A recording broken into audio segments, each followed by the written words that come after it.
Chapter 1. The Former Prodigy. In the eastern continent, within the Qingyan Empire, lies Tianyang County in the city of Yinhua, home to the Chen family. Young master has returned to the manor. A resonant voice suddenly echoed throughout the vast Chen residence, where a throng had gathered at the entrance, seemingly appearing from nowhere. Most were maids and servants of the Chen household, though there were also some prominent disciples among them. Yet, all gazes were fixated on the somewhat aloof figure of a young man. With the watchful eyes of the guard upon him, the youth strode into the Chen manor. That really young Master Chen Lin. By my mother, is this fellow still alive? Over the years, our Chen family has been in decline, year after year, all because of this scoundrel. How dare this sinner of the Chen family return?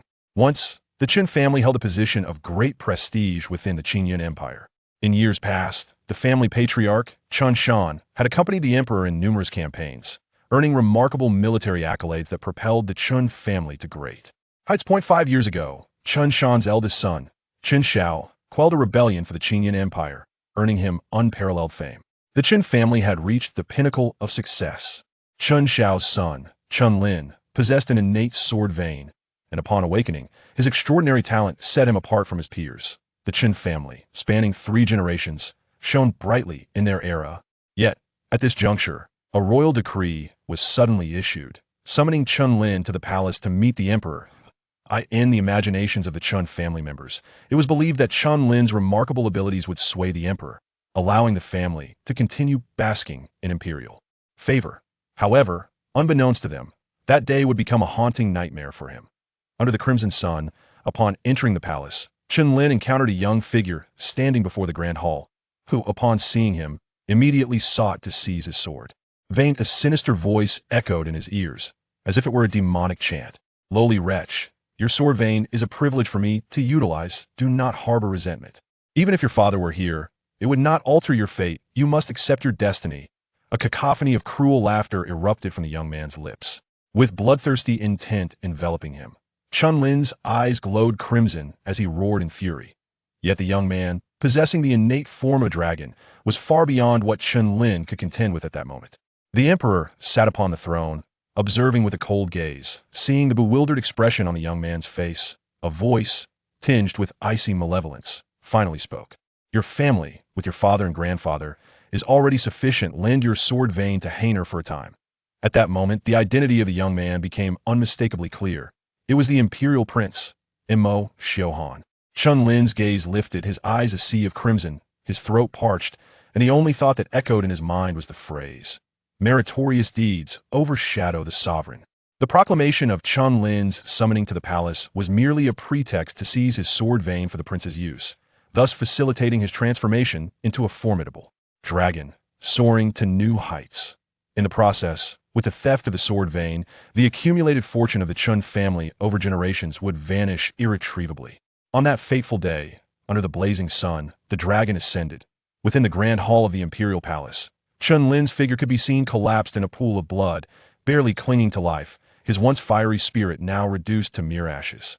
Of despair within his eyes, no matter how illustrious the Chen family had been, they were compelled to bow before the might of imperial authority. With despair glistening in his eyes, Chen Lin witnessed a towering figure burst into the imperial palace hall, wielding a gun that instilled terror into the hearts of the palace elite, who dared not advance further. Yet, despite this formidable presence, the overwhelming numbers of adversaries ultimately led to his downfall. Had it not been for his illustrious achievements, he might have already met his demise. This individual was none other than Chen Xiao. From that moment onward, Chen Xiao was no longer a subject. The ideals he once held dear crumbled in an instant, and his profound abilities were rendered null, reducing him to a mere shell of his former self. Chen Lin observed this harrowing scene, trembling with rage, his expression contorted in a fierce grimace, as waves of murderous intent surged within him. Stripped of his sword lineage, he felt utterly powerless, yet his father, devoted to the empire, did not deserve such a fate. The Chen family was not meant to suffer this downfall. In his heart, hatred intertwined with fury, self-loathing for his impotence, and anger towards the heartless sovereign. The Chen family, once a prestigious lineage, had crumbled overnight, the reasons behind its collapse the subject of much speculation. As he reopened his eyes, Chen Lin was unexpectedly calm. 5 years had passed, and he had grown indifferent. Suddenly, a core disciple of the Chen family stepped forward, blocking Chen Lin's path amidst the crowd. Chen Lin, 5 years ago, your offense against the Crown Prince led to the ruin of our family's future. How dare you return today? Chen Yuan. Chen Lin's gaze flickered with an inexplicable emotion as he regarded the person before him, the eldest son of his uncle, Chen Qi. In name, he was also his cousin, and the two had been inseparable in their youth. Yet, after 5 years apart, their reunion was marked by Master Chen. The family head has instructed that no one is to obstruct young master's return to the estate, one of the guards interjected. Chen Yuan's expression hardened. Upon hearing the title of family head, his demeanor shifted. Were it not for grandfather, you and your worthless father would have perished long ago. As these words fell, a hint of confusion flickered in Chen Lin's eyes. For within Chen Yuan's gaze, he did not perceive rage, rather, there lay a concealed glimmer of delight. Amidst the seething hostility of the Chen family members, Chen Lin soon arrived at a secluded courtyard. The guard hesitated before speaking. Young master, this shall be your residence. The family head has decreed that until you achieve the innate realm, you are not to leave this courtyard. Until I achieve the innate realm. Chen Lin's expression hardened as he offered a respectful bow to the guard. The guard, taken aback, quickly assisted Chen Lin to his feet, his eyes reflecting a blend of helplessness and sympathy. 5 years prior, the youth before him had awakened his sword lineage, his talent shining brightly among his peers, yet time had wrought significant change. Moreover, the family head's words were a cruel reminder for one who had been stripped of their sword lineage. Such an achievement was utterly unattainable. The human body possesses 9 meridians, initially absorbing elemental energy to enter the meridian opening stage. After traversing the 9 levels of meridian opening, one begins to condense the innate Tao fruit, stepping into the first innate realm, the opening origin stage. Only those who reach the opening origin stage may be deemed innate martial artists, thus formally embarking on the path of cultivation. Within the Chen family, those who had entered the opening origin stage were few and far between. Once the guard departed, Chen Lin finally entered the room, sitting cross-legged as his expression grew grave. Today, upon returning to his family, whether it was the other members of the Chen clan or Chen Yuan, he was enveloped by an indescribable strangeness. Although their words were laced with biting coldness, he discerned a flicker of compassion and helplessness in their gazes. He recalled 5 years prior when his father lost all his cultivation thus, who now stood as the master of the Chen family. Alas, time is abundant, but the most pressing matter at hand is strength. Chen Lin took a deep breath. All that had transpired in the past had long since transformed into the nightmares of today. Now that he had returned to the Chen family, perhaps everything was merely beginning. Pausing for a moment, Chen Lin focused his thoughts. Boom! In an instant, within the depths of his soul, a dark canopy unfurled, beneath which lay an expanse of dazzling brilliance. Amidst that radiance stood a vague figure with hands clasped behind its back. Though it remained still in the void, it became the very center of this realm. Sacred, towering, young one, in years past, your sword vein was seized and your cultivation lost. Yet by a stroke of fortune, you have awakened the celestial dragon emperor's bone within you, qualifying you to receive my legacy. What say you?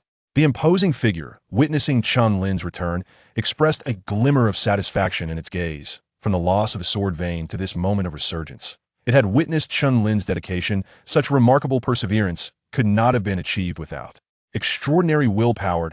I am willing to accept the emperor's legacy, Chen Lin declared with reverence, as he recognized that he had no alternative. After the fusion of the sword vein, Mo Xiuhan had already manifested the true form of a dragon, his cultivation advancing at an astonishing pace. He yearned for vengeance, the grudge of the stolen sword vein, the humiliation of confinement. Chen Lin's face twisted with rage, a tempest of hatred igniting within him, his eyes radiating boundless murderous intent. The towering figure spoke no further, merely stating, I am known as the Heavenly Desolation Emperor, once the sovereign of the 9 realms, a life spent in combat, yet ultimately betrayed by a traitor. You shall inherit my path, and in the future, you must eliminate that traitor. Can you fulfill this task? Chen Lin was momentarily taken aback. This supreme being had fallen to its current predicament due to the treachery of a petty individual, suggesting that the adversary might be unimaginably formidable. Senior Emperor, I am willing to accept the legacy. Chen Lin proclaimed resolutely. He too bore blood feuds should he forego this divine opportunity. He feared he might never catch up to Mo Xiuhan. Well said, young one indeed, I did not misjudge you. The Heavenly Desolation Emperor smiled faintly. In the next moment, he formed intricate seals with his hands, and an enigmatic stream of light flowed from his fingertips like dark fire from the night, descending into Chen Lin's body. Boom! In that fleeting moment, his mind was inundated with countless complex and obscure runes. The runes emanated endless brilliance, arranged in a sequence that ultimately formed 5 grand characters.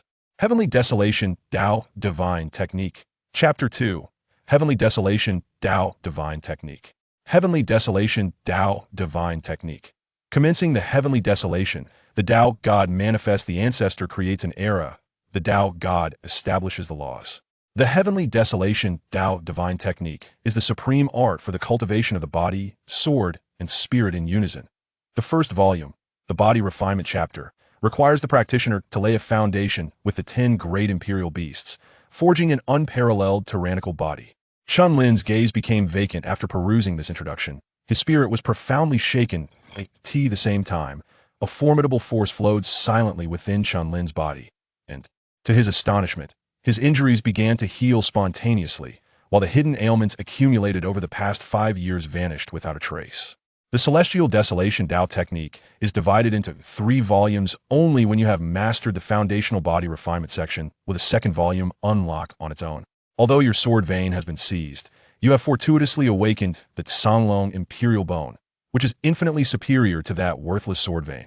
Among the 10 imperial ferocities, the Dragon Clan is one, and the Sanglong Imperial Clan possesses an imperial presence, being one of the 5 dominant dragon clans, perfectly suited to support your cultivation of the body refinement section.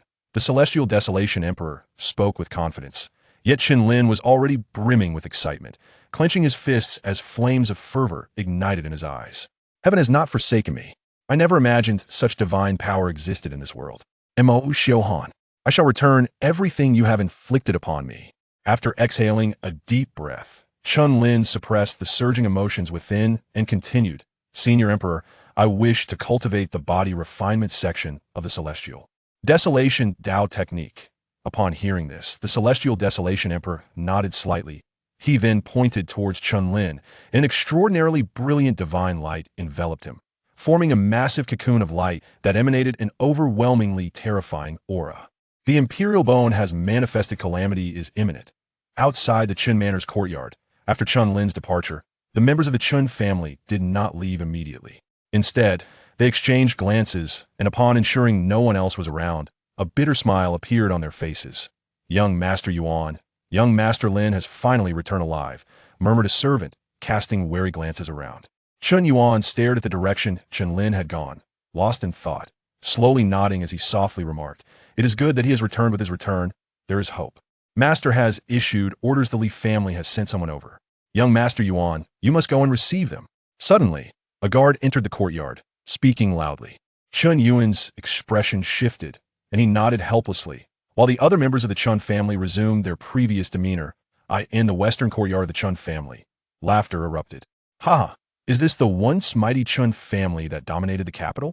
It appears they now resemble beggars from a dilapidated mountain village. Ha! Li Liang, do not speak recklessly. Regardless of circumstances, the Chen family is still a prominent clan. We have come here on serious business. Indeed, what the young master says is true. The youth named Li Liang, stout in stature, stepped into the sight of the crowd. Behind him was a handsome young man, holding a feather fan. Upon seeing him, Chen Yuan's brows furrowed in concern. Lize, Chen Yuan declared, his voice laced with caution, for the youth before him was none other than the strongest among the younger generation of the Li family. In Flamefire City, 4 great families were distributed: the Li family, the Zhao family, the Nangong family, and the now diminished Chun family. Chen Yuan, I have heard that your family's sword vein prodigy has returned. Why not let him come out to greet us? Lize inquired, a teasing expression on his face. Lize, you do not visit the 3 Treasures Hall without reason. I trust you are not here merely to reminisce? Chen Yuan retorted with a cold smirk. Upon hearing this, Lize chuckled lightly and said, Chen Yuan, I have indeed come today with important news for you. From this day forth, the 500 acres of your Chun family's source vein mine shall belong to my Li family. These words echoed in the air. The members of the Chen family looked at him with disbelief. The source vein mine was renowned for yielding source stones, which were essential for martial artist cultivation. Lize, have you lost your mind? How dare you utter such wild claims in my Chun family? Do you truly believe that my Chun family fears your Li family? Chen Yuan's eyes widened in anger, not having anticipated Li Ze's brazen audacity. Calm yourself, young Master Chen. You must be aware that tomorrow marks the annual Mind Vein competition in Yinhua City. The younger generations of the four great families are permitted to challenge the strongest among the other three families, and the outcome will directly determine the ownership of each clan's source vein mines. Isaiah spoke with poise, a smile gracing his face. In essence, Lize had made it clear to Chen Yuan that he intended to challenge the Chun family the following day, and he was supremely confident about the impending battle. Contempt, unadulterated contempt. As Chen Yuan contemplated this, fury surged within him, but just as he was about to voice his thoughts, a graceful figure suddenly approached from afar. Upon seeing this figure, both the disciples of the Chun family and the Li family fell into an involuntary silence. The newcomer wore a flowing aquamarine dress adorned with blooming blue lotuses at the hem, her elegant long hair tied back into a ponytail, cascading down her right shoulder. Her jade-like complexion was complemented by a pair of sparkling, water-like eyes. Xiao, I did not expect you to be here as well, Li Zhe exclaimed, his face lighting up at the sight of her. Li Zhe, do not speak too soon. Whether you will succeed tomorrow remains uncertain. Chen Xiao gracefully approached, standing beside Chen Yuan, her beautiful eyes casting a sidelong glance at Li Zhe. Haha, Xiao, I trust you're not placing all your hopes on that waste who lost the sword vein. Li Zhe laughed heartily, shaking his head. 5 years ago, that individual's brilliance was indeed formidable, and he had not even been worthy of being his opponent. However, now the situation had changed. The Chen family posed no real threat to him. To Li Zhe's words, Chen Xiao trembled slightly, her beautiful eyes flickering with the image of a youthful figure. It had been 5 years, and she wondered how he was faring. Xiao, allow me to reiterate, if you agree to marry me, then the Chun family and the Li family will be united, and these conflicts can naturally be avoided, Li Zhe declared. Suddenly, his gaze lingering greedily on the girl before him. Lize, do not go too far. Chen Yuan stepped forward, his innate energy surging forth, a powerful aura enveloping the space, causing many to narrow their eyes in response. Oh, so you have reached the initial stage of the opening Yuan realm, young Master Chen. Yet, in my presence, it remains insufficient. With a sinister laugh, Li Zhe trembled as an overwhelming force emanated from him, instantly overpowering Chen Yuan's aura. The middle stage of the opening Yuan realm. The Chen family was taken aback, and Chen Yuan stumbled back a few steps, his eyes filled with horror as he gazed at Li Zhe. Li Zhe, do not go too far. Chen Xiao huffed coldly. Since Xiao has spoken, I shall spare you for today. We shall meet again tomorrow, Li Zhe replied with a chilling sneer, departing the Chen residence alongside the disciples of the Li family. Once outside, Li Liang, puzzled, inquired, Brother Zhe, weren't we supposed to teach Chen Yuan a lesson today? Why do we leave so abruptly? Li Zhe smirked. You, foolish glutton, cannot see Xiao's concern? Besides, Chen Yuan is hardly worth my attention. I just wonder what capabilities Chen Lin possesses to have captured Xiao's interest so profoundly. At this point, a flicker of resentment crossed Li Zhe's gaze as he coldly remarked, regardless of who from the Chun family battles tomorrow, it will not alter the final outcome. As the disciples of the Li family departed, Chen Yuan gazed at Chen Xiao with a complex expression. After a moment of inner turmoil, he finally spoke candidly. Xiao, the family head has decreed that Chen Lin can only go to the east courtyard. Upon hearing this, Chen Xiao's beautiful eyes flickered, revealing a fleeting glimmer of reluctance, though it quickly dissipated. She gently nodded her head and said, I understand. Chen Yuan cast a glance at the guard standing nearby, his expression a tumultuous mix of struggle and determination. Gritting his teeth, he proclaimed, Xiao. Over the past 5 years, my Chun family has declined day by day, reduced to such a state, and the blame rests heavily on Chen Lin's contributions. As for you, had you not been supplying my second uncle with spiritual energy daily, your cultivation might have surpassed mine. It is these two, father and son, who have brought my Chen family to its current ruin.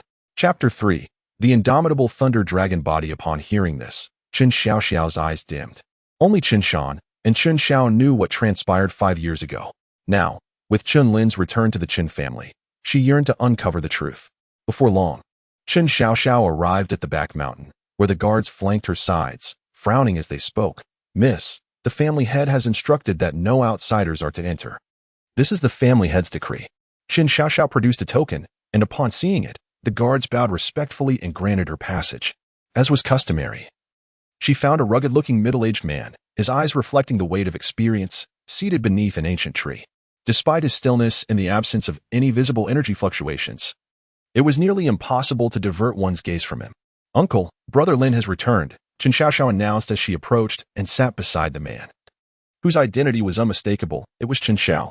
Since losing his cultivation 5 years ago and returning to the Chen family, he had taken residence in this secluded mountain, with only the occasional visit from a servant bringing meals and Chen Xiaoxiao herself. Back, is he? Chen Xiao replied, his expression unchanging as he murmured to himself. However, Chen Xiaoxiao discerned the flicker of emotion that stirred within the depths of his gaze. Uncle, what truly happened 5 years ago? Chen Xiaoxiao summoned her courage to ask. Over the past 5 years, she had posed this question countless times, yet answers eluded her. She refused to believe that Chen Lin would become arrogant, blinded by his own talents, nor did she accept the notion that her uncle would bask in pride, looking down upon imperial authority. Such explanations were merely the facade presented by imperial power. But Chen Xiaoxiao had never been convinced. With Chen Lin's return to the Chen family, she sought the elusive truth. Yet the outcome remained unchanged. Chen Xiao remained silent, merely gazing towards the setting sun on the horizon. Chen Xiaoxiao let out a bitter smile, raised her right hand, and infused all the energy she had cultivated throughout the day into Chen Zhao's body, then quietly departed. However, after her departure, a flicker of emotion crossed Chen Zhao's face. No matter how powerful the Chen family was, they appeared insignificant before the vastness of the empire. Do you still hold that belief? An aged voice echoed through the back mountain. Chen Xiao remained silent. If Lin Er were indeed a hidden dragon, it was likely that after this trial, he would fade into obscurity. Yet, I steadfastly believe that Lin Er shall emerge as the true dragon among men. The ancient echo resonated once more, leaving Chen Xiao momentarily stunned, his eyes twinkling with brilliance as he murmured, if my son truly can rise from the depths like a dragon, I, Chen Xiao, would not hesitate to engage in bloodshed once more. As the ancient voice faded away, the rear mountain returned to tranquility. Meanwhile, the guards stationed at the entrance remained oblivious to that voice. In the Chen family's eastern courtyard, beneath the darkened sky, a figure clad in white seemed to traverse the river of time, standing silently beneath the celestial dome. The aura of the young man grew increasingly steady. The Emperor of the Desolate looked upon the jade cocoon, enveloped in resplendent divine light, with a gaze that captured the essence of the sun and moon, tinged with a subtle sense of satisfaction. Suddenly, a terrifying aura, overwhelming and unstoppable, erupted from the luminous cocoon. The tremendous waves it generated beneath the celestial canopy surged like a tidal wave. At the same moment, under the radiance of pure white light, an ancient and dominative dragon's roar resonated faintly, piercing through the fabric of time and spanning the ages. The sound of the azure dragon's roar indicated a successful awakening. The Emperor of the Desolate remarked with a smile. In an instant, the cocoon shattered, and a youthful figure emerged from the blinding light. Beneath that dazzling brightness, brilliant golden light burst forth. The resplendent radiance shone brightly, and the previously dissipated dragon's might surged forth once more, now 100-fold more potent. In the next moment, a colossal dragon, dark as night and adorned with scales and horns, erupted from Chen Lin's body with a mighty roar. The dragon coiled and twisted, its claws rending the void, exuding an indescribable and terrifying power. The Dragon Clan's divine arts, the Azure Dragon Emperor's techniques, the Azure Dragon battle method. The Emperor of the Desolate's eyes widened in astonishment. As a mighty sovereign, he had witnessed many grand spectacles. Yet to comprehend imperial techniques in such a singular moment was a rarity indeed. After a brief moment of surprise, the Azure Dragon returned to Chen Lin's body, and the terrifying aura dissipated in an instant. Simultaneously, a slender figure shimmered from the void, stepping forth with an imperial dragon manifesting behind him, none other than Chen Lin himself. Chen Lin opened his eyes, resembling a flash of cold lightning across the sky. An immensely powerful wave of primordial energy surged forth, akin to the relentless flow of the Yangtze River. He had stepped into the realm of the innate, the opening Yuan stage. The Heavenly Desolation Emperor expressed his astonishment, recalling how he had painstakingly ascended from the Meridian opening stage. This young man's talent was indeed not inferior to his own. Thank you, esteemed elder, for your protection, Chen Lin said, bowing respectfully. You, with the foundation of the Azure Dragon Emperor's bone, have stepped into the innate realm, establishing an exceptionally solid foundation. Your strength, among peers, is unmatched. The Heavenly Desolation Emperor remarked with a smile, for the greater Chen Lin's power, the brighter his hopes for vengeance. This fragment of my remaining soul possesses little strength left. In the future, unless absolutely necessary, I shall not manifest. Everything shall depend on your own efforts. The Heavenly Desolation Emperor deliberated. Chen Lin slightly nodded, realizing that relying solely on the words of the Emperor of the Wasteland would be detrimental to his cultivation. Subsequently, Chen Lin returned from the Sea of Souls to the realm of reality, feeling an exhilarating surge of power within himself. Elated, he nonetheless subdued the tumultuous waves of his emotions. Given his current level of cultivation, he was still far from matching Emo Xiuhan. 5 years prior, Emo Xiuhan had already achieved the second stage of innate cultivation, the realm of the Tao of ultimate truth. Now, after 5 years, he had not only integrated his sword lineage, but had also advanced at an astonishing pace. However, Chen Lin refused to belittle himself. The celestial dragon battle technique and the divine path of the wasteland in his mind provided him with a glimmer of hope to catch up to Emo Xiuhan. Chen Lin was perusing the Dragon Clan's body refinement techniques within the Songlong Zhantian method when he suddenly fixed his gaze upon a particular technique, the indestructible Thunder Dragon Body. A 5th-tier advanced body refinement martial art is categorized into 3 levels. Martial arts are classified from 1 to 9 tiers, with Tier 9 being the lowest and Tier 1 the highest. Within the Chen family, the finest martial skill available was merely an intermediate technique of Tier 9. The 8 Desolation's Fist. Chen Lin's eyes blazed with intensity, his heartbeat quickening. He had decisively resolved to cultivate the undying Thunder Dragon Body.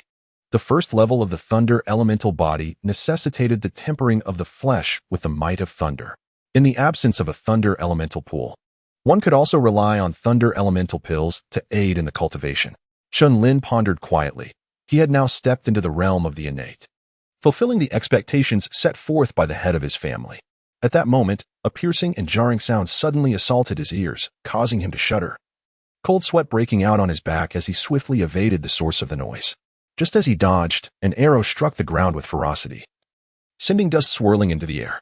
Ha, truly deserving of the title of the greatest talent from Flame City of yesteryears. Although your sword vein has been taken, you still possess some strength, a voice taunted. Chen Lin turned to see 3 figures before him, their faces twisted with sinister grins. Allow me to introduce myself.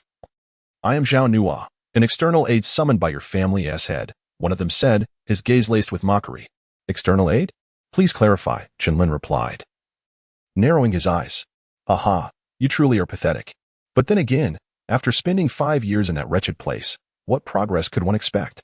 I initially thought the one who captured Xiao Zhao's heart would possess extraordinary abilities, but today's encounter has left Zhao quite disappointed, Zhao Nua chuckled derisively, his voice dripping with scorn. What did you say? What has happened to Xiao Xiao? Chen Lin's eyes flared with rage. In his mind, a vivid image emerged, reminiscent of 5 years ago, with a beauty that could outshine 100 blossoms, her face adorned with a radiant smile. Contemplating that enchanting figure, an overwhelming aura of coldness erupted from Chen Lin, leaving the onlookers momentarily stunned. The 2 companions beside him, after a brief pause, erupted into unabashed laughter. Nua Ge. This kid truly has had a stroke of luck. Otherwise, how could Chen Xiao ever fancy him? Today, let us brothers teach this waste a good lesson. No sooner had they spoken than they lunged forward, charging at Chen Lin. Their arms surged with powerful innate strength. One was at the 8th level of the Opening Veins realm, and the other at the 9th, both formidable opponents. With a resounding crash, their fists collided. Chen Lin stood his ground, his gaze icy, as a dragon-like force surged within him, unleashing a sweeping punch. Boom. The shockwave sent the 2 from the Zhao family reeling backward, blood spraying from their mouths as they fell to the ground, incapacitated. Chen Lin remained unmoved. Witnessing this, Zhao Nua's pupils constricted as he sneered. So you have indeed regained some of your cultivation, but that still does not merit you worthy of Xiao Xiao. As his words fell, an overwhelming force radiated from him, causing the onlookers to change expressions in alarm. He had ascended to the 1st level of the innate realm, possessing the prowess to be truly proud of. Chen Lin, if I do not teach you a lesson today, you will remain blissfully unaware of your own insignificance, Zhao Nua declared coldly. Just then, a stir arose from the crowd, as 2 familiar figures emerged from the throng. Qin Yuan. Zhao Nua's eyes brightened. For behind Qin Yuan stood a figure that haunted his dreams, none other than Chen Xiao. As for Chen Ling, upon seeing the familiar silhouette, his eyes reddened slightly, and his body trembled uncontrollably. Xiao. The 2 locked gazes, and Chen Xiao merely inclined her head in a complex manner. Chen Ling's steps became as heavy as lead, and he found himself unable to move forward. Chen Ling. Zhao Nua is a rare ally that our Chun family has painstakingly invited. 5 years ago, your actions forced the Chun family to come to this city of flames. Are you now intent on shattering our last glimmer of hope? Chen Yuan coldly reprimanded, pulling Chen Xiaoxiao behind him while casting a profound glance at her, seemingly laden with meaning. Haha, Chen Lin, did you see that? Only I, Zhao Nuo, could possibly be a match for Li Zhe. Otherwise, the Chen family's ancestral lineage will be willingly surrendered. Zhao Nuo remarked with a sardonic smile. Naturally, his assistance to the Chen family came with a price. After the battle tomorrow, 1/3 of the Chen family's ancestral lineage would rightfully become Zhao's. Moreover, by fighting on behalf of the Chen family, he would have the opportunity to see Chen Xiaoxiao every day, truly a double boon. As for Chen Lin and Chen Yuan in his eyes, they were no different from worthless individuals. Chen Lin observed Chen Xiaoxiao's expression of indifference, feeling a profound sense of unutterable sorrow. However, upon catching sight of Zhao Nuo's triumphant grin, a flicker of obscure emotion crossed his brow. Noticing Chen Lin's silence, Zhao Nuo's sense of superiority intensified, leading him to ponder how Chen Lin, neglecting his reputation as the foremost genius from 5 years prior, had now become indistinguishable from a cowardly rodent. Haha. As he gazed at the retreating figures of Chen Xiaoxiao and her companions, an inexplicable emotion flashed in Chen Lin's lowered eyes. Chen Lin furrowed his brow in contemplation, recalling the 2 occasions when he had observed the helplessness etched on the other's face. Yet the source of this helplessness remained elusive. Why did so many members of the Chen family, including Xiaoxiao, seem to be enduring and restraining something? Who, indeed, is the current head of the Chen family? Questions swirled in Chen Lin's mind. Lin Ge. Suddenly, the sound of hurried footsteps echoed. Chen Lin raised her gaze and felt as though she were enveloped in the embrace of a broad shoulder. A sense of inexplicable delight filled her eyes. It is you. Chen Gang. Chen Gang is his cousin, who often followed him in childhood, indulging in mischievous antics. Their bond was remarkably profound even then. Lin Ge. I never expected you to truly return. Upon hearing the news of Chen Lin's return to the family, Chen Gang initially found it hard to believe. However, as the commotion grew more pronounced, he ultimately decided to visit the east courtyard to witness it for himself. Chen Gang, do you know who the current head of the family is? Chen Lin asked, gazing intently at Chen Gang. Upon hearing this, Chen Gang's previously joyful smile vanished in an instant. He began to survey his surroundings, and upon noticing the guards stationed outside the courtyard, he fell silent. Chen Lin furrowed his brows even deeper. Whether it was Chen Gang, Chen Yuan, or the members of the Chen family, they all exhibited a similar reaction upon seeing those guards.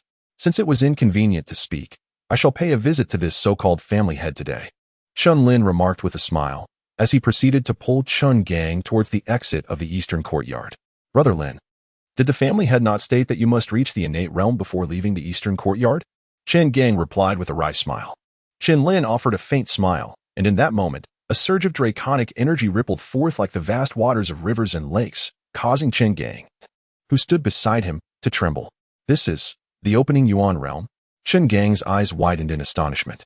Lin Ge, you have indeed stepped into the innate realm, he exclaimed, unable to fathom the reality, especially since it was widely known that 5 years prior, the Chen family's lineage had been seized, leaving Chen Lin bereft of his cultivation.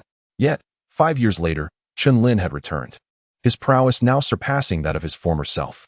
Young Master Chen, the family head has decreed that you must not leave until you attain the innate stage, the guard stated coldly. Chen Lin unleashed his cultivation at the primordial realm, causing the guard's gaze to sharpen with astonishment. After a moment of contemplation, he solemnly stated, I shall inform the master of the house. There is no need for that. I shall go myself. Chen Lin's eyes suddenly glinted with intensity as he seized the guard, rendering him immobile. What do you intend to do? The guard exclaimed in terror. Chen Lin smiled and said, you might as well remain here. Following his words, the body of the guard collapsed straight to the ground. Behind him, Chen Gang, witnessing this scene, struggled to suppress his trepidation, his body trembling uncontrollably. It is merely a watchdog. There is no need for such fear, Chen Lin remarked lightly. However, it was evident that Chen Gang was still in a daze, which only deepened his perplexity.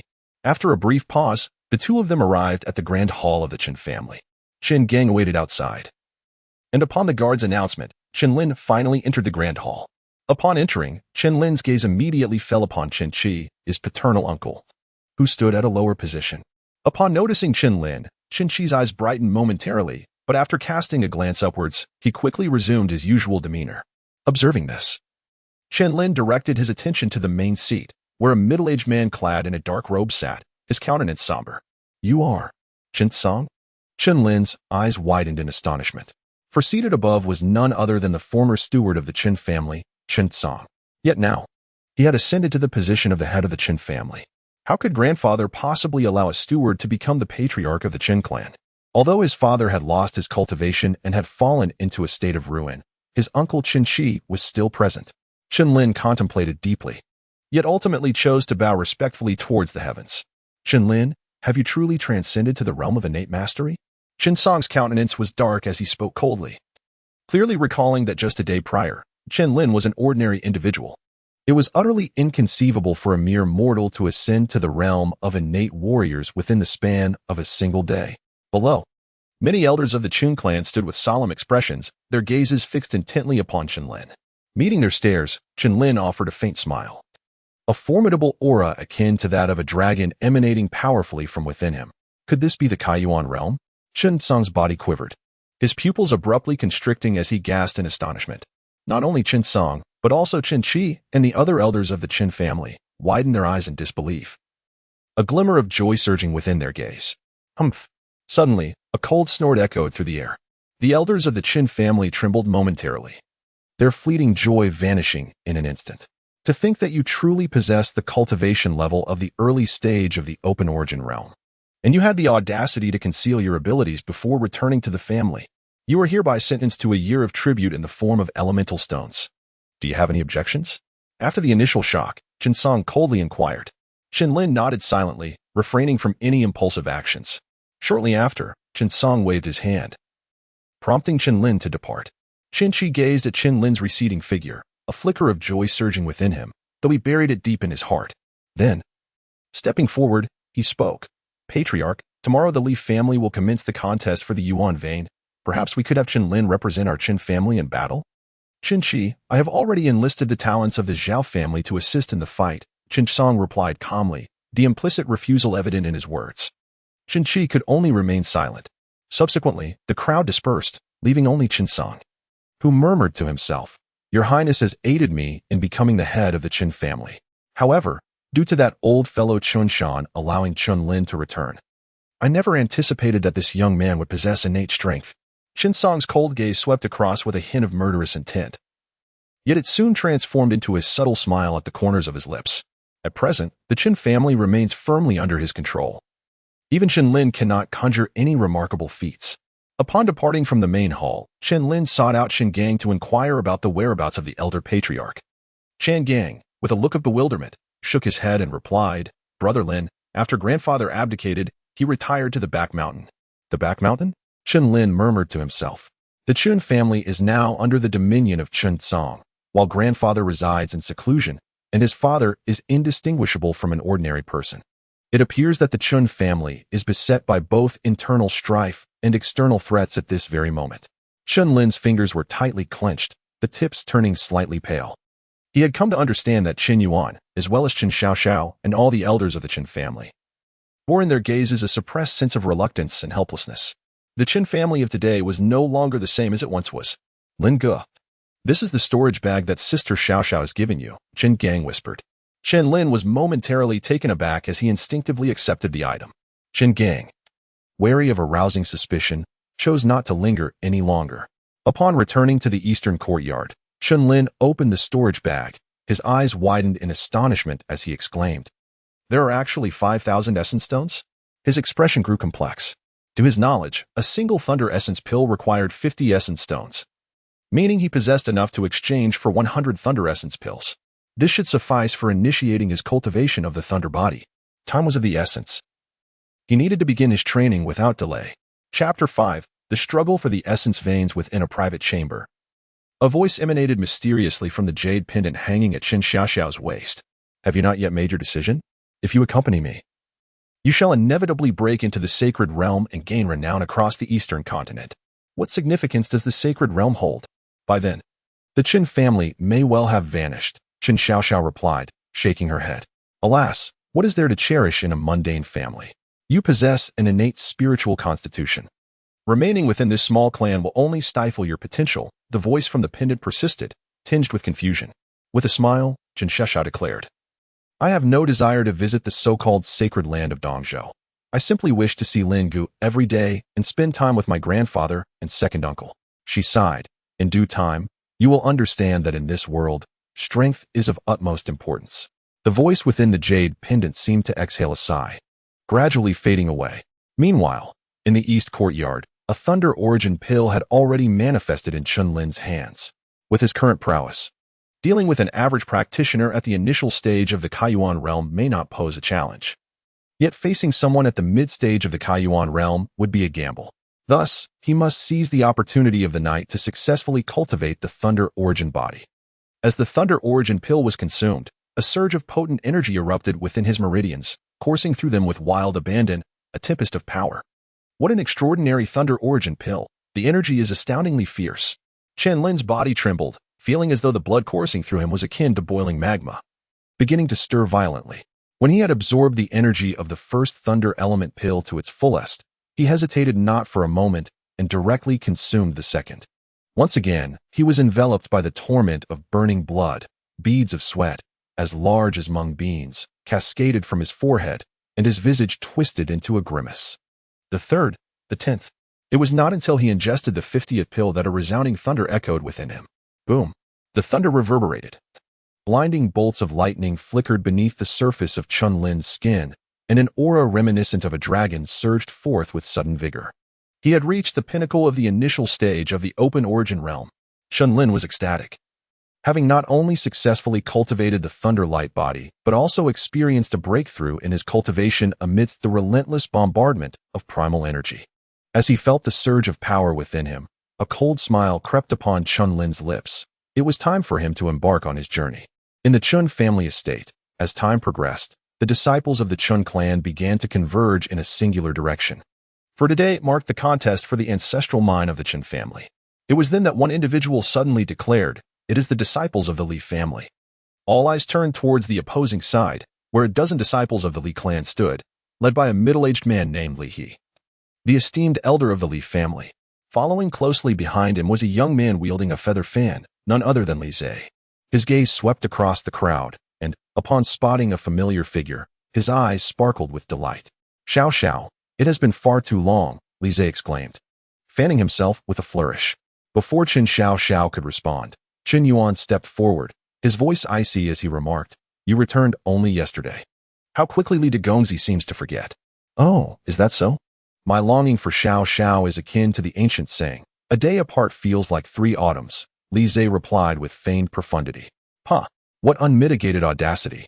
With your frequent visits to the brothel every 3 days, how dare you come here to vex Xiao?" A voice suddenly interjected, causing Li Zhe's expression to darken as he glared at the newcomer. "Ah, it is none other than young Master Zhao. However, today concerns my affairs with the Chen family." "What business do you have here?" Li Zhe's demeanor soured. "To speak frankly, I am here as a hired hand of the Chen family, specifically to deal with you." Zhao Nuo replied, his gaze cold and glinting with malice.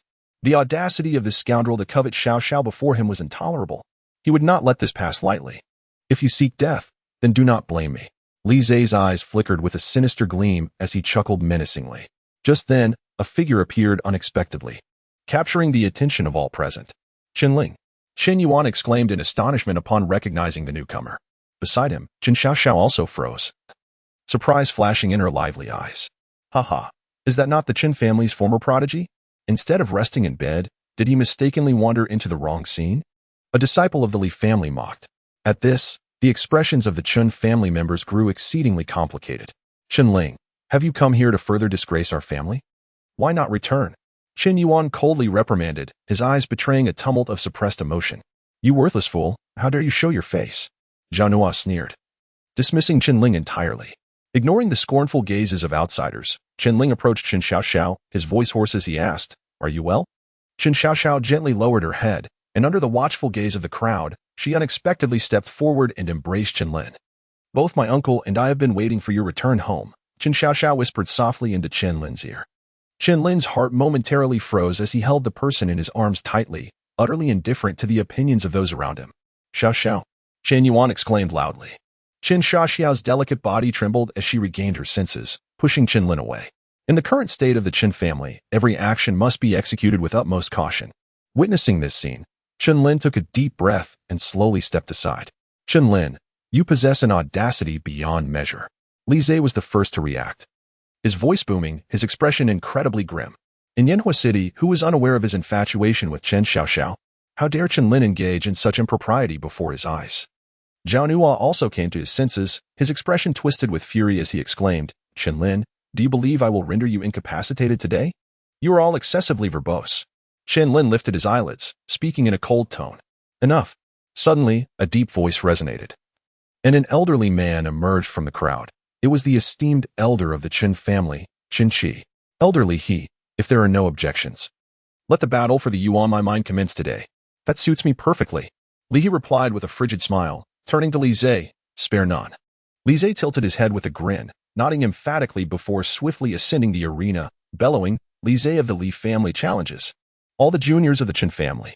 The moment his words fell, it was as if a massive stone had plunged into a tranquil sea, stirring up a tempest of fury. The members of the Chen family glared furiously, the disdain in Li Zhe's words unmistakable. Li Zhe, allow me to test your strength. With a swift sound of air being sliced, Chen Yuan stepped onto the stage, standing in stark opposition to Li Zhe. You, Chen Yuan? Li Zhe shook his head with a cold smirk, inwardly sighing. It appears the Chen family truly has no one left. Li Zhe, you are crossing the line. Chen Yuan's face flushed a deep red as he took a step forward, his figure moving like the wind, closing in on Li Zhe. Humph. Utterly unaware of your own limitations. Since it has come to this, let me demonstrate the disparity in our strengths. I hope you comprehend that an ant cannot shake the heavens. With a chilling shout, Li Zhe faced Chen Yuan's poised attack, directly raising his right arm and delivering a sweeping punch. Bang! The collision of their arms produced a tremendous roar. Under the gaze of countless spectators, Chen Yuan was sent flying by the force of that single punch, blood scattering in the air. One blow. It took merely one blow. The members of the Chen family gazed in astonishment at Chen Yuan's frail figure, unable to suppress a sharp intake of breath. After all, Chen Yuan had already attained the open origin realm, yet he had failed to withstand even a single strike from Li Zhe. How could this be possible? Chen Yuan's pupils dilated, his face a mask of disbelief. He had anticipated that he was no match for Li Zhe, but he had never imagined he would be unable to block even one blow. In response to the astonished glances directed at him, Li Zhe merely scoffed, Ha! There is nothing impossible. Have you ever truly exerted yourself in your training? Sometimes, it is wise to reflect upon your own shortcomings. As his words fell, Chen Yuan's face flushed crimson, his body trembling, and a fresh wave of bitterness surged in his throat. Simultaneously, a chilling aura of murderous intent erupted as Li Zhe, with a sinister glint in his eyes, turned to the side and sneered, Chen Lin, it is your turn to come and meet your demise. Chapter 6. The Azure Dragon Token. Li Zhe, do not be hasty. Today, Xiao stands here, and I will not permit your arrogance. After Li Zhe's arrogant proclamation, Zhao Nua unexpectedly stepped forward first. Zhao Nua, I advise you not to wade into these murky waters, lest you invite trouble upon yourself, Li Zhe replied, his tone contemplative. After all, the Zhao family's strength had been on the rise, rivaling that of his only family. Haha. I have already promised Xiao that I would fight on behalf of the Chen family. How could I go back on my word? Zhao Nua laughed heartily, casting a glance back at Chen Xiao. This scene shattered Li Zhe's earlier composure, and he fumed. Zhao Nua, you and that little brat Chen Lin will not escape today. Do not fear me. Zhao Nua retorted coldly. Boom. As his words resonated, a tremendous wave of elemental energy surged forth from his body, causing the onlookers to change color in alarm. Peak of the early open origin realm. Although Chen Yuan also belonged to the open origin realm, he was merely a novice, while Zhao Nua had evidently cultivated for a considerable time within this realm. Golden Light Palm. With a fierce shout, Zhao Nua unleashed his fury, his 5 fingers forming a palm as he struck out from the void. The wind of the palm was fierce, and resplendent golden light coalesced into a dazzling beam, launching directly towards his opponent. Shattering Wind Fist, a 9th grade advanced martial technique. With a fist thrown forth, it sliced through the air like a blade, sharp as frost, capable of shattering gold and splitting stone. Boom. As their attacks collided, a visible wave of elemental force surged forth from the center of their confrontation, sending debris flying. The spectators around them were tense. The Chen family disciples gripping their fists tightly, their fingers straining, for Zhao Nua's success or failure was crucial to the fate of the Chen family's lineage. Only Chen Lin remained calm, observing the scene above with a subtle shake of his head. Though Zhao Nua's offense and defense appeared flawless, Li Zhe was not as straightforward as he seemed. With this thought, Chen Lin shifted his gaze away, directing it towards Chen Xiaoxiao, whose eyes still sparkled with brilliance. Bang! Once again, a thunderous roar erupted from the stage, as the two figures engaged in a swift and intricate dance of movement, punctuated by the sharp, piercing sounds of their clashes. Boom! A terrifying wave of primordial energy surged forth as Li Zhe harnessed the force to leap away from Zhao Nua. Having played with you for so long, it is time to conclude this, Li Zhe remarked with a chilling smile, while an overwhelming torrent of energy, far surpassing that of earlier, cascaded forth like the mighty Yangtze River. Mid-stage of the opening origin realm, the Chen family was taken aback, and at that moment, Chen Lin also lifted his gaze, his expression slightly grave. Li Zhe indeed possessed an audacious talent. Even at the mid-stage of the Kaiyuan realm, he had made considerable strides. It was likely that within less than a month, he would ascend to the later stage of the Kaiyuan realm. Shattered Gold Fist. It represented both the shattering of wind and the shattering of gold. Li Zhe let out a sinister laugh as a brilliant golden light flickered in the void, enveloping his right arm. He then unleashed a sweeping punch, the force of his blow palpable. Boom! In a moment of panic, Zhao Nua summoned all his inner strength to meet the ferocious punch head-on. Puff! In an instant, Zhao Nua spat out a mouthful of blood, his body flying backward like a kite severed from its string. Witnessing this scene, Chen Qi, who had been observing from the platform, furrowed his brow, while Li He beside him burst into laughter, proclaiming, "Elder Chen, it seems today fortune favors my Li family." Chen Qi remained silent, his gaze fixated upon the youth below. Following Chen Qi's line of sight, Li He furrowed his brow slightly. "Chen Lin, it is your turn now." Li Zhe approached Zhao Nua, delivering a swift kick that sent him flying, before directing his attention towards Chen Lin. Beneath Li Zhe's chilling smile lurked a hint of murderous intent. At this moment, all members of the Chen family turned their gazes toward Chen Lin. After all, 5 years ago, this young man had indeed been the most dazzling youth of the Chen lineage. Under the scrutiny of countless eyes, Chen Lin shrugged and smiled. His purpose for being here today was not merely to observe. If he did not act now, when would he? Yet, as he took a step forward, he raised his brow slightly at the sight of the girl before him, her expression one of stubbornness, which tugged at his heart. He spoke softly, "Xiao, trust me." In Chen Xiaoxiao's eyes, an inexplicable emotion flickered.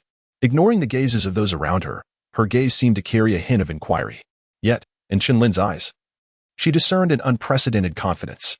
At that moment, a voice emanated from the jade pendant, causing Chen Xiaoxiao's eyes to glimmer briefly before she stepped aside.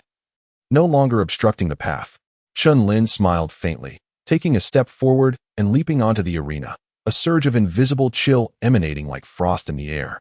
As Chen Lin stood upon the platform, the members of the Chen family were all on edge, their gazes intense and focused. The matter of Chen Linjian's meridian being usurped is widely known. Now, upon witnessing Li Zikai's prowess in the mid-stage of the Yuan realm, a sense of unease inevitably pervades the crowd. Can he truly succeed? Chen Yuan's complexion paled as he clutched his chest, speaking weakly. Upon hearing this, Chen Xiaoxiao smiled like a blooming flower, gently nodding her head and saying, "Elder brother, at this critical juncture, do we have any alternative but to place our trust in him?" Chen Yuan remained silent, his hopeful gaze fixed upon the two figures confronting each other on the stage. "Ha, Chen Lin, your repeated entanglements with Xiaoxiao have reached the point of intolerability. Today, I shall make you pay the price." Li Zhe sneered, his fist slowly clenching, a formidable surge of primal energy erupting from within him like a dragon breaking through the sea. The pinnacle of the mid-stage of the opening Yuan realm. Sensing this powerful wave of energy, Li He above stroked his beard, a confident smile gracing his face.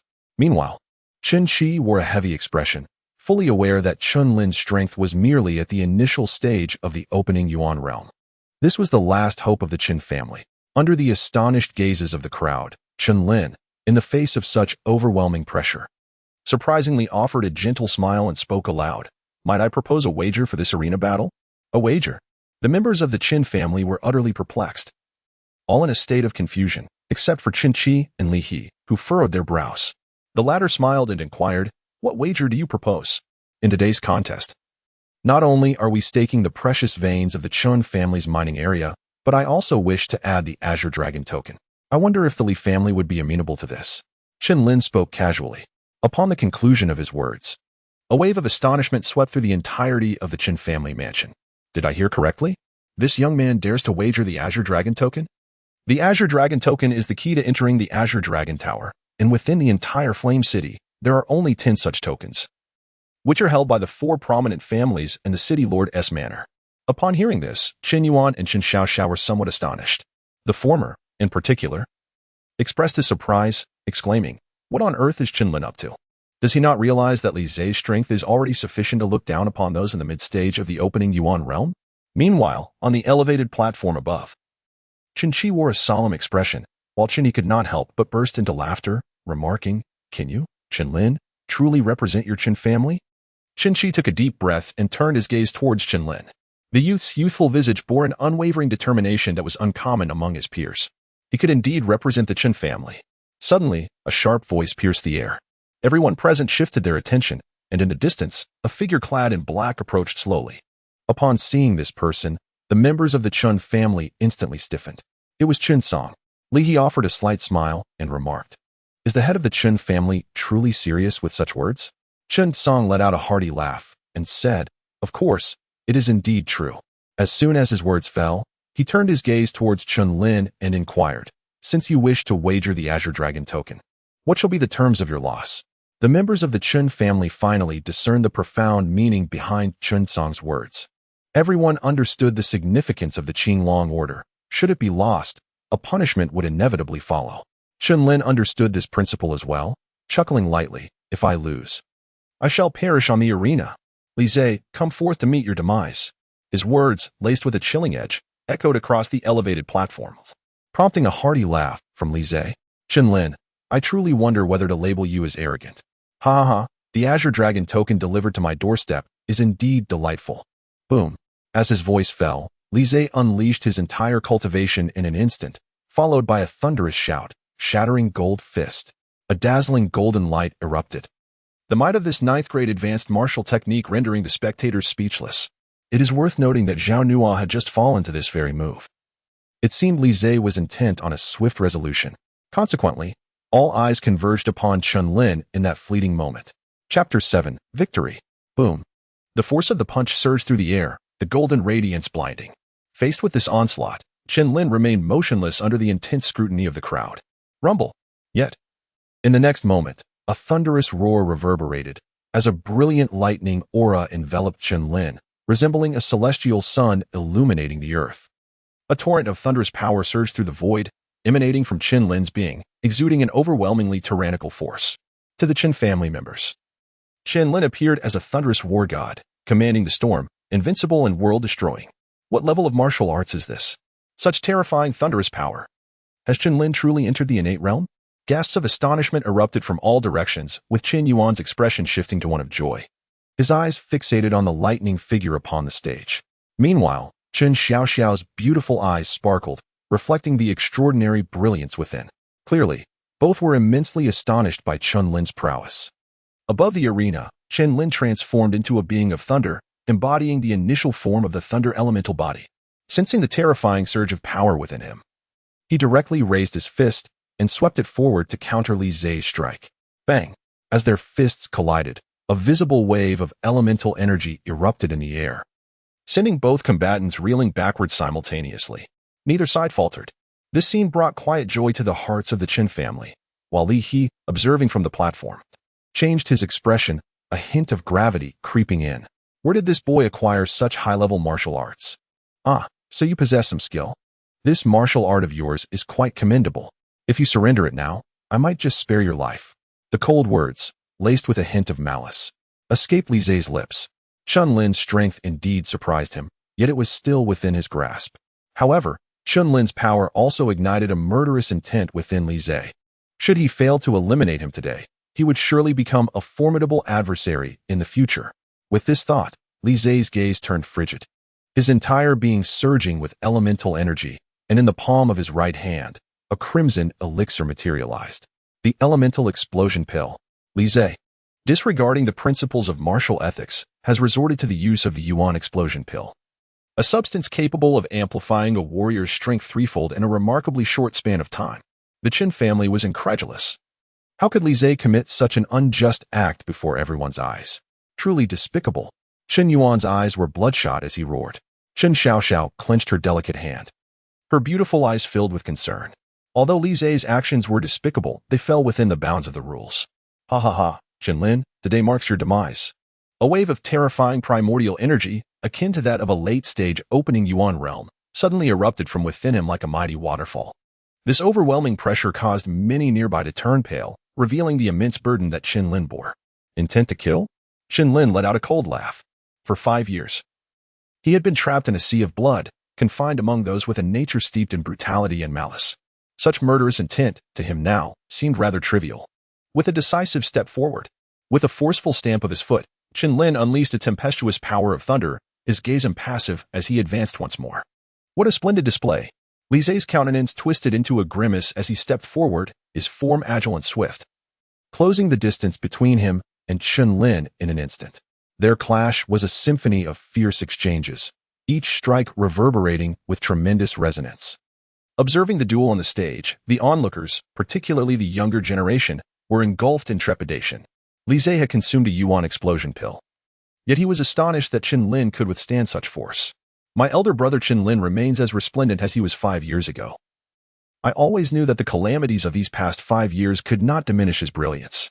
The younger generation of the Chen family gazed at the youthful figure on the stage, their eyes radiating with a brilliant glow.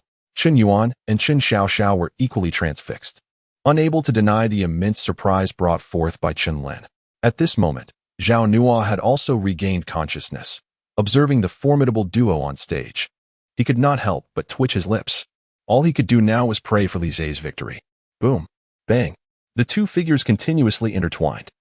And with a piercing roar echoing through the air, Chen Yuan propelled himself backward with great force. After such a lengthy engagement, it was time to bring it to a close. Li Zhe declared coldly, shattered vigor fist. With a thunderous shout, Li Zhe leaped into the air, unleashing a terrifying fist aura akin to splintering blades, hurtling directly toward Chen Lin. In the face of this ferocious strike, Chen Lin's expression remained unchanged. Yet, the spectators could discern a momentary surge of violent thunderous energy. Thunderclap fist, a technique derived from the thunder element body, gathering his strength. Chen Lin's gaze turned icy as he unleashed a punch, meeting Li Zhe's assault head-on. A dreadful shockwave erupted instantaneously. Boom. Witnessing this scene, Shen Qi and Li He on the stage could no longer remain seated. Both simultaneously formed hand seals, conjuring a luminous barrier to envelop the combatants. After a moment, amidst countless astonished gazes, the dust on the stage gradually settled, and in an instant, a collective gasp of shock filled the air.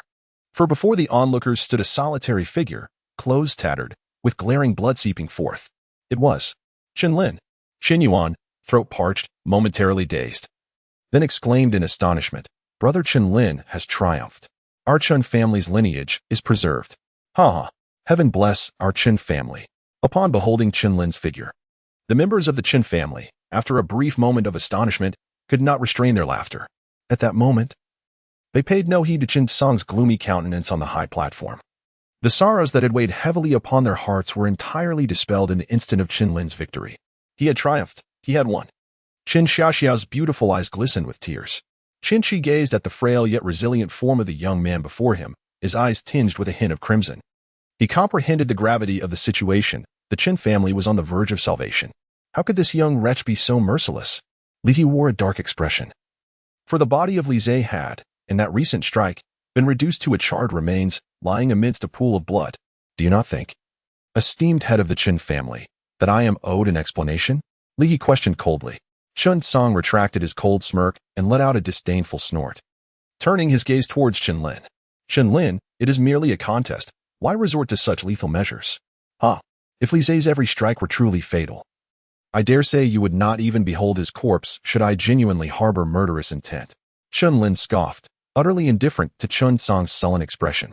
As expected, Chen Lin descended the arena with measured steps, locking eyes with Chen Xiaoxiao, and offered a faint smile. The entire Chen family, with clenched fists and faces brimming with delight, could not conceal their jubilance. However, upon hearing Chen Ling's words, their smiles gradually faded. Meanwhile, Chen Ling did not pause to rest. Instead, he cast his gaze around the room. Upon noticing Zhao Nua's expression of sheer terror, he stepped forward.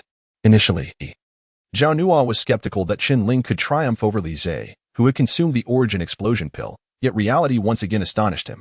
Brother Chen, May I inquire what instructions you have for Zhao? Little did Zhao Nua comprehend the turmoil within him, recognizing that his previous actions likely rendered him no more than a jester in Chen Ling's eyes. I recall you mentioning your intent to incapacitate me? Chen Ling spoke casually. Yet the sharpness in his words made Zhao Nua tremble. Brother Chen, it is merely that Zhao has been blind to your merits. If you could overlook past grievances, I am willing to offer 1/3 of my family's origin veins to the Chen family. Zhao Nua's eyes reflected sheer panic, driven solely by the instinct to preserve his life. Upon hearing this, Chen Lin scrutinized Zhao Nua, giving a slight nod and remarking, "You are indeed a clever individual." Zhao Nua felt a pang of bitterness in his heart, yet simultaneously experienced a sense of relief. Otherwise, it would not merely be Li Zhe lying in a pool of blood at this moment.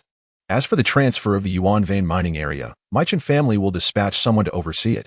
However, must the Qilong order be surrendered? Chen Lin then turned his gaze towards Li He. Li He's expression was fraught with conflict.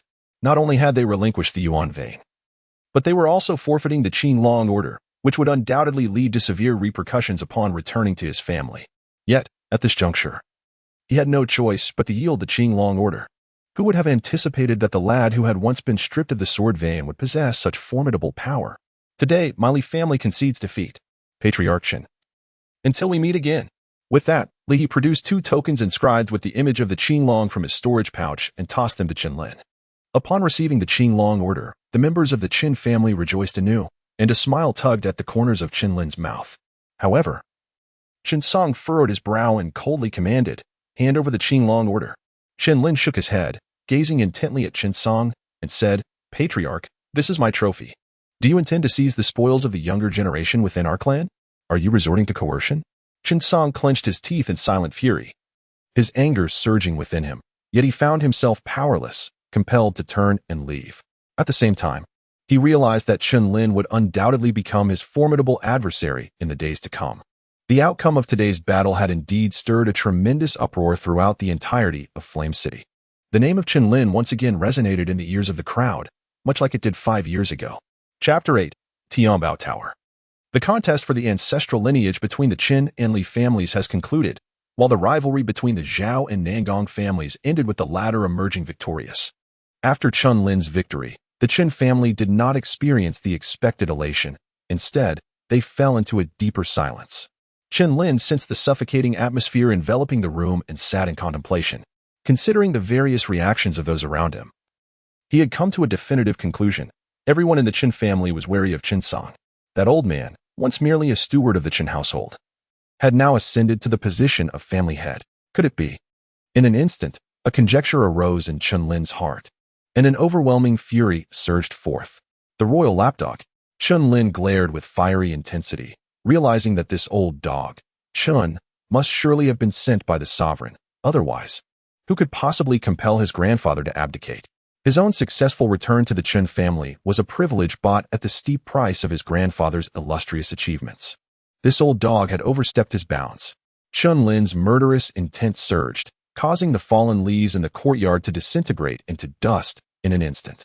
At that moment, a figure suddenly emerged. It was Chen Qi. Upon seeing Chen Lin, Chen Qi's expression grew exceedingly complex as he said, "This is the reward you have earned for securing victory for our Chen family."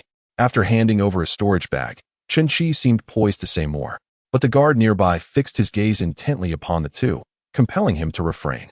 Ultimately, Chen Qi could only pat Chen Lin on the shoulder, his eyes reflecting a hint of satisfaction. Chen Lin nodded thoughtfully, gazing at the Qilong order in his hand, fully comprehending the course of action that lay ahead. After Chen Qi departed, Chen Lin glanced at the storage bag, which contained 5,000 yuan stones and the sole remaining copy of the Chen family's esteemed 9th-tier martial arts technique, the 8 Desolate Fist. Chen Lin smiled faintly. These rewards were, in fact, quite practical for him. He then stepped outside, making his way towards the Patriarch's courtyard. Upon seeing Chen Lin, the guards were about to announce his arrival when they noticed Chen Song striding out. "What brings you here?" Chen Song inquired, furrowing his brow. Chen Linxiang suppressed the murderous intent within him and smiled, saying, "Master of the family, I wish to inform you that the Qilong Tower will be opening in 10 days. I intend to bestow the surplus 3 Qilong tokens upon Chun Yuan, Chen Xiaoxiao, and Chen Gang. The Qilong Tower is a mysterious treasure trove established by a clandestine force to unearth the prodigies of the empire. It is rumored that the tower consists of 9 levels, each granting various spiritual treasures and elixirs upon passage. Yet, throughout the years in Yinhua City, no one has managed to reach the 7th level. Thus, for the common folk, the Qinglong Tower remains an elusive domain. Upon hearing this, Chen Song raised his brow, fully aware of the origins of the Azure Dragon Tower. His understanding of the tower was sufficiently profound. If even the royal prodigies could scarcely ascend many levels, what could the disciples of a mere provincial family hope to achieve? Truly, it was an exercise in futility, a delusion of grandeur. Upon this thought, Chen Song felt a sense of relief. Under Chen Lin's watchful gaze, he slowly nodded, signifying his acquiescence. As he observed Chen Lin's retreating figure, memories of the moment when he defeated Li Zhe flooded his mind. This young man had indeed encountered numerous fortuitous events. Yet, it seemed implausible. In the entire Qingyan Empire, for decades, aside from the Crown Prince, no one had managed to ascend the 9th tier. How could Chen Lin possibly achieve this? If he possessed the sword veins, there might still be a glimmer of hope. But in his current state, what could he rely upon? With this contemplation, Chen Song stifled his growing unease. Having just parted ways with Chen Song, Chen Lin soon spotted a graceful figure not far away, and his heart brightened. It was Xiao Xiao. The person in the distance was indeed Chen Xiao Xiao. As Chen Lin approached, however, she maintained her distance, and he chose not to press the matter further. Instead, he produced 3 Qinglong tokens. I have informed the family head that in 10 days, the 3 of you will accompany me to challenge the Qinglong Tower. Chen Lin spoke slowly, his gaze lingering on the forced aloofness in the young woman's eyes, causing a pang of sorrow in his heart.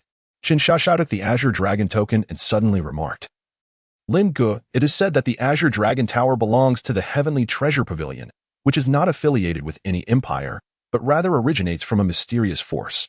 The very existence of the Heavenly Treasure Pavilion is enough to instill trepidation even in the hearts of empires.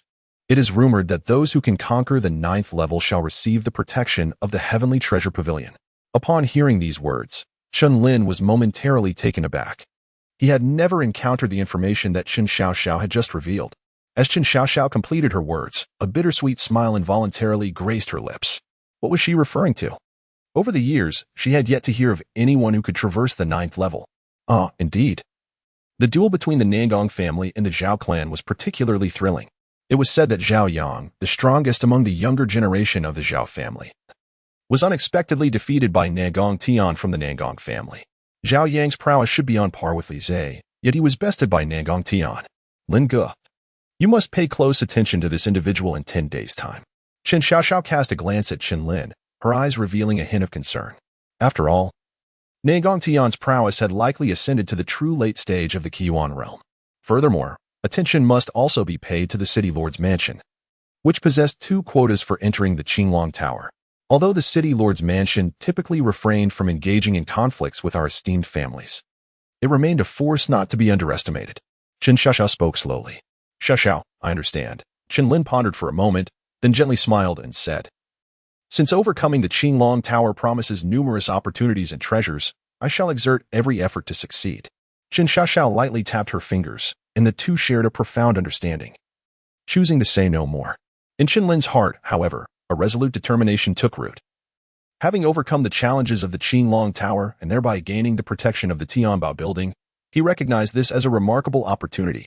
The following day, as the morning sun began to rise, Chen family East Courtyard, Chen Lin sat cross-legged, absorbing the primal energy within the essence stone, and a vibrant aura of energy enveloped him, growing increasingly potent.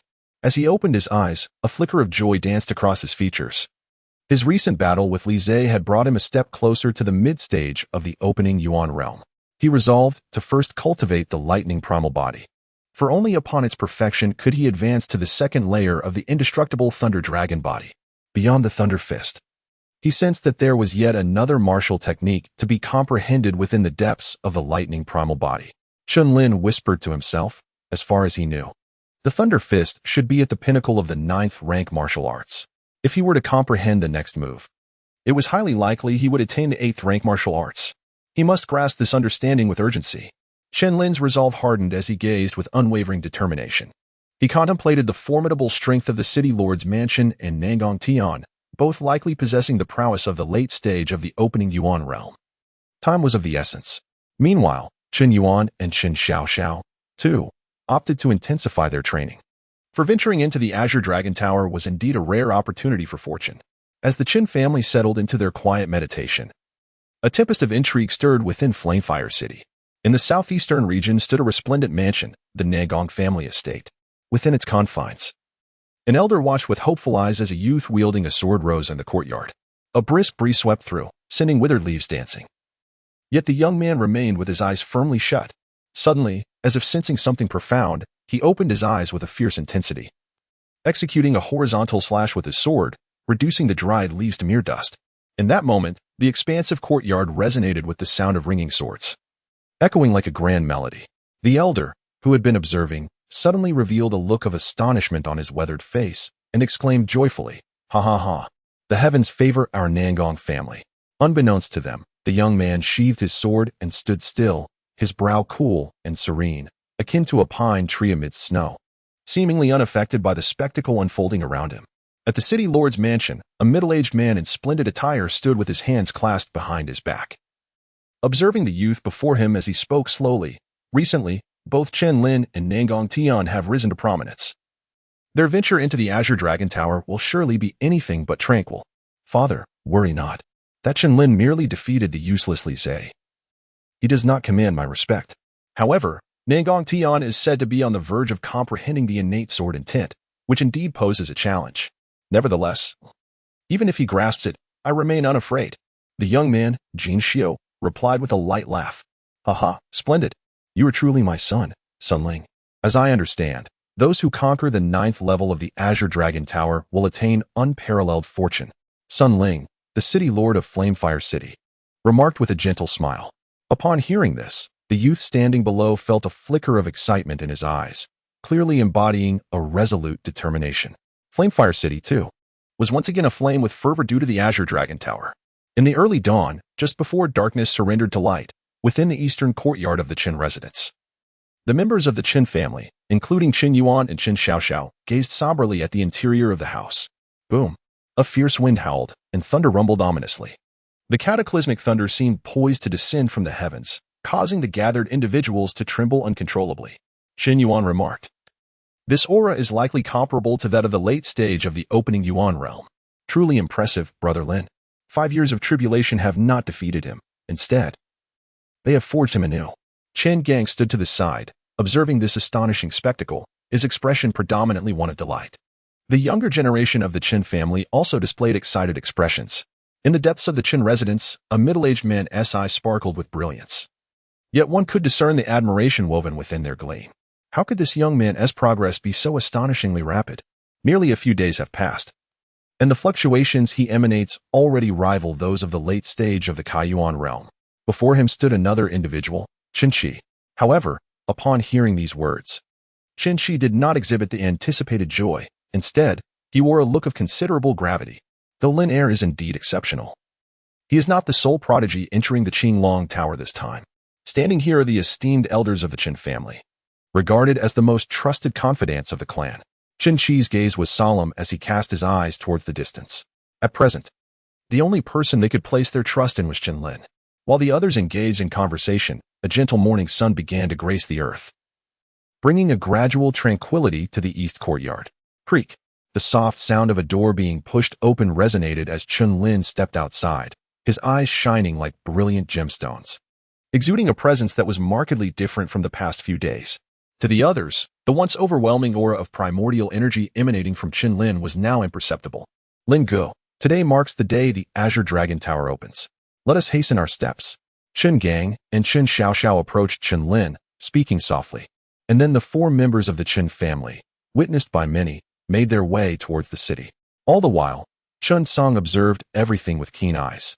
Do they regard the Azure Dragon Tower as their last hope? Ha ha ha. I hope you seize this final opportunity. Chen Songyin let out a chilling laugh, which caused the guards nearby to break into a cold sweat. In the very heart of Flame City, there stood a colossal tower, soaring into the clouds. The tower's structure was adorned with the image of a massive dragon, its claws poised menacingly, and its fierce eyes instilling a sense of dread in all who beheld it. This was the Azure Dragon Tower. At this moment, surrounding the Azure Dragon Tower, a considerable number of warriors had gathered in anticipation of its opening day, though most were merely there to bask in the excitement. By the time Chen Lin and his companions arrived at the tower's vicinity, they could already see. In the southeastern corner, a young man standing with a sword in hand. Around him, many cast wary glances, yet none dared to approach. "Nangong Tian," Chen Sheshao murmured. Her beautiful eyes filled with gravity. Upon hearing this, Chen Lin cast his gaze over, and in that fleeting moment, Nangong Tian seemed to sense something. Their eyes meeting for an instant. A flicker of firelight glimmered in the void, a sight that left the onlookers astounded. That individual was none other than Chen Lin. The fact that he could compel both Chen Yuan and Chen Xiaoxiao to willingly take a back seat indicated that Chen Lin was indeed extraordinary. Retracting his gaze, Chen Lin felt a sudden jolt within, recognizing the sharpness of that gaze. This person is indeed Chen Lin. I wonder if he is worthy of me drawing my sword, murmured Nangong Tian, his expression devoid of any emotion. At that moment, a commotion erupted in the center of the crowd as they parted to create a pathway. Within this passage, a remarkably handsome youth, resplendent as if surrounded by stars, strode forth with pride. The first prodigy of the city lord's mansion, Sun Qi. Upon hearing the murmurs of the crowd, Chen Xiaoxiao spoke softly, and Chen Lin nodded slightly, yet his gaze soon sharpened. "So you are Chen Lin?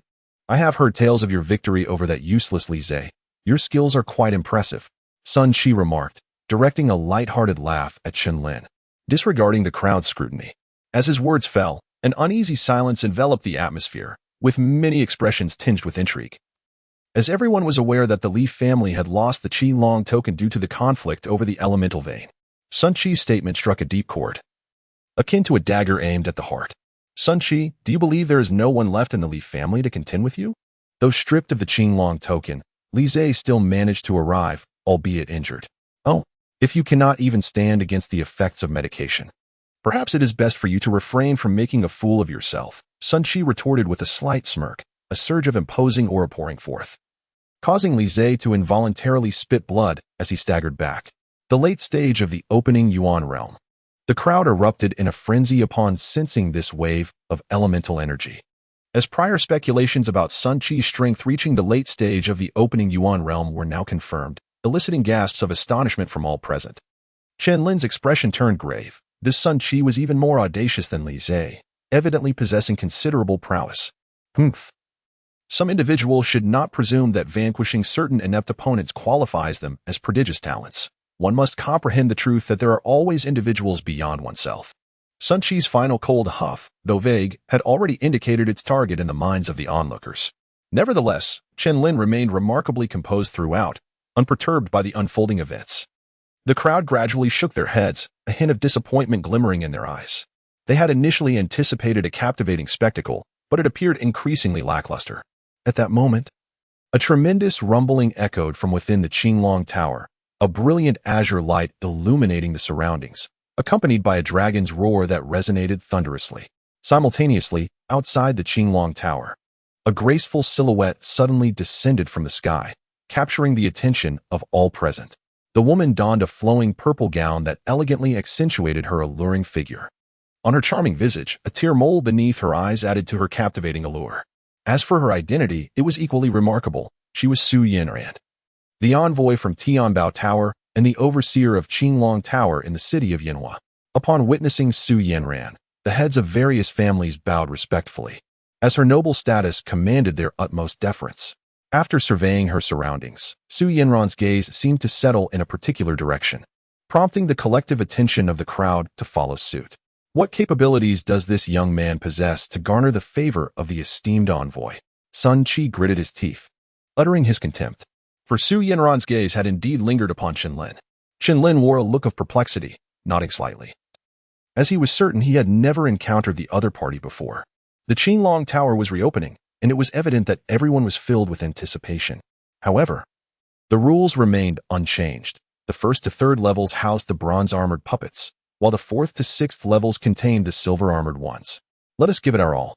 Su Yanran spoke softly, a beguiling smile gracing her enchanting visage, causing the martial artists present to flush with excitement, including Sun Qi, who was secretly gritting his teeth.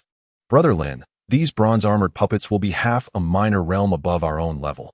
And as for the silver-armored puppets, they will be a full minor realm above us. Moreover, the bodies of these puppets are exceedingly resilient, making it quite challenging for us to inflict genuine harm." Once our energy is excessively depleted, we shall inevitably face defeat. Which is why most can only advance to the 3rd level. Chen Xiaoxiao spoke in a low voice, clearly indicating that she was already well acquainted with the Qinglong Tower. Upon hearing this, Chen Lin nodded gravely. If that is the case, the silver-armored puppet is indeed quite formidable. It is no wonder that over the years, not a single soul has managed to breach the 7th level. Everyone must exercise caution upon entering the tower, should one find themselves overmatched. It is imperative to shatter the Azure Dragon token in their possession. The Azure Dragon token serves not only as a pass to enter the Azure Dragon Tower, but also acts as a life-saving artifact within its confines. A mere squeeze will ensure a safe escape. Chen Lin reminded the 4 individuals, while Chen Yuan and Chen Gang nodded silently, their expressions notably grave. Clearly aware of the formidable terrors that lay within the Qinglong Tower, Chen Lin said little, and just as the 4 were about to enter the Qinglong Tower, a figure suddenly emerged, obstructing their path. It was Sun Qi. Chen Yuan furrowed his brow. Sun Qi directed a scornful gaze at Chen Lin and remarked with a sneer, "Young man, within the Qinglong Tower, encounters between martial artists only occur from the 7th level upwards. If you can only advance to the first 6 levels, you shall remain but a hollow name. Yet, it is true that for decades, no one from Yinhua City has managed to reach the 7th level. However, today Sun Qi, shall shatter this precedent." His domineering and arrogant words reverberated like thunder through the void, imbued with a chilling edge that pointed directly at Chen Lin. Chapter 10. The Challenge Begins. Roar. The dragon's roar echoed through the heavens, penetrating the firmament. The moment the Qinglong Tower was unveiled, Zhao Nuo and Zhao Yang from the Zhao family felt their vital energy surge, swiftly making their way towards the tower. Upon witnessing Sun Qi advancing towards Chen Lin, Zhao Nuo could not suppress a secret delight, for he knew that in the presence of Sun Qi, Li Zhe was no more significant than a mere grandson. Chen Lin possesses the capability to vanquish Li Zhe, yet should he provoke Sun Qi, he would find himself on an inevitable path to ruin. Do not be deceived. Even if he has triumphed over Li Zhe, it is evident he possesses a modicum of strength, yet in the face of Sun Qi, he is utterly powerless. As Zhao Nuo became lost in thought, Zhao Yang could not help but raise an eyebrow and speak. Zhao Nuo offered a faint smile, no longer wishing to squander time, and followed Zhao Yang into the Qinglong Tower. Upon their entrance, the young man of the Nangong family, Nangong Tian, who stood with a sword in hand, also stepped forward. Following him was a charming young woman, her hand shimmering with a green aura, evidently the second chosen individual from the Nangong family to enter the Qinglong Tower. This was Nangong Shui. At not yet 17, she had already advanced to the mid-stage of the Kaiyuan realm. Her talents were scarcely inferior to those of Nangong Tian. It was rumored that she had been accepted as a disciple by a prominent sect in Tianyang County, and her return was unexpected. Among the onlookers, some recognized Nangong Shui's identity and gasped in astonishment, especially upon learning that she had been taken as a disciple by a great sect in Tianyang County, which seemed almost unbelievable. However, upon reflecting on her formidable talents, they deemed it all within reason. Her delicate figure was as frigid as snow, true to her name. Yet at the moment before entering the tower, her cold gaze inadvertently swept over Chen Lin. This brief appraisal captured the attention of all, including the perpetually brooding Sun Qi. In Yinhua City, who does not know that Sun Qi is infatuated with Nangong Shui? Yet, her demeanor is notoriously frigid, offering no warmth to anyone. Witnessing this scene, Sun Qi's fingers clenched tightly, a flicker of anger igniting in his eyes. However, his immediate task was to enter the Qinglong Tower.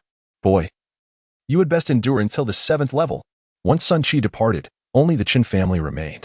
This kid is truly insufferable. Chen Yuan seethed with anger. Had it not been for Chen Gang's restraint, he might have rushed to confront Sun Qi.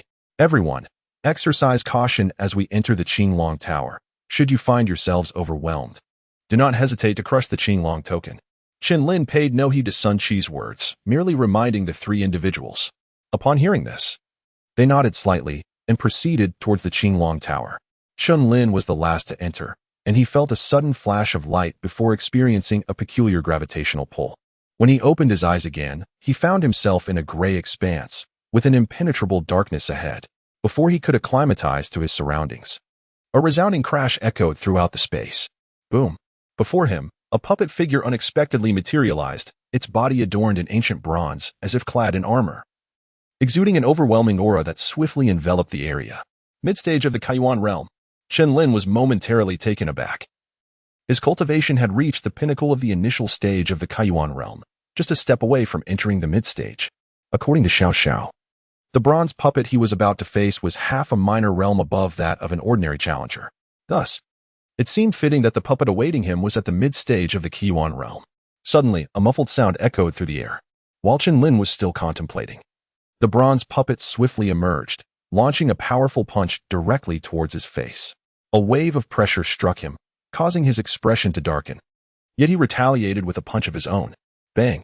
The thunderous roar resonated throughout the space, and while Chen Lin remained steadfast, the bronze puppet was forced back several meters. Observing this, Chen Lin's gaze sharpened. He unleashed another sweeping punch. The speed of this strike was astonishing. So rapid that even the bronze puppet could not react in time, landing squarely on its abdomen. Bang! In the next moment, the bronze puppet shattered into countless bronze fragments. Retracting his fists, Chen Lin smiled slightly. Although the puppet possessed formidable physical strength, it lacked significant agility. Suddenly, a dark portal appeared before Chen Lin, which he surmised to be the entrance to the second level.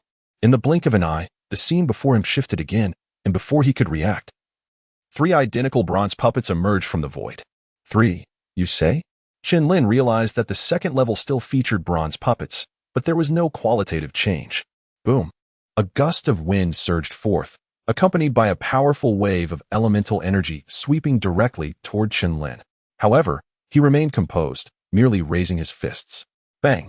He unleashed 3 consecutive punches, causing the 3 puppets to stagger back. Chen Lin's gaze sharpened, and he shouted, 8 Desolation Fist. With his fist unleashed, the wind stirred, and a forceful aura filled the space, his momentum shifting dramatically. The radiance of his punch was magnificent and overwhelmingly dominant. With a single strike, the bronze puppet had no opportunity to breathe and was instantly reduced to a cloud of fragments. On to the next level. The third level mirrored the second, still featuring bronze puppets, but now there were 6 before Chen Lin. At this point, he comprehended the challenge posed by the Azure Dragon Tower. Without a certain level of talent, one might struggle to pass even the first level. Those with talent but lacking in follow-through would likely falter at the third level. 8 Desolation Fist. Chen Lin bellowed, his figure transforming into an afterimage, nearly impossible to track with the naked eye. In the next instant, a series of crackling sounds erupted. The 9 bronze puppets disintegrated into fragments under the force of his punch, leaving none behind. As the last puppet vanished, a glowing orb soared through the dark space. Chen Lin reached out to take it, only to discover that within the luminous orb lay 3 elixirs, the most esteemed of which was a 9th-grade advanced pill.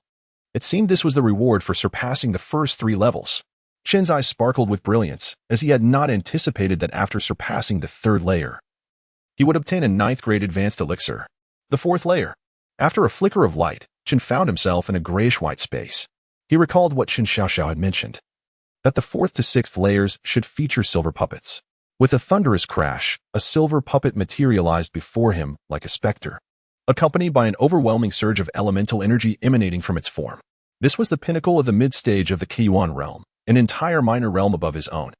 Xiaoxiao's words proved to be undeniably true. Chen Lin clenched his fists tightly, a surge of battle intent coursing through his entire being. The power of this silver puppet should be on par with Li Zhe. However, this is merely the 4th level. If it were the 6th, would he be forced to contend with 6 Li Zhes? Quite intriguing. As Chen Lin pressed onward through the trials, the other 9 who had entered the Qinglong Tower were also advancing fervently. Those who bore their families' hopes and entered the tower were undoubtedly gifted. Yet upon reaching the 3rd level, some could not withstand the pressure and shattered their Qinglong tokens. Suddenly, outside the Qinglong Tower, a brilliant light flashed, and a figure materialized unexpectedly. Was it Chen Gang from the Chen family? As Chen Gang landed, another radiant glow erupted. Could it be Zhao Nuo from the Zhao family? Ha ha ha. Who would have thought Zhao Nuo would falter at the 3rd level? Someone chuckled aloud. Many gazes turned towards Zhao Nuo with an odd expression, for his reputation had already been tarnished in the hearts of the crowd prior to this. Chen Gang emerged, not due to remarkable talent, but with merely the cultivation of the 9th realm of the opening veins. In contrast, Zhao Nuo possessed extraordinary gifts, ranking among the elite youths of Flame City. Were it not for my severe injuries, I would not have to endure such humiliation today.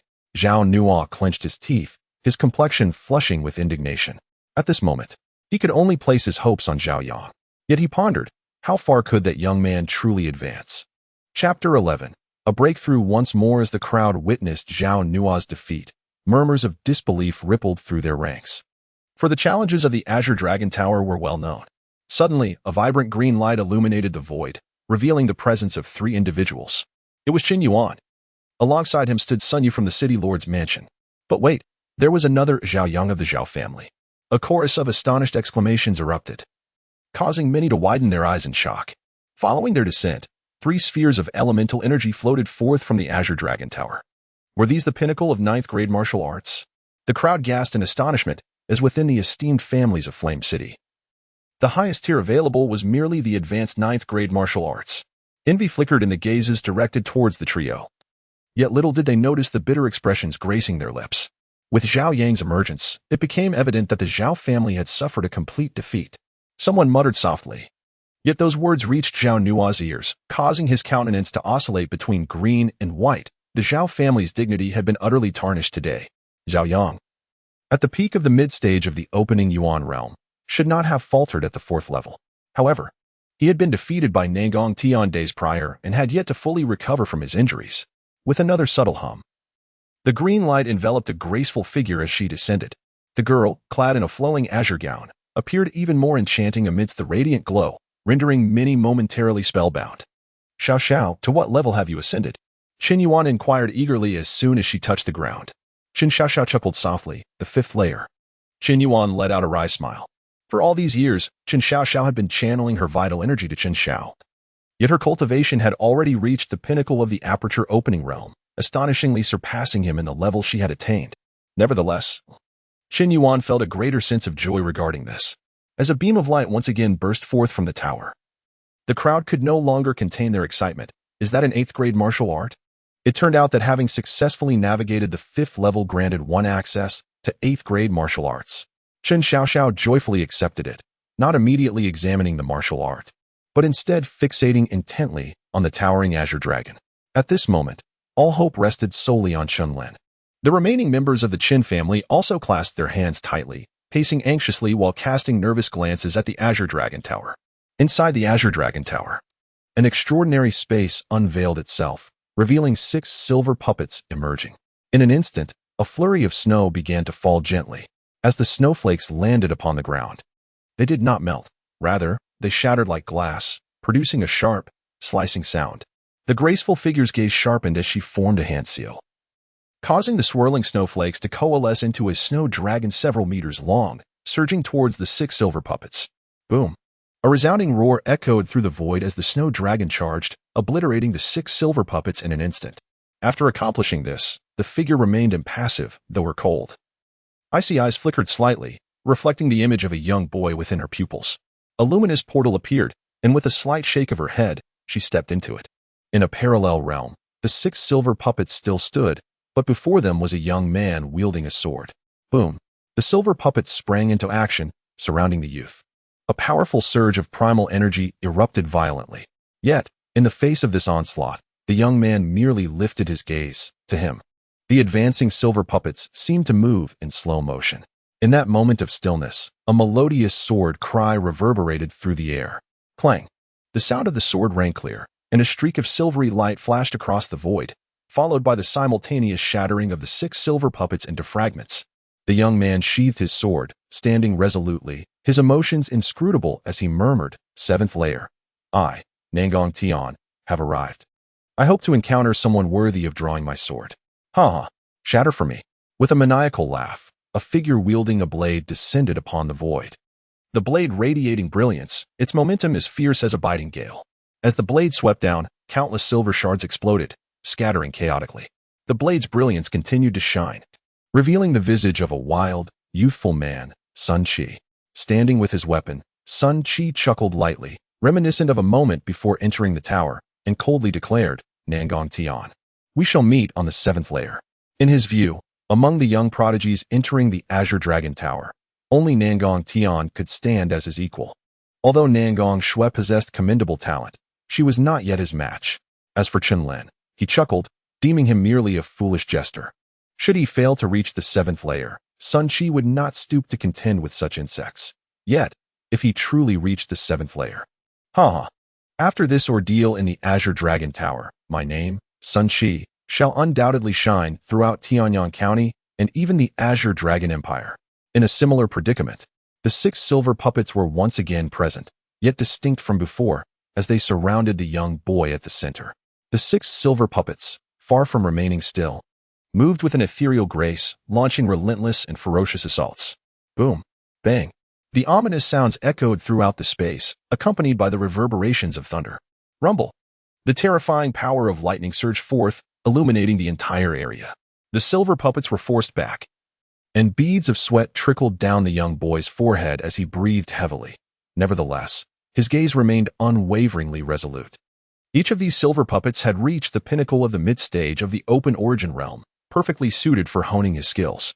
With a smile, Chen Lin found himself at the pinnacle of the early stage of the Kaiyuan realm, merely a step away from breaking into the mid-stage.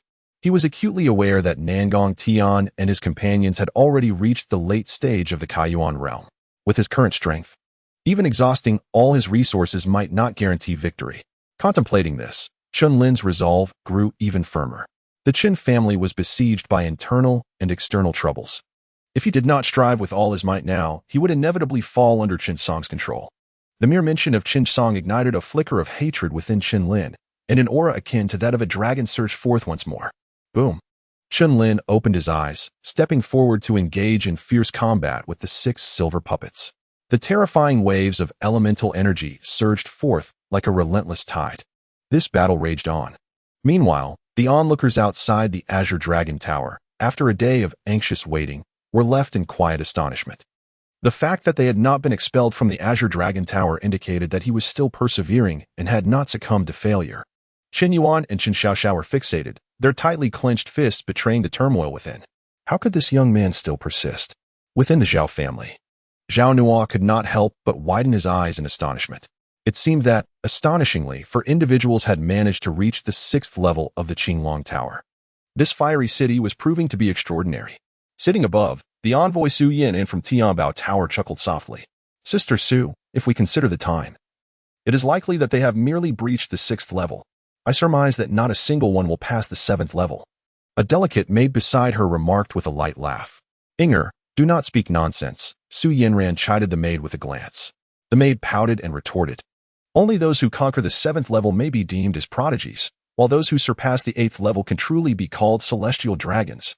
As for the 9th level, in the entire Qingyan Empire, only the Imperial Prince, endowed with the fortune of a flood dragon, has ever succeeded.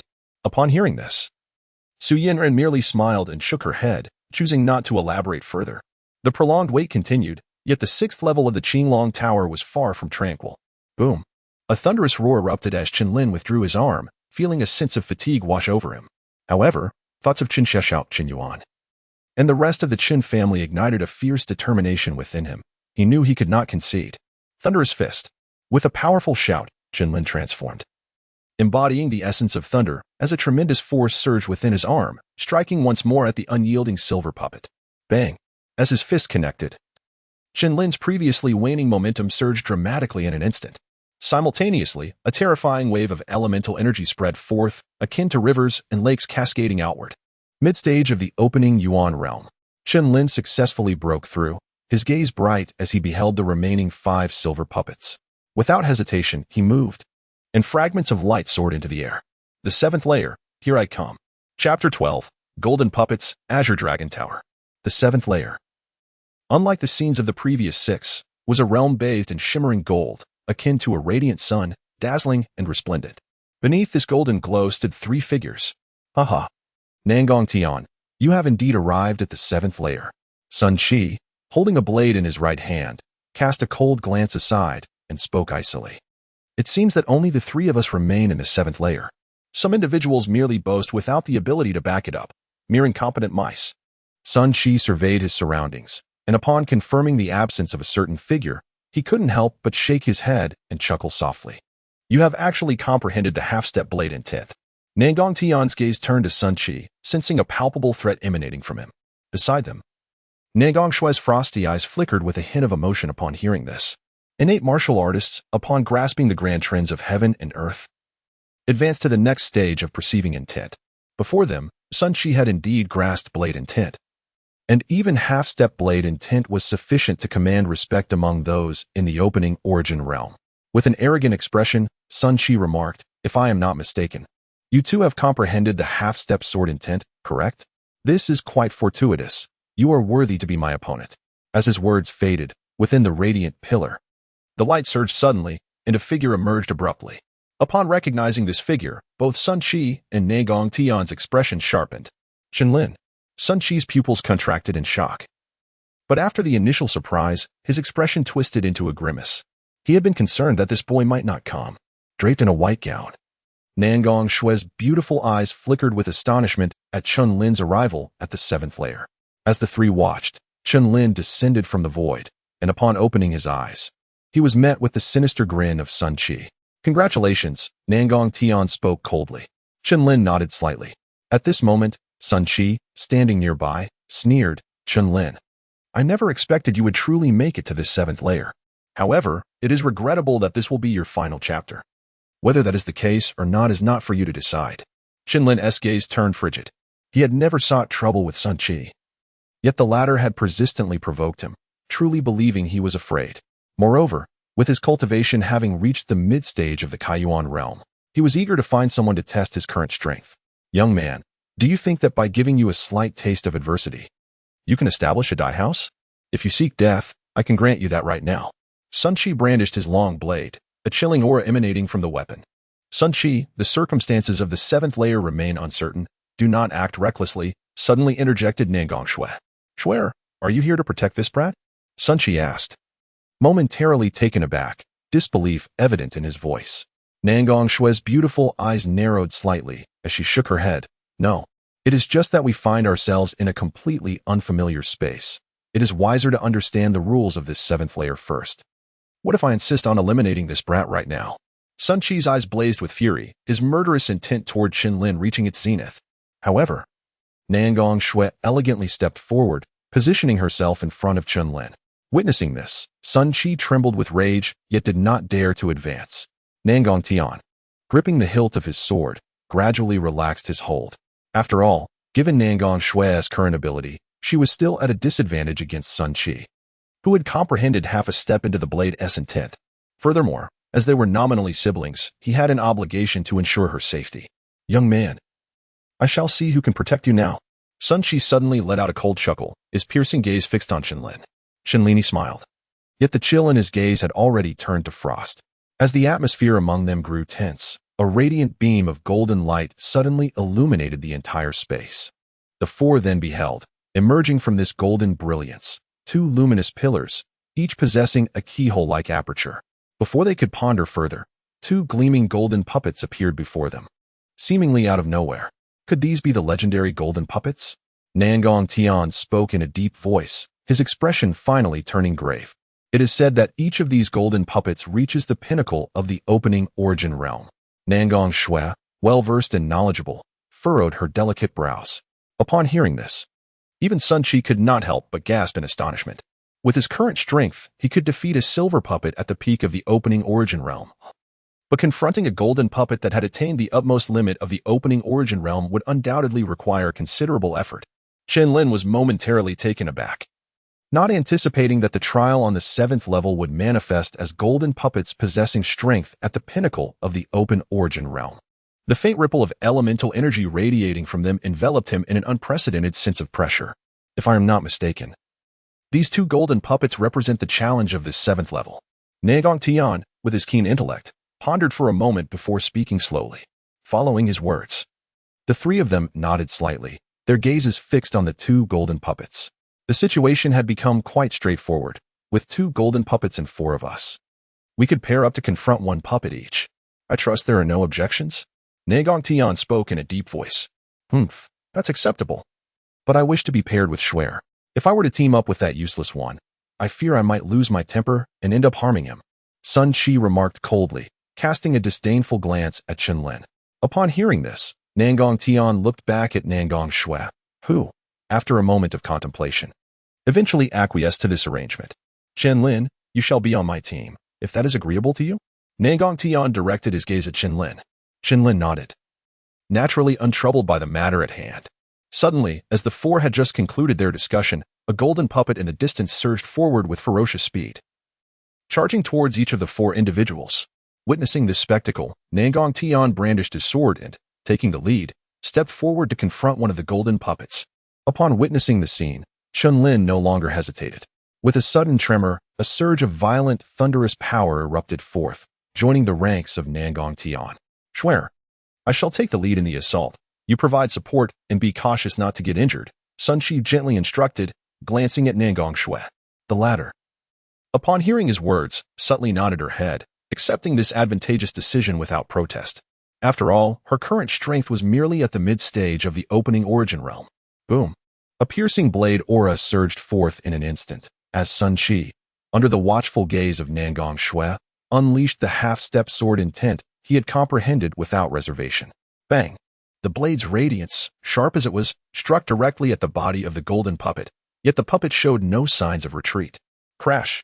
A fist was hurled forward, and Sun Shi's pupils constricted as he hastily raised his sword to block, retreating rapidly as his feet lost contact with the ground. The legendary golden puppet at the pinnacle of the opening origin realm truly lived up to its reputation. With a cold smile, Sun Shi dismissed the earlier setback, bursting into laughter before advancing with his sword once more. Meanwhile, Nangong Shui was not idle. She formed hand seals, and a flurry of snowflakes began to dance through the air, descending forcefully upon the golden puppet. On the other side, Chen Lin and Nangong Tian faced the golden puppet with considerable difficulty. Nangong Tian made the same decision as Sun Shi. He would take the lead in the attack while Chen Lin provided support. On the surface, both Chen Lin and Nangong Shui appeared to be at the mid-stage of the opening origin realm. Buzz! The sound of a sword echoed as Nangong Tian lunged at the golden puppet, unleashing a wave of sword energy that, however, failed to inflict any harm upon the puppet. Observing this, Nangong Tian's gaze sharpened, and he called out softly, "Half-step sword intent." A chilling sword radiance suddenly surged from Nangong Tian's long sword, causing the very space around them to tremble momentarily. Chen Lin felt a jolt. Indeed, Nangong Tian was extraordinary. Having comprehended the half-step sword intent while still in the opening origin realm, now only a short distance from achieving the complete innate sword intent. The comprehension of sword intent is, after all, one of the most challenging aspects of martial arts.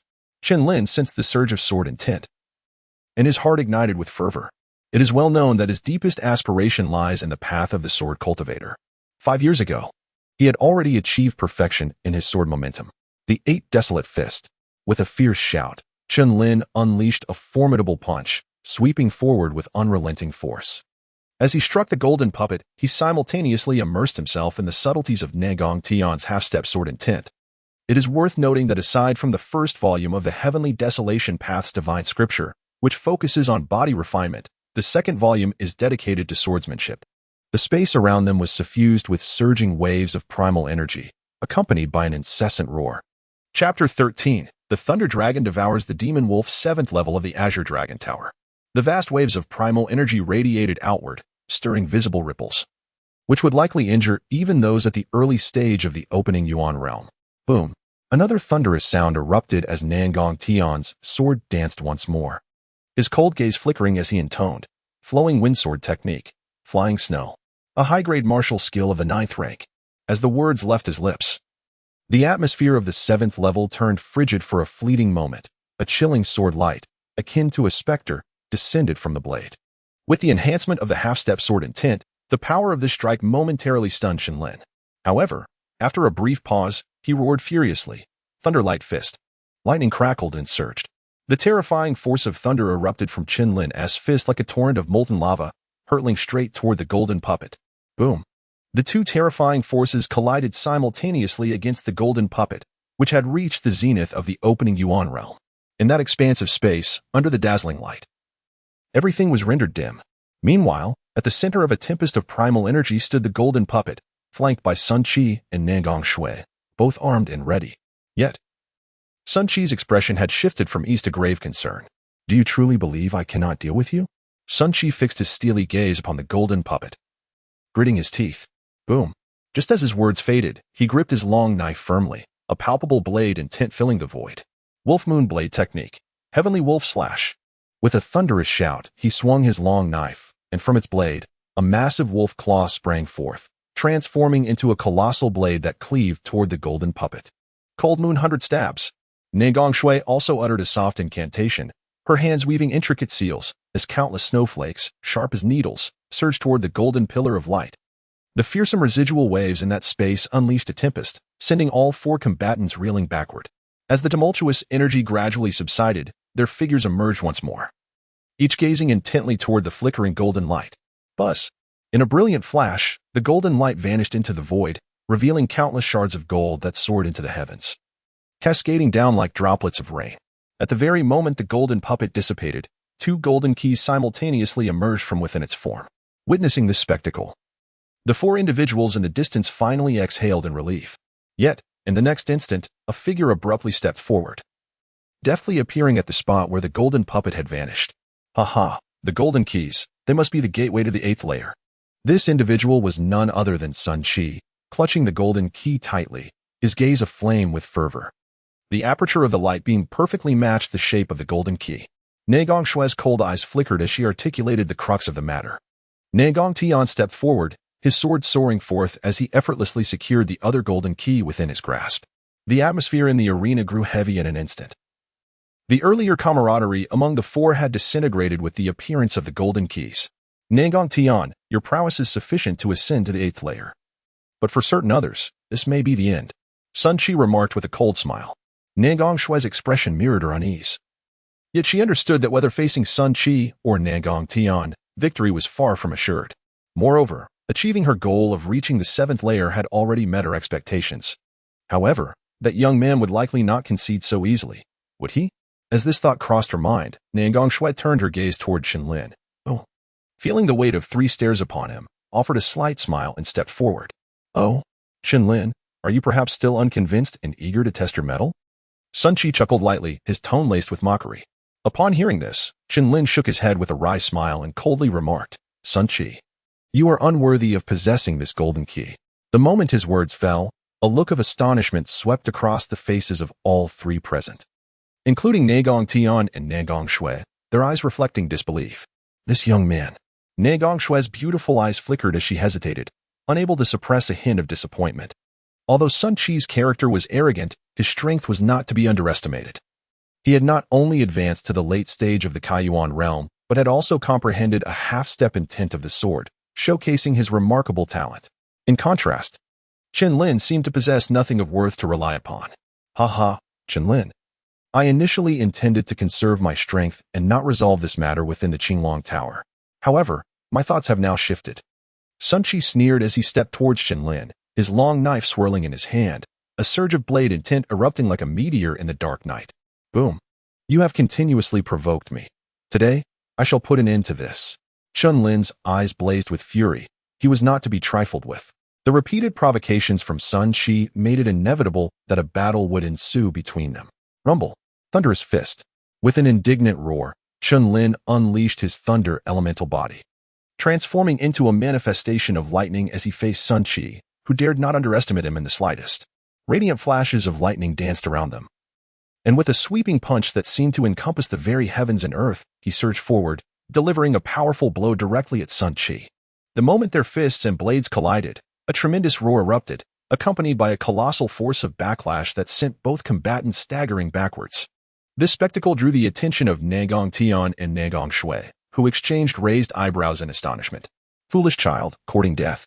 Sun Qi could not bear the thought of an insignificant insect standing toe-to-toe with him, and with a furious shout, he advanced once more, gripping his blade tightly. Howling Moon Blade Technique, Celestial Wolf Slash. With a thunderous cry, a crimson tempest erupted from the blade, surging forth like an unstoppable river, relentless in its ferocity.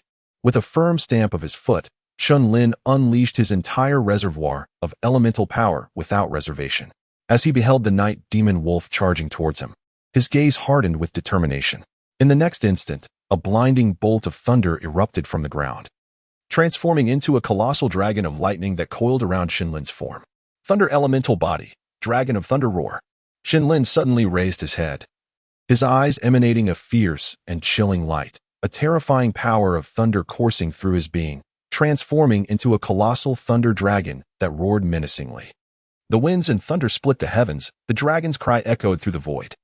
This thunderous dragon's roar was the second martial technique that Chen Lin had comprehended within the thunder element body, its rank sufficient to reach the 8th tier of martial arts.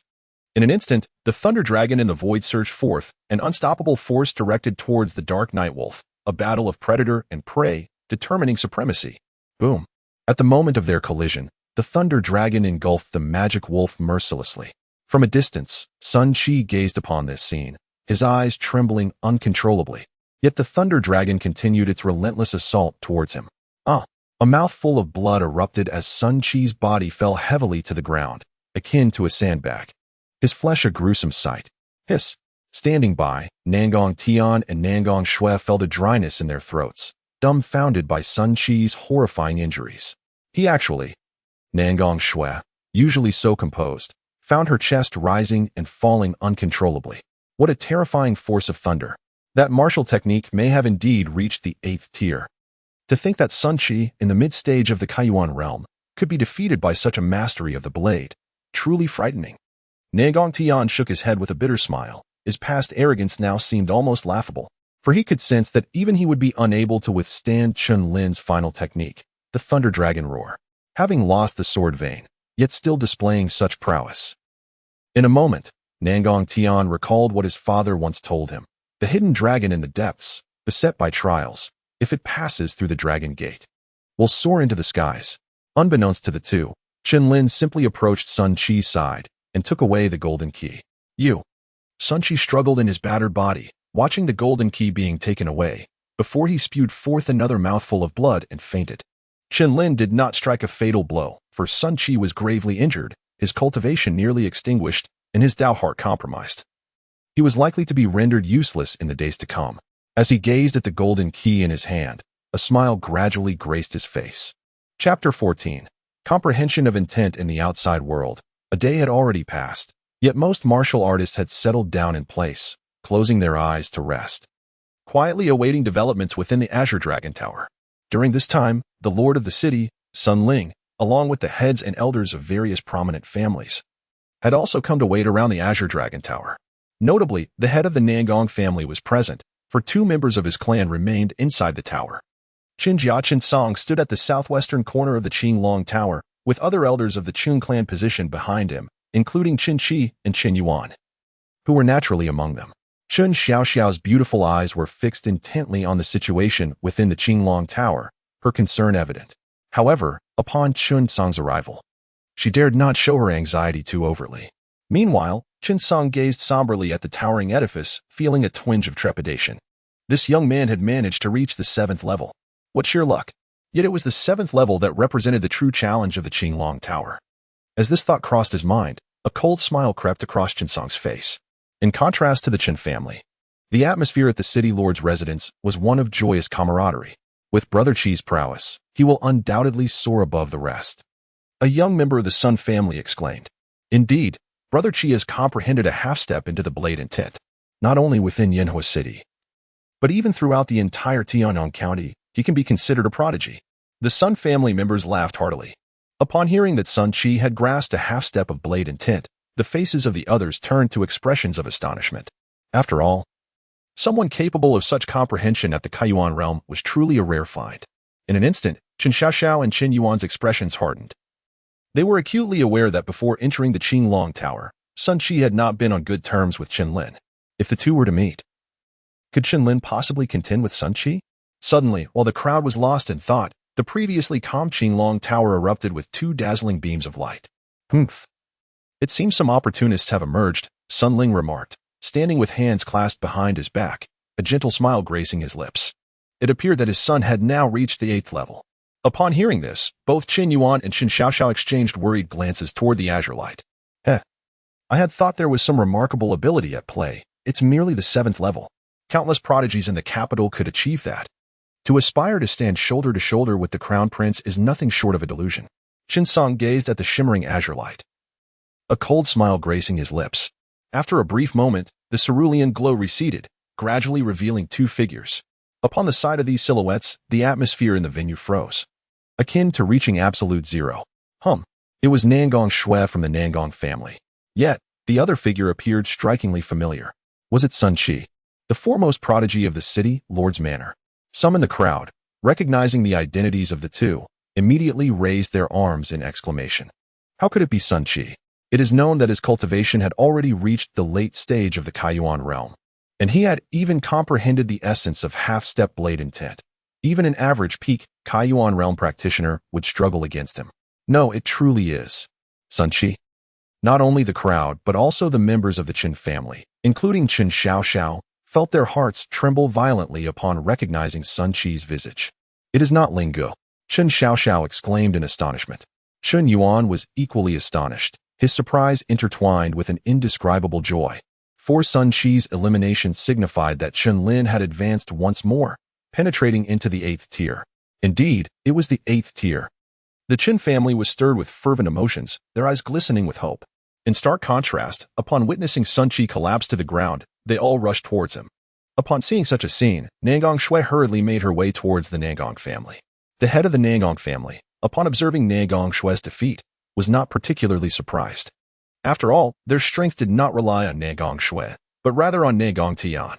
As long as Nangong Tian remained in the fray, it signified that the Nangong family still held a glimmer of hope. Qi'er, who has inflicted such grievous wounds upon you? Your cultivation has been reduced to a mere fraction. Who could be so merciless? Sun Ling, witnessing the pitiful state of Sun Qi, felt his heart nearly shatter as he roared skyward. A terrifying aura of vengeance surged forth from within him like a raging river, causing those nearby to involuntarily shudder. It appeared that Sun Ling's strength had nearly reached the 3rd realm of innate transformation. The onlookers were astonished, yet still pondered who could possibly defeat Sun Ling, who was in the late stages of the opening Yuan realm. Under the myriad of astonished gazes, Sun Qi, with a pale visage, struggled to utter, "Father, it was Chen Lin." When the name Chen Lin was uttered by Sun Qi, a palpable silence enveloped the crowd. Chen Lin. Chen Tsang trembled at the sound. Was not that lad merely in the initial stages of the opening origin realm? How could he possibly have vanquished Sun Qi? Meanwhile, Chen Yuan and Chen Xiaoxiao exchanged glances filled with joy, yet also profound astonishment, as they grappled with the reality that Chen Lin had indeed triumphed over Sun Qi. The members of the Sun family, upon hearing Chen Lin's name, were equally incredulous, but Sun Qi nodded repeatedly, which was sufficient to convince Sun Ling Master Chen. Has your Chen family gone too far with Chen Lin? Sun Ling's gaze blazed with intensity, laced with murderous intent. Upon hearing the questioning undertone in Sun Ling's words, Chen Song's expression darkened as he replied, Master Sun, let us not forget that Envoy Su is still present until the conclusion of the Qinglong Tower. It would be prudent to refrain from rash actions. Naturally, after the tower's conclusion, I shall provide you with an explanation. Sun Ling, upon hearing this, cast a glance towards Su Yan and atop the distant platform, inhaled deeply, and forcibly suppressed his inner fury, stating, Very well, I shall await your explanation, Master Chen. As Sun Ling departed, a glimmer of ferocity flickered in Chen Song's eyes. Had it not been for the prince's decree, he would not have tolerated the insolence of this mere lord of Yanhua City, while the outside world was engulfed in uproar due to Chen Lin's name. Within the Qinglong Tower, Chen Lin and Nangong Tian had ascended to the 8th level. The 8th layer was shrouded in chaos, appearing both illusory and dark. Upon their arrival, the two parted ways, mutually understanding not to engage in combat until they unraveled the rules of this enigmatic level. After 2 hours, drawn by a faint glimmer of light, they reconvened. At that moment, the previous confusion in their eyes had dissipated. The realm of comprehension, they exclaimed in unison. Haha. It appears you two have discerned that this 8th layer tests the martial artist's comprehension of the martial arts realm. The deeper one's understanding, the stronger the light emanating from them, thereby dispersing the surrounding fog. I presume that once the mist is entirely cleared, the path to the 9th layer will unveil itself. Nangong Tian chuckled lightly, his gaze towards Chen Lin imbued with a hint of pride. Upon hearing this, Chen Lin slightly nodded. For what Nangong Tian articulated resonated with his own discoveries. In his perspective, the first 7 levels of the Azure Dragon Tower serve as an unequivocal trial of a martial artist's prowess, while the 8th level addresses an unavoidable aspect of a martial artist's journey, comprehension of the profound realm. The ability to grasp this realm at the Kaiyuan stage is a definitive testament to a martial artist's innate talent, impervious to external influences. Contemplating this, Chen Lin felt a weight in his heart, for he was aware that Nangong Tian had already attained a half-step sword intent. As he delved into his thoughts, a radiant aura enveloped both of them, though the luminescence emanating from Nangong Tian surpassed that of Chen Lin. In terms of strength, I might lag behind you. But this 8th level tests the understanding of the profound realm, so do not hold it against me. Nangong Tian, brimming with confidence, was aware that his comprehension of sword intent had commenced 3 years prior. It took him this duration to evolve from a perfected sword stance to a half-step sword intent. He understood that taking this leap was akin to scaling the heavens. Let me take the lead. Nangong Tian chuckled softly, setting forth to swiftly locate the entrance to the 9th level. It seems I must take a gamble. Chen Lin closed his eyes to meditate and gradually opened them, a formidable sword aura beginning to emanate from within him. 5 years prior, he had awakened his innate sword vein. Yet the ensuing 5 years plunged his life into an abyss of darkness. He once thought he would forever be estranged from the sword, but fate had other plans. As Chen Lin immersed himself in the comprehension of sword intent, a faint sigh echoed from the depths of his soul sea. This tower bears some connection to that old fellow. It appears that this young man's fortune lies here. Very well, let me lend you a helping hand. A divine seal descended, and within Chen Lin's soul sea, shadows of sword dancers began to materialize, as if illustrating their own sword techniques. To Chen Lin's astonishment, each silhouette manifested a complete innate sword intent. Chapter 15. Innate sword intent within the 8th level. A figure was enveloped in a dazzling aura, surrounded by a discernible, razor-sharp brilliance flickering in and out of visibility. The sword intent was perfected. 5 years ago, Chen Lin had attained a consummate understanding of sword intent, and that realization still persisted. However, at that moment, an exalted presence was manifesting the embryonic form of his sword intent within his soul sea, and Chen Lin observed intently, meticulously replicating it. With each iteration of this replication, the sharpness emanating from Chen Lin intensified, becoming increasingly piercing. The Azure Leaf Sword Saint, with his sword, leaves fall. The Long Wind Sword Saint, silent as the wind passes without a trace. The Howren Sword Saint. As he beheld these sacred names, Chen Lin's spirit trembled. These individuals had undoubtedly traversed a significant distance along the path of the sword, their extraordinary essence unmistakable. In the name of the sacred, through a narrow tube, one can glimpse a fragment of the vast. Chen Lin suppressed the tumult within his heart, continuing to comprehend the myriad of sword intent emanating from the sages. Meanwhile, in another realm, a radiant figure traversed through the mist Nangong Tian. However, at this moment, a hint of solemnity adorned his countenance. The mist grew ever thicker, while the brilliance surrounding him dimmed. Could it be that to ascend to the 9th layer, one must fully grasp the innate sword intent? Nangong Tian paused, murmuring to himself. Yet, upon reaching this conclusion, the corners of his mouth involuntarily twitched. The complete innate sword intent was no trifling matter to comprehend. After 3 arduous years of cultivation, he had only grasped half a step of sword intent. To attain the full innate sword intent now seemed as daunting as climbing to the heavens. Nevertheless, despite the odds, he yearned to make the attempt. A flicker of resolve shone in his eyes as he wasted no more time. He settled into a meditative posture, releasing that half-step sword intent and focusing intently on his understanding. Outside the Azure Dragon Tower, atop the high platform, a graceful figure clad in purple gazed at the immobile giant tower, surprise flickering in her beautiful eyes. Beside her, the maid Ying-er no longer bore the previous jesting demeanor. She spoke in a low voice.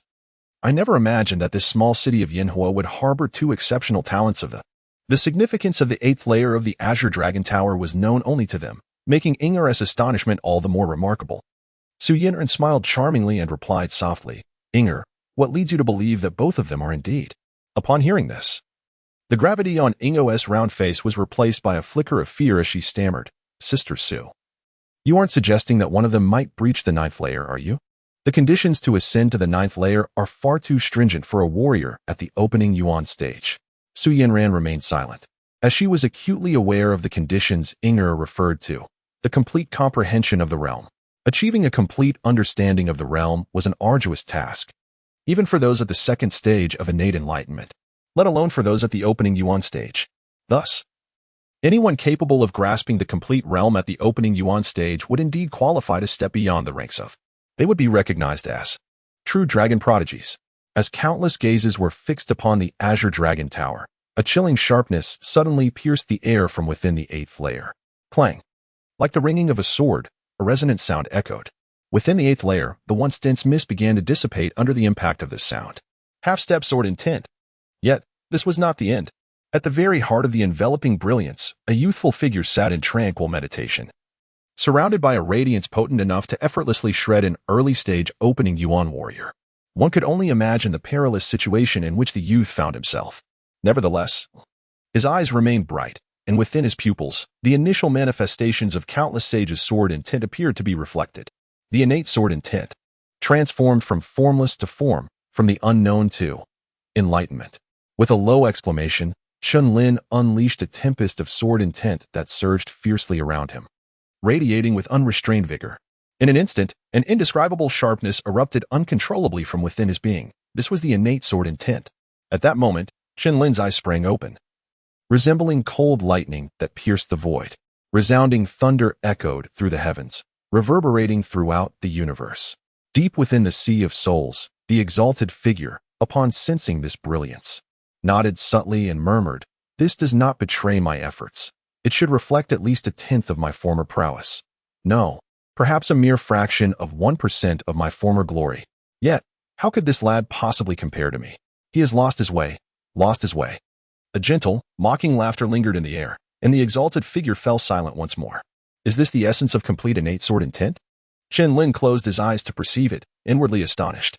He could sense that with the comprehension of this complete sword intent, his combat prowess had been significantly enhanced. However, he remained uncertain of the extent of this enhancement.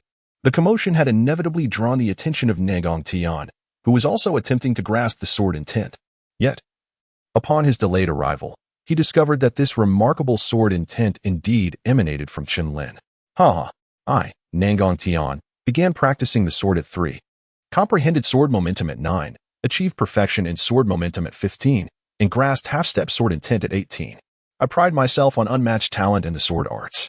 Nangong Tian laughed heartily, but suddenly his gaze shifted towards Chen Lin, a bitter smile appearing at the corner of his mouth as he admitted, "I am not your equal." With that, Nangong Tian closed his eyes, let out a soft sigh, and shattered the Azure Dragon token in his hand. A radiant light flashed, and his figure vanished accordingly. Chen Lin gazed at the fleeting figure of Nangong Tian, silently reflecting on the moment. His comprehension of the innate sword intent was greatly attributed to the sacred sword intents, and he had come to understand their origin. Fortune, indeed, is an integral component of strength. Chen Lin was not one to dwell on uncertainties. He unleashed his sword intent, causing the mist to dissipate entirely, and a beam of light appeared in an instant. The 9th tier. A faint smile graced Chen Lin's lips as he stepped forward. Simultaneously, outside the Azure Dragon Tower, a dazzling flash of azure light caused the onlookers to hold their breath in anticipation. Who could it be? In an instant, the Chen family and the Nangong family, including the city lord's Sun family, converged all their gazes and attention upon the radiant light. "Ingo, who do you believe is the one eliminated?" Su Yinzhan inquired softly, a hint of allure gracing her lips. "Sister Su, if anyone were to be eliminated first, it ought to be that Chen Lin, for after all, Nangong Tian is a genius who has already grasped the essence of half-step sword intent. The fact that Chen Lin could advance to the 8th level has truly surprised me." Inger pondered for a moment before responding slowly. Su Yinzhan remained silent, merely shaking her head gently. Upon witnessing this, Inger's pupils contracted, and she directed her gaze towards the dazzling azure brilliance. Almost everyone shared Inger's sentiments, while the head of the Nangong family stroked his long beard, seemingly unfazed. Yet, behind him, Nangong Shui exhibited an unprecedented gravity in her cold eyes, as if she harbored some suspicion. Buzz, as the luminescence faded, a figure standing with a sword was unveiled before the crowd. Hiss! It was Nangong Tian. Countless voices erupted in astonishment. Tears welled in the eyes of the Chen family, their joy overwhelming. Chen Xiaoxiao trembled, her heaving bosom betraying her earlier turmoil. Only Chen Song bit down hard on his teeth, murmuring, "How could that little wretch possibly succeed?" The Lord's manner remained shrouded in gloom. Sun Qi, who had just awakened from the commotion of the crowd's discussions, spat out a mouthful of blood upon realizing that Nangong Tian had been eliminated, fainting once more. How could it be Tianer? The head of the Nangong family widened his eyes and hurried over. "Father, I lost," Nangong Tian murmured, his gaze cast downward, his emotions tangled. Perhaps he had never imagined losing to that youth. The head of the Nangong family intended to inquire further, but upon witnessing the absence of the usual confidence in Nangong Tian, his words were caught in his throat. Perhaps only Nangong Shui maintained her composure throughout, seemingly anticipating this outcome. Above on the high platform, Su Yin smiled brightly, while her companion Ingo gaped in astonishment, shaking her head. Sister Su. Could it be that Chen Lin has already reached the 9th level? Su Yan chuckled gently, saying, considering the time, you should be undergoing the final trial now. Inger felt a sense of vertigo, daring not to contemplate further, for by the time Chen Lin reached the 9th level, she would no longer have the standing to judge him. Chapter 16. Chen Lin. While the world outside buzzed with fervent discussions about Chen Lin, the young man himself, upon entering the 9th level, was far from the calmness he had experienced in the previous 8. His eyes were clouded with confusion, for the sanctified 9th level, expected to be a realm of grandeur, lay barren before him. Every blade of grass and every tree, every mountain and river, had succumbed to decay. This was Chen Lin's first impression, desolation and ruin. As he walked upon the vast land, his spirit momentarily drifted into a daze, feeling as insignificant as an ant. Day after day, year after year, in this ceaseless journey, Chen Lin became numb. The brilliance that once sparkled in his eyes had faded, and the intense hatred for Mo Xiuhan seemed to have vanished entirely. In the blink of an eye, a decade had passed. At this moment, Chen Lin's visage no longer bore the youthful handsomeness of his earlier days. Instead, it was marked by the weight of experience. He pressed onward. 20 years. 30 years passed. Uncertain of how much time had truly elapsed, a solitary figure continued to wander through the desolate mountains, surrounded by decaying timber, having not encountered any living creature for decades. His hair had turned gray, and his face was etched with deep wrinkles, a testament to his aging. The road seemed endless, the path without termination, yet he pondered, where lies your way? A powerful voice resonated like a grand bell, echoing through the air. Chen Lin raised his weary eyes, weathered by time, without a hint of emotion. Where lies my path? He murmured, gazing at his present self, momentarily lost in thought. In his youth, he had awakened to the sword vein, brimming with ambition, only to be betrayed by treachery, enduring suffering, living solely for vengeance. But what happens when that hatred fades away? Chen Lin closed his eyes, and the familiar figures from his memories gradually emerged. Xiao Xiao, Chen Gang, his father.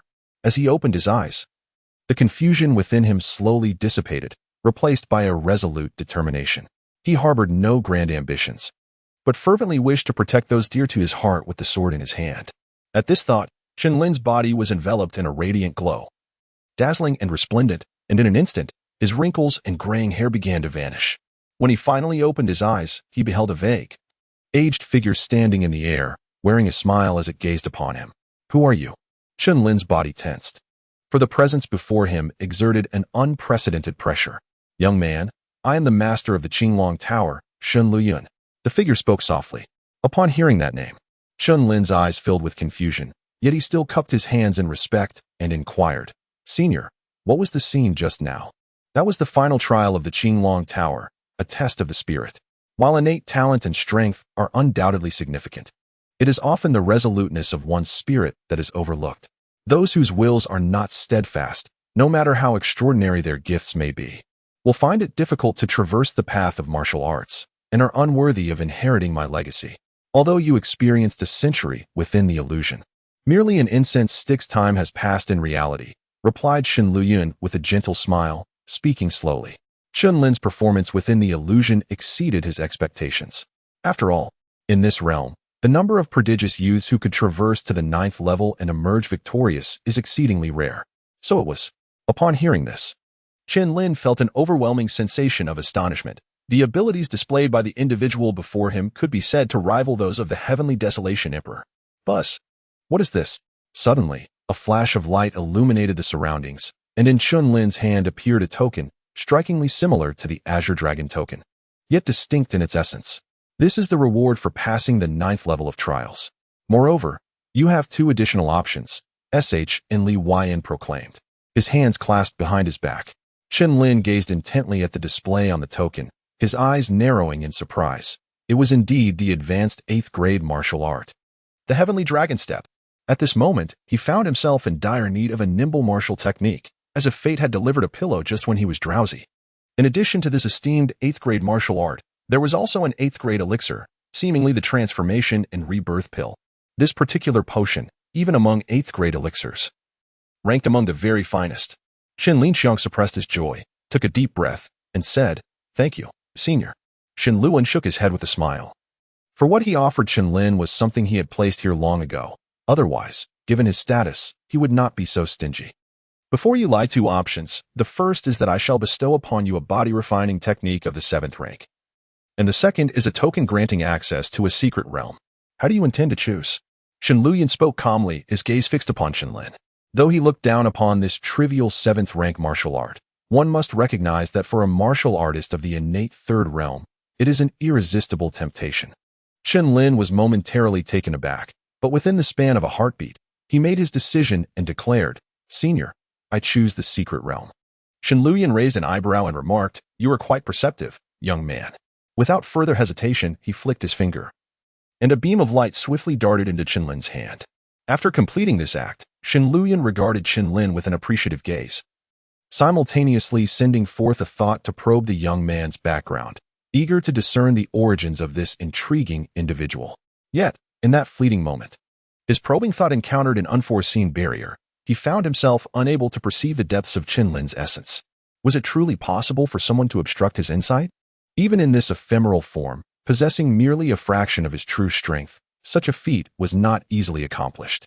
It appeared that this young man was far from ordinary. Chen Lin dismissed his musings with a gentle smile and spoke, "It is time for you to depart. If fate allows, we shall meet again in the future." Chen Lin bowed respectfully, his form vanishing amidst the radiant glow. Outside the Azure Dragon Tower, the crowd, having learned of Chen Lin's potential entry into the 9th tier, was already in a frenzy. After all, it was the 9th tier of the Azure Dragon Tower. It is worth noting that within the entirety of the Azure Dragon Empire, only the Imperial Prince has ever ventured into this realm. The wonders contained within the 9th tier have forever remained a mystery to others. The Chen family members tightly clasped their hands, their eyes brimming with excitement. Yet Chen Tsang maintained a sullen expression. How astonishing that this little wretch possesses such remarkable abilities. A flicker of malevolence glimmered in Chen Tsang's gaze. While the others were intently focused on the Qinglong Tower, a resounding dragon's roar echoed, and a blinding pillar of azure light suddenly erupted from within the tower. Amidst this luminous column, a figure hovered in mid-air, with a Qilong coiling behind him, its roar reverberating through the heavens. This spectacle rendered the onlookers of Yanhua City utterly speechless, their expressions a mix of astonishment and terror. It was Chen Lin, Brother Lin. Chen Gang and Chen Xiaoxiao exclaimed, unable to contain their astonishment. Under the scrutiny of countless shocked gazes, Chen Lin gradually descended from the light column, landing on the ground. Even he could not have anticipated such a grand entrance. Nangong Tian, with a complex expression, sighed deeply before departing the scene. Nangong Shui's cold gaze rippled with turmoil, clearly unsettled by Chen Lin's ascension to the 9th level of the Qinglong Tower. The Zhao family members gaped in disbelief, with Zhao Nua trembling in fear as he stared in Chen Lin's direction. He had unwittingly provoked such a formidable adversary. In retrospect, his mere presence here felt like a stroke of fortune. Meanwhile, from the City Lord's mansion, a formidable figure abruptly stepped forth from the crowd. City Lord Sun Ling. "You boy, have you incapacitated my pawn?" Sun Ling demanded coldly. Chen Lin was compelled to halt, gazing at the figure before him, a flicker of recognition crossing his mind. "Are you referring to Sun Qi? If so, my answer is unequivocal. I was the one who incapacitated him. Is there an issue with that?" The onlookers gasped, their lips twitching in disbelief. Did this young man truly not comprehend Sun Qi's stature? In the fiery city, who was unaware of Sun Ling's fierce protectiveness over his kin? Haha, bold lad, it has been 2 decades since I, Sun Ling, have presided over the fiery city, and never have I encountered such audacity in my presence. Sun Ling, infuriated yet amused, shifted his gaze toward the Chen family, declaring, "Patriarch Chen, how do you propose we address this matter?" The head of the Chen family. Sun Qi instigated the confrontation and ultimately fell short. He brought this upon himself, and Chen Lin should not bear the blame. Chen Xiaoxiao gritted her teeth and spoke. Chen Yuan's expression was one of struggle as he spoke with great difficulty. "Family head, what Xiaoxiao said holds merit, that's Sun Qi." Silence. "Do not forget who the head of the Chen family is," Chen Song exclaimed, sweeping his robes with a flourish, his voice resounding with authority. He then strode to the center of the square, gazing at Chen Lin with a malicious grin. "This child has defied the family rules and possesses a naturally vicious disposition. Henceforth, he is to be expelled from the Chen family." Chapter 17. The invitation from Nangong Shui Lord's son. This child no longer has any ties to the Chen family, and how to deal with him is entirely up to you.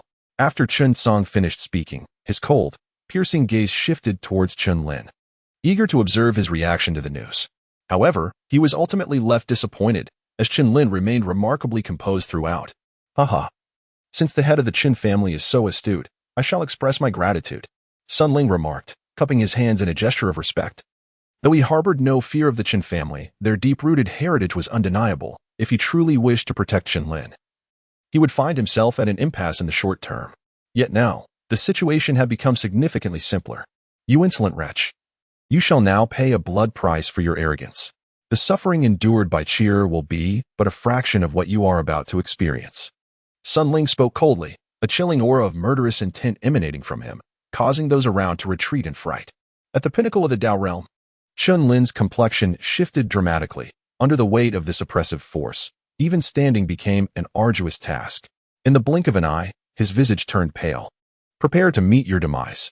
Sun Ling's gaze hardened, and in the next instant, he surged toward Chen Lin, intent on suppressing him. Yet at that moment, a graceful figure clad in purple suddenly appeared. Upon sighting her, the crowd bowed in unison, including Sun Ling, who was compelled to halt his advance. His eyes widening in astonishment as he uttered, I pay my respects to Messenger Su. The figure before them was none other than Su Yanran. Following her was her maid, Inger, who, however, kept her eyes fixed on Chen Lin.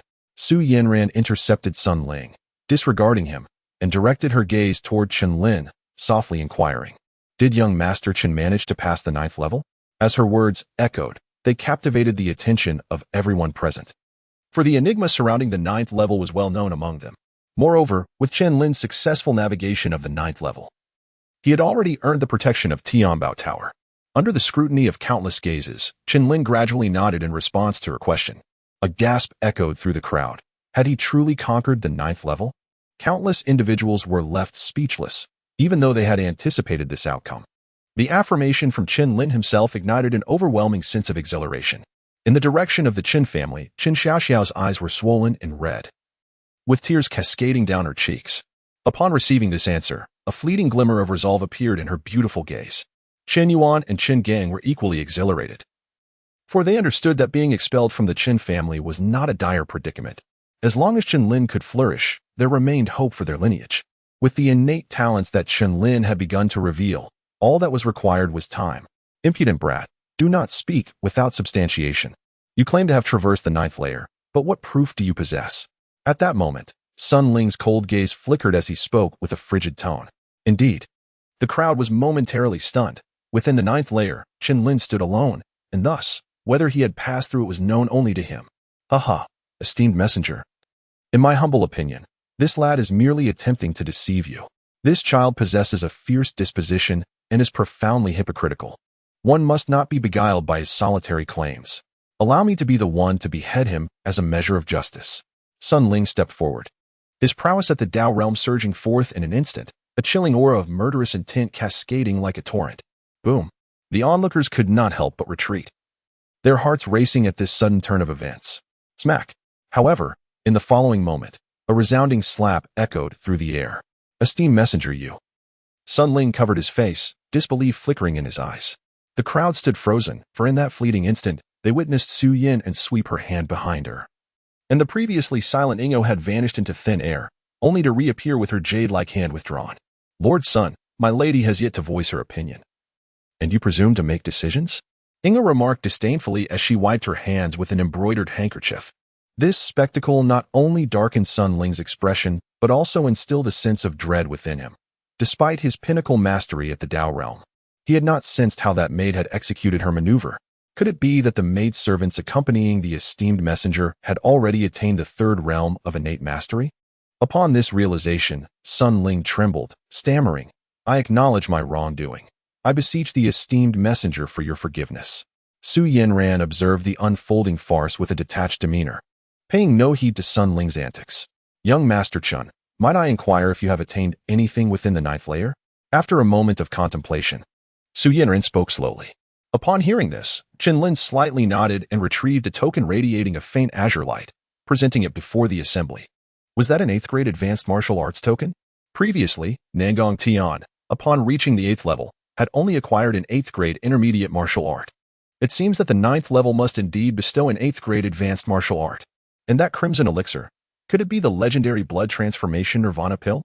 The blood transformation nirvana pill is renowned as the pinnacle among 8th grade elixirs. Consuming it would allow one to effortlessly transcend a minor realm. A chorus of astonished gasps erupted, and the onlookers' gazes toward Chen Lin were tinged with envy and jealousy. Su Yanran offered a slight smile, withdrew her gaze, and addressed Sun Ling. Now, does Lord Sun believe? Sun Ling's face twitched, his jaw clenched in frustration, unable to utter a single word. He realized that the vendetta for Chio would undoubtedly remain unavenged today. How infuriating. Before this moment, who could have anticipated that a seemingly discarded individual, having lost his sword vein, could conquer the 9th level of the Azure Dragon Tower?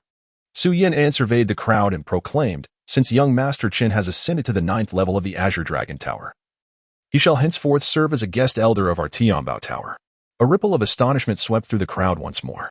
This declaration unequivocally signified Su Yanran's protection of Chen Lin. Anyone harboring ulterior motives would do well to reconsider their intentions regarding Tianbao Tower. Chen Lin was momentarily taken aback, but soon realized that this must be the protection that Xiao Xiao had mentioned earlier. Sun Ling cast a cold glance at Chen Lin before leaving in a huff. The rest of the onlookers were equally astonished, as it was the first time they had witnessed Sun Ling suffer such a significant setback in public. Qin Jiafeng cast a frigid gaze towards Sun Ling, a scornful huff escaping his lips. What a useless fool. Not only had he failed to eliminate Chen Lin, but he had also unwittingly bestowed the protection of Tianbao Tower upon that wretched boy. Chen Song tightly clenched his fingers, his gaze shadowed with a flicker of murderous intent. He was determined to see whether a mere Tianbao Tower could truly safeguard the safety of that young man. All members of the Chen family returned to the clan. Chen Yuan glanced at Chen Xiaoxiao beside him and said, Xiaoxiao, do not fret. With the protection of Tianbao Tower, Chen Lin shall encounter no misfortune. Chen Xiaoxiao remained silent, simply stepping forward. Witnessing this scene, Chen Yuan sighed helplessly, now reduced to hoping that Chen Lin would soon possess the strength to confront Chen Song. The prominent families began to disperse. Within the Nangong residence, a graceful figure approached Chen Lin, her cold eyes flickering with a hint of emotion as she spoke. Congratulations. It was none other than Nangong Shui. Chen Lin nodded, his eyes reflecting a hint of inquiry. It seemed that the two had not engaged in any prior acquaintance. Nangong Shui was taken aback as well. Typically, within the sect, it was other disciples who sought to ingratiate themselves with her, making Chen Lin's demeanor rather unusual. However, suppressing her discomfort, Nangong Shui gently remarked, given your prowess, it is unlikely that you could remain in Flame City for long. As for the current state of your Chen family, I trust you are well aware. Chen Lin furrowed his brow and asked, what do you wish to convey?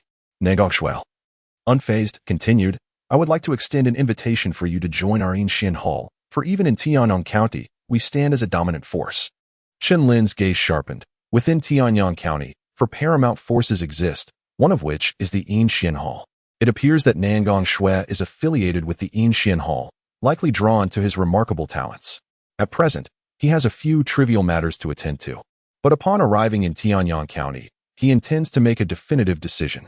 Chen Lin did not decline directly. After all, he was certainly destined to visit Tianyang County. Nangong Shui gently nodded her head, not insisting, yet she felt a genuine admiration for Chen Lin's strength and talent. Among his peers, few could surpass his elder brother. Yet this young man before her was indeed one of them. As she departed, Chen Lin finally withdrew his gaze, only to find his expression momentarily frozen. I know this girl. I have heard she possesses an exceedingly cold demeanor, yet today she took the initiative to approach you, Su Yanran remarked. Her enchanting eyes fixed upon Chen Lin, accompanied by a soft laugh. Upon hearing this, Chen Lin could not help but twitch the corner of his mouth, remaining silent. Young Master Chen, it seems that both Lord Sun and your family head harbor peculiar sentiments towards you at present. Would it not be prudent for you to accompany us back to Tianbao Tower before making any further plans? Su Yanran inquired with a gentle smile. Upon hearing this, Chen Lin fell silent, contemplating for a while before slowly nodding his head. Given the current circumstances, the Tianbao Tower indeed presented itself as an excellent refuge for him. Chapter 18. Seclusion for cultivation. After the events surrounding the trial of the Qinglong Tower, Chen Lin's name once again echoed through the streets and alleys of Flame City, reaching even the far corners of Tianyang County. The feat of conquering the 9th level of the Qinglong Tower seemed utterly fantastical to the average person, leading most to harbor skepticism. Furthermore, curiosity about Chen Lin's prowess surged, prompting many to flock towards Flame City in hopes of challenging him to a duel. Unbeknownst to Chen Lin, His triumph over the Qinglong Tower had stirred an immense wave of excitement.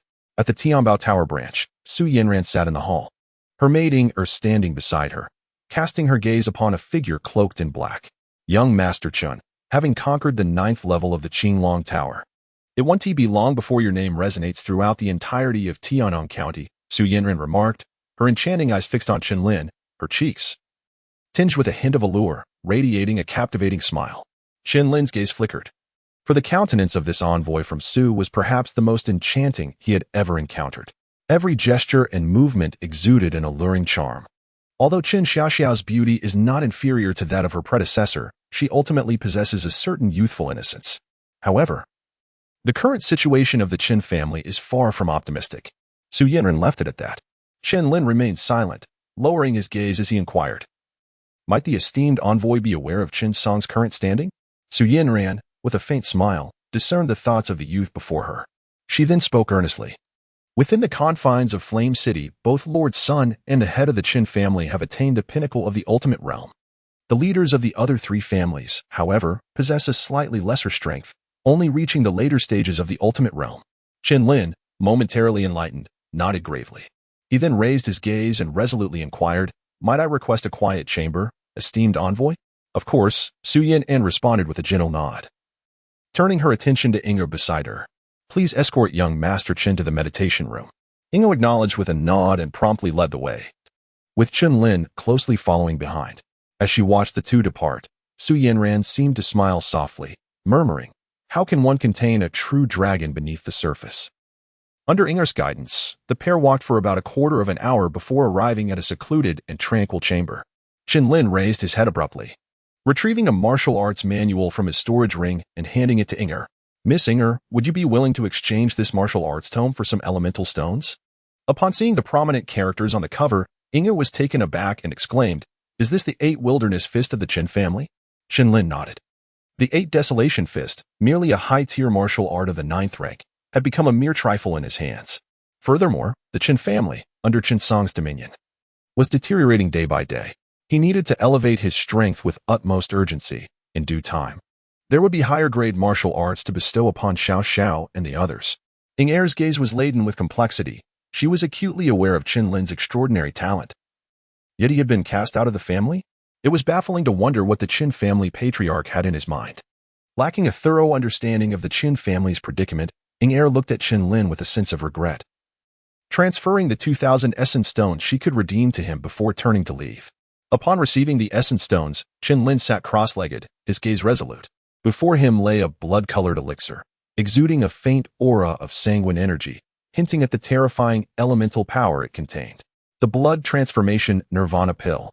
Without a moment's hesitation, Chen Lin swallowed it whole, and in that instant, a torrent of elemental energy surged through his body like molten lava.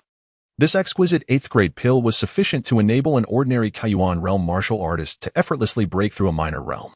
However, Chen Lin, who had already undergone a rebirth and bore the celestial dragon emperor's bone, possessed an exceptionally robust foundation, far surpassing his contemporaries.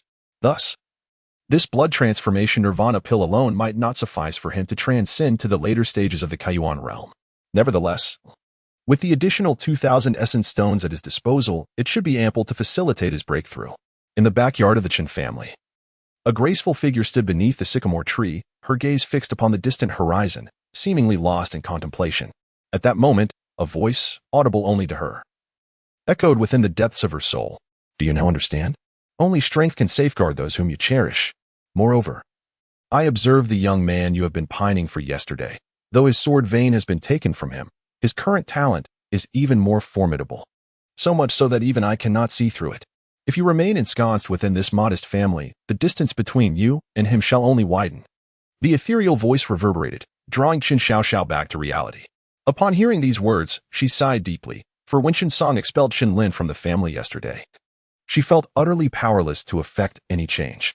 After a moment of silence, Chen Xiaoxiao took a deep breath, the flicker of uncertainty in her beautiful eyes transforming into steadfast resolve as she declared, I shall accompany you.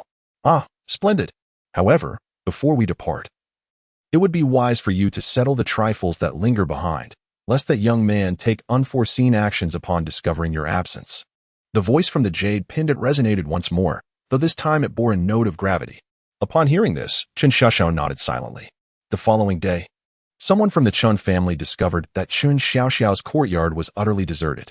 The first to uncover this matter was Chen Yuan, who, upon examining the table, found two notes, one addressed to him and the other intended for Chen Lin.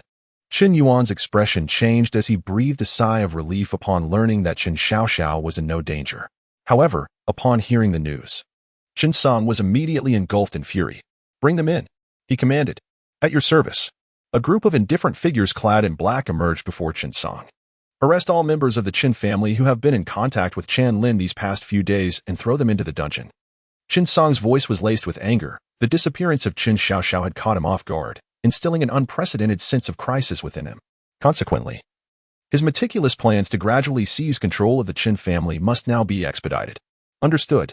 The black-clad individuals replied in unison, before swiftly departing to execute the orders. This sudden turn of events plunged the Chen family into disarray, as the formidable prowess of the black-clad enforcers became evident.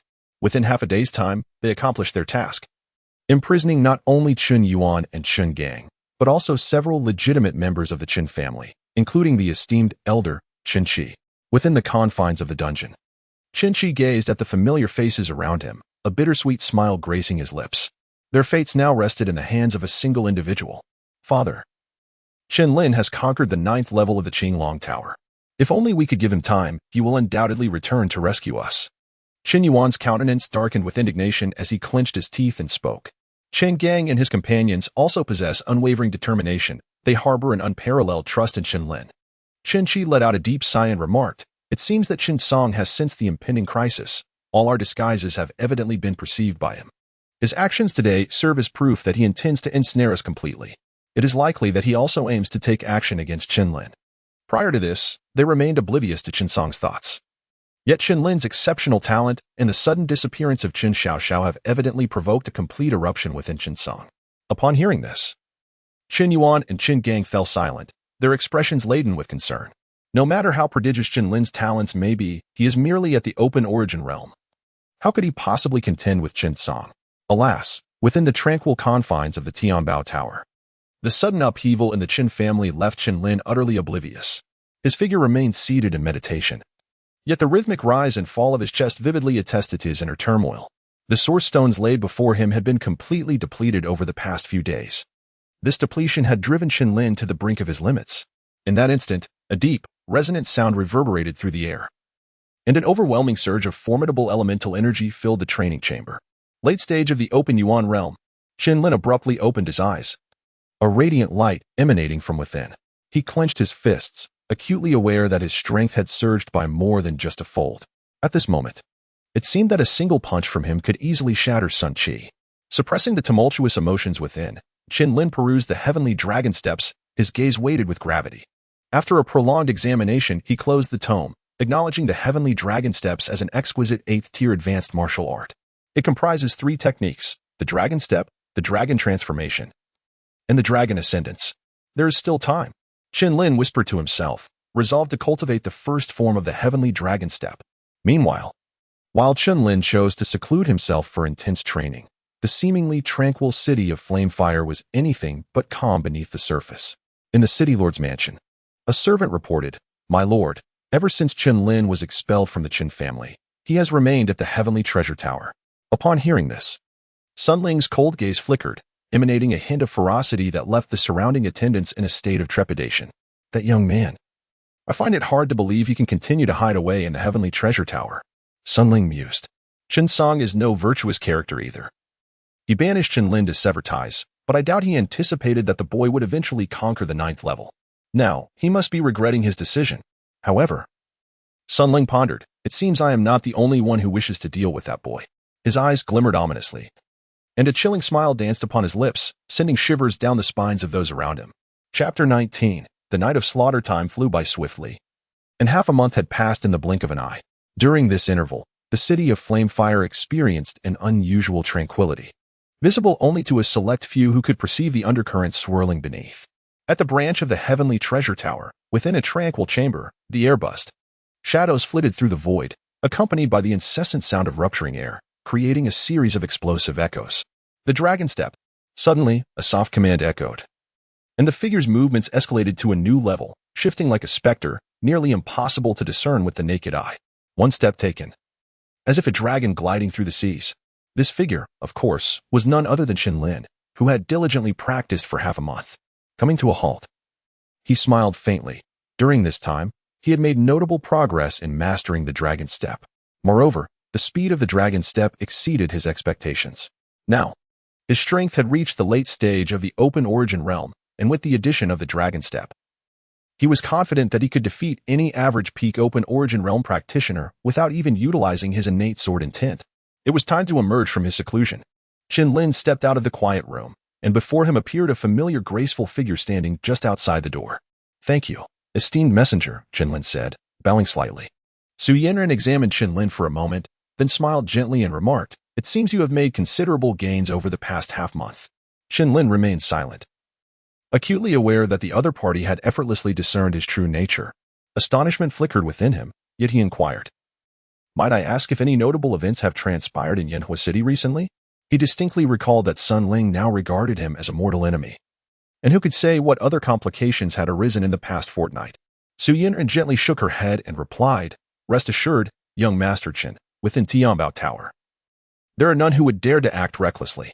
At that moment, a graceful figure approached, nodding in acknowledgement to Chen Lin before quietly whispering something to Su Yanran. This enchanting presence was none other than Inger, whom he had not seen for quite some time. Her expression bore a hint of gravity, and after speaking, she stood silently behind Su Yanran. Upon hearing Inger's words, Su Yanran exhibited no discernible reaction, merely casting a profound glance at Chen Lin. Chen Lin was momentarily taken aback. Just as he was about to inquire about the outcome, Su Yanran interjected, "Does young Master Chen practice any thunder-based body cultivation martial arts?" Chen Lin raised his gaze and then slowly nodded. Su Yanran continued, "It is said that 100 miles away from Flame City, in the wild demon forest, there exists a thunder origin pool. The power of the thunder origin within is sufficient to elevate your body-refining martial arts to a new level." Buzz. Chen Lin felt dizzy with excitement as he exclaimed, "Lei Yuan Pool?" "Indeed. The Lei Yuan Pool is a rare phenomenon formed from the tribulation lightning encountered by powerful alchemists during their breakthrough in the divine pill realm. The lightning power within is extraordinarily pure," Su Yin elucidated. Upon hearing this, Chen Lin's gaze revealed an uncontrollable delight. His Lei Yuan physique had nearly reached perfection. Possessing this Lei Yuan Pool could potentially lead to the complete refinement of his abilities. "I am immensely grateful," Chen Lin said, suppressing his elation as he performed a respectful bow to Su Yanran. She responded with a gentle smile, casually waving her hand and adding, "Young Master Chen, outside the Tianbao Tower, there are spies sent by City Lord Sunday. Should you choose to step outside, it is likely that City Lord Sun will be informed immediately." Chen Lin's gaze turned icy as he inquired, "Esteemed envoy, might I ask if there are any formidable beings of the Supreme Tao realm among those who have arrived?" Su Yanran pondered for a moment before responding. "There are 2 at the cusp of the Supreme Tao realm, 3 at the pinnacle of the Kaiyuan realm, along with several dozen martial artists at the late stages of the Kaiyuan realm and below." Upon hearing this lineup, even Inger, who stood behind, could not help but raise an eyebrow in intrigue. Upon hearing this, Chen Lin let out a cold laugh, remarking that merely being half a step into the Tao realm did not necessarily equate to a certain death. He expressed his gratitude for the information and declared his intention to depart from Tianbao Tower that very night, heading towards the wild demon forest. With that, Chen Lin strode away. Observing the somewhat aloof figure of Chen Lin, Inger could not help but shake her head with a sigh, saying, "Sister Su, although he has made a breakthrough in his realm, he is still only at the late stage of the opening Yuan realm. If he recklessly leaves tonight, wouldn't he that be?" Inger fell silent, her eyes betraying a hint of concern. Conversely, Su Yanran shook her head and replied, "In that case, you should accompany him tonight to ensure his safety." Ingo's face flushed crimson as she hurriedly responded, "Sister Su, are we truly not going to inform him about the happenings in the Chen family?" At these words, Su Yanran's expression grew unusually grave as she said, "There is no rush to tell him. Even if we were to inform him, with his current strength, he would be unable to contend with Chen Song. Once he returns safely from the wild demon forest, he will come to know what he needs to." Upon hearing the mention of the wild demon forest, Inger's beautiful eyes narrowed and her delicate face grew solemn, leaving her speechless. As night fell, Chen Lin stepped out of Tianbao Tower alone. And the moment he departed, he sensed several gazes shifting away. Hastened to inform the city lord. Chen Lin has left Tianbao Tower and intends to exit the city. We shall continue to pursue him. Several spies from the city lord's residence converged, arranging their plans. Unperturbed by these developments, Chen Lin pressed on, only casting a sidelong glance at the figures behind him after exiting Yanhua City. Since you have arrived, why not reveal yourselves? Are you truly afraid? After leaving Yanhua City, Chen Lin gazed back at the dense forest, a cold smile gracing his lips. Suddenly, a golden arrow shot forth from the forest, aimed directly at Chen Lin's back. In that fleeting moment, a chill ran down his spine, cold sweat broke out, and he executed the heavenly dragon step, narrowly evading the arrow. Just as he dodged, a series of whooshing sounds echoed from the woods. Almost 15 figures clad in black, faces obscured except for their chilling eyes, silently surrounded Chen Lin. The two leading figures exuded a powerful aura of primordial energy, transcending the realm of opening yuan martial artists, half a step into the Dao realm. Sun Ling truly holds me in high regard, sending two half-step Dao realm assassins. However, since you dare to come tonight, be prepared to meet your demise. Chen Lin's gaze suddenly turned icy, and the murderous intent in his words caused the surrounding air to momentarily freeze. After his declaration, many of the cloaked figures felt a chill run down their spines. It is important to note that they were the assassins. Yet tonight, they experienced a more profound sense of lethal intent emanating from a mere boy, scarcely 18 years of age. The leader of the black-clad men stepped forward, dissipating Chen Lin's aura with his presence. With a cold smirk, he remarked, "Indeed, you are the prodigy who has conquered the 9th level of the Qinglong Tower. In less than half a month, you have ascended to the late stage of the Kaiyuan realm. Given a little more time, it is likely that neither of us would stand a chance against you." The speaker bore a scar across his left eye, while the man beside him exhibited a similar mark upon his right eye. Chen Lin's eyes widened in astonishment as he recognized the two guardians of the city lord's mansion. Scar left and Scar right. But what did it matter that they had identified us? This night, no one could save you. Scar left spoke coldly, fully aware that delaying would only lead to unforeseen consequences. He had no intention of engaging in further conversation with Chen Lin and merely gestured behind him. At that moment, the remaining 13 figures clad in black lunged forward with the swiftness of death's decree, their curved blades gleaming menacingly as they charged at Chen Lin. The hunter, too, is inevitably hunted. Chen Lin took a decisive step, his entire being resonating with the roar of thunder, resembling a deity of storm. In a heartbeat, he unleashed the dragon step, causing his form to vanish from sight. Thunderous fist. As streaks of lightning flickered, Chen Lin's arm swept horizontally, obliterating one of the late-stage Open Yuan Realm assassins in an instant. One strike, and a late-stage Open Yuan Realm foe was vanquished. This spectacle made the remaining black-clad figures' pupils contract in disbelief. However, Chen Lin did not afford them much time for contemplation as he unleashed another devastating punch. With a resounding thud, blood erupted in a mist, and a severed arm flew through the air.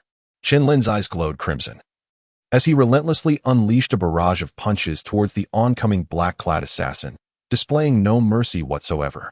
With a thunderous roar, the cry of a dragon reverberated through the heavens, momentarily solidifying the very air around him. In that fleeting instant, Chen Lin seized the opportunity and executed the heavenly dragon step, appearing like a specter before a peak assassin of the Kaiyuan realm. The assassin's pupils dilated in shock. Boom. Another deafening explosion erupted, sending blood mist cascading through the air. Boom. A quarter of an hour later, Chen Lin retracted his right fist, casually shook his arm, and gazed at the remaining two individuals, unable to resist licking his lips as he remarked, "Only the two of you are left." Chapter 20. Undercurrent Surge Buzz. Surveying the battlefield strewn with corpses, the scarred left man trembled, and in the next instant, an almost tangible aura of murderous intent erupted from within him. Not bad. You possess some strength, however, only this can evoke my thrill for slaughter. With a sinister grin, the scarred man brandished his sharp blade and charged towards Chen Lin. Thunderous lightning fist. Chen Lin's gaze was icy as he unleashed a powerful punch, his arm colliding directly with the sharp blade. With a resounding boom, both figures were propelled backward in unison. Chen Lin's gaze momentarily froze, his inner energy roaring and surging around him. He surged forward once more, delivering a sweeping punch. Boom. Seeking death. The Heavenly Wolf sword technique. A sharp shout echoed as the scarred man brandished his sword, advancing once again, slicing horizontally.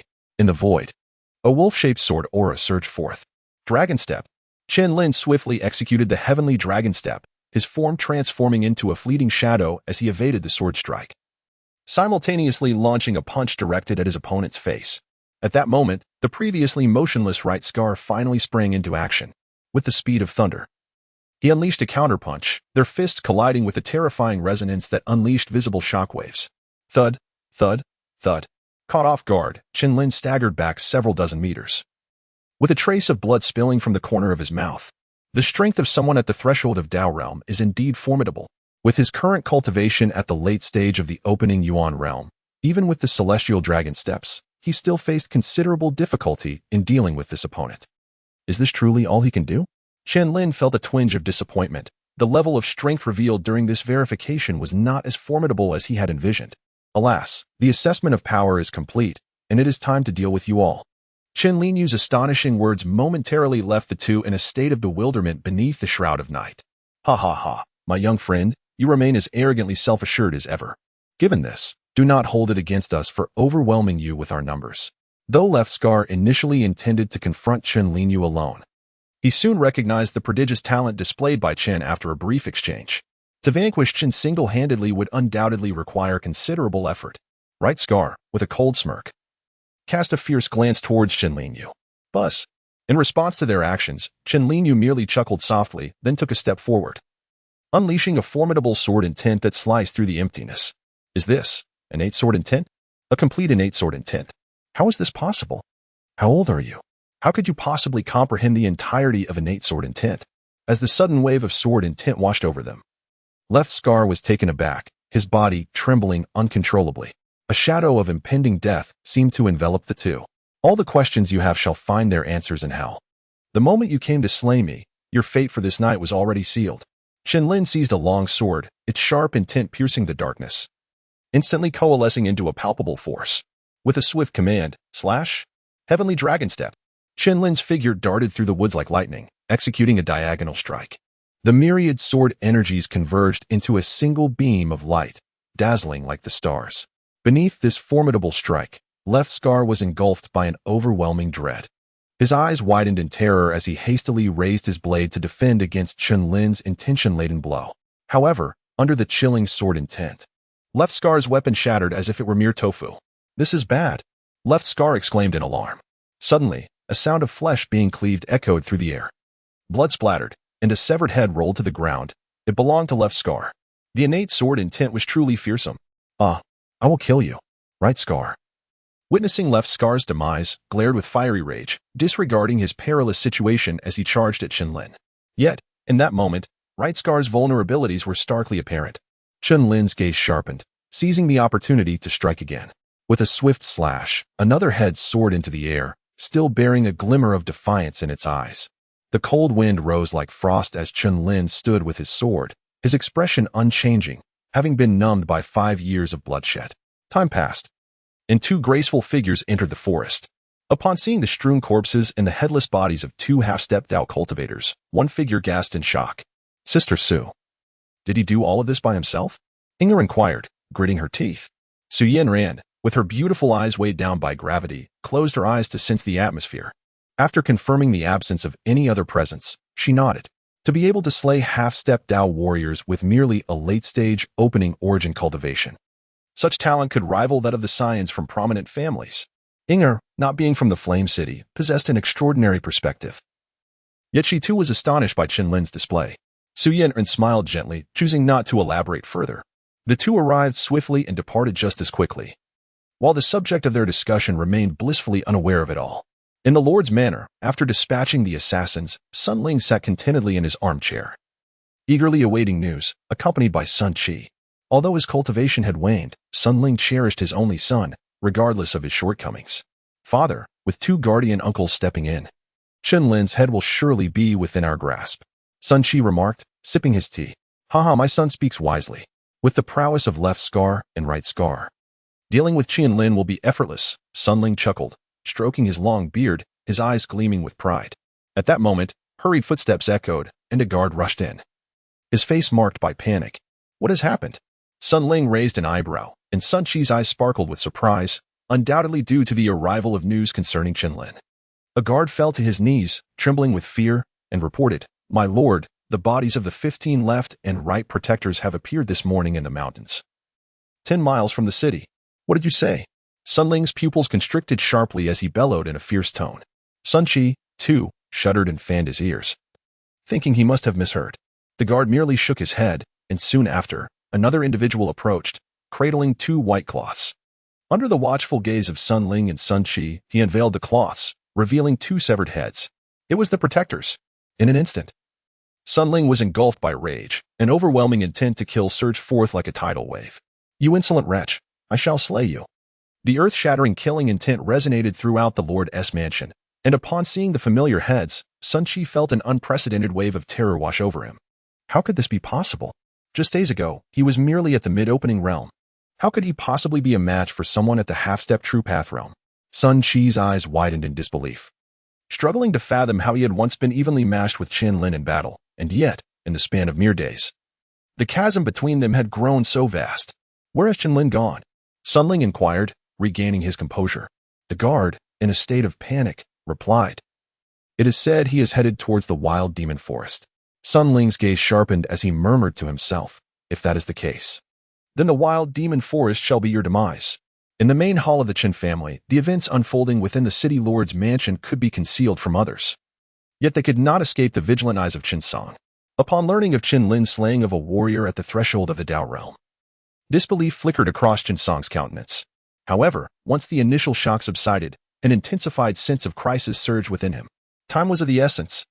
Glancing at the confidential letter in his hand, a sinister smile crept upon his lips. This very letter had been delivered by Sun Ling some days prior, containing an invitation to unite against Chen Lin. At that moment, he had regarded the proposal with indifference, but now, in light of Chen Lin's rapid ascension, even he found himself engulfed by a sense of dread. The shadow guards. Chen Song let out a cold chuckle. Subordinates, assemble. Following the sound of Chen Song's laughter, a dozen figures swiftly emerged, each emanating a formidable aura that rivaled the strength of those at the brink of the Dao realm.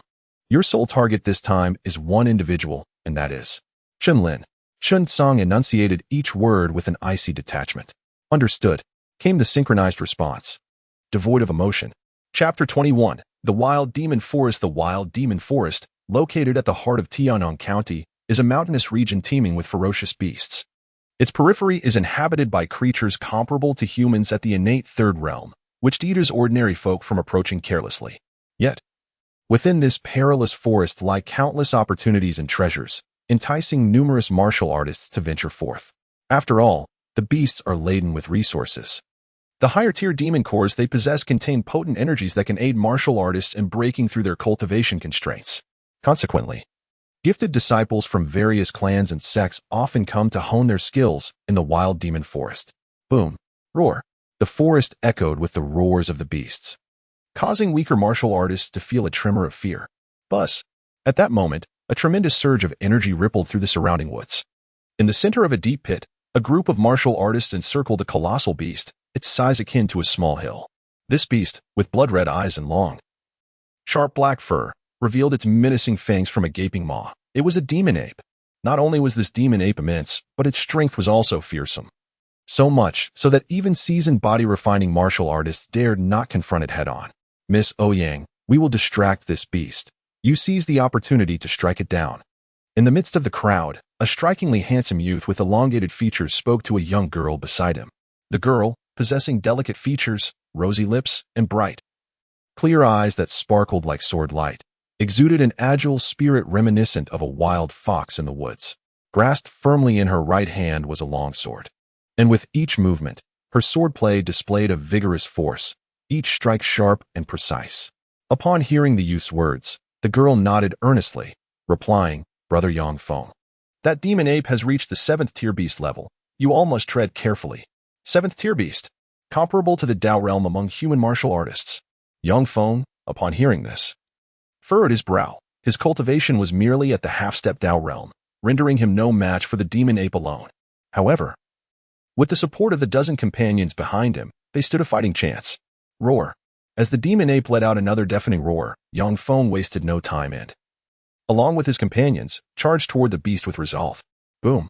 Yang Feng, upon closer inspection, appeared to be no more than 20 years of age.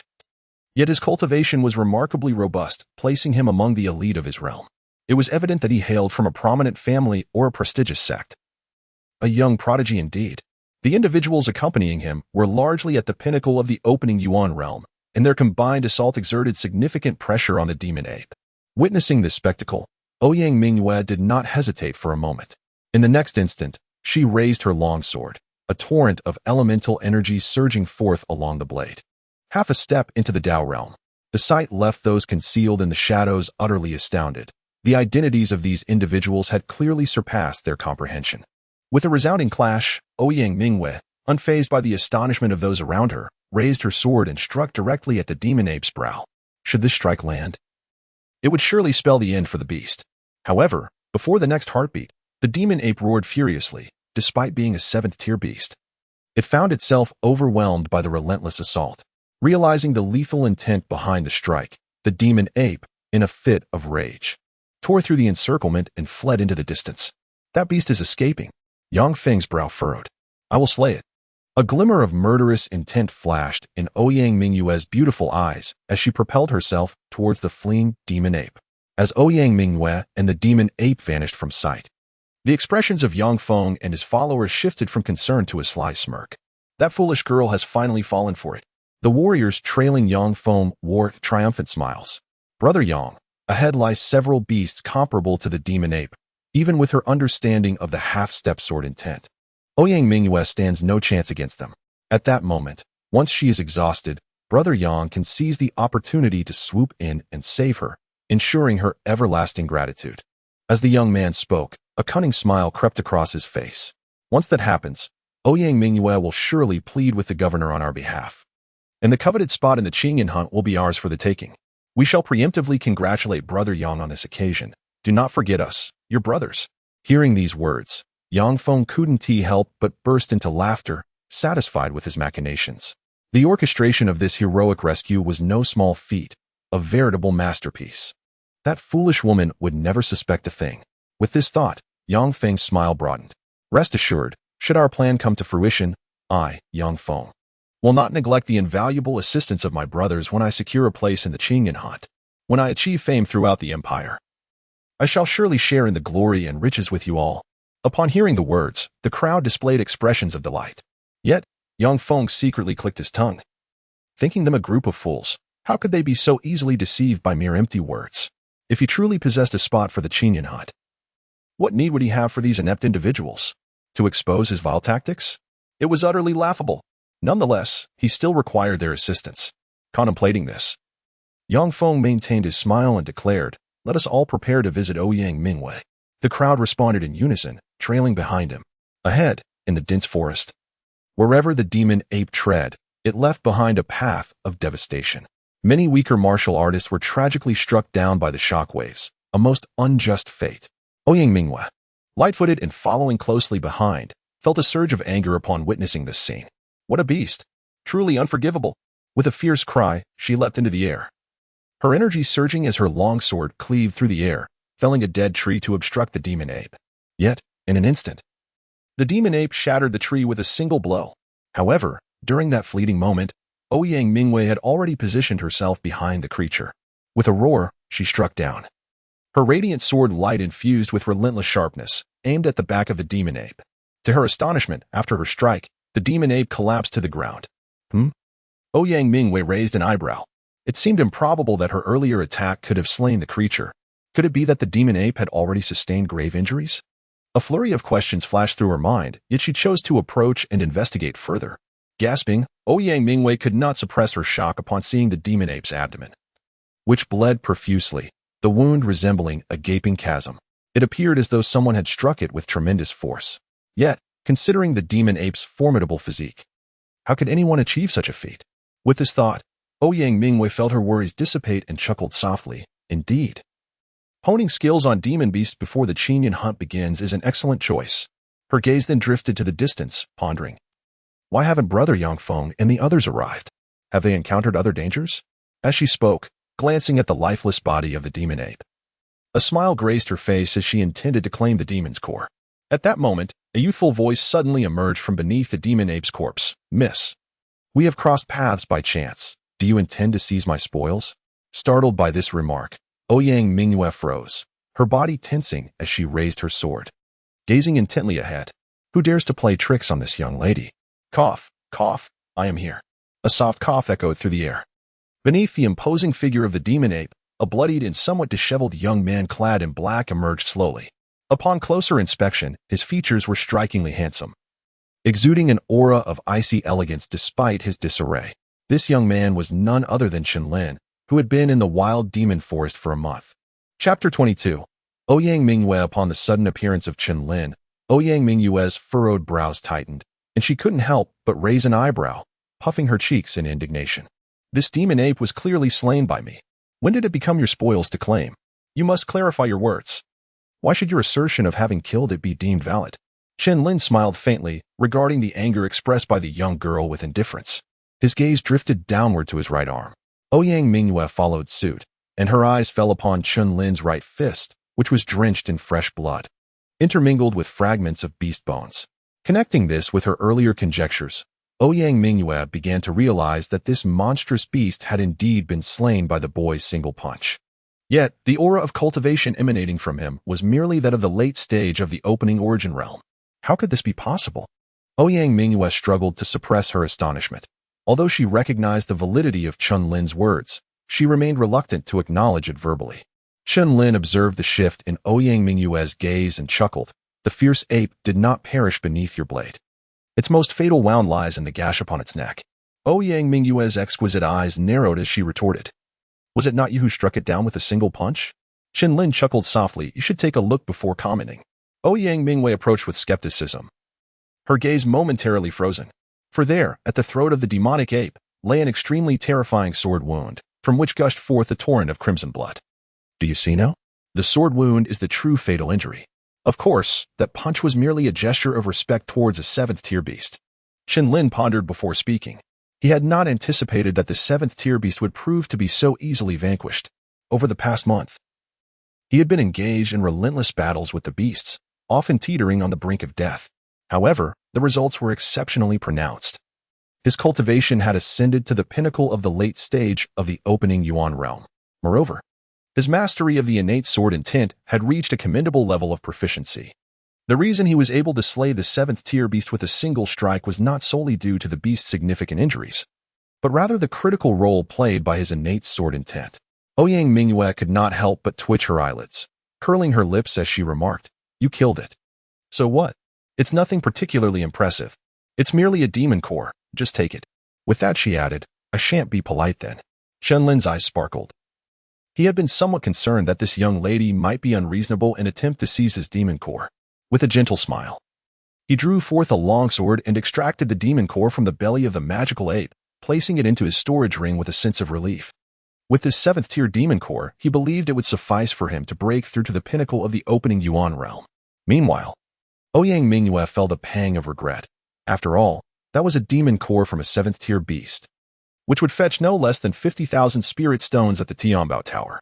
Before she could voice her lamentations, an earth-shattering tremor suddenly erupted not far from them. Roar. Boom. The forest quaked as if a colossal beast were charging forth. What in the world is happening? Ouyang Mu furrowed her brows, stabilizing her body as her eyes widened in terror. Chen Lin's expression grew solemn as he gazed into the depths of the dense forest, narrowing his eyes and remarking, "Indeed, there are more than a dozen demon beasts at the threshold of the Dao realm. They must be the siblings of that demonic ape. More than a dozen demon beasts at the threshold of the Dao realm." Ouyang Mu's countenance immediately darkened. Given her strength, confronting 3 such beasts would prove to be quite a challenge, especially considering that her combat prowess had only recently been enhanced by her comprehension of the half-step innate sword intent.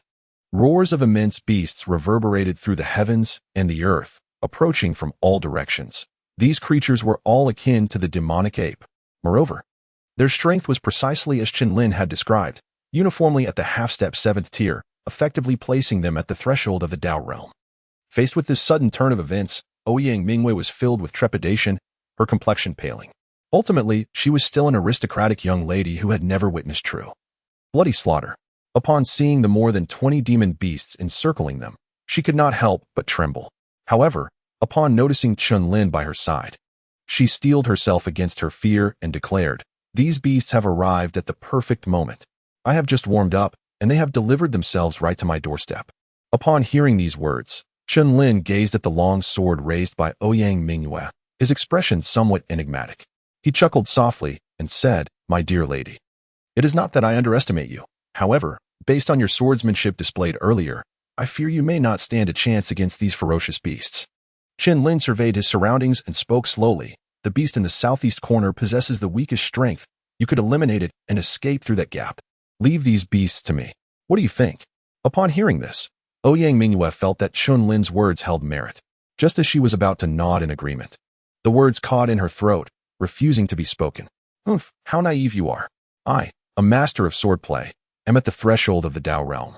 Having comprehended the essence of the sword to a significant degree, I am but a single step away from achieving the complete innate sword intent.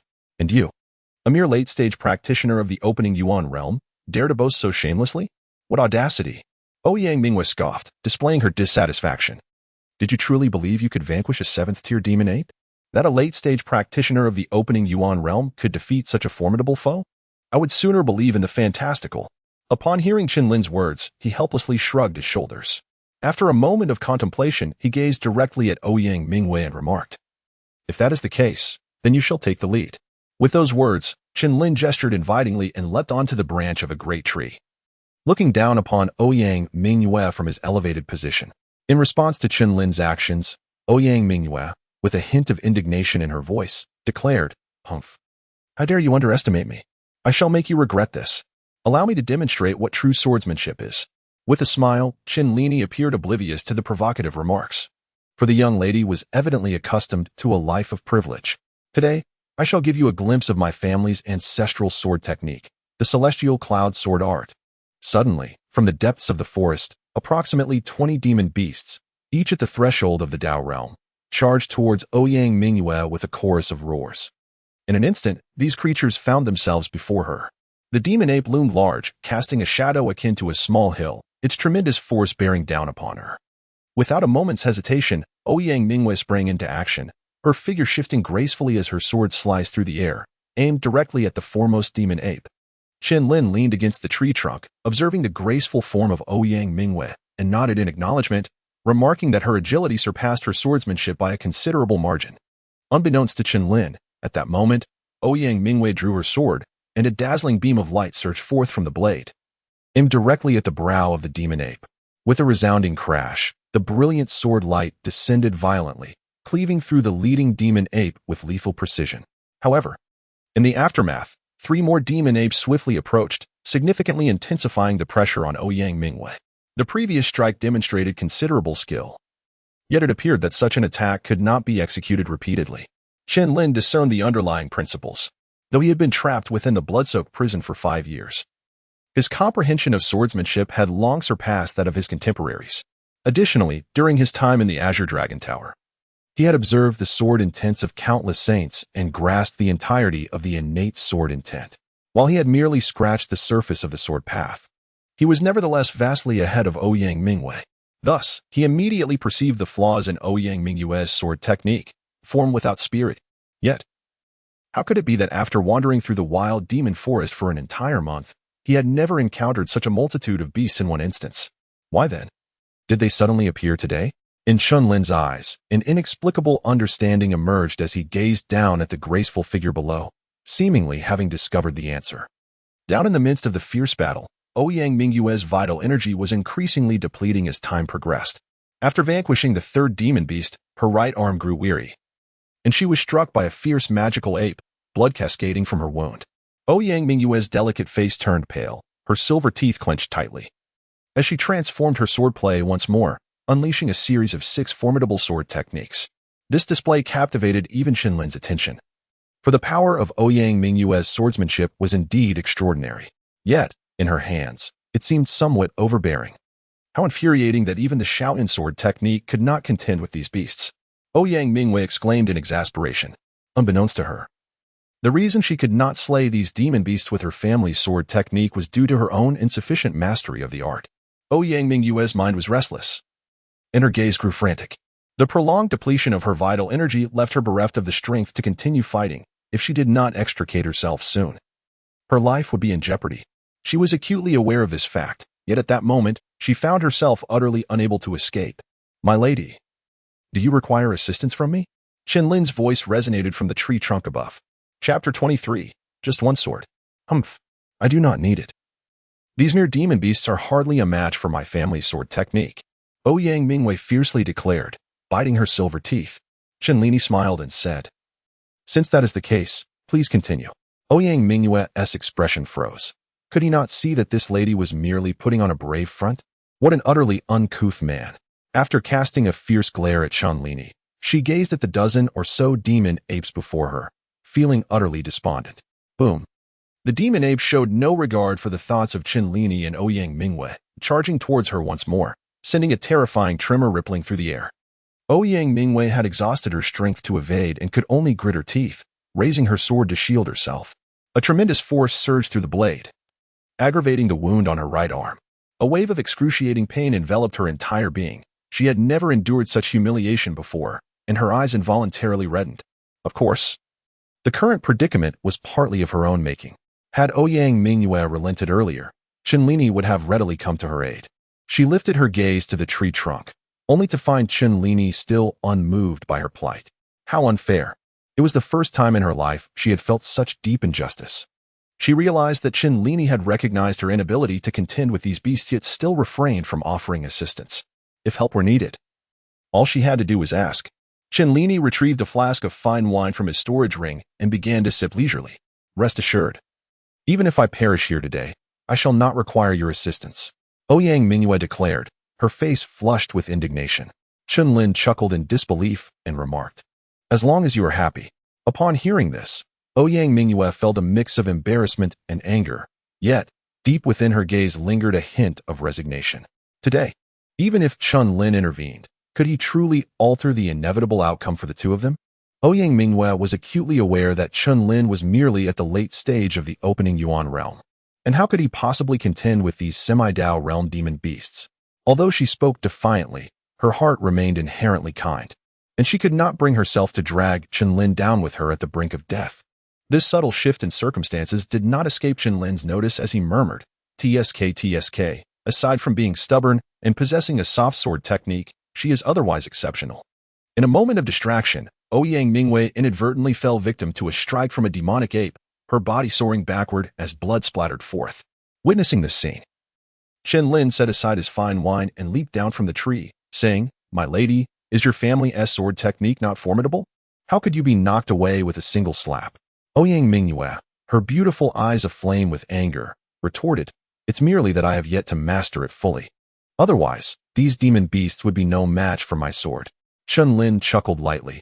"You are aware that your swordsmanship has yet to be perfected. If that is the case, why persist in such stubbornness?" Ouyang Mu felt a surge of bitterness rise in her throat, provoked by Chen Lin's words. Upon witnessing this, Chen Lin could not suppress a dry cough, and disregarding Ouyang Mu's reaction, he directed his gaze towards the dozen or so demon apes. In that fleeting moment, Ouyang Mu's expression froze, for in her perception, Chen Lin seemed to have transformed into an entirely different being. An indescribable, piercing sword intent suddenly permeated the dense forest. "You should refrain from being reckless. I have companions just behind me who are likely to arrive shortly. It would be wise for you to flee for your life and not sacrifice yourself for my sake." Though filled with fear, Ouyang Mu could not bring herself to condemn another for her own survival, and thus spoke up.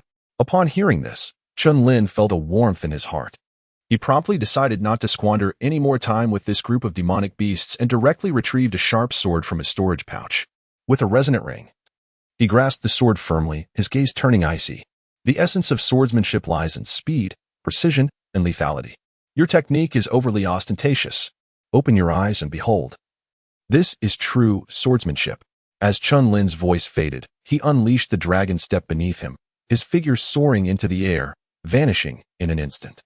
Ouyang Mu had not yet pondered the implications when she beheld Chen Lin launch himself towards the ferocious beasts, just as she intended to utter a warning. The words lodged in her throat. In that fleeting moment as Chen Lin charged forward, Ouyang Mu witnessed a dazzling beam of sword light emanating from his hand, slicing through the throats of several beasts with an endless sharpness. The sound of splattering blood echoed through the dense forest. Following this, The resounding thuds of the fallen beasts reverberated in the air. With a single strike, he had dispatched a dozen creatures, each comparable to those on the verge of the Dao realm. These beasts had scarcely registered the event, their eyes merely reflecting a flash of brilliant sword light. Chen Lin stood with his sword in hand, feeling a tinge of dissatisfaction with the strike he had just executed. However, he remained oblivious to the astonished gaze of Ouyang Mu behind him, her eyes wide as saucers, her expression one of utter disbelief. She appeared as if turned to stone on the spot. You? Ouyang Mu stammered, momentarily at a loss for words. Who on earth are you? After taking a deep breath, she finally voiced her burning question. To slay a dozen half-step Dao realm beasts with a single strike, wielding only the power of the late stage of the Qiyuan realm, was nothing short of extraordinary. Had she not witnessed it with her own eyes, she would have deemed it utterly implausible. Chen Lin smiled faintly, choosing not to elaborate as he stored away the demon beasts and their cores before preparing to depart. At that moment, however, several figures approached from a distance. Miss Ouyang, are you unharmed? The newcomers were none other than Yang Feng, who had arrived late. Observing the unscathed Ouyang Mu, a hint of confusion flickered in his eyes, though he skillfully concealed it. Yet, this scene did not escape Chen Lin's notice. Seeing Yang Feng and the others approach, Ouyang Mu finally exhaled in relief and shook her head at Yang Feng. In response, he gave a slight nod. His gaze then surveyed the surroundings. In his plans, Ouyang Mu was supposed to encounter no fewer than 20 demon beasts at the threshold of the Dao realm. He intended to intervene when she was exhausted, orchestrating a heroic rescue that would surely win her heart. From there, he could seize the opportunity to request a hunting quota from the county governor, allowing him to soar to great heights. However, the narrative seemed to deviate from his expectations. Where had the demon beasts gone? Yang Feng's gaze faltered as he noticed that only the carcasses of the demon beasts remained, their cores already taken. Fixing his eyes on Chen Lin, who stood with a sword in hand, Yang Feng raised an eyebrow, then chuckled. It turned out to be merely a young man at the late stage of the opening realm. How could he possibly have slain those demon beasts? Who, then, had vanquished them? Yang Feng, perplexed, inquired, Miss Ouyang, what happened to your injuries? With her keen perception, she discerned that Ouyang Mu had endured a fierce battle. Yet the outcome seemed to surpass his expectations. I am fine now, thanks to his intervention. Otherwise, I might have perished at the hands of the demon beasts. Ouyang Mu admitted, though she was irked by Chen Lin's actions. Nevertheless, the truth remained that he had saved her in the end. Yang Feng was taken aback by her words. Could it be that this young man had concealed his true prowess? Yet one thing was certain, this boy had disrupted his plans. Infuriated, Yang Feng glared with fiery eyes and exclaimed, You, a mere late-stage opening realm cultivator, managed to slay these demon beasts? Even he could not contend with the 20 or so beasts that rivaled the half-step Dao realm without the aid of other disciples from his clan. Complete annihilation was beyond reach. Thus, Yang Feng maintained absolute skepticism regarding Chen Lin's ability to have vanquished the demon beasts. Moreover, with his plans thwarted, the quota that should have been his had slipped away. This incited a burning rage within him. Seemingly aware of Yang Feng's malicious intent, Chen Lin coldly retorted, Indeed, I saved her, and there is no need for excessive gratitude. A mere 10,000 spirit stones would suffice as a token of appreciation. 10,000 spirit stones? Why don't you go and rob someone instead? Before Yang Feng could utter a word, Ouyang Mu had already erupted in fury. Chapter 24. The Four Great Young Prodigies. If you choose not to provide it, so be it. There is no need for anger. If there are no further matters, I shall take my leave. Upon finishing his words, Chen Lin was about to turn and depart. However, at that moment, Yang Feng, who had been seething with rage just moments before, suddenly spoke up. Brother Chen, might you pause for a moment? Chen Lin paused, an inscrutable emotion flickering in his eyes.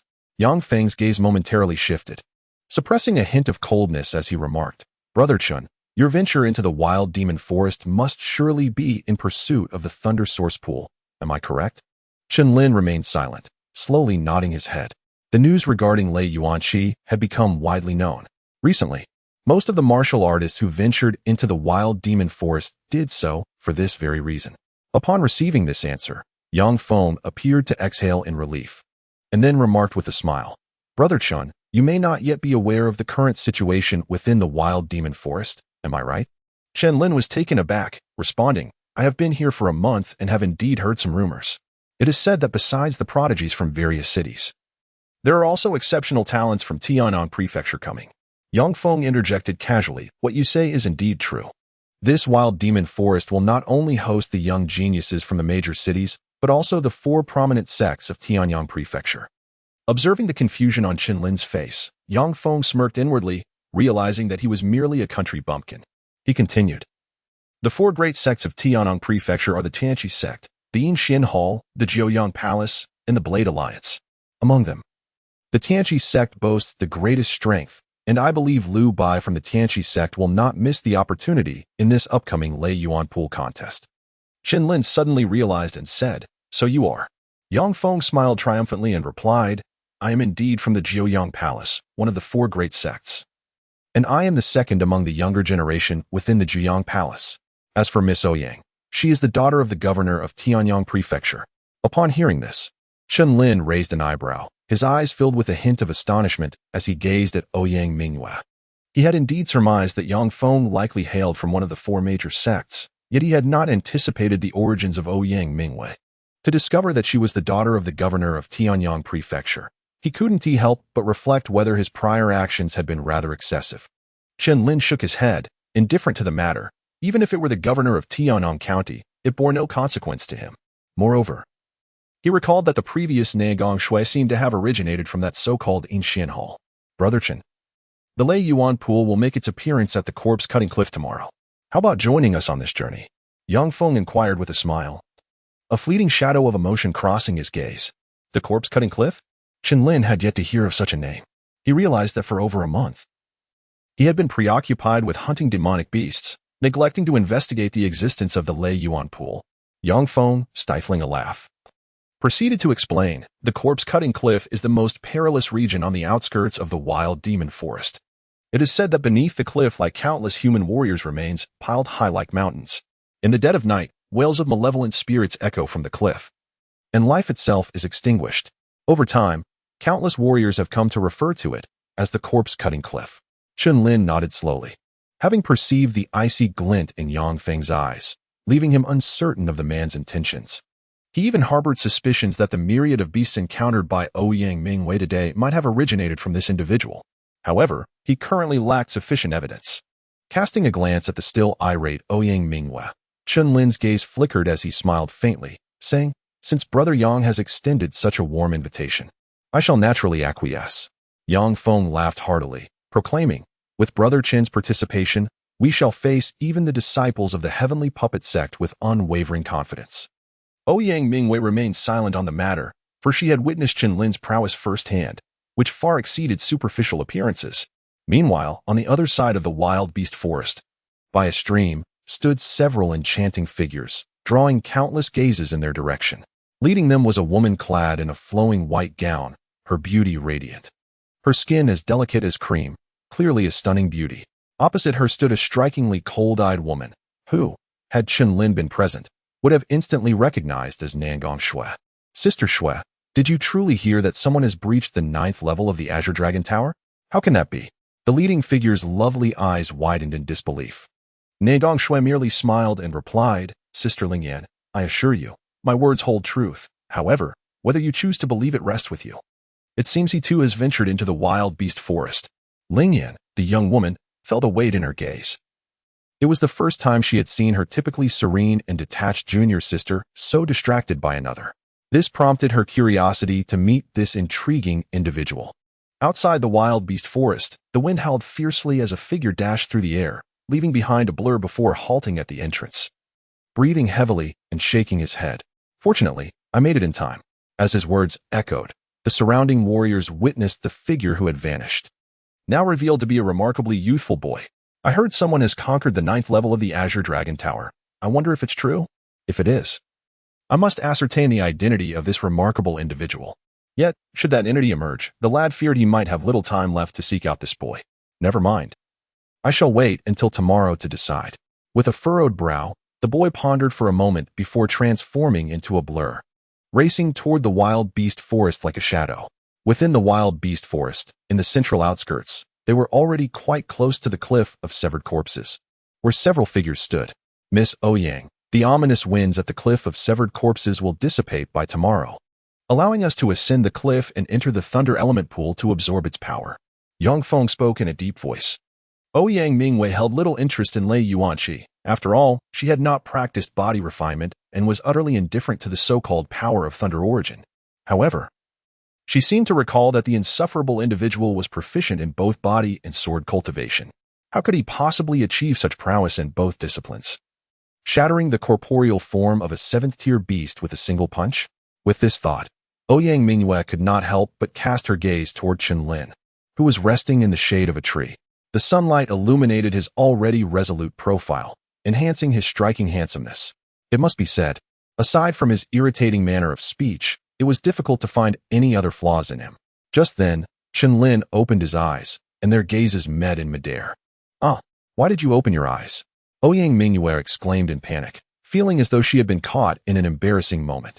Unbeknownst to Chen Lin, his lips twitched in exasperation at the words spoken. Who had he offended again? The following day dawned. As the first rays of sunlight pierced through the clouds, numerous formidable figures began their journey toward the corpse cliff within the wild and enchanting forest. After all, the emergence of the Thunder Origin Pool was a once-in-a-millennium occurrence. It was a sacred ground for body cultivators, formed only during the tribulations faced by those at the divine elixir realm. This esteemed place was deemed so because the power of Thunder Origin contained within the pool could significantly refine the physical body. Yang Feng promptly urged everyone, his demeanor tinged with urgency. "Let us hasten to the corpse cliff." Ouyang Mingyue was momentarily taken aback, but nodded in agreement without further contemplation. However, Chen Lin, standing nearby, furrowed his brow in private contemplation. In his perception, Yang Feng was not a body cultivator. Why was he displaying such enthusiasm today? What scheme was this fellow truly concocting? Chen Lin promptly followed behind Yang Feng, and under the latter's guidance, the group set foot upon the cliff of severed corpses. The moment they ascended the precipice, Chen Lin sensed an extraordinarily chilling aura converging from all directions. What a terrifying chill. It is likely that an ordinary practitioner at the meridian opening stage would perish instantly upon encountering this malevolent wind. Chen Lin's expression was grave as he surveyed his surroundings. Dominating his field of vision was a young man clad in a gray robe, adorned with puppet runes, whose gaunt visage exuded an enigmatic aura. The very essence of this individual rendered Chen Lin momentarily perplexed. At that moment, Yang Feng's voice resonated in his ear. "That is Liu Bai, the leader of the Tian Kaizong.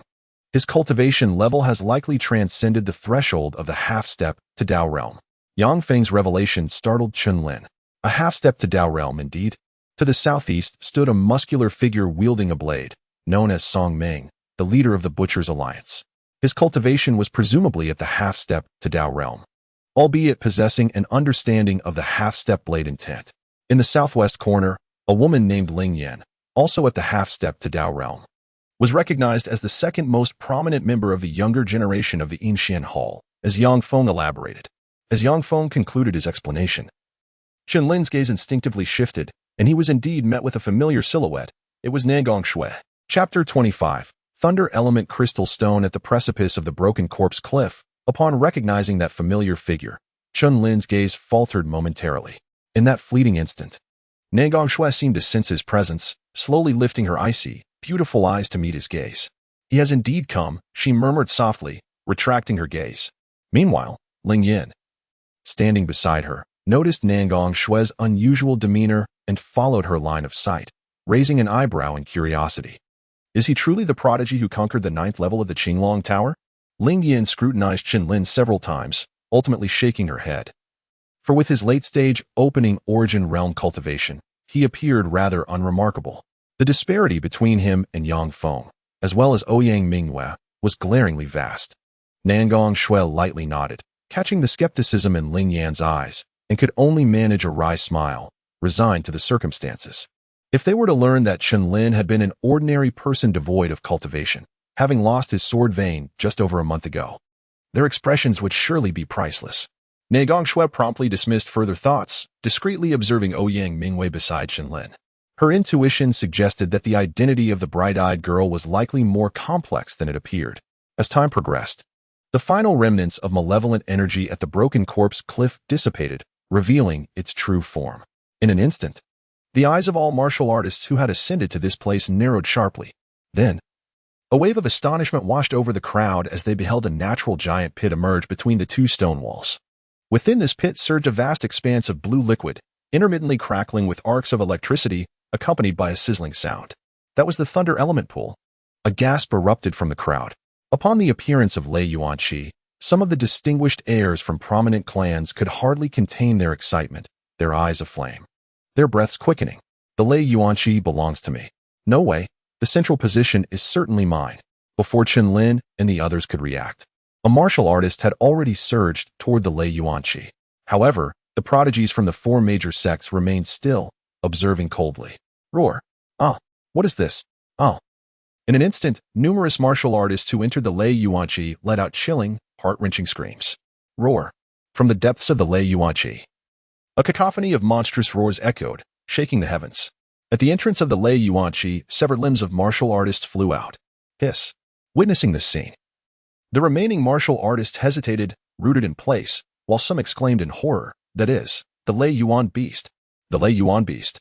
Upon hearing this, a look of shock swept across the faces of the crowd. They murmured, the Lei Yuan beast is said to be a rather extraordinary lightning-type beast. Moreover, it does not typically feed on flesh, but rather on thunderbolts. This beast possesses formidable strength, having attained the open Yuan realm since its inception. What is most crucial is that within the Lei Yuan beast lies the potential to produce a Lei Yuan crystal, which contains an immensely pure and vast force of thunder. If one could obtain this Lei Yuan crystal, it would be far superior to absorbing the thunder force within the Lei Yuan Qi, yielding benefits dozens of times greater. In the southeastern corner, Yang Feng gazed at the colossal shadow of the beast flickering within the Lei Yuan Qi and spoke in a deep tone. After hearing Yang Feng's explanation, Ouyang Mu maintained a calm demeanor, while Chen Lin's eyes suddenly turned red, his breath becoming noticeably heavier. The Lei Yuan beast is simply a treasure. The Lei Yuan crystal. It shall be mine. As some martial artists were crushed to dust by the Lei Yuan beast, the remaining ones involuntarily halted. For within the Lei Yuan Qi, at least 20 Lei Yuan beasts lurked, most radiating an overwhelming ferocity. Among them, around 10 Lei Yuan beasts exuded a power comparable to human martial artists at the half-step to Dao realm. The emergence of the Lei Yuan beasts had undeniably shattered the confidence of some martial artists in entering the Lei Yuan Qi. However, this change was of little consequence to the prodigies of the four major sections.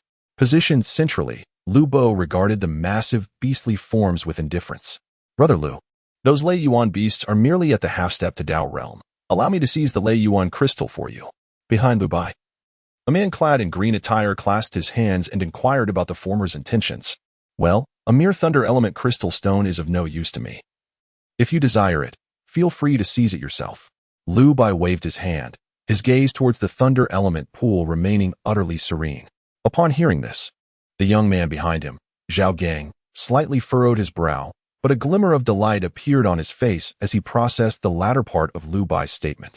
As a practitioner of body-refining martial arts, he held a fervent interest in the thunder element crystal stone. Just moments ago, he had contemplated seizing the crystal for himself while Lu Bai distractedly claimed it. Yet he had not anticipated that his senior brother would show no interest in the stone at all. What then? Was their purpose for coming to this cliff of severed corpses? Zhao Gang found himself perplexed. However, upon witnessing someone plunge into the thunder element pool to hunt the thunder beasts, he felt compelled to act, hastening his steps toward the pool. A similar scene unfolded in the Blade Alliance. The leader, Song Ming, cast an indifferent gaze towards the thunder element pool, seemingly unmoved as his disciples eagerly volunteered to capture the thunder beasts. Brother Song, since you show no interest in the thunder element crystal stones, what is the purpose of our visit to this cliff of severed corpses? One disciple queried, his eyes filled with uncertainty. Upon hearing this, Song Ming simply positioned his long blade before him and replied with a smile, you shall know soon enough. If Lu Bai is not in a hurry, then neither shall I be. With that, he turned his head elsewhere, his expression shifting to one of intrigue as he remarked, that good-for-nothing Yang Feng has been fawning over Ouyang Mu. Yet, it seems there is an unfamiliar figure in the mix. His gaze drifted to Chen Lin, a touch of bewilderment crossing his features. After all, he was well aware of Yang Feng's reputation. For someone to elicit such courtesy from both Yang Feng and Ouyang Mu, their identity could not be trivial. Shaking his head, Song Ming's resolve solidified. Regardless of the day's unforeseen events, he remained undaunted. In the territory of the Yinxian Temple, Negong Shui surveyed the throng gathered around the thunder element pool, her cold eyes narrowed. After a moment's hesitation, just as she was about to enter the pool, Ling Yan grasped her arm. Sister, there are hardly any thunder beasts left.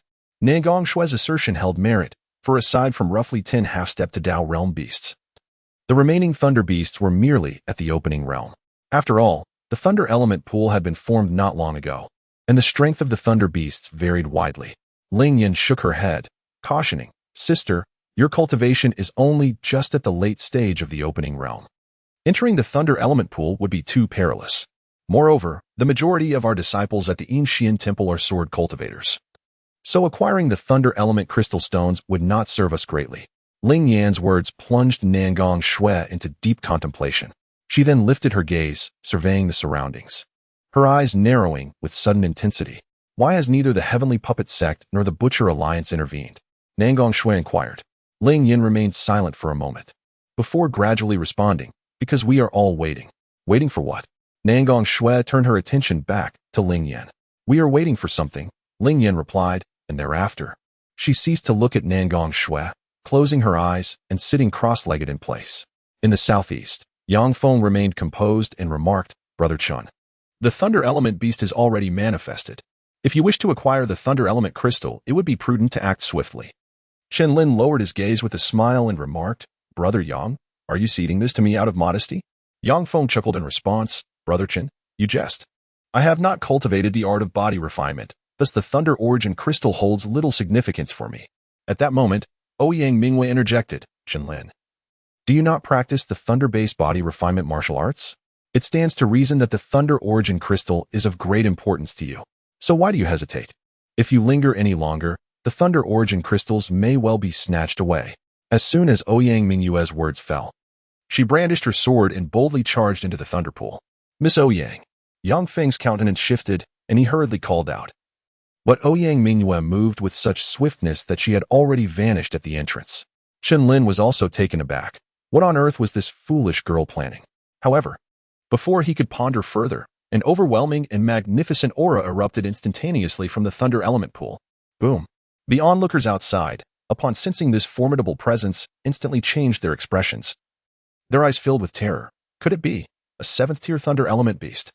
Chapter 26. 7th-tier thunder element beast. A profoundly immense wave of beastly energy suddenly surged forth from the thunder element pool, leaving all present in a state of astonishment. It was comparable to a beast of the supreme Dao realm. Chen Lin's gaze momentarily sharpened, his eyes flashing with intensity. This foolish girl was truly reckless. He could not afford to waste any more time and swiftly employed the heavenly dragon step, his figure soaring towards the thunder origin pool. Meanwhile, Nangong Shui, who had been observing Chen Lin closely, felt her cold eyes flicker upon witnessing him plunge into the thunder origin pool. In the next instant, she vanished from her position. Junior sister Shui, Ling Yan, who had been in quiet meditation, could no longer remain still upon seeing Nangong Shui charge towards the perilous thunder origin pool, where a 7th-tier thunder origin beast resided. Sister, let us assist junior sister Shui. Although the remaining disciples were unaware of Nangong Shui's motives for her sudden approach, they comprehended the imminent danger of the thunder origin pool. Given Nangong Shui's strength, survival within the pool seemed highly improbable. Ling Yan glanced into the distance, as if coming to a realization. After a moment of contemplation, she bit her silver teeth and declared, Follow me into the thunder origin pool to rescue our junior sister. Yes. The crowd responded in unison, their gazes resolute. This alone was sufficient to indicate the undeniable potential for growth within the Yinshian Hall. As for the leaders of the other 3 major sects, a smile crept onto their faces upon witnessing Ling Yan's sudden dash towards the thunder origin pool. It appeared that one competitor could be eliminated. Yang Feng observed Ling Yan's rushing figure, unable to suppress a derisive chuckle within himself. Simultaneously, a coldness seeped into his gaze. She had disrupted my plans, one who was meant to perish by my hand. However, it seemed this time he would not need to intervene. The 7th-tier thunder origin beast was a being formidable enough to instill fear even in him. Upon entering the thunder origin pool, Chen Lin frantically searched for Ouyang Mingyue's presence. When confronted by a thunder beast charging at him, he swiftly unsheathed his sword, delivering a decisive strike that sent a dazzling spray of crimson blossoms into the air. These thunder beasts of the open origin realm posed little threat to him. However, the number of martial artists remaining in the thunder origin pool was dwindling, as the aura of the 7th-tier thunder beast had already instilled fear in many, prompting their hasty retreat. Chen Lin continued to approach the central region of the thunder source pool. In an instant, a ferocious thunder beast, with its jaws agape and bloodthirsty glare, lunged at him from both sides. It had attained the formidable strength of half a step into the Tao realm. With a cold and fierce expression, Chen Lin unleashed his sword intent, striking downwards with a blade that cleaved through the void. Bang! In a flash of sword light, a blood-soaked head soared into the air, resembling a sandbag flung into the distance. In the following moment, within the decapitated body of the Thunder Beast, a crystal enveloped in arcs of lightning gradually emerged. Chen Lin held it in his hand and immediately felt an incredibly pure force of thunder essence. What a precious treasure! Chen Lin's eyes gleamed with delight. Should he acquire this Thunder Origin crystal, he would undoubtedly be able to cultivate his Thunder Origin body to its pinnacle. However, casting a glance back at the Thunder Origin beast behind him, which was merely at the mid-stage of the open origin realm, Chen Lin's gaze sharpened slightly. It remained uncertain whether the Thunder Origin beast at the open origin realm harbored a Thunder Origin crystal within. Yet it was certain that a Thunder Origin beast at the half-step to the Tao realm must possess such a crystal. Chen Lin reached this conclusion while searching for Ouyang Mu, simultaneously slaying the oncoming Lei Yuan beasts. After approximately an hour, he finally arrived at the central area of the Lei Yuan pool, where he immediately spotted a familiar figure. Above the pool's water, a graceful silhouette wielded a sharp sword, delivering a decisive strike against a Lei Yuan beast that had reached the brink of the Tao realm. The sword light was extraordinarily brilliant, and as the blade descended, the figure appeared somewhat incensed, exclaiming, "What a beast! Perish at once." This enchanting figure was none other than Ouyang Mu, who had entered the Lei Yuan pool ahead of him. Observing the beast, with its tough fur, Ouyang Mu was clearly irritated. She raised her sword and proclaimed, "Shaoyun's sword technique, the immortal S guiding finger." In that instant, the previously waning momentum of her sword surged forth with an unprecedented brilliance. The sword light cleaved through the air, exuding unparalleled sharpness. With a swift flash, the radiant blade severed the head of the Lei Yuan beast, blood gushing forth like a fountain. Upon acquiring the Lei Yuan crystal, Ouyang Mu's eyes sparkled with delight as she sensed a presence behind her, a figure clad in black. That was quite an impressive strike, Chen Lin remarked as he stepped forward, having been discovered. Now you have witnessed my prowess," Ouyang Mu replied, relishing the rare compliment with a playful huff. Chen Lin nodded slightly, acknowledging the formidable nature of her recent attack. If he were in her position, he might not have been able to counter it so effortlessly. "Here," Ouyang Mu said, retrieving a storage pouch and handing it to Chen Lin. Chen Lin, perplexed, inquired, "What is this?" Ouyang Mu turned her head, not looking at Chen Lin. Yet a soft, delicate hum escaped her lips. "This is a Thunder Origin crystal, a token of gratitude for your life-saving assistance." After entering the Thunder Origin pool, Ouyang Mu relentlessly hunted Thunder Origin beasts to procure these crystals, all in a bid to repay Chen Lin for his timely rescue. Chen Lin took the storage bag, and his gaze momentarily faltered, filled with astonishment as he inquired, "Are you unscathed?" Within the storage bag lay of varying sizes, yet their quantity astonishingly exceeded several dozens. It is worth noting that in just 1 hour, he had managed to collect a mere 20. Upon hearing Chen Lin's words imbued with concern, a subtle yet obscure joy flickered across Ouyang Mu's face, though she feigned composure and shook her head. Chen Lin let out a sigh of relief as he stored the thunder crystal stones into his storage ring. Suddenly, a formidable wave of energy surged from not far away, causing his expression to shift to one of grave seriousness as he swiftly hurled the wooden tube into the distance. A 7th-tier thunder beast. Ouyang Mu's gaze sharpened as she beheld the creature, which resembled a small hill, and her mind involuntarily recalled the 7th-tier demon ape they had once pursued. At this moment, it was just the two of them. Chen Lin, what shall we do now?" Ouyang Mu's delicate form trembled slightly as she gazed at the colossal beast, her words tumbling out in a flurry of panic. Chen Lin stepped forward, placing himself protectively in front of Ouyang Mu, declaring, "I will hold him off. You must leave." In a moment of urgency, Chen Lin grasped his sword, his gaze icy as he faced the encroaching thunder beast. Around it, blinding flashes of lightning flickered, colossal bolts seemingly crashing upon its beastly form. Boom! A surge of black lightning erupted from the thunder beast's maw, hurtling directly toward the two. Witnessing this, Chen Lin executed a swift strike, unveiling the entirety of his innate sword intent as his blade, infused with this essence, cleaved towards the world-destroying thunder. Bang! The resounding aftermath of their clash erupted instantaneously, while the immense recoil force thrust Chen Lin back several dozen meters. Crimson blood trickled from the corner of Chen Lin's mouth, a sight that compelled Ouyang Mu, standing behind, to rush forward and stand shoulder to shoulder with him. Miss, if you do not flee now, do you wish to perish alongside me? Observing Ouyang Mu's reckless determination, Chen Lin's expression grew grave. The seventh-tier thunder beast before them possessed astonishing power. It would not be long before it ascended to the intermediate level of the seventh tier. Who are you to dictate my choices? Ouyang Mu retorted, suppressing her inner terror as she spoke with a tremor in her voice. If I wish to leave, I shall. If I do not, I shall remain. Chen Lin, feeling helpless, realized he could not simply surrender. His gaze turned fierce once more. With a thunderous roar, he gripped his longsword tightly, taking a powerful step forward. His form flowed like a dragon gliding through the waters, swiftly darting out from his original position once again. With a decisive slash, Chen Lin soared into the void, a terrifying crimson tempest emanating from his sword, causing the surrounding ether to momentarily solidify. With the strike, he unleashed all his might. A beam of sanguine sword light, angled with exquisite precision, sliced towards the throat of the thunder beast. Bang! Yet in the next instant, the thunder beast seemed to sense the impending danger, unleashing two bolts of lightning from its maw, each as thick as a hand. Boom! The first bolt obliterated Chen Lin's sword light in silence, while the second bolt surged towards him with lethal intent. Thud! Taken by surprise, Chen Lin was struck by the lightning, his body instantly propelled backward. Upon landing, Ouyang Mu, with reddened eyes, retrieved a medicinal pill from her bosom and placed it into Chen Lin's mouth. After swallowing the pill, Chen Lin managed to sit up. Though his chest was a gruesome sight, bloodied and marred, with faint arcs of lightning still flickering.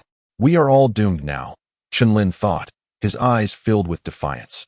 Upon hearing his words, Ouyang Mu's beautiful gaze, previously filled with terror, now bore a sense of calm. Roar! Just as the thunder beast charged towards them once more, a dozen formidable presences suddenly emerged from the distance. Chen Lin gazed into the distance, his eyes brightening at the sight of the approaching figures, Nangong Shui, Ling Yan, and others from the Yinshan Hall. Chapter 27, The Mysterious Disappearance Boom. This group, comprising Nangong Shui and Ling Yan along with the talented disciples of the Yinshan Hall, rushed towards the seventh-tier thunder beast upon witnessing Chen Lin's dire state. The scene caused Ling Yan, positioned behind them, to narrow her beautiful eyes while casting a fierce glare in Chen Lin's direction. Junior sister, be cautious, Ling Yan warned. The seventh-tier thunder beast is formidable. If we confront it individually, none here would stand a chance. However, if we strike in unison, our odds of victory would significantly improve. As Nangong Shui led the charge towards the thunder beast, the disciples of the Yinshan Hall followed suit without hesitation, launching their attacks. Beast, you seek death. Ling Yan, whose cultivation hovered at the brink of the Tao realm, summoned a gleaming sword in her right hand, the blade radiating brilliance as it slashed towards the thunder beast. Nangong Shui's strike landed but merely created a ripple upon the vast body of the thunder beast, which remained unfazed. Junior sister Shui, the skin of this seventh-tier thunder beast is tough and its lethality immense. We must form a formation, Ling Yan exclaimed, her energy surging, her gaze growing more intense. Despite her relentless sword strikes, the thunder beast remained unaffected. Upon hearing her words, the other disciples from Yinshan Hall wore solemn expressions and nodded in agreement. Good. Nangong Shui responded with a sharp command. Ling Yan, seeing this, wasted no time. She guided her long sword through the air, while the other disciples formed a surrounding formation around her. In the next moment, all disciples of the Yinshan Hall raised their swords. Beams of luminous sword light coalescing into a colossal sword. At the center stood Ling Yan, commanding the giant blade, her fierce gaze locked on the thunder beast. Boom! Simultaneously, from the thunder beast's gaping maw erupted a bolt of lightning, akin to a furious dragon, hurtling towards the group with ferocity. Xiangang giant sword, slash! Ling Yan's voice rang out, and in the face of the impending cataclysmic lightning, she brought the colossal sword down decisively. Boom! In an instant, the air was filled with explosive sounds akin to thunder, resonating throughout the void. The terrifying shockwaves began to spread outward at an astonishing speed, debris scattering in all directions. The giant luminous sword shattered the bolt of lightning and surged towards the thunder beast. Roar! A wave of immense pain swiftly enveloped the thunder beast's entire body. Observing the giant sword's descent towards the creature, Chen Lin finally exhaled a breath of relief, the tension on his face diminishing considerably. What a fearsome technique, Ouyang Mu remarked. shaking her head in awe. The Yinshan Hall truly deserves its reputation among the 4 great sects of Tianyang County. This formation harnesses the collective strength of all its members, culminating in a colossal luminous sword. The power of this lightsaber is likely sufficient to reduce an average practitioner at the mid-stage of the supreme path to mere dust. After a moment of contemplation, Chen Lin discerned the method by which Nangong Shui and her companions executed their formation. Ouyang Mu nodded gently, unusually refraining from retorting. Meanwhile, the tumultuous aftershocks at the center of the thunder source pool finally subsided. In the midst of the battlefield lay a vast pit, within which rested the lifeless body of the thunder beast, its blood flowing like a river. Above the thunder beast, a glimmering thunder source crystal shone brightly. Upon witnessing this scene, Nangong Shui immediately soared forth, clasping the thunder source crystal in her palm. Observing Nangong Shui's impatience, Ling Yin let out a helpless sigh. Her complexion had grown somewhat pale, as she had been the last to strike, and was nearly devoid of energy. After securing the thunder source crystal, Nangong Shui did not pause, but continued towards another direction, causing several disciples of the Yinshan Hall to raise their eyebrows in quiet surprise. Normally, Sister Nangong was aloof and reserved, yet today she had boldly ventured into the thunder source pool solely for this crystal. Many disciples' gazes remained fixed upon Nangong Shui.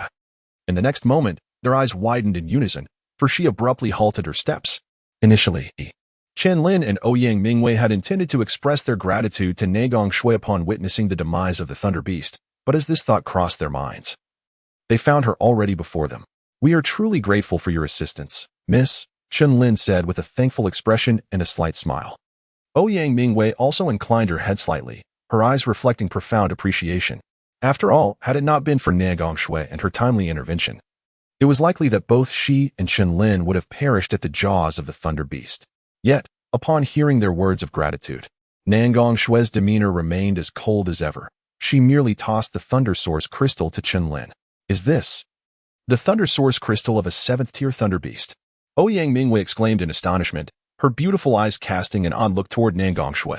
Chen Lin, feeling perplexed, inquired, "My lady, what is the reason for this? At present, I have no intention of joining any sect." Previously, after the events at the Qinglong Tower, Nangong Shui had extended an invitation for him to join the Yinshan Hall. However, at that time, Chen Lin had offered a vague response, as they had only met a few times. Yet, the Thunder Element crystal from the 7th-tier Thunder Element Beast is extraordinarily precious. Chen Lin wished to return to Nangong Shui, but before he could gather his thoughts, she had already turned and departed. "Swear, my junior sister, please do not rush away." At that moment, Ling Yin hurried over from a distance and grasped Nangong Shui, who was about to leave. Ling Yin gazed at Chen Lin and chuckled. "So, you are the genius my junior sister spoke of, the one who has traversed the 9th level of the Qinglong Tower? Upon meeting you today, I must say, you do not impress me much. Is it truly believable that someone like you could conquer the 9th level of the Qinglong Tower?" Chen Lin furrowed his brows and said, "If you have no further matters, I shall take my leave. As for whether I have traversed the 9th level of the Qinglong Tower, that is of no concern to you." "How can it be of no concern?" Ling Yin retorted with a cold snort. "My junior sister sacrificed her life to save you, and you dismiss it so lightly? How naive of you to think so." Her foolish junior sister, to her astonishment, had relinquished even the Lei Yuan crystal to him in the blink of an eye. After bestowing such a gift, she had not uttered a single word, only fixating on her departure. While her junior sister might endure this, as her elder sister, she could not tolerate it in the slightest.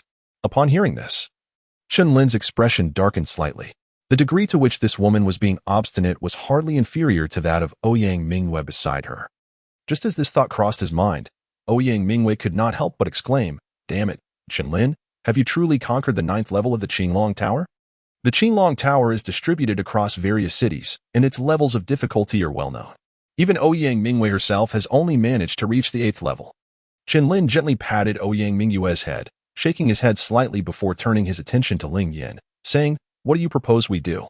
He genuinely felt gratitude for Ling Yan's recent act of valor. Otherwise, had it been another individual speaking in such a manner, he would have likely retaliated with a sharp rebuke.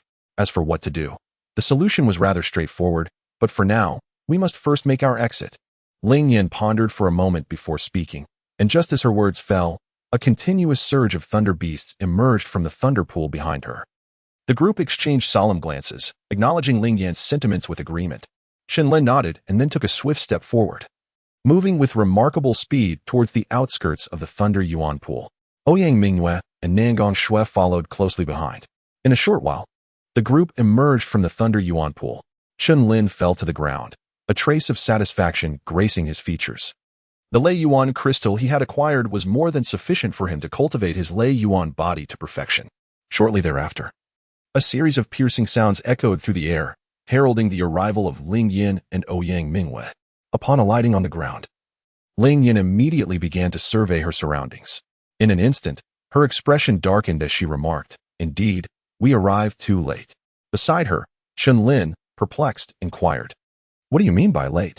Ouyang Mu interjected suddenly, "Yang Feng is missing." As her words hung in the air, Chen Lin's gaze swept across the area. Noting that the southeastern corner was devoid of any human presence, save for a few injured warriors who were seated with their eyes closed in meditation. As if recalling something significant, Chen Lin cast his eyes around, and his expression turned grave. Not only was Yang Feng absent, but also Liu Bai from the Tianjiao sect and Song Meng from the Butcher S Alliance had completely vanished. Chen Lin spoke in a deep tone. He had long suspected that Yang Feng harbored ulterior motives, but the sudden intrusion of Ouyang Mu into Lei Yuanqi had caused him to forget about Yang Feng. At that moment, Ling Yin shook her head with a bitter smile and sighed, "They have all gone to the foot of the corpse-breaking cliff." Chapter 28. The Saint Emperor. Do not laugh. Ling Yan's words made Chen Lin's gaze sharpen. The foot of the corpse-breaking cliff. Upon hearing this, Ouyang Mu fell into an unusual contemplation, her expression suddenly becoming fierce. Yet, after the intensity, a look of incredulity washed over her eyes. "It is impossible. Absolutely impossible." Ouyang Mu seemed to recall something, muttering and shaking her head. Noticing the change in Ouyang Mu's demeanor, Ling Yin raised an eyebrow and inquired, "Have you also heard the rumors about the demon sword?" Demon sword. Chen Lin observed the exchange between the two, feeling somewhat perplexed. Behind him, the disciples of the Shadow Xin Palace, including Nangong Shui, were equally baffled. Only Ouyang Mu's beautiful eyes widened as she stated, "Indeed, there are rumors of the demon sword within the wild demon forest. However, after all these years, if the demon sword truly existed, it would have likely been discovered by someone else." Noticing the confusion in Chen Lin's gaze, Ling Yin gently remarked, "It is understandable that young Master Chen, hailing from the Fire City, may not have heard of the demon sword's renown." Chen Lin's mouth twitched slightly, sensing that the woman's words seemed to imply his lack of insight. Noticing Ling Yin's gaze fixed upon him, he inwardly scoffed and decided to disregard her. At that moment, Nangong Shui quietly inquired, "Senior sister, what exactly is the demon sword you speak of?" Ling Yin cast a helpless glance at Nangong Shui, wishing to tease the ungrateful youth a bit longer. It is said that 100,000 years ago, the world was divided into two main factions, the human race and the demon race. Initially, these two groups coexisted peacefully under the leadership of their strongest members. However, this tranquility was shattered one fateful day. With a hint of nostalgia in her enchanting eyes, Ling Yin continued, "Our human cultivation primarily revolves around absorbing the energy from elemental stones to ascend to higher realms. Yet, as time progressed, some encountered the demon race, slaying demons to obtain their essence, discovering that consuming demon essence significantly enhanced their cultivation, far surpassing the energy derived from elemental stones. As this revelation spread, the demon race was incensed, prompting many to engage in slaughtering humans and devouring their flesh. Similarly, within the demon communities, it became known that consuming human flesh would accelerate their own spiritual growth. Thus, animosity grew between the two races, leading them to view each other with hostility.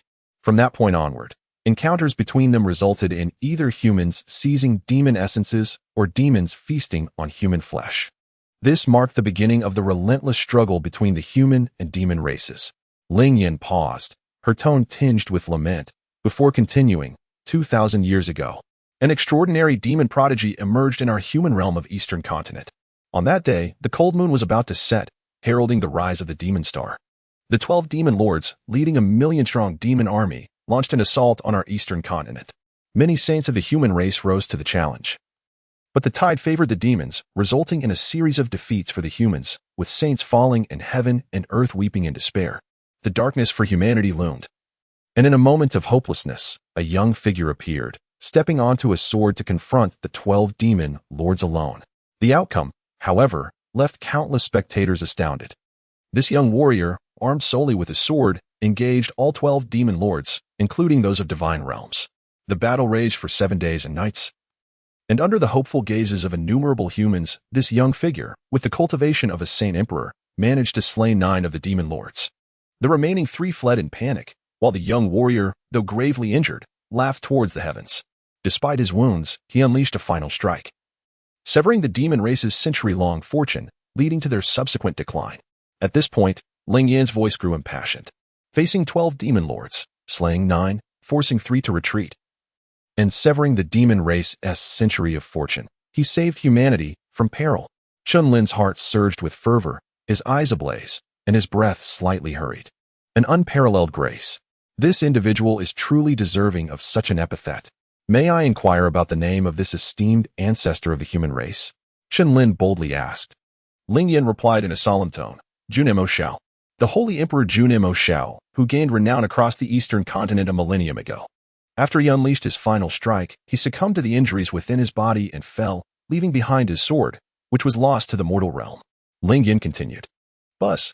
Upon hearing this, the crowd, including Nangong Shui, exhibited a profound unrest in their cold gazes. Could it be that this enchanted sword is the legendary blade wielded by the ancestor Jun when he vanquished the demon lord? Chen Lin suddenly spoke. Under the astonished gazes of the crowd, Ling Yan slowly nodded and said, Indeed, it is as you say. It was precisely because Senior Jun wielded this sword to slay 9 demon lords, staining it with demon blood, that later generations came to refer to it as the demon sword. Noticing the disbelief in the eyes of those present, Ling Yan smiled lightly and added, Yet, after the passage of 2 millennia, the current form of the demon sword remains a mystery. Upon hearing this, Chen Lin nodded discreetly. After 2 millennia, the demon sword must have sustained significant damage. Otherwise, the number of individuals drawn to it would not be limited to just them.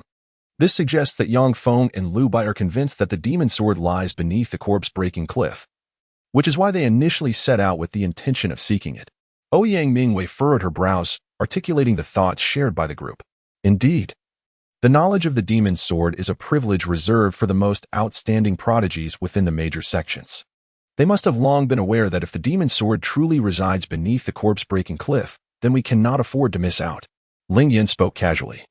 Had it not been for Nangong Shui, she too would have already embarked on the quest for the demon sword. However, the demon sword is not so easily found, and it is likely that Lu Bai and the others will not yield results in the short term. We should also descend. I wonder what your intentions are? Ling Yan directed her gaze towards Chen Lin. Chen Lin remained silent, casting a glance at Ouyang Mu, whose eyes were filled with profound interest. After all, it was the sword once wielded by a formidable holy emperor, and to claim indifference towards it would be utterly implausible. Chen Lin nodded and said, In that case, let us descend together and take a look. Ling Yan let out a sigh of relief, for she had genuinely harbored concerns that Chen Lin might turn and leave. After all, considerable effort had been expended in dealing with the 7th-tier thunder element beast. Even now, her strength had only recovered to half its capacity. Should she encounter Lu Bai and his companions, her chances of victory would be exceedingly slim. However, with the inclusion of Chen Lin and his companion, their odds of success would significantly improve. Once the group reached a consensus, they approached the edge of the corpse-breaking cliff, gazing down into the dense fog below. Ouyang Mu could not help but shiver. Chen Lin, surely there is no danger lurking beneath? She asked, her youthful disposition causing her to instinctively grasp Chen Lin's arm. Upon hearing this, Chen Lin chuckled softly, stating, Indeed, there is danger, and below lies a multitude of corpses and bones. If you are too frightened to descend, you may remain above and await our return. Ouyang Mu shook her head defiantly, exclaiming, I am not afraid. It is merely a cliff of severed bodies. What is there to fear? Meanwhile, Nangong Shui, overhearing their exchange, felt a flicker of dismay in her cold gaze. Ling Yan, noticing this, sighed softly. Yet there were evidently more pressing matters at hand. After repeated reminders, the group proceeded towards the precipice of severed corpses, just as Chen Lin and the others had departed. A shadowy figure arrived at the spot they had recently vacated. They have all gone down. I cannot afford to waste time, murmured a young man, before he resolutely leaped off the cliff. At the base of the cliff, 3 figures emanating formidable presences stood shoulder to shoulder. Behind them were disciples belonging to their respective sections. Among them was a slender-eyed figure with a piercing countenance, Yang Feng. Standing beside him were individuals of equal standing, one wielding a broadsword and possessing a robust physique, known as Song Ming of the Butcher S Alliance. The other, clad in a gray robe and exuding calmness, was Lu Bai of the Heavenly Puppet sect, whose eyes subtly conveyed a perpetual disdain if one observed closely. The trio arrived at the cliff's base first. Yet aside from a dark cavern, the ground was littered with bones. They wasted no time and entered the cave. However, after an exhaustive search, they found nothing of worth. Yang Feng halted, surveying his surroundings, and coldly remarked, "I have heard that the Butcher S Alliance possesses a map to the Demon's Sword. Are you intending to withhold it and seek the sword alone?" Song Ming's expression soured, and he retorted angrily, "Yang Feng, what do you mean by that? If not for Brother Lu's presence, I would not let you off for such insolence." Yang Feng stepped forward, his voice icy. "Then come and try." A surge of powerful energy erupted from him. Song Ming sneered, "You, Yang Feng, are merely a sycophant to Ouyang Mu. How dare you challenge me? Truly delusional. What did you say? Speak again if you dare." Yang Feng's face flushed with rage, his teeth clenched. Those words struck at his vulnerable spot. "Enough." Lu Bai, who had remained silent until now, suddenly interjected, his presence shaking the air and dissipating Yang Feng's energy. Yang Feng was taken aback, and Song Ming's expression shifted in surprise. Observing their reactions, Lu Bai simply smiled gently. "Now, you shall accompany me." Upon hearing the words, the two exchanged a piercing glance. However, Lu Bai remained indifferent to their thoughts and strode forward. The two had no choice but to follow, as they were unaware of the precise location of the Demon's Sword. After approximately half an hour of walking, Lu Bai's gaze suddenly sharpened, declaring, "There is danger." As the words fell, Yang Feng and Song Ming each drew their blades, their eyes warily scanning the darkness. A deafening roar of a monstrous beast reverberated through the cave, sending the bats within fluttering in chaos. In the dim light, they could discern numerous pairs of crimson beastly eyes glimmering in the shadows. Lu Bai narrowed his eyes and waved his hand. A radiant light surged forth from his palm, illuminating the space around them. In the next moment, Yang Feng and Song Ming could not suppress their shudders, exclaiming, "Is that the Devouring Heaven crocodile?" "No, it is the lair of the Devouring Heaven crocodile. We have arrived at its den. We must flee." Yang Feng's legs trembled, and he turned to escape, for the overwhelming aura was enough to instill dread even in him. "Wait." Lu Bai halted them. Song Ming spoke with a quivering voice, "Brother Lu, the Demon's Sword is indeed a rare and extraordinary treasure. But to risk our lives for it would be unwise. There are at least 100 Devouring Heaven crocodiles in this lair, although most are 8th-tier beasts. Their sheer numbers are daunting and difficult to resist." Yet, Lu Bai shook his head, asserting, "The lair of the Devouring Heaven crocodile is an essential route in our quest for the Demon's Sword. And who told you that we three must confront the Devouring Heaven crocodiles?" Yang Feng paused, tentatively inquiring, "Brother Lu implies." "Haha. It is no surprise that Song Ming cannot fathom this, but you, Yang Feng, whose ruthlessness surpasses my own, cannot possibly be oblivious to it, can you?" Lu Bai cast a disdainful glance at Yang Feng, whose true intentions were clear to Lu Bai, though not to Song Ming. With this thought, Lu Bai's gaze towards Yang Feng grew even more contemptuous. In response, Yang Feng's eyes flickered with a glint, and he chuckled, "Brother Lu jests. However, some sacrifices are inevitably required in the pursuit of the Demon's Sword." As he spoke, his gaze drifted towards the multitude of disciples from their sect behind them. Song Ming, realizing the implication, reacted with indignation. "Are you truly willing to sacrifice the lives of fellow disciples for the sake of the Demon's Sword?" "Brother Song, no man is truly a man without a touch of ruthlessness. Their sacrifices for the Demon's Sword shall be remembered by the world," Lu Bai replied with a gentle smile. "Why not consider this, Brother Song? If we find the Demon's Sword and restore the legendary Holy Emperor's Sword, the merit we gain will be immeasurable." Yang Feng's eyes darted, and he spoke with intention. It must be said that Song Ming's gaze revealed a flicker of struggle, which Lu Bai perceptively noticed. A smile crept upon his lips as he chose to remain silent, patiently awaiting the outcome. In the next moment, Song Ming nodded solemnly, the reluctance in his eyes gradually dissipating, replaced by a steely resolve. "Ha ha ha, I was right about Brother Song," Lu Bai exclaimed with laughter. The three exchanged glances and began to issue commands to their respective sect disciples, urging them to advance into the encroaching darkness. With a fierce roar, the devouring sky crocodile lunged forward, charging towards the disciples of the sect. "Ah, this is bad. There are beastly creatures. It's the devouring sky crocodile." The cavern echoed with piercing cries of despair. Yet, in the face of this bloody scene, Lu Bai raised his voice, declaring, "The devouring sky crocodile is nothing to fear. Disciples of the Tianjiu sect, do not retreat. Disciples of the Slaughter Knife Alliance, do not falter." Song Ming added. Yang Feng coldly interjected, disciples of the Jiuyuan Palace. Any who dares to retreat shall perish. The synchronized commands from the three instilled resentment in the hearts of the crowd, yet they dared not express their discontent. Compelled to press onward with all their might. Observing this scene, the smirks on the faces of the three grew ever colder. 15 minutes later, streams of crimson blood flowed forth from the darkness like a gushing spring. At this moment, Lu Bai's eyes brightened. There's an opening. Let us hasten. Yang Feng and Song Ming followed suit, their forms moving swiftly behind Lu Bai. The trio's figures vanished quietly, leaving behind the disciples of the three sects to engage in a fierce battle with the devouring sky crocodile. An hour later, at the entrance of the cavern, several figures appeared, notably the delayed Chen Lin and Ling Yin among others. This is not good. I sense the presence of beastly creatures, and not just one. Ling Yin exclaimed, having detected the aura of the devouring sky crocodile, her expression turning grave. We must hurry inside and investigate. Chen Lin spoke in a deep voice, and the others echoed in agreement, a hint of solemnity appearing on Ouyang Mu's delicate face. With all his might, Chen Lin invoked the heavenly dragon steps, his speed manifesting as afterimages as he swiftly reached the lair of the devouring sky crocodile. Following him, Ling Yin, Ouyang Mingwei, and Nangong Shui gradually came to a halt. As for the other disciples of the Shadow Mystic Palace, under Ling Yan's command, they remained outside to await further instructions. However, in the very first moment after they stopped, all three women felt a surge of turmoil within their chests. Not far from them lay numerous severed limbs scattered across the ground, vivid blood and severed heads rolling about indiscriminately. At that moment, the devouring sky crocodile was voraciously tearing into the flesh, creating a scene both chaotic and harrowing. What a beast!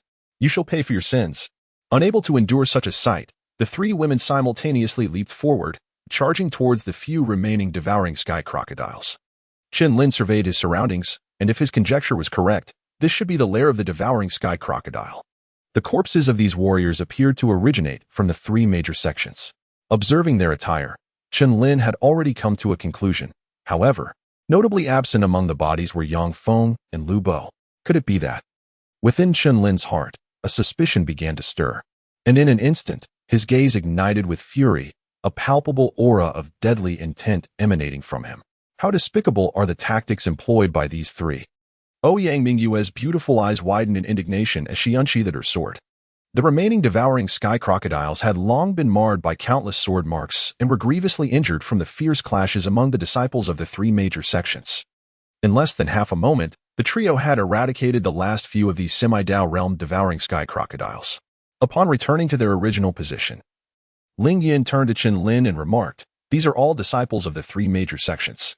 Chen Lin silently nodded and coldly remarked, "It was Lu Bai and his two companions who used these disciples to hinder the devouring heaven demon crocodile, while they sought the demon sword." What? Yang Feng has been in contact with me for so long. He cannot possibly be such a ruthless individual. Ouyang Mingwei exclaimed, her eyes widening in disbelief. After all, Yang Feng had consistently presented himself as a paragon of virtue in her presence. At this moment, Chen Lin let out a derisive laugh and said, "Have you perhaps forgotten our encounter that day? I observed closely. The position Yang Feng and his companions occupied was not far from us. With his strength, he could have arrived within a quarter of an hour. Yet, he lingered at the same spot for nearly half an hour before making his way to us. Moreover, the most crucial point is that while you were pursuing that 7th-tier demon ape, did you ever consider that there were 20 more demon apes waiting for you ahead? All of this clearly indicates that the sudden appearance of the demonic beast that day was part of a conspiracy." Chen Lin spoke decisively. A hint of flashed in Ouyang Mu's eyes as she inquired, "Why would he seek to harm me?" Chen Lin decisively shook his head and said, "His actions are not intended to harm you. If I am correct, when your life hangs in the balance, he will extend his hand to assist you. If so, he has saved your life, and this debt of gratitude is not to be taken lightly. You should reflect carefully. As a prodigious figure of the Jiuyang Palace, Yang Feng is usually revered like a star among the moon, so why does he take such special interest in you?" Ouyang Mingwei fell silent, her mind in contemplation. After a considerable pause, clarity dawned upon her. "I understand now. This Yang Feng shall not escape my wrath." Ouyang Mu's fury ignited, realizing that had it not been for Chen Lin's reminder, she might have remained obstinately set in her views. Chapter 30. The clash begins at the foot of the broken corpse cliff, as Chen Lin and his companions traversed the lair of the devouring crocodile. A youthful figure silently descended to the ground at another location. After surveying the surroundings, a glimmer of delight sparkled in his eyes. They must all be heading towards the devouring crocodile, but I shall not take the long route. The young figure chuckled softly, stepping towards a wall, from which he retrieved a map from his storage ring. Glancing at the route depicted on the map, he smiled again, then raised his right arm, delivering a powerful punch against the stone wall. Boom! In the next moment, the once formidable wall crumbled as easily as tofu, shattering before him. Before him lay a narrow passage, just wide enough for a single person to pass. Witnessing this, the young figure's smile widened, murmuring, "The map purchased from the Heavenly Treasure Tower is indeed worth its weight in gold. Who else but I is worthy to become the new master of the demon's sword?" Aha! As laughter echoed, the young figure transformed into a fleeting shadow, swiftly making his way towards the destination marked on the map. Meanwhile, on the other side, after passing through the lair of the devouring crocodile, Lu Bai and his companions continued along the internal passageway. However, after walking for an hour, their steps involuntarily halted. Before them stood a stone wall, the path ahead blocked. What is happening? Yang Feng's gaze flickered. Song Meng was equally taken aback, then remarked, "Lu, what does the map indicate?" Lu Bai, frowning deeply, replied, "The map shows that we should be right ahead. Yet, clearly, this is a dead end." Yang Feng raised an eyebrow, casting a skeptical glance at the map in Lu Bai's hands. "Impossible. This map was purchased by me from the Heavenly Treasure Tower." "It cannot be wrong," Lu Bai asserted. Upon hearing the name of the Heavenly Treasure Tower, Yang Feng's doubts began to dissipate. Song Meng declared, "If that is the case, the demon's sword must be nearby. The renowned Tianbao Tower has maintained its impeccable reputation over the years." Yet Lu Bai concealed from the two that the map he acquired was of the lowest quality. Nevertheless, even this inferior map had depleted his savings amassed over 2 decades. Furrowing his brow, Lu Bai remarked, "According to the map's guidance, the demon's sword should be at our current location, yet why is it not visible?" Yang Feng shared his confusion, and the trio stood in contemplation for a considerable time.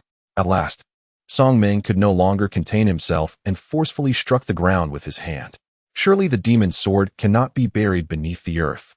A spark of realization ignited in Lu Bai's mind, and Yang Feng's eyes glimmered with excitement as he exclaimed, "We must unleash our strongest force upon the ground.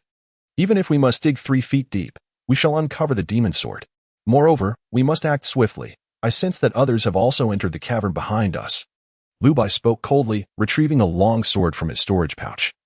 A weapon of sufficient caliber to reach the 8th tier of excellence, the shadow puppet sword of the heavenly puppet sect. Yang Feng's gaze sharpened. It was said that this shadow puppet sword was accompanied by a yang puppet sword, both forged by the sect master from black gold or, with the potential for future advancement, to a 7th tier spiritual weapon. Song Meng cast a glance at the long sword in Lu Bai's hand, his eyes betraying a hint of envy. However, the two swiftly suppressed their astonishment, raising their blades and channeling their entire essence to strike the ground beneath them. Boom! The air resonated with thunderous roars, echoing through the void. In an instant, a massive pit formed beneath the trio's feet. Observing this, Lu Bai let out a cold smile and soared into the abyss. Naturally, Yang Feng and Song Meng were not to be outdone.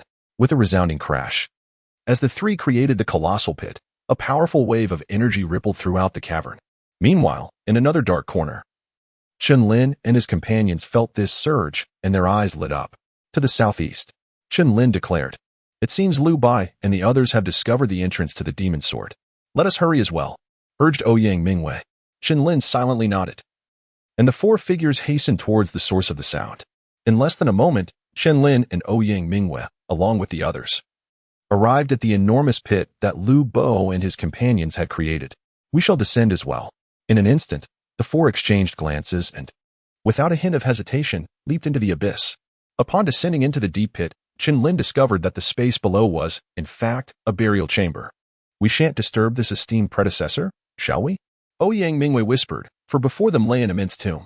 However, Lang Yin beside her chuckled, "Miss Ouyang, if there is any disturbance, it is Lu Bai and his companions who have intruded first. I trust this esteemed predecessor is a person of understanding." Chen Lin chuckled softly and said, "Let us not dwell on that. Let us proceed to the back." Chen Lin took the lead, followed closely by the 3 others. Upon arriving at the rear of the tomb, their initial reaction was one of astonished stillness. Within the stone wall lay a silver-white longsword, its blade shimmering with a mystical purple glow, mesmerizing in its brilliance. The moment Chen Lin and his companions reached this spot, the silvery sword emitted a series of soft, melodic chimes, brimming with sentience. It was a demonic sword. At this moment, not only did Chen Lin's group notice the peculiar change, but also Lu Bo and his companions. Upon witnessing the sudden appearance of Ouyang Mu and Chen Lin, Lu Bo's gaze turned sardonic as he remarked, "I did not anticipate that the 7th-tier Thunder Element beast could not harm you. Yet, you should not be here. Lu Bo, whether we should be here or not is not for you to decide. If you wish to fight, then let us do so. I am not afraid of you." Ouyang Mu retorted, her anger surging as she stepped forward, pointing a finger accusingly at Lu Bo. "Ouyang, miss, this place is far too perilous. You should leave at once." Yang Feng interjected. However, upon hearing this, Ouyang Mu unleashed a swift strike with her sword, aiming at Yang Feng. Taken aback by the sudden attack, Yang Feng quickly countered with his own blade, blocking her strike, and questioned, "Ouyang, miss, why do you resort to violence? You vile coward, not only did you scheme against me, but you also callously led your own disciples to their doom. It is utterly disgraceful." Ouyang Mu exclaimed furiously. At that moment, Yang Feng was momentarily stunned, realizing his scheme had been uncovered.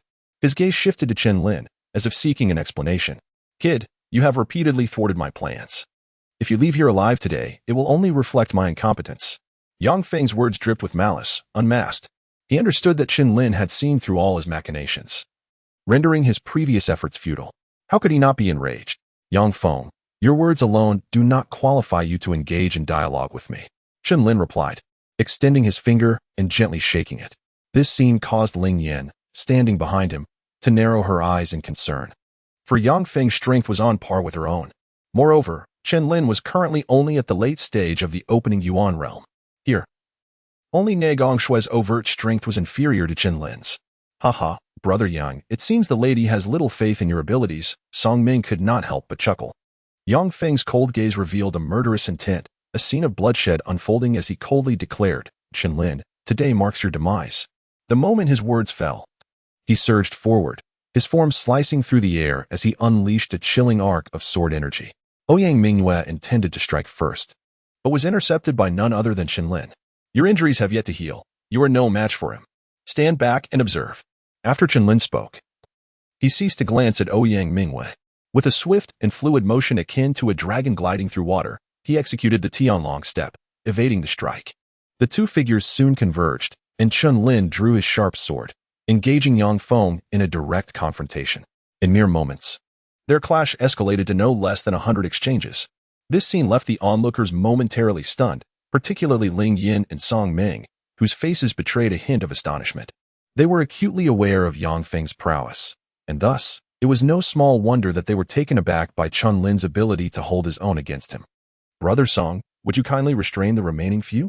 Once I procure the demon sword, we can deliberate over its rightful ownership. What do you think?" Lu Bai remarked, his gaze fixed unwaveringly on the duel while his eyes turned fervent as they fell upon the demon sword embedded in the stone wall. "Very well," Song Ming replied with alacrity. He then positioned himself before Ling Yan and the others, an imposing aura of sword intent emanating from him. Ling Yan and Ouyang Mu stepped forward, with the former unable to suppress her voice. "Junior Sister Shui, your strength is the weakest. Best remain on the sidelines for now." Nan Gongshui, with cold eyes reflecting her reluctance, understood that this was not the time for bravado. "I'm not afraid to face two of you." Song Ming laughed heartily, his body radiating a surge of energy akin to a dragon emerging from the sea, crashing forth like a rolling tide. Half a step from the pinnacle of the Dao realm, Ling Yan's eyes narrowed in surprise. She had not anticipated that Song Ming's cultivation had come so close to the Dao realm, given that both she and Ouyang Mu bore significant injuries. Even a 2-to-1 situation would impose considerable pressure upon them. Unperturbed by their thoughts, Song Ming wielded his long knife and executed a sweeping strike that carved a distinct mark in the air. Boom! In a fleeting moment, the tomb erupted with a terrifying tremor, dust and debris cascading outward. Rumbling. Dark Star Sword Technique. Starburst Slash. A low voice reverberated within the tomb. In the midst of his fierce battle with Chen Lin, Yang Feng suddenly retreated several meters, his cold gaze now ablaze with a fierce and chilling light. Chen Lin's prowess left him both astonished and wary. However, simultaneously, his murderous intent intensified, He could not afford to leave any room for survival, for the consequences would be dire. As Yang Feng's voice resounded, his longsword suddenly gleamed with a dazzling brilliance, the sharpness of the starlight infused with an exceedingly fierce momentum. A beam of sword energy, slicing horizontally, hurtled directly towards Chen Lin's face. In response to this strike, Chen Lin stood resolute, raising his sword as a tremendous sword intent surged forth. The innate sword intent finally manifested. In that moment, within Yang Feng's perception, Chen Lin appeared to transform into a divine sword, exuding an overwhelming sharpness. With a seemingly ordinary stroke, Chen Lin executed a dismissive swing, yet, in that instant, his figure followed suit with fluid grace. The clash resounded as two beams of sword light collided in the void, erupting into a splendid display of sword radiance. As the brilliance faded, Yang Feng found himself momentarily blinded. The audacity of this youth astounded him. In a heartbeat, Chen Lin had appeared before him once more, delivering another horizontal slash. Yang Feng, your malevolence cannot be tolerated. Today, you shall not escape. Chen Lin's sword intent unfurled, its innate sharpness sending shivers down Yang Feng's spine. In the next instant, Chen Lin executed his dragon steps, his figure vanishing like a wraith before Yang Feng's eyes. The very next second, a shadow of death enveloped Yang Feng entirely. This is not good. At the opportune moment, Chen Lin unleashed a silent flash of sword light from his blade. With a soft sound, Yang Feng's eyes widened, reflecting the glimmering silver light before his pupils gradually dissolved, leading to his body collapsing entirely. The second prodigy of the Jiuyang Palace thus met his demise beneath Chen Lin's sword. This startling scene did not go unnoticed by Song Ming, who stood at a distance. Momentarily taken aback, Ling Yin and Ouyang Mu wore expressions of astonishment, utterly surprised that Chen Lin had single-handedly slain Yang Feng. What a terrifying young man. Song Ming's grip on his blade slackened slightly. As he stood momentarily dazed, Ling Yin and Ouyang Mu seized the opportunity to initiate a relentless retreat. Chen Lin averted his gaze, standing firmly with his sword, and directed his attention towards the stone wall, his pupils suddenly constricting. There, above the stone wall, Lu Bai's figure had already arrived, now just a step away from seizing the demonic sword. The demonic sword shall belong to me. As he beheld the sword so tantalizingly close, Lu Bai's eyes burned with fervor, his breath quickening, unable to contain the elation swelling within him. This was the Emperor's treasured sword. Lu Bai had even sacrificed his family's fortune for the sake of the demonic sword, now that it lay before him. How could he not feel exhilarated?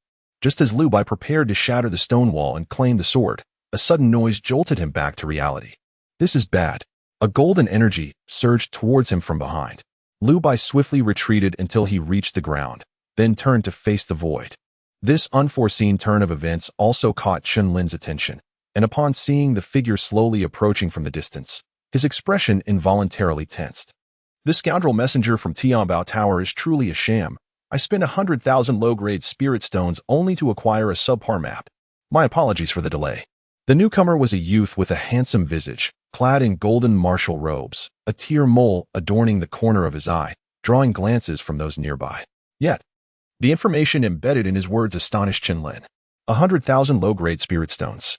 To put it into perspective, the Chen family's annual income barely reaches 30,000 low-grade spirit stones, yet this young man squandered 100,000 merely for a map.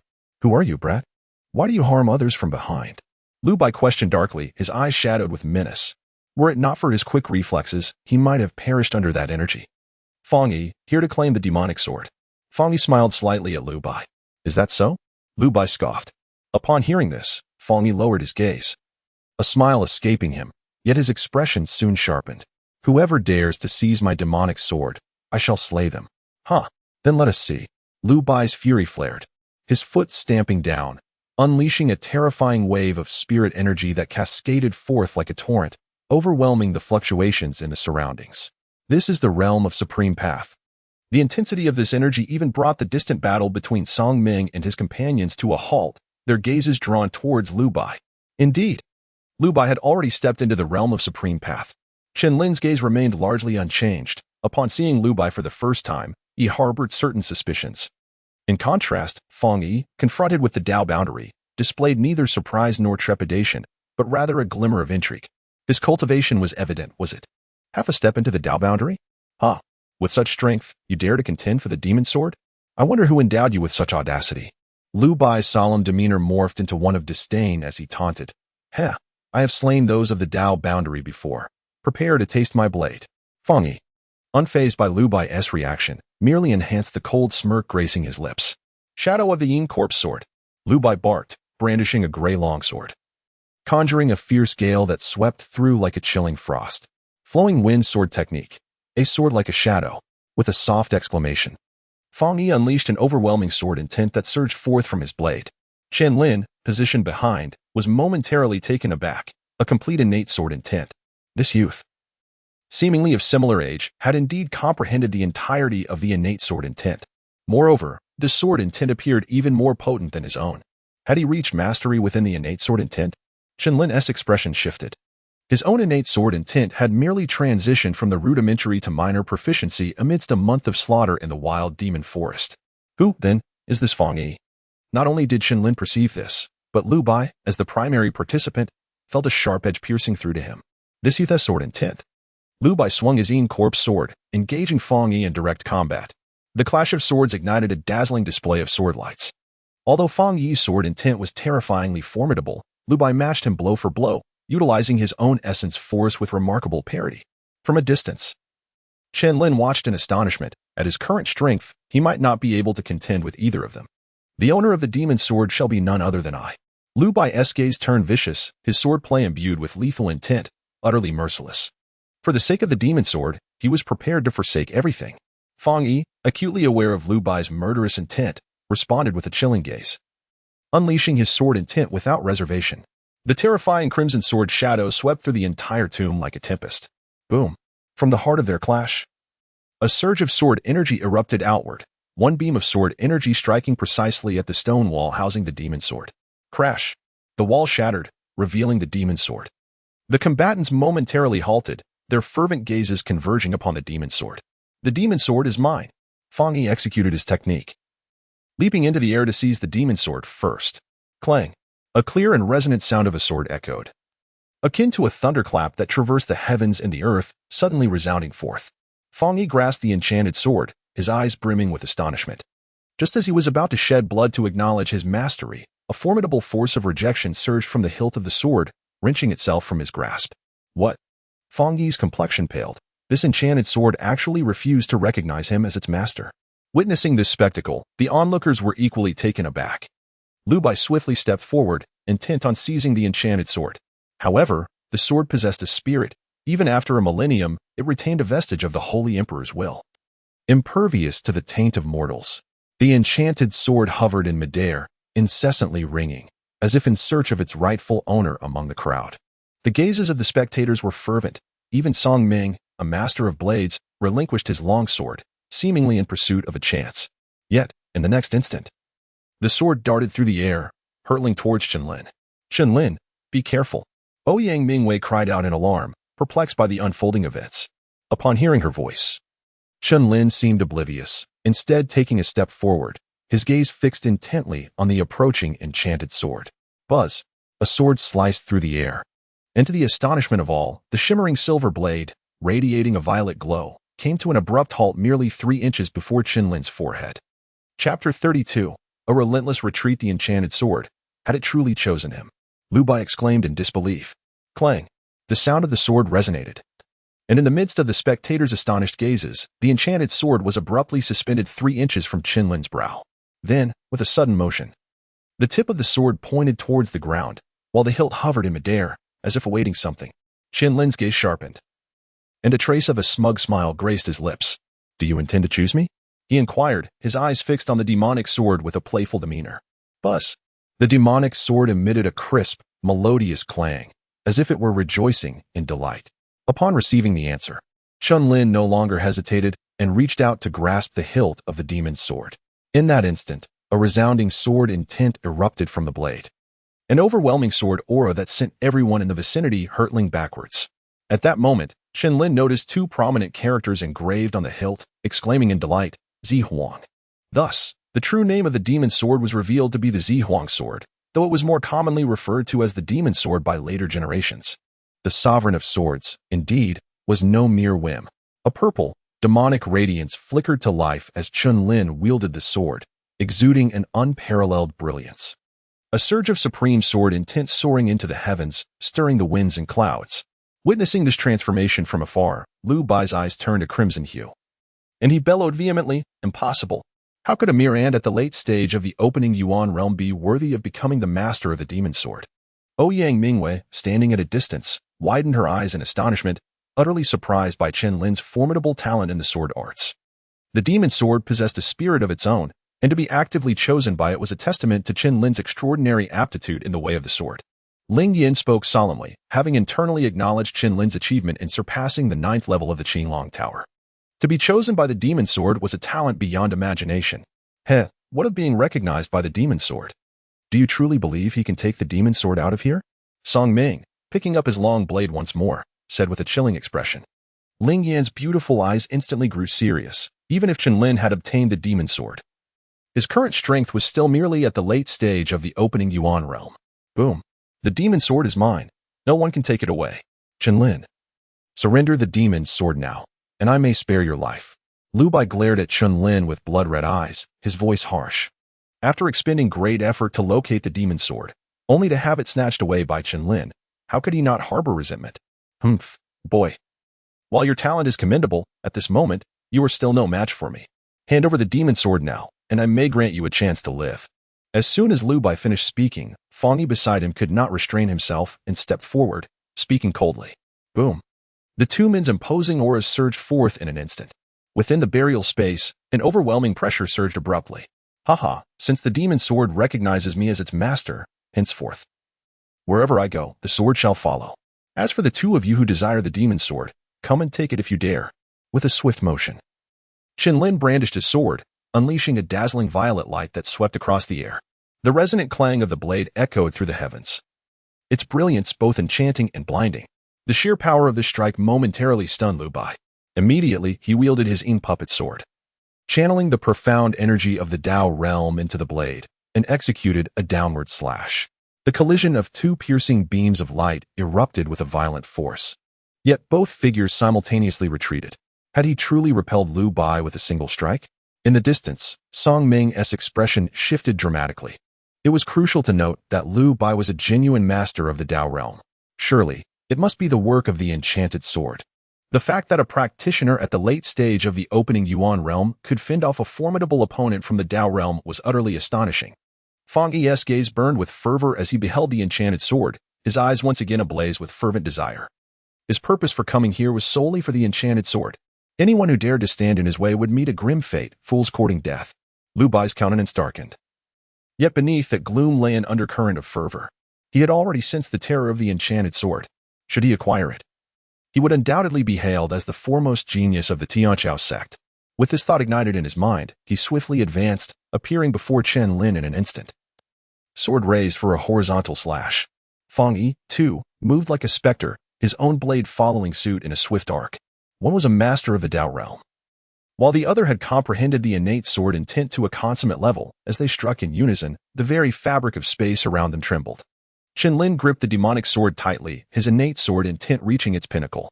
However, amidst the combined onslaught of the two adversaries, a flaw was revealed. With a spurt of fresh blood, Chen Lin's body was propelled backward like a cannonball.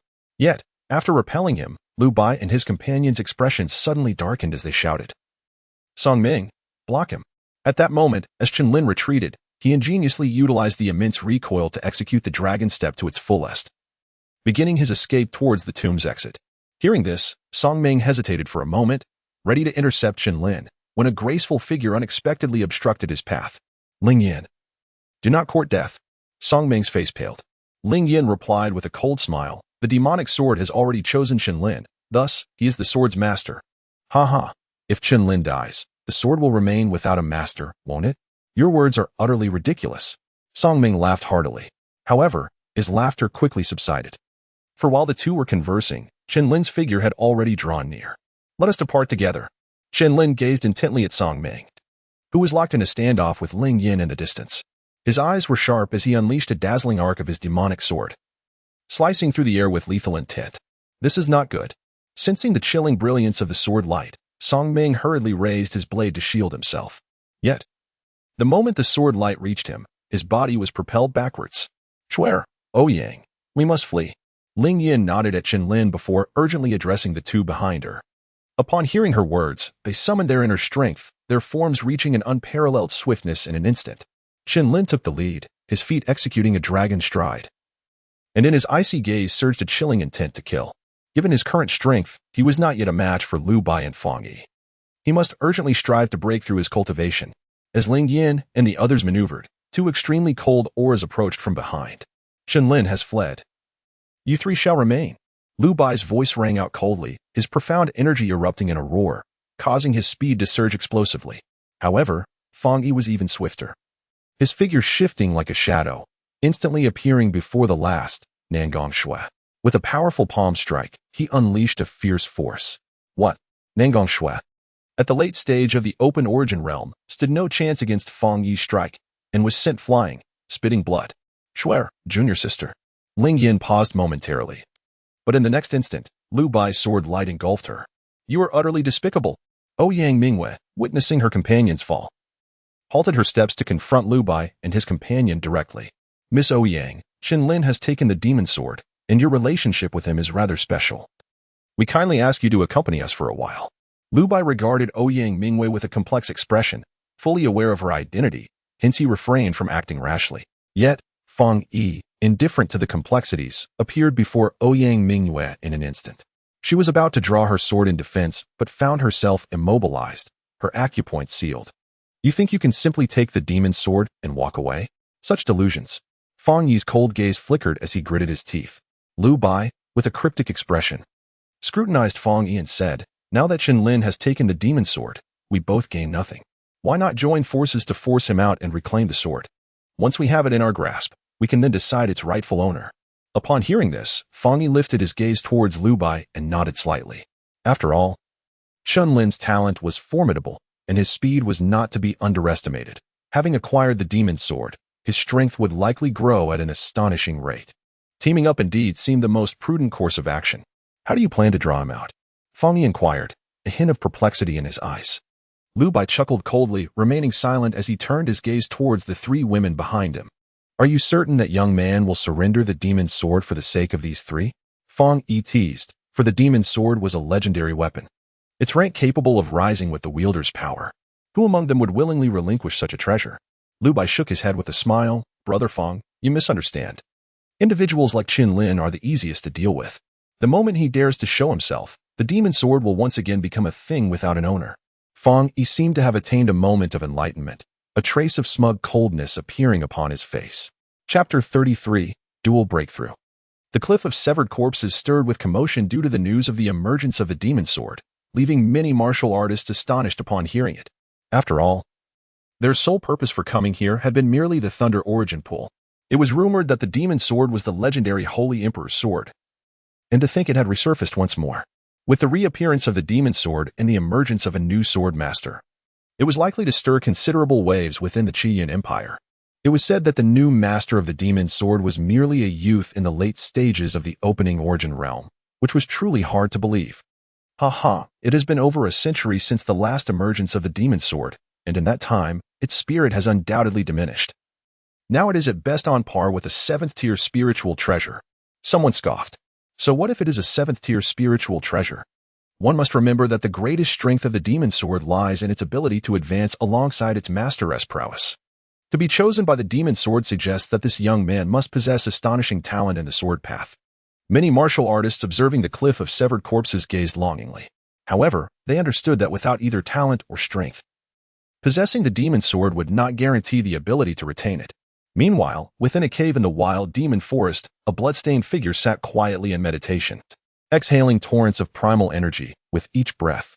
This figure was none other than Chen Lin. As he slightly opened his eyes, a serious expression crossed his face as he gazed upon a silver-white longsword shimmering with a purple ethereal glow set before him. This, of course, was the demon sword. At this moment, he remained unaware of the considerable stir caused by the news of the demon sword's emergence in the outside world. Nor did he realize that he had become the focal point of the ensuing storm of public opinion. However, even if Chen Lin were aware of these matters, he would remain indifferent. Buzz, the Thunder Origin Crystal should be sufficient to elevate my Thunder Origin body to its perfected stage. Chen Lin retrieved the Thunder Origin crystal from his storage ring and laid it before him, alongside the numerous crystals gifted to him by Nangong Shui and Ouyang Mu. He possessed over 100 in total. In the next moment, Chen Lin was suddenly taken aback, and a surge of thunderous primal energy erupted with ferocious intensity. The Thunder Origin body represented the first stage of his indomitable Thunder Dragon body. Only upon perfecting this stage could he progress to the second stage, the Dark Magic Dragon body. Chen Lin resolutely made up his mind, channeling his energy to fully absorb the power of thunder contained within the Thunder Element crystal, while the thunderous force within him gradually surged.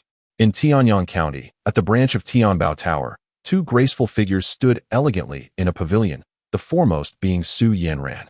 Her beautiful eyes sparkled with charm, captivating all with her every smile and frown. As she gently set down her cup of tea, she inquired, "Inger, have we received any news from him?" Inger, somewhat perplexed, conjured an image of a youthful figure in her mind before responding with a smile. "I heard he has seized the demon sword and has become its new master." "Demon sword master?" Su Yanran was taken aback, for she understood the significance of the demon sword. The fact that he could be recognized by such a powerful weapon was indeed remarkable. Ingo, having previously held less favorable views of Chen Lin, was now taken aback. Su Yanran shook her head and remarked, "Being acknowledged by the demon sword is one thing.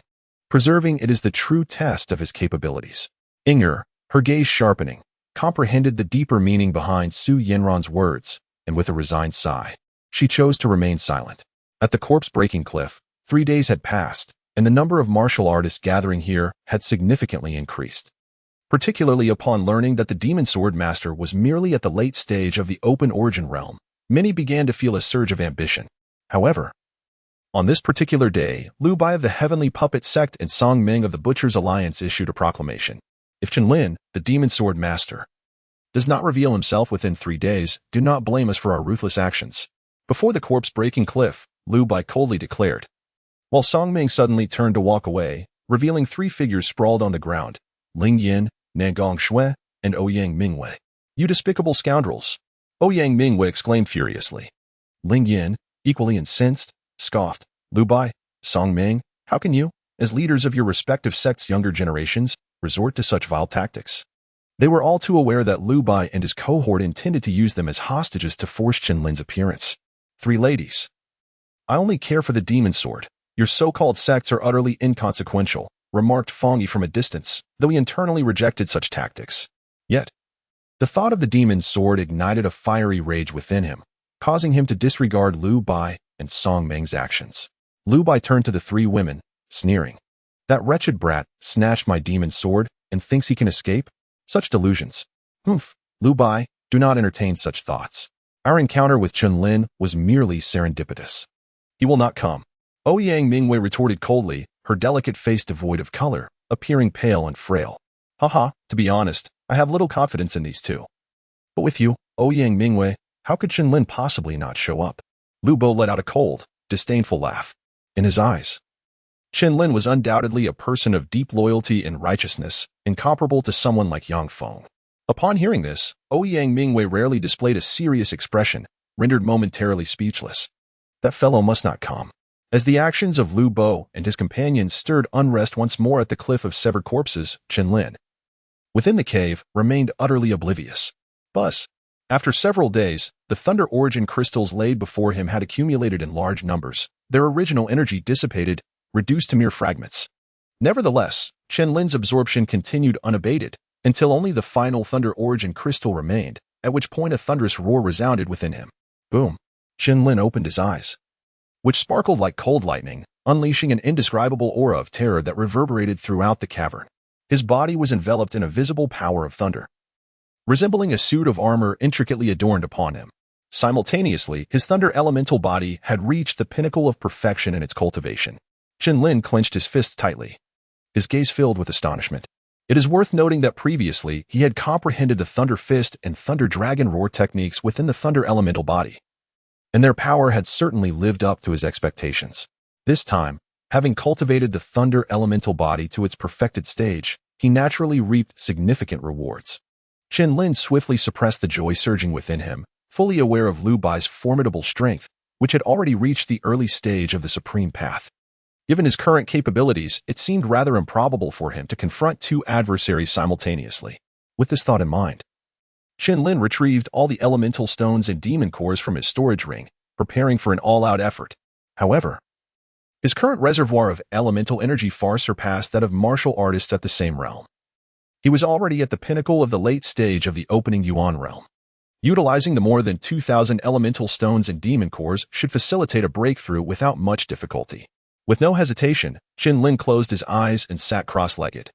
Consuming a demon core, a tremendous surge of elemental energy erupted within him, akin to boiling magma, coursing wildly through his body. The energy from the elemental stones was also being absorbed at an astonishing rate. As time passed, the stillness of the cave was abruptly shattered by a colossal rumble. Within Chen Lin, a wave of elemental energy far exceeding that of the late stage of the opening Yuan realm radiated outward, dispersing in all directions. He had reached the pinnacle of the opening Yuan realm. Chen Lin's gaze shimmered with astonishment. He had not anticipated that this breakthrough, utilizing the power contained within approximately 2,000 essence stones, would propel him to the very limits of the opening origin realm. Should he take but one more step, he would transcend into the realm of half-step Dao. This truly was an unexpected delight. Chen Lin suppressed his joy, his gaze growing solemn. Previously, at the foot of the corpse-severing cliff, he had parted ways with the three women, and now he was left wondering where they had gone. He then stepped out of the cave, observing the tumultuous scene before him, feeling inexplicably perplexed. "My friend, do you have any idea what is happening?" Chen Lin inquired. Grasping the arm of a martial artist nearby, the man frowned and replied, "Are you not aware? Today marks the third day set by Lu Bai. If that demon sword master does not appear soon, it is likely that blood will stain the corpse-severing cliff." "The third day?" Chen Lin questioned, confused, but quickly asked, "Who is present at the corpse-severing cliff?" "It is said that two of them are disciples of the Ancient Hall, and the other one is of unknown origins. Yet she is quite striking and keeps insisting that they should not come," the man continued.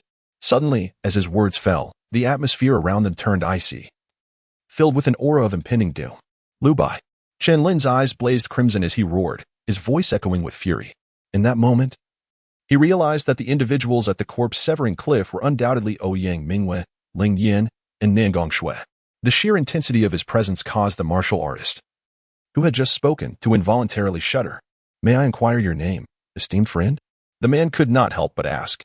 At this moment, Chen Lin had already unleashed the dragon step beneath his feet, hastening towards the direction of the corpse-disposing cliff.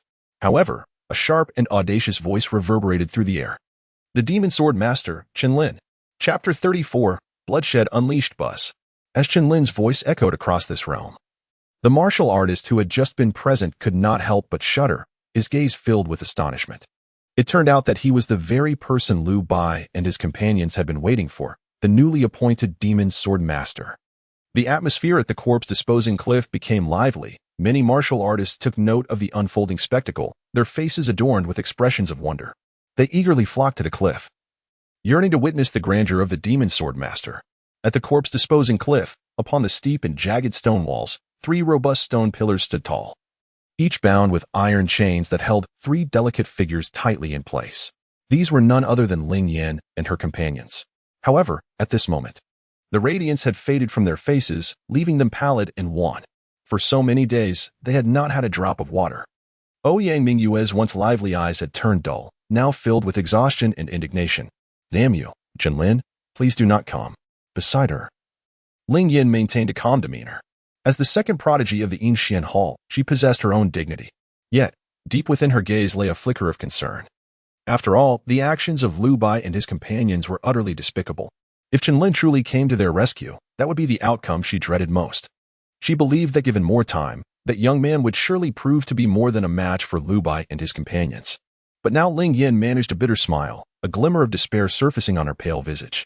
Under normal circumstances, her status as a disciple of the Ancient Hall would have deterred Lu Bai from acting against her. However, this time, the presence of the enigmatic Fong Yi changed everything. His extraordinary talent and mysterious background rendered even Ouyang Mu's status as the governor's daughter inconsequential, let alone her own. Ling Yan's gaze gradually shifted to the side, landing on Nangong Shui, her beautiful eyes flashing with a tinge of sympathy. After all, the latter had the lowest cultivation among the 3, and after so many days, her injuries had worsened significantly, leaving her seemingly on the brink of death. Nangang Shui, noticing Ling Yan's concerned stare, mustered the strength to lift her head and offered a faint smile. Sister, I am fine. Her voice was exceedingly weak, yet a hint of a smile gradually emerged on her snow-white cheeks. Lu Bai, Song Ming, once this lady escapes, I will surely grind you to dust. Ouyang Mingwei clenched her silver teeth, fidgeting with her arms, her beautiful eyes brimming with an unprecedented hatred. Ha ha ha, Ouyang Mingwei, do not be hasty. Once that wretched spawn, who stole my demon sword, arrives, do you truly believe that you three will still hold any value? At that moment, I shall make you experience the essence of being a woman. Lu Bai's chilling laughter echoed, his gaze laden with lascivious desire as he scrutinized Ouyang Mingyue's delicate figure. Feeling the weight of his stare, a chill ran through Ouyang Mingwei's heart, and in a fit of rage, she declared, I will kill you. Her struggles only tightened the chains, causing her previous wounds to split anew. With a gasp, a trickle of crimson blood escaped from her lips, her once pallid face now showing signs of further weariness. Humph. Today marks the third day. You had best hope that wretched spawn appears willingly, or else do not blame me for my mercilessness. Lu Bai sneered coldly, no longer wishing to engage with the trio. Brother Lu, what if that brat does not come? Asked Song Ming, gripping his long blade, his eyes glimmering with ferocity. Not come? Ha ha, Brother Song, fret not. We merely need to wait quietly at the corpse cliff. The demon's sword shall be mine. A fierce glint flashed in Lu Bai's eyes, and just then, a figure clad in golden robes appeared. Lu Bai, do not forget, should you kill Chen Lin, the demon's sword will merely be a masterless object.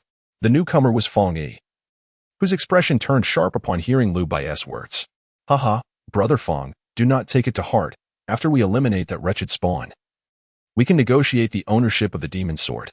Lu Bai's eyes widened momentarily, then his previously cold countenance softened into a more genial smile.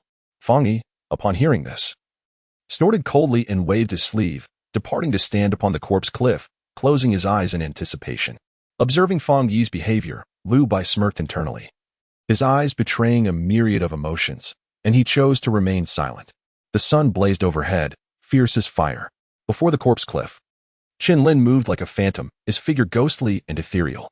Numerous martial artists hidden in the shadows, upon seeing the silver-white sword at Chen Lin's back, could not help but narrow their pupils. He is the master of the demon sword. The demonic aura surged skyward, unmistakably emanating from the demon sword. What a magnificent demon sword. Even from hundreds of meters away, I can sense a jagged sword intent radiating from it. Though faint, it sends chills down my spine. At the forefront of the corpse cliff, Lu Bai from the heavenly puppet sect had already set traps, eagerly awaiting his prey to walk into his snare. Let us go and see. Many martial artists who had come to the corpse cliff now trailed behind Chen Lin, their expressions filled with awe. Just as they were about to ascend the cliff, dozens of indifferent figures clad in black attire suddenly blocked Chen Lin's path like puppets. Boom. A terrifying surge of primordial energy erupted, akin to a tumultuous river cascading forth. Upon witnessing the orderly ranks of several figures, Chen Lin's form momentarily faltered, and his gaze sharpened with intensity. Who are you? He inquired, for these individuals did not appear familiar to him. The leading figure clad in black fixed his eyes upon Chen Lin and coldly responded, We are the Shadows, hailing from the Chen family. The Chen family. Chen Lin's gaze momentarily faltered, only to be replaced by an overwhelming intent to kill that surged forth from his eyes. It was none other than the individuals dispatched by the old dog Chen Song. Do you truly wish to court death? The chilling words thundered from Chen Lin's lips, as a formidable wave of elemental energy erupted forth. A peak in the opening origin realm? Indeed. More formidable than what Lord Chen had described. However, even so, you cannot escape death. Ing Yi lifted his gaze, and in the next instant, a torrent of immense elemental energy surged within him. Boom. An overwhelming pressure suddenly enveloped the area. A half-step into the pinnacle of the Dao realm. Those concealed in the shadows, upon witnessing Ing Yi's prowess, felt their expressions tighten. Moreover, the remaining figures clad in black also possessed peak mastery of the opening origin realm. Such a formidable assembly was undeniably vast. It was more than sufficient to deal with the youth at the pinnacle of the opening origin realm. Kill. The fierce killing intent soared to the heavens in an instant. Naturally, such commotion caught the attention of Lu Bai and Song Ming atop the corpse break cliff. The two directed their gazes downward, revealing a sinister smile as they remarked, I did not expect this boy to have so many enemies. Haha, truly, heaven is aiding me. Once this group of fools exhausts that wretched one's elemental energy, regardless of his myriad of tricks, he shall not escape my grasp. Lu Bai let out a hearty laugh, casting his eyes downward. Their laughter echoed in the ears of Ouyang Mu, who stood a distance away on a stone pillar, her gaze betraying a hint of helplessness. Why did you have to come? A wave of inexplicable emotion surged within her as she murmured, shaking her head. Chen Lin's arrival had stirred considerable turmoil in her heart, and below the corpse-break cliff, the relentless figures in black surged forward, their weapons glinting with a murderous gleam, resembling a tide of black beasts intent on devouring their prey. Do they all wish to kill me? Chen Lin murmured to himself, standing amidst the forest, his eyes gently closed, appearing somewhat dazed. Has the master of the demon sword given up the struggle? Surely not. One chosen by the demon sword would not be one to cower in fear of death. Many, seeing Chen Lin's indifference, assumed he had surrendered to despair, waiting quietly for death. Yet, at the very moment the throng charged before him, Chen Lin's eyes snapped open, revealing pupils that mirrored a cataclysmic storm of thunder. Thunder Dragon's roar. With the activation of his thunder elemental body, Chen Lin stepped forth, transforming into a deity of thunder as he charged into the crowd. Raising his right arm, Chen Lin unleashed a punch that swept across the air, unleashing terrifying thunderous power, sweeping forth like a tide of blood across the battlefield. Boom. The cataclysmic thunder erupted with the force of his punch, a streak of lightning cleaving through the void. The roar of dragons reverberated through the heavens as the thunder extinguished the world. A cacophony of anguished screams erupted, shaking the very core of one's spirit. The dark spirit blade. In a fleeting glance, a sense of panic washed over them, as they realized that Chen Lin had already dispatched their ranks with ease, without even drawing his sword. Yet, in the mere moment he raised his weapon, his figure vanished like a wisp of light. Buzz. Chen Lin closed his eyes, immersing himself in a profound awareness. In the next moment, without a flicker of his eyelids, he raised his fist to shield himself from behind. Bang! The clash between the blade and his fist emitted a deep, resonant roar. This scene left Yi momentarily stunned. However, in that fleeting moment of distraction, a cold smile crept across Chen Lin's lips as the thunderous power surged once more through his arm, sending Yi staggering backward. Today, I shall end your life. And in the days to come, the old dog Chen's song will keep you company. Chen Lin spoke coldly, his feet executing the dragon step as he unleashed a punch toward Yi's chest. Boom! A gaping wound, resembling the mouth of a well, suddenly materialized on Yi's body. Moments later, a rain of blood and flesh cascaded down from the sky. Chen Lin stood clad in black, his attire stained with blood, a sword resting upon his shoulder. At that moment, a voice, deep and feral like that of a beast, reverberated through the void, filled with unbridled fury. Lu Bo, come forth and meet your demise. Chapter 35. The Thunder God Strikes the Heavens. The menacing words of Chen Lin reverberated before the cliff of severed corpses. Upon hearing his declaration, all gazes converged upon him, eager to witness the abilities of the so-called heir of the demon sword, who dared to challenge the trio of Lu Bo. It is essential to acknowledge that Lu Bo, Song Ming, and Fang Yi possessed strengths comparable to the early stages of the Dao realm, far surpassing the capabilities of the earlier Shadow One. Meanwhile, Chen Lin appeared to be merely at the pinnacle of the opening Yuan realm. It was evident to all present that this was an overt scheme orchestrated by Lu Bo and his companions. Chen Lin's solitary arrival was tantamount to a death sentence. On the cliff of severed corpses, Lu Bo, upon hearing Chen Lin's words, let out a sinister laugh, declaring, "You wretched spawn. Your theft of my demon sword is an unforgivable crime. However, for now, you should first behold your three companions." As he spoke, a chilling grin spread across his face. Following his proclamation, Chen Lin's gaze hardened, and he swiftly ascended the cliff of severed corpses. Buzz! Chen Lin's gaze swept across, landing upon the prominent stone pillar in the distance. There, he beheld Ouyang Mu, Nangong Shui, and Ling Yin, tightly bound to the pillar, their faces pale. Under the scrutinizing eyes of the crowd, their humiliation was unparalleled. With a thunderous roar, Chen Lin's black hair billowed, and a tempest of thunder raged around him, sweeping across the vast expanse of the heavens. In that fleeting moment, his fury erupted like volcanic magma, while his murderous intent reached an unprecedented zenith. Upon sensing this terrifying wave, Ouyang Mu, who had previously kept her eyes shut, now slightly opened them. Upon seeing the familiar silhouette clad in black, her eyes involuntarily reddened, and the previous restraint and stubbornness melted away in an instant.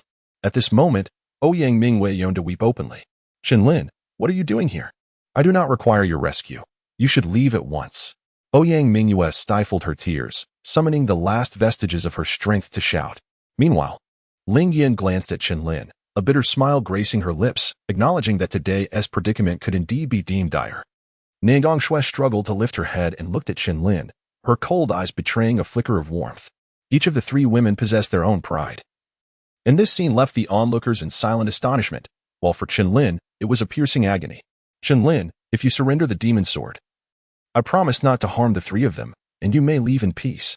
At that moment, Fong Yi, who had been observing coldly, slowly spoke. He had come to the wild demon forest solely to obtain the demon sword. Brother Fong, this wretch would never willingly relinquish the demon sword. Spare no words with him. Just kill him, and the sword will naturally fall into our hands. Moreover, Brother Fong, are you not still searching for the one who passed the 9th level of the Azure Dragon Tower? He is the one. Lu Bai remarked with a glint in his eyes and a cold smirk. You passed the 9th level of the Azure Dragon Tower. Fong Yi inquired coldly as he turned his gaze towards Chen Lin. Chen Lin remained silent, an inscrutable expression in his eyes. Haha.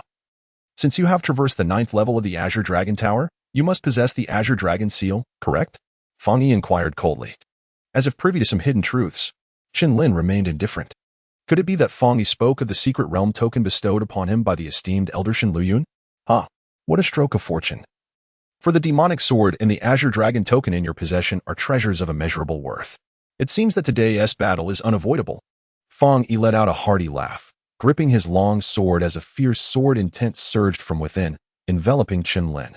Today, Chen Lin, I shall witness how you can survive under the combined might of the three of us. Song Ming stood resolutely, raising his long knife, from which a menacing blade aura emanated. Whoosh! The cold frost sliced through the air as the turbulent currents surged forth. Song Ming charged ahead, launching a fierce slash that aimed directly at Chen Lin's face. Not only was Song Ming at the pinnacle of the half-step Dao realm, but he had also comprehended the essence of the half-step blade intent, bringing his power perilously close to that of the true Dao realm. The ferocity of that incoming strike was overwhelming, pressing in an instant. As the sharp blade aura sliced through the void, Chen Lin's gaze momentarily faltered. But in the blink of an eye, he moved silently from his original position. Boom! Above the heavens, dark clouds churned, and in the next moment, a terrifying world-destroying thunderbolt descended from the skies. The bolt, as thick as a hand, descended like an enraged dragon, crashing down upon Chen Lin. Yet, in the face of such chaos, Chen Lin remained as composed as ever. With a thunderous roar, the world-destroying thunderbolt enveloped Chen Lin's form, appearing as a suit of thunderous armor, as though a war god had descended upon the earth. The thunder god shook the heavens. Chen Lin stepped forward, standing upon the void, and with a resounding shout, a torrent of thunderous primal energy began to coalesce like a swirling vortex. This was the culmination of his perfected thunder elemental body, manifesting the third form of his martial arts. As the thunderous voice echoed, the vortex of thunder in the void surged forth unimpeded towards the blade's radiance. With a resounding crash, as the blade met the vortex, it was instantly engulfed, and the immense residual force of the thunderous whirlpool surged towards Song Ming. Panic gripped Song Ming, his pupils dilating in shock. In an instant, he was consumed by the lightning, followed by a heart-wrenching scream that reverberated through the cliffs. Gulps of disbelief arose among the onlookers. None had anticipated that Song Ming, comparable to the early stages of the Supreme Path, would be unable to withstand a single strike from Chen Lin. You insolent wretch, cease your arrogance, Lu Bai exclaimed. Witnessing Song Ming reduced to ashes, his gaze hardened, and a chilling murderous intent radiated from him. Shadow puppet sword. Lu Bai brandished his long sword, his expression fierce, charging directly at Chen Lin. Blood sky sword technique. Corpse severing. A cold shout erupted as Lu Bai swung his sword, unleashing a crimson sword shadow that rushed forth like a golden rainbow, empowered by the primal energy of the early Supreme Path. The might of this strike was undoubtedly beyond that of Song Ming. Sensing the ferocity of the attack, Chen Lin's expression grew grave, and he shouted once more, Thunder Goddess Heaven-Shaking Strike. An apocalyptic torrent of thunder surged forth, transforming into a whirlpool of lightning. The two forces collided instantaneously. Yet the blood-colored sword shadow exhibited a subtle tendency to devour the thunderous blade light. Chen Lin's countenance turned grim as his inner force surged once more, the thunder within the vortex roaring defiantly. A resounding boom echoed, a terrifying wave of residual energy erupting from the epicenter of their clash. A tremendous recoil compelled Chen Lin to stagger back several dozen meters before he could steady himself, while Lu Bai was also forced to retreat 10 meters away. Merely relying on the thunder elemental body was insufficient to contend with his opponent. Chen Lin sighed softly, then his expression hardened. Meanwhile, in the distance, Lu Bai was inwardly astonished. The sword strike he unleashed with all his might had failed to vanquish Chen Lin. Was he pondering why that single sword stroke couldn't bring about his demise? Chen Lin lifted his gaze to Lu Bai, a mocking glint flickering in his eyes. Fool, do not be so arrogant. Today, regardless of who comes, no one can save you. Lu Bai's aura surged as he felt a renewed strength welling up within him. He turned to Fang Yi and declared, Brother Fang, let us strike together. Indeed, Fang Yi recognized that Chen Lin had significantly enhanced his strength in recent days. They could no longer afford to delay. The two of them unleashed their combined might, a force akin to dragons and elephants treading upon the heavens, shaking the very fabric of the universe. Witnessing this spectacle, both Ouyang Mu and the others, along with the onlookers hidden in the shadows, felt their gazes tighten. Since you all seek to seize the demon sword, allow me to demonstrate its true power. With that proclamation, as Chen Lin's voice resonated, he slightly raised his head. His cold eyes resolute, devoid of fear. Behind him, the silvery longsword seemed to respond to his words, emitting a thunderous hum that reverberated through the skies. A sword in someone's hand began to tremble uncontrollably, as if it were succumbing to a force beyond its wielder's command. What is happening? Such potent sword intent. Is this the legendary demon sword? Terrifying. Under this sword intent, even those 10 miles away are feeling its uncontrollable pull. An exceedingly sharp sword intent captivated the attention of all present. Boom. As countless astonished gazes focused upon the scene, a violet sword light cleaved through the clouds. Dazzling and resplendent, its demonic radiance piercing the heavens. This was a sword strike of unfathomable terror, its brilliance rendering the world momentarily devoid of color. The overwhelming residual power of the sword intent swept through the crowd. In that instant, all eyes turned toward the blood-stained youth standing with the sword, their expressions in a state of perplexed awe. Chapter 36. The Indomitable Thunder Dragon / Clang. The sword's resonance echoed through the heavens, and beneath the blinding demonic glow, Chen Lin stood resolute, his cold gaze sweeping over Lu Bai and his companion, brimming with murderous intent. At the precipice of the severed corpse cliff, myriad astonished eyes scrutinized the battlefield of the three. Having witnessed the residual might of the demon sword, none dared to underestimate the so-called swordmaster any longer. Simultaneously, hundreds of gazes were fixated upon Lu Bai and his ally. Sensing the gazes of the crowd, Lu Bai merely let out a cold sneer as the shadowy sword in his hand rose ominously, unleashing a chilling wind that roared like a malevolent spirit. Frost emanating all around. You wretched spawn, the demonic sword is not yours to possess. It will never belong to you. Lu Bai barked, his figure suddenly darting forward, his entire being ablaze with turbulent elemental energy. Flowing wind sword technique. Beside him, Fang Yi, captivated by the ferocity of the demonic sword, felt his eyes ignite with fervor. And he swung his longsword directly at Chen Lin. Well struck. The cold wind howled, Chen Lin's raven hair swirling as he grasped the demonic sword, his gaze sharpening at the violent sword lights of the two assailants. In the next heartbeat, the demonic sword in his hand unleashed a violet sword shadow, crashing upwards like a torrential waterfall. Bang! The resounding clash of sword lights erupted, generating visible waves of energy that compelled many onlookers to close their eyes and retreat. Wretched spawn, accept your death. After being forced back 100 meters, Lu Bai's expression darkened to its utmost, and no longer holding back, he surged forth, sword in hand, to strike at Chen Lin. Fang Yi's countenance also grew grim, for Chen Lin's seemingly simple sword strike had evoked an inexplicable threat within him. This kid must be eliminated. Otherwise, the ramifications would be endless. Fang Yi tightened his grip on the sword, his gaze colder than before. In unison, two figures emanating fierce elemental energy charged towards Chen Lin. Yet, in the face of this scene, Chen Lin merely chuckled softly, then raised his gaze. His eyes ablaze with a blood-red fury, an overwhelming murderous intent surging forth. Clang! The demonic radiance blazed, and the sword rang out once more. The demonic sword seemed to sense Chen Lin's emotions, and in that moment, clarity washed over his sword heart. A surge of brilliance, far surpassing what had come before, erupted fiercely from within Chen Lin. Witnessing this transformation, the spectators were all taken aback, their bodies trembling, their pupils dilating. Had his sword intent broken through? Many were astonished, their eyes wide with disbelief. In that fleeting instant, Chen Lin's innate sword intent had indeed advanced from the minor accomplishment stage to the intermediate accomplishment stage. A breakthrough amidst the fray. This new master of the demonic sword was truly a prodigy of unparalleled talent. Many sighed in amazement. However, Chen Lin merely smiled lightly. Observing the two approaching him, a cold smirk gracing his lips. I must thank you for lending me your assistance. With a slight smile, he felt his blood energy surge, transforming him into a battlefield of slaughter. Boom.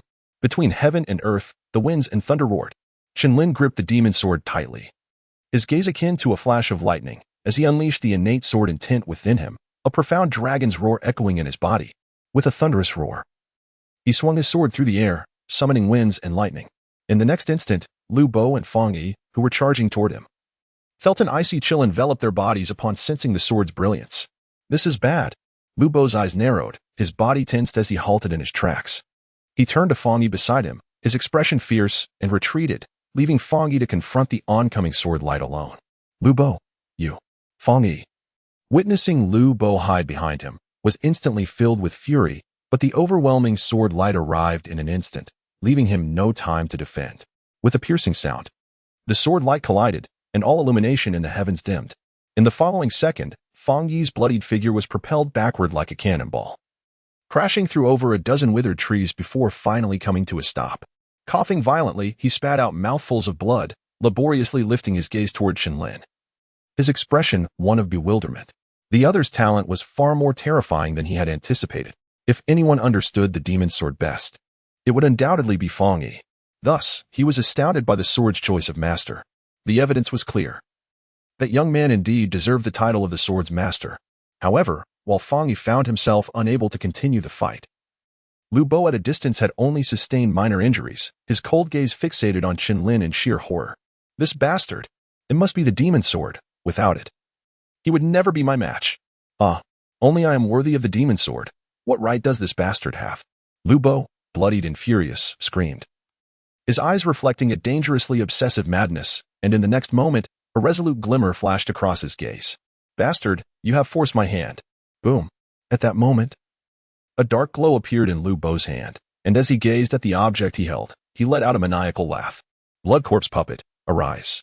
A frenzied laughter echoed before the cliff of severed corpses, causing the onlookers to lift their eyes, unable to suppress their astonishment. The former Lu Bo, upon finishing his incantation, transformed into a blood-colored corpse, his features obscured, revealing a massive puppet. This was the secret technique of the heavenly puppet sect. However, this method bore significant repercussions. While the user could harness the puppet's strength, it meant that he would forever be fused with the puppet. This Lu Bo, in pursuit of the demon's sword, had sacrificed himself to become one with the puppet? The audience gasped in disbelief. In an instant, the blood corpse puppet completed its fusion, its aura rapidly approaching that of the mid-stage of the ultimate realm. Chen Lin felt an abrupt surge of pressure, his gaze weighed down with gravity. Yet, even in the face of such intensity, he remained unflinching. Slash! Chen Lin let out a furious roar, and waves of sword light surged forth from his body, charging directly at the blood corpse puppet. The sword light, reminiscent of a roaring azure dragon, surged with fervor. Bang! As the sword light struck, it unleashed an immense wave of residual energy. However, once the dust settled, the blood corpse puppet remained utterly unscathed. Chen Lin stepped forward, transforming into a fleeting shadow as he charged towards the puppet. Bang! Boom! Wave after wave of sword light erupted from Chen Lin's hand, the fierce edge of the demonic sword slashing forth without restraint. Kikek! Echoed the deranged voices. Chen Lin, today you are destined to perish, and not only you. Everyone by your side shall meet the same fate. The blood corpse puppet, also Lu Bai, intoned these maddened declarations. As the words fell, an immense wrath surged within Chen Lin, his entire being igniting with an overwhelming fury. He soared into the air, his gaze ablaze with bloodlust, and the intent of his sword unleashed with thunderous ferocity. The thunder dragon roared, its sword intent soaring to the heavens. Thunder Dragon's eternal slash, Chen Lin coldly shouted, his voice resonating like thunder, transforming into a phantom of a lightning dragon that merged seamlessly with the blade of his demonic sword. This was the culmination of his divine thunder technique and sword intent, a masterful swordplay he had derived. The undying Thunder Dragon slash unleashed a tempest of power, the sword cleaving through the air with a thunderous roar. In that fleeting moment when the sword light surged forth, the brilliance illuminated the heavens, rendering all else dim in comparison. In the eyes of all onlookers, there was only the majesty of this singular strike. With a crack, the fierce sword light struck Lu Bo directly, and in the next instant, the massive blood corpse puppet's form was marred by cracks resembling a spider's web, spreading ominously. A resounding explosion echoed through the air. At the center of the spectator's gaze, the blood corpse puppet suddenly erupted, disintegrating into countless fragments. Simultaneously, from within the puppet, a battered and bloodied figure was violently propelled out. It was none other than Lu Bo. In an instant, Chen Lin stood before Lu Bo, his icy gaze fixed upon the terrified figure before him. You dare to threaten my life? I am the second prodigy of the heavenly puppet sect. If you take my life, the sect will not let you go. Lu Bo's face, marred by blood, was a grotesque mask of fear and defiance. Despite his trepidation, he clung to the certainty of his identity within the heavenly puppet sect, convinced that with Chen Lin's background, he would not dare to kill him. Is that so? But have you forgotten something important? Chen Lin slowly crouched down, gripping Lu Bo's neck. Observing the flicker of uncertainty in Lu Bo's eyes, he continued. I have already slain Yang Feng and Song Ming. Why would I be concerned about one more from the heavenly puppet sect? What? A wave of panic surged through Lu Bo, his eyes widening in terror. Yang Feng, hailing from the Nine Sun Palace, was among the four great powers alongside the heavenly puppet sect. If Chen Lin was unafraid of the Nine Sun Palace, how could he possibly fear the heavenly puppet sect? Rest easy now. Chen Lin's blood-red gaze flickered as he swung the enchanted sword in his hand downward, severing a bloodied head that soared into the air. A gasp echoed through the crowd as they witnessed Lu Bai perish under Chen Lin's blade. Their bodies trembled in unison. Staring at the figure of the cloaked youth on the cliff, their throats constricted, unable to utter a single coherent word. Chapter 37. The Sword Master's Grace. Unaware of the crowd's reaction, Chen Lin approached Fang Yi, who stood at a distance, and inquired, Who are you, truly? Haha. Chen Lin, to lose to someone of your caliber is something I can accept wholeheartedly. However, you shall not be able to kill me. Fang Yi propped himself up, applauding Lu Bai's demise.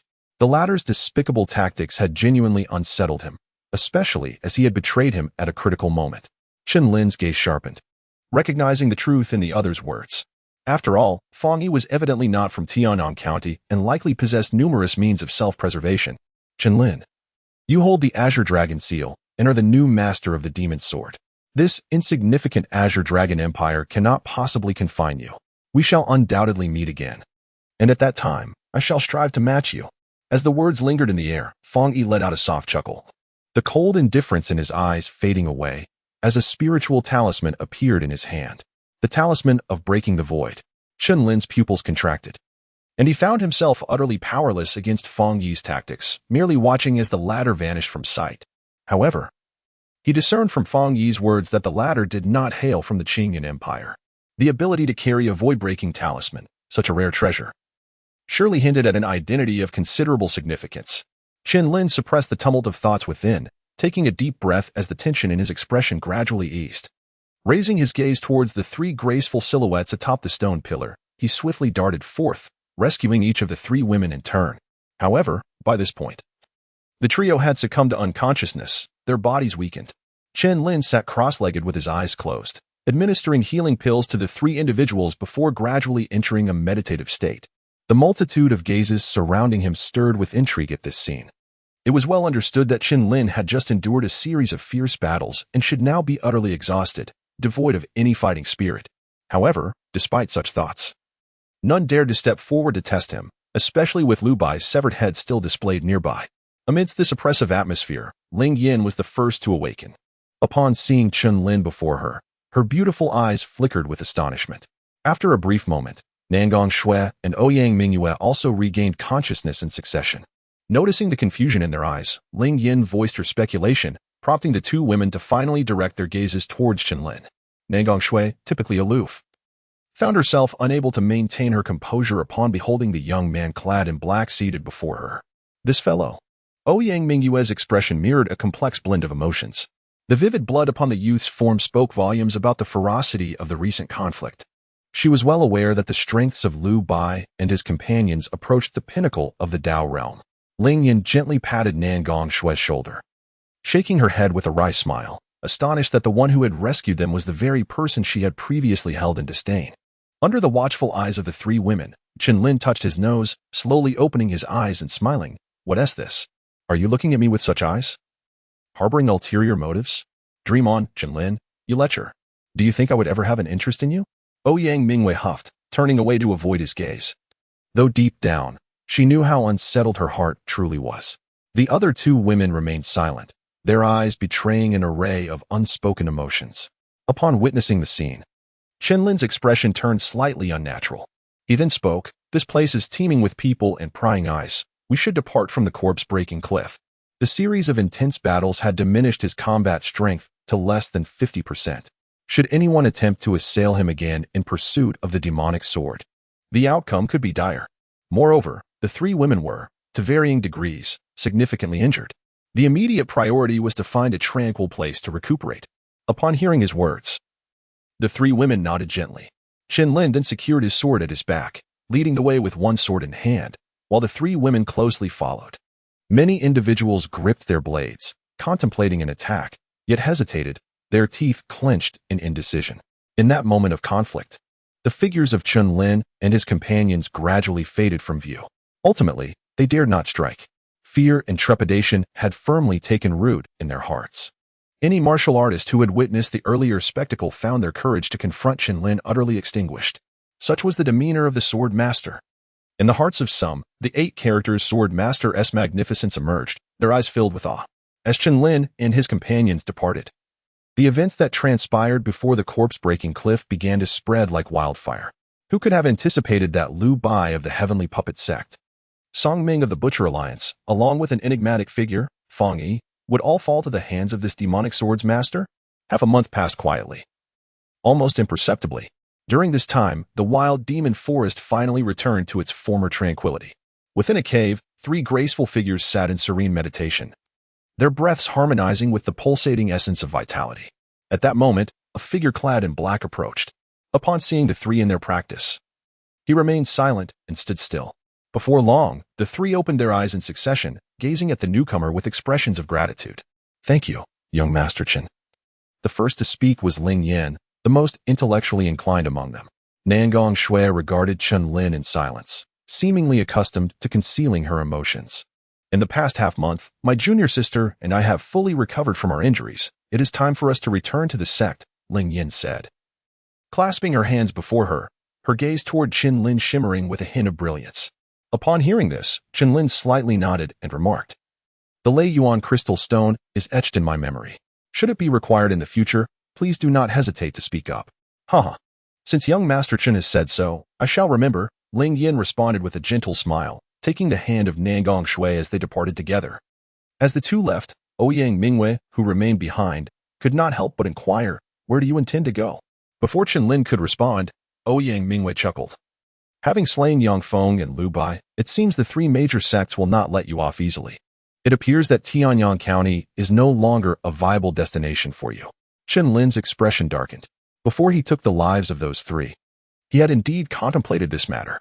However, upon hearing Ouyang Mu articulate it, he could not help but smile wryly. The 2 exited the cave, refraining from further discourse on the subject. Yet, just as they were about to depart from the wild demon forest, Chen Lin suddenly halted his steps, gently ruffling Ouyang Mu's fluffy hair, and said, "It is time for you to leave as well." Ouyang Mu felt a twinge of reluctance in her heart, but she suppressed it and defiantly retorted, "If this young lady departs, who will accompany you on your adventures?" However, immediately after uttering these words, Ouyang Mu inexplicably added, "You wait, Chen Lin. When I return home, I shall explain to my father what transpired in the wild demon forest, and I will surely persuade him to allow you to visit our home." Upon hearing Chen Lin's words, he felt a mixture of amusement and exasperation. After a brief pause, under Chen Lin's gaze, which bore a hint of a smile, Ouyang Mu's graceful figure gradually faded from view. Yet, in the next instant, the warmth in Chen Lin's eyes swiftly transformed into an icy chill. "After trailing him for so long, it was time for you to reveal yourself."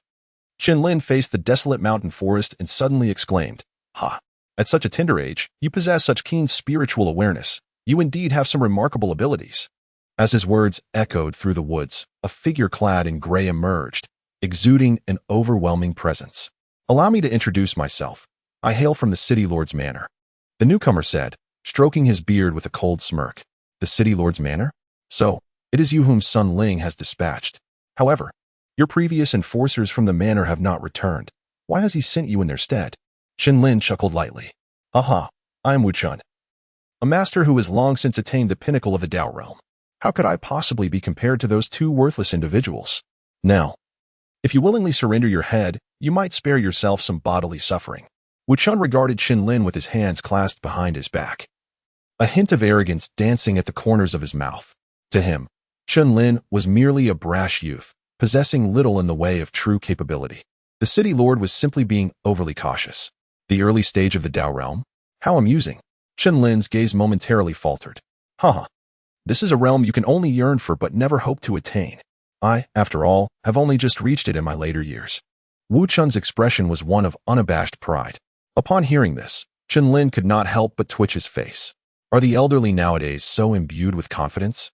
As Chen Lin turned to depart, he had no desire to squander time with this individual. Halt. How dare you underestimate me? It seems I must teach you a lesson. Wu Chun stepped forward, a surge of primal energy emanating from his being, indicating that he had achieved the initial stage of the supreme Dao realm. However, Chen Lin remained unfazed. Just as Wu Chun's fist was about to connect, Chen Lin raised his right arm and retaliated with a forceful punch. The resounding impact echoed through the air, and the figure clad in gray was propelled backward in an instant. How is this possible? Wu Chun exclaimed, clutching his chest in shock and anger. At that moment, Chen Lin's gaze remained indifferent as he regarded Wu Chun. It was only when the latter caught sight of the silver-white longsword behind Chen Lin that he seemed to recall the recent sensational tales surrounding the wild demon forest. You cannot be the so-called sword master of the demon sword. Wu Chun gasped in astonishment. For many days, the most frequently heard name had been that of the rapidly rising sword master of the demon sword. At the cliffs of severed corpses, a lone figure wielding a sword had defeated Song Ming, repelled Fong Yi, and slain Lu Bai. Each of these three individuals possessed strength comparable to that of the supreme Dao realm. Chen Lin merely smiled coldly, remaining silent. Upon witnessing this, Wu Chun trembled, never having imagined that Chen Lin was the so-called master of the demon sword. A wave of terror enveloped him, causing Wu Chun to shiver as he sought mercy. However, a flash of blood-red sword light suddenly cut through the air before him. With a sickening sound, a bloodied head was sent spiraling upwards the next instant. Chen Lin sheathed his sword and took purposeful steps forward. He had granted this individual an opportunity, yet the latter had failed to appreciate it. It was time for him to depart from this place. Chapter 38. The Will of the Tempest within the realm of the Qingyan Empire. There existed over 100 prefectural cities, each varying significantly in strength. The imperial court's attention towards these prefectures naturally fluctuated in accordance with their respective powers. Tianjong Prefecture, being remote and situated along the border, ranked quite low among the 100 major cities. In addition to the 4 prominent sects, countless minor factions thrived within Tianjong Prefecture, creating a chaotic milieu. Ever since the news of the emergence of the demon sword spread, the entire Tianjong Prefecture has become exceedingly tumultuous. After all, the so-called master of the demon sword had consecutively slain Yang Feng, Song Ming, and Lu Bai, thus provoking the ire of 3 major sections. Of course, the events that transpired before the Cliff of Severed Corpses were already common knowledge. It was reported that within the last fortnight, the prefect Ouyang Mu and the Yingxian Hall had simultaneously visited the Tian Kuei sect, yet the outcome remained shrouded in mystery. However, some claimed to have witnessed Ouyang Mu exiting the gates of the Tian Kuei sect with a countenance that was exceedingly grim. As he listened to the cacophony of voices around him, Chen Lin withdrew his gaze, slowly rising from the bow of the ship to return to the cabin for some rest. Yet, as he turned to look back, his eyes momentarily paused.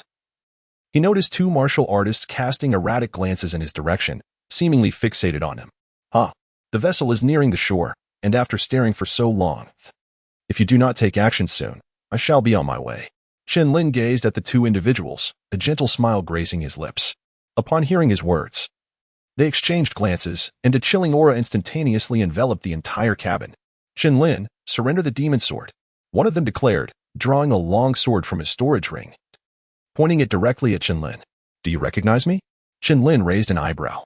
Over the past month, the visage of the demon sword's master has been meticulously recorded by Tianbao Tower. We identified you the moment you boarded the ship, they proclaimed. Chen Lin, relinquish the demon sword, and we shall spare your life. They unfurled a scroll, revealing an image that unmistakably depicted Chen Lin. Observing this scene, A smirk twitched at the corner of Chen Lin's mouth. Could Tianbao Tower truly employ such tactics against him? With a resounding clang, a majestic sword's cry echoed through the air as a radiant silver sword, shimmering with violet light, materialized in Chen Lin's grasp. The demon sword. The two men, their expressions gleeful upon witnessing Chen Lin wield the sword, immediately lunged toward him. However, at that very instant, Chen Lin's gaze sharpened, and a surge of crimson slaughter erupted like a torrential flood. Boom! In a mere heartbeat, the two were sent flying by an overwhelming sword pressure, crashing to the ground, blood gushing from their mouths. Chen Lin slightly shook his head, just as he was about to take a step away. The reluctant voices of the two once again pierced the air. The demon sword lies right here. Only by slaying Chen Lin can it revert to a masterless state. How much longer must you wait?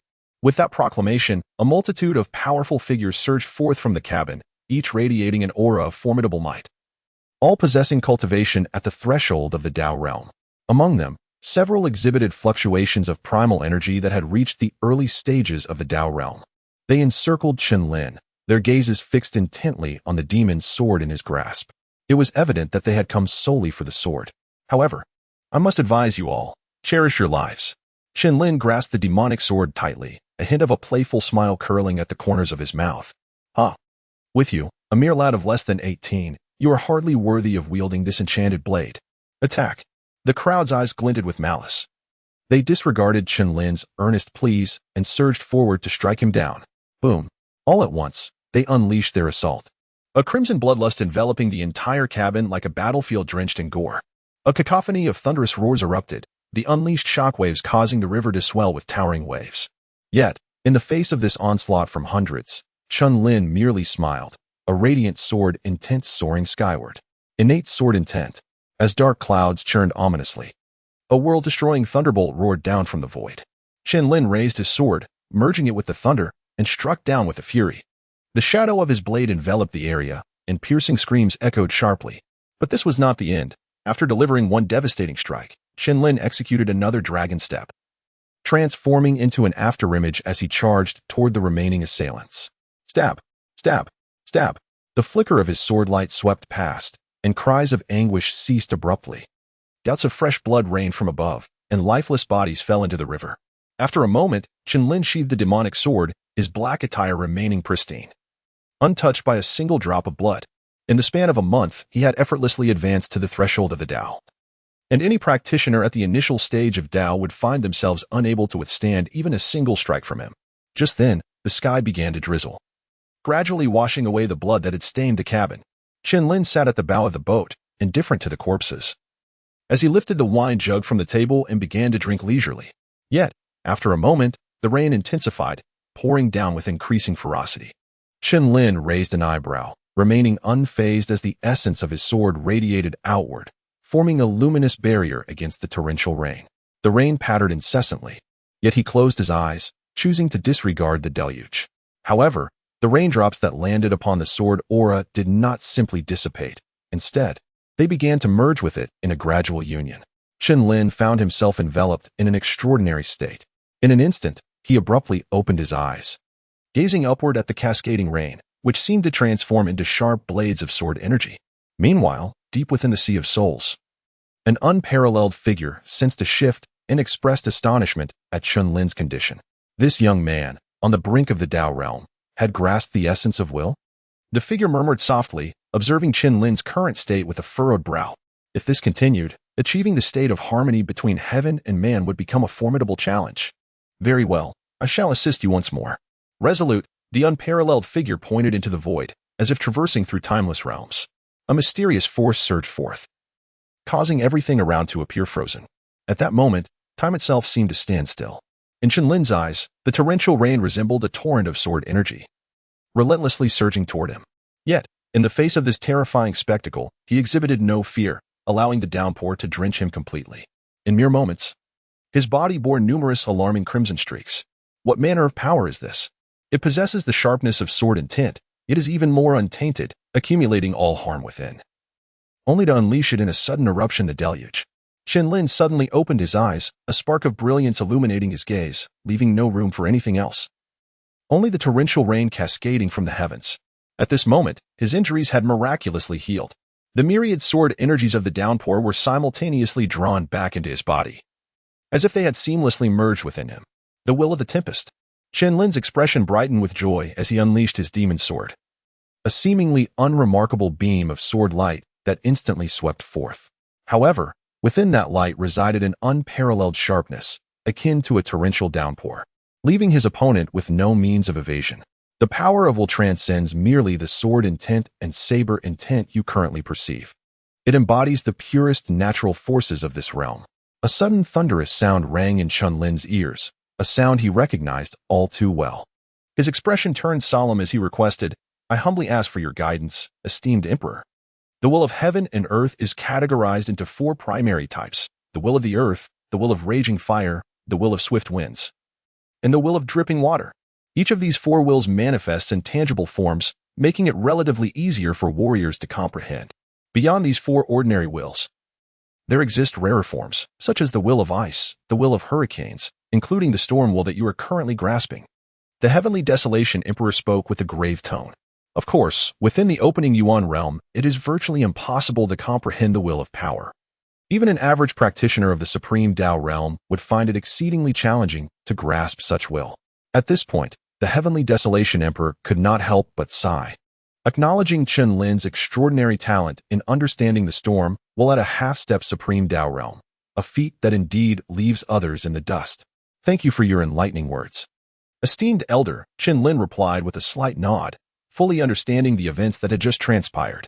The power of will, it seems, is merely a means for warriors to harness the forces of heaven and earth.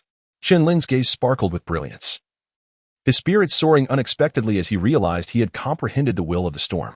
With a jug of wine in hand, he settled at the bow of the boat, a smile gracing his lips as he continued his journey towards Tianyang County. Chapter 39. The Azure Cloud Hunt. Tianyang County.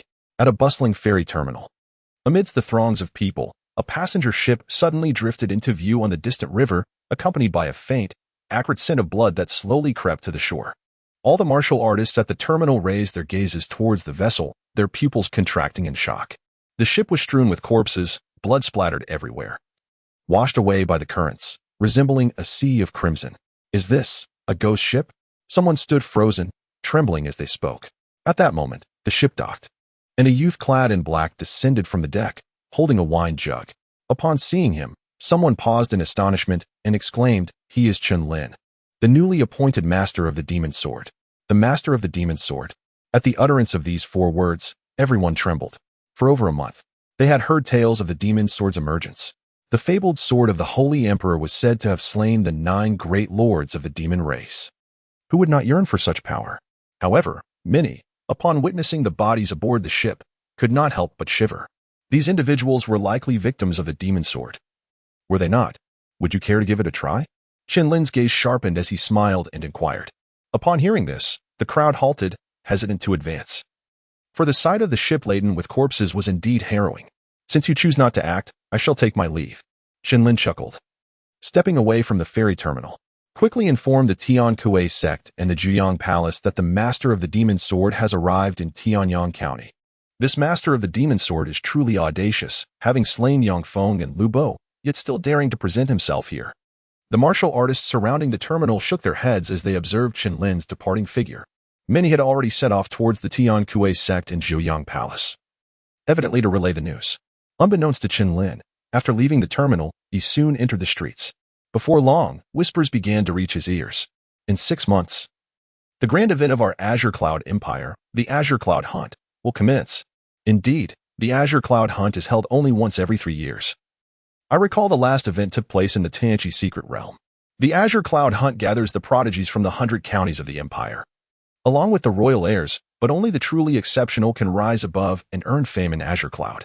However, it appears that our Tianyang County has but 2 spots for this upcoming hunt. Alas, who can argue? Aside from Yin's son of the Tian Kuei sect, the county governor's office possesses merely 2 slots. In the Empire's 100 counties, our Tianyang County has already found itself in the lowest position. Should this Qingyun hunt yield no names upon the Qingyun roll, it is likely that we might not secure even a single slot next time.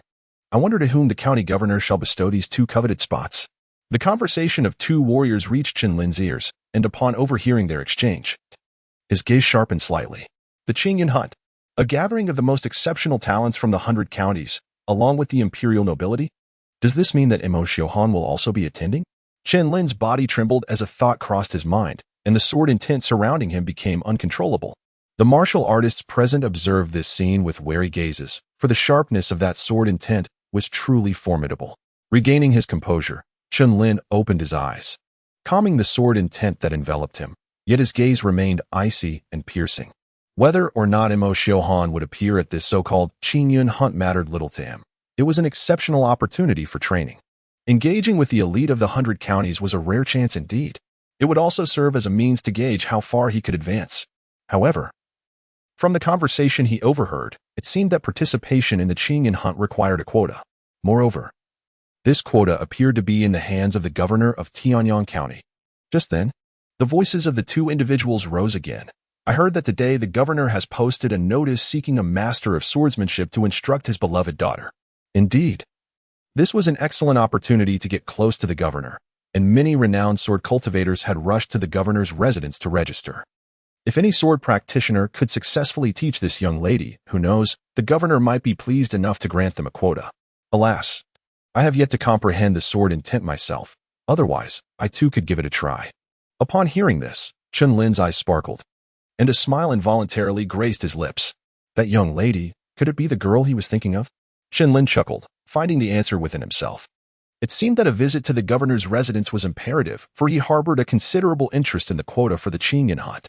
Chen Lin casually stopped a martial artist and briefly inquired about the directions before proceeding towards the prefect's residence.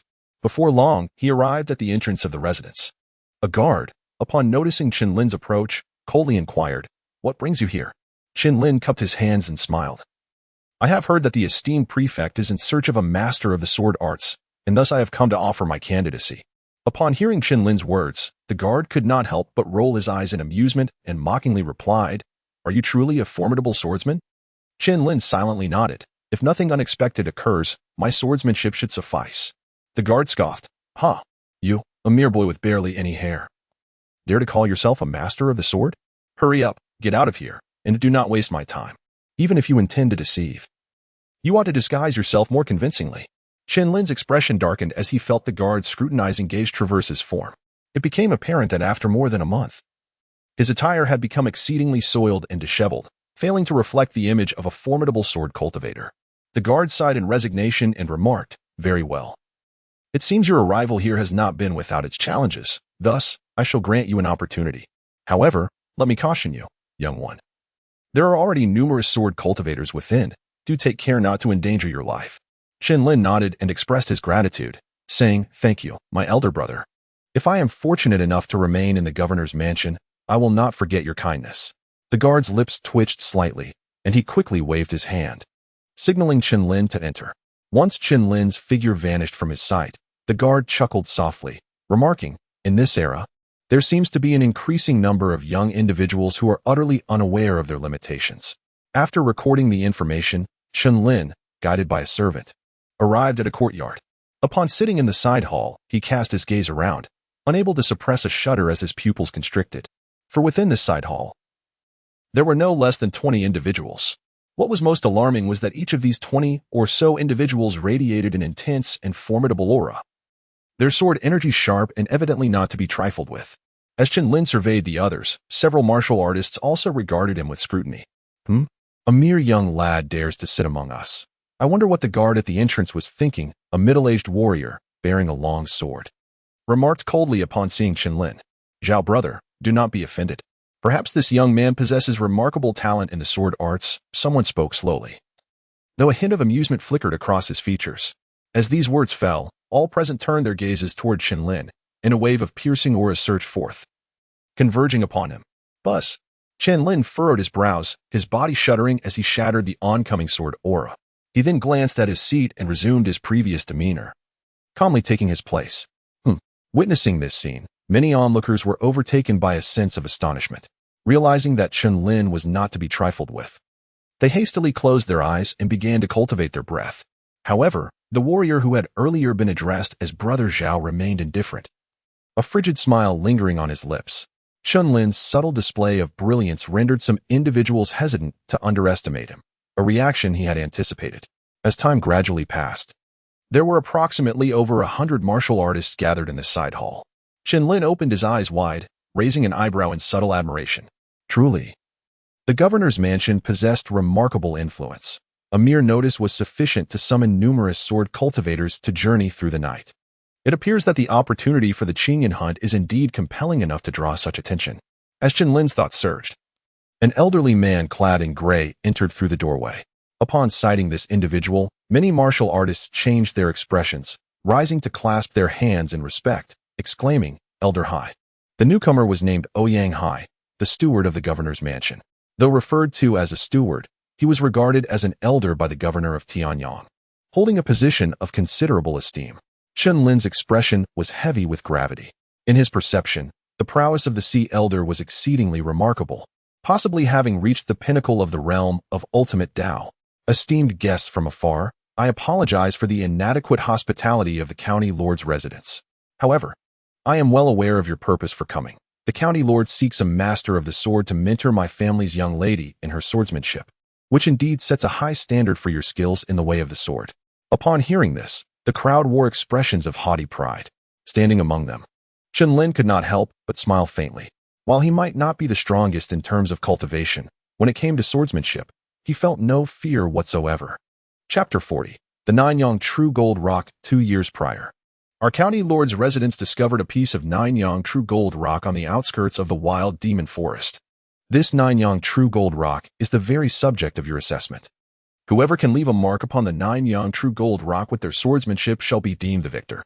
Of course, my family's young lady has only managed to leave a 3-inch sword mark on the Nanyang True Gold Rock. As for all of you, your innate talent in swordsmanship is extraordinary. I am certain you will surpass my young lady's achievements. Subsequently, under the guidance of the Sea Elder, the group entered a training arena. Before their eyes stood a colossal golden boulder, approximately 3 zhang high.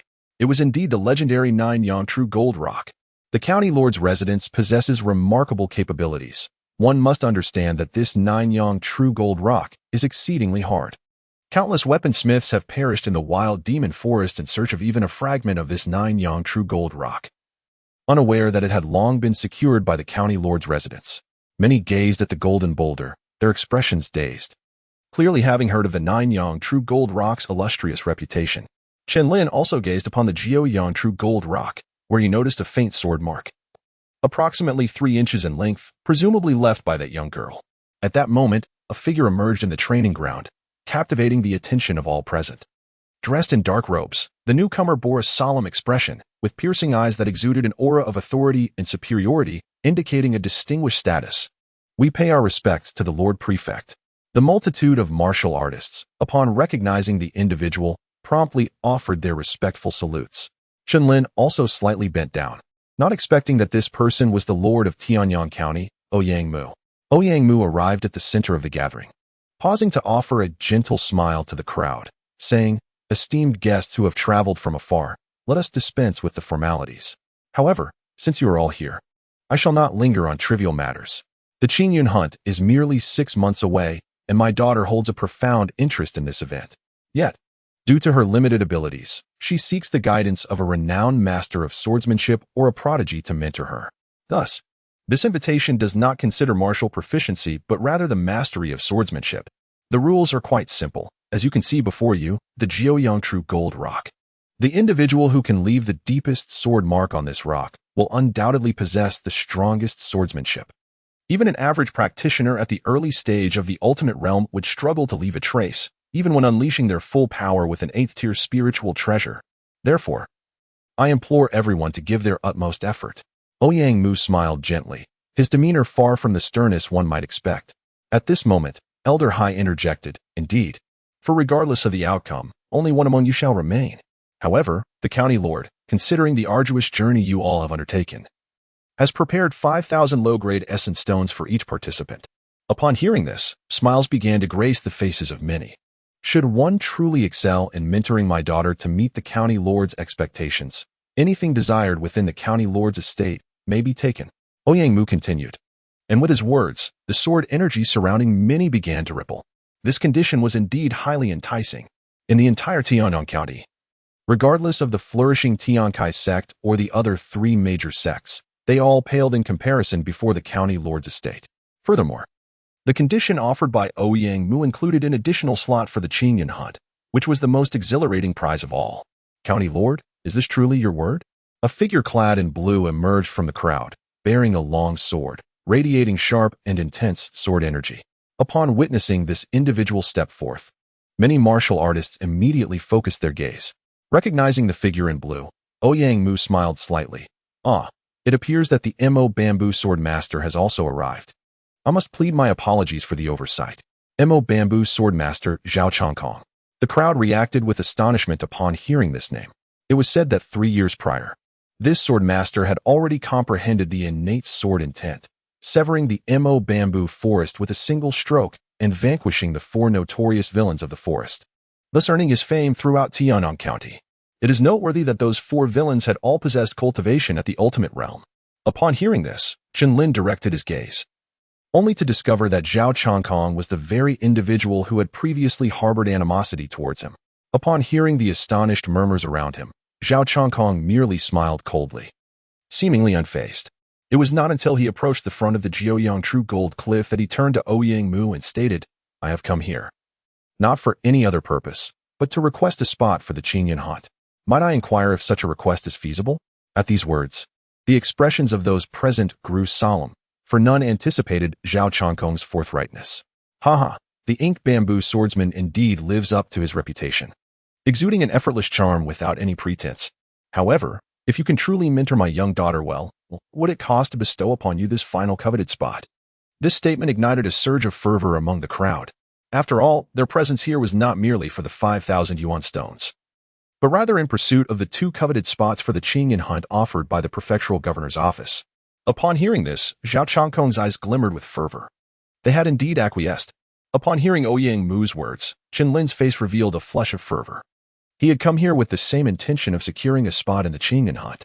Mingwei, come forth and greet these esteemed swordsmanship elders, Ouyang Mu beckoned, and a graceful figure approached.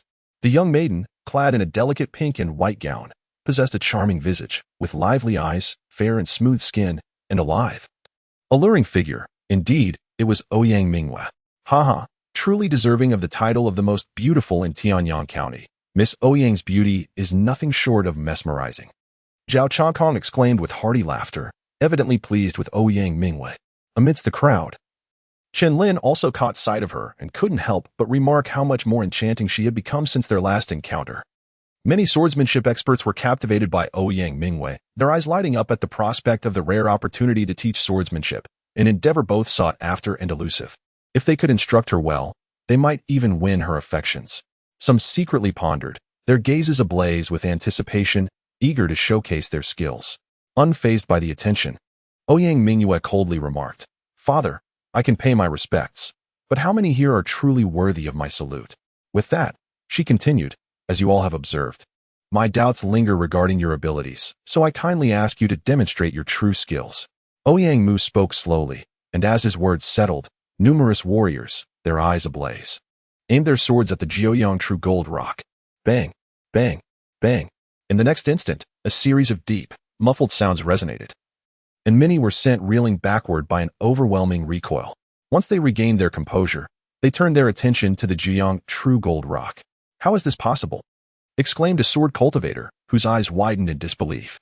For on the Jiuyang True Gold Rock, aside from the original 3-inch sword mark, there was now merely a 1-inch mark. Those who had attempted to strike the rock felt a sense of shame wash over them, prompting many to leave in disgrace, as they had failed to leave even a single inch of mark. I recognize that person. He is an inner disciple of Jiuyang Palace, rumored to have comprehended the half-step sword intent years ago. Yet, who would have thought he could only leave a 1-inch mark on the Jiuyang True Gold Rock? Someone gasped in astonishment. The 1-inch mark. The previously disheartened Jiuyang Palace disciple returned to his place with a bitter smile. Humph. I should have known they were merely a bunch of pretenders. Ouyang Mingwei turned her head away in disdain, not wishing to witness the unfolding spectacle. However, lured by the prospect of the Qingyan hunt, others pressed forward, eager to prove their mettle. Bang, bang, bang. One figure after another retreated, accompanied by a continuous low rumble. Despite the numerous individuals who had come forth, only a select few bore the 3-inch sword mark, and not a single 4-inch mark appeared. Ouyang Mu's gaze gradually turned to disappointment. Within the vast Tianyang County, it seemed impossible to find a true sword cultivator. Before long, no one dared to step forward to test their blade any longer. At this moment, Zhao Changkong, who had remained still, finally took a step forward. Upon witnessing this, Ouyang Mu's expression flickered with a hint of anticipation. After all, Zhao Changkong was renowned far and wide, suggesting he possessed genuine skill. The others also turned their attention to Zhao Changkong. Aside from him, none seemed likely to surpass the 3-inch sword mark. With a decisive strike, Zhao Changkong stood before the 9 suns true gold rock, holding his breath and concentrating. In the next instant, his long sword unsheathed with a resonant sound, and a blinding beam of sword light slashed downwards. Boom! In an instant, a massive cloud of dust billowed forth. Everyone focused intently on the 9 suns true gold rock. And as the dust settled, someone gasped in astonishment. It was a 6-inch sword mark. Chen Lin, who had been standing among the crowd, nodded inwardly upon witnessing Zhao Changkong's strike. This individual indeed possessed some skill. However, in his presence, such skill seemed insufficient. Chapter 41. The 9-inch sword mark, a 6-inch sword mark. Ouyang Mu's spirit soared, overwhelmed with inexplicable joy. Mingwei, what do you think? He asked, glancing at Ouyang Mingwei beside him. He could actually leave a 6-inch sword mark. Even a martial artist who comprehends the complete innate sword intent can only leave a 5-inch mark on this 9 suns true gold rock, Ouyang Mingwei remarked, raising an eyebrow. However, Ouyang Mu discerned the underlying truth behind Zhao Changkong's strike. His cultivation has already reached the pinnacle of the Dao realm. And within his sword intent lies a trace of willpower. Willpower? If that is the case, it is no longer surprising. Yet, if there are no other contenders, he may be the only one capable of this. Ouyang Mingwei expressed her disappointment. Willpower is a force of the heavens and earth that begins to be comprehended within the Dao realm. She had thought Zhao Changkong achieved this merely through sword intent. Mingwei.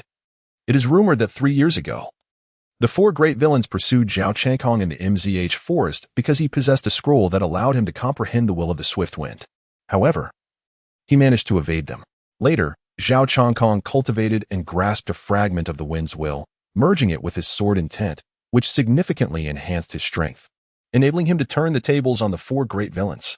Moreover, I have long suspected that the Shaolin sword technique contains an underlying essence of the wind's will. Thus, only Zhao Changkong could teach you. Ouyang Mu spoke slowly. Upon hearing this, Ouyang Mingwen nodded lightly. If Zhao Changkong could indeed help her grasp a trace of the wind's will, her strength would undoubtedly see a tremendous improvement. A 6-inch sword mark. As the crowd gazed upon the sword marks etched into the Juyang true gold rock, an air of astonishment enveloped them, as they silently acknowledged their inferiority to Zhao Changkong. The reputation of the Mo bamboo swordsman was indeed well-deserved. Zhao Changkong reveled in the attention, his expression brimming with pride. Were it not for the others stepping forth to test their swords, the final selection would undoubtedly be Mr. Zhao Changkong. Ouyang Mu's gaze swept over the assembly as he spoke aloud. Many remaining martial artists, upon witnessing the striking 6-inch sword mark, hesitated, their expressions fraught with inner turmoil. Observing this scene, Ouyang Mu couldn't help but shake his head, recognizing that the remaining contenders had lost their spirit. Zhao Changkong, with a smug demeanor, scoffed. A bunch of inept fools, daring to call themselves sword practitioners? Truly laughable. His words, unrestrained, resonated among the crowd, igniting flushed faces and fierce glares. Had they not been aware of their inability to match Zhao Changkong, they might have rushed forward to confront him. Ouyang Juanshou. It is time to declare the final outcome, is it not? Zhao Changkong bellowed with amusement. Ouyang Mu nodded slightly, poised to announce the results, when suddenly a languid voice emerged from the throng. If no one is willing to take a shot, allow me to give it a try. The crowd turned to locate the source of the voice, revealing a young boy clad in black, his visage remarkably youthful. Oh, it is you, Zhao Changkong remarked, momentarily taken aback, before a hint of disdain crossed his features. Many in the crowd shook their heads in disbelief, judging solely by his appearance. Chen Lin appeared far too inexperienced, seemingly unaware of the formidable presence Zhao Changkong embodied. Unfazed by the gazes directed his way, Chen Lin prepared to step forward for his sword test when a delighted voice rang out. Chen Lin, you actually came. Did you miss me? And come specifically to seek me out? Ouyang Mingwei, who had been on the verge of departure, felt an inexplicable sense of familiarity upon hearing Chen Lin's voice. Turning to face him, she rubbed her eyes in disbelief, and once assured of his presence, she exclaimed with joy. Chen Lin also turned to Ouyang Mu, offering a slight smile. Ouyang Mu intended to step forward, but Ouyang Mu beside her raised a hand to obstruct her, saying, "Do you wish to give it a try?" "Young friend?" Chen Lin nodded and said, "Indeed." "Very well, if that is the case, I invite you to give it a try."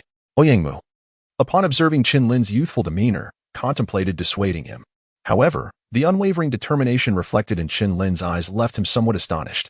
"Daddy, I want him to be my master," Ouyang Mu suddenly declared. Mingwei, he is merely of your age. How profound could his understanding of swordsmanship be? Among the younger generation, your talent in swordplay is already unparalleled. What merit does this individual possess to be your mentor? Moreover, I have already arranged for Mr. Zhao Changkong to take on that role. There is no need for further discussion. You must understand that during the Qingyan hunt, all the prodigies of the Empire's youth will gather. With your current abilities, you are still far from being their equal. For the remaining time, focus on practicing swordsmanship under Mr. Zhao Changkong's guidance. Ouyang Mu gently patted Ouyang Mingyue's head, offering his earnest advice. However, Ouyang Mingyue merely smiled at his words, saying, "Father, just watch. He will surely carve a deeper sword mark than 6 inches." Ouyang Mu raised an eyebrow, well aware of his daughter's pride and her disregard for her peers. Yet, what could this young man possess that would earn such unwavering faith from his precious daughter?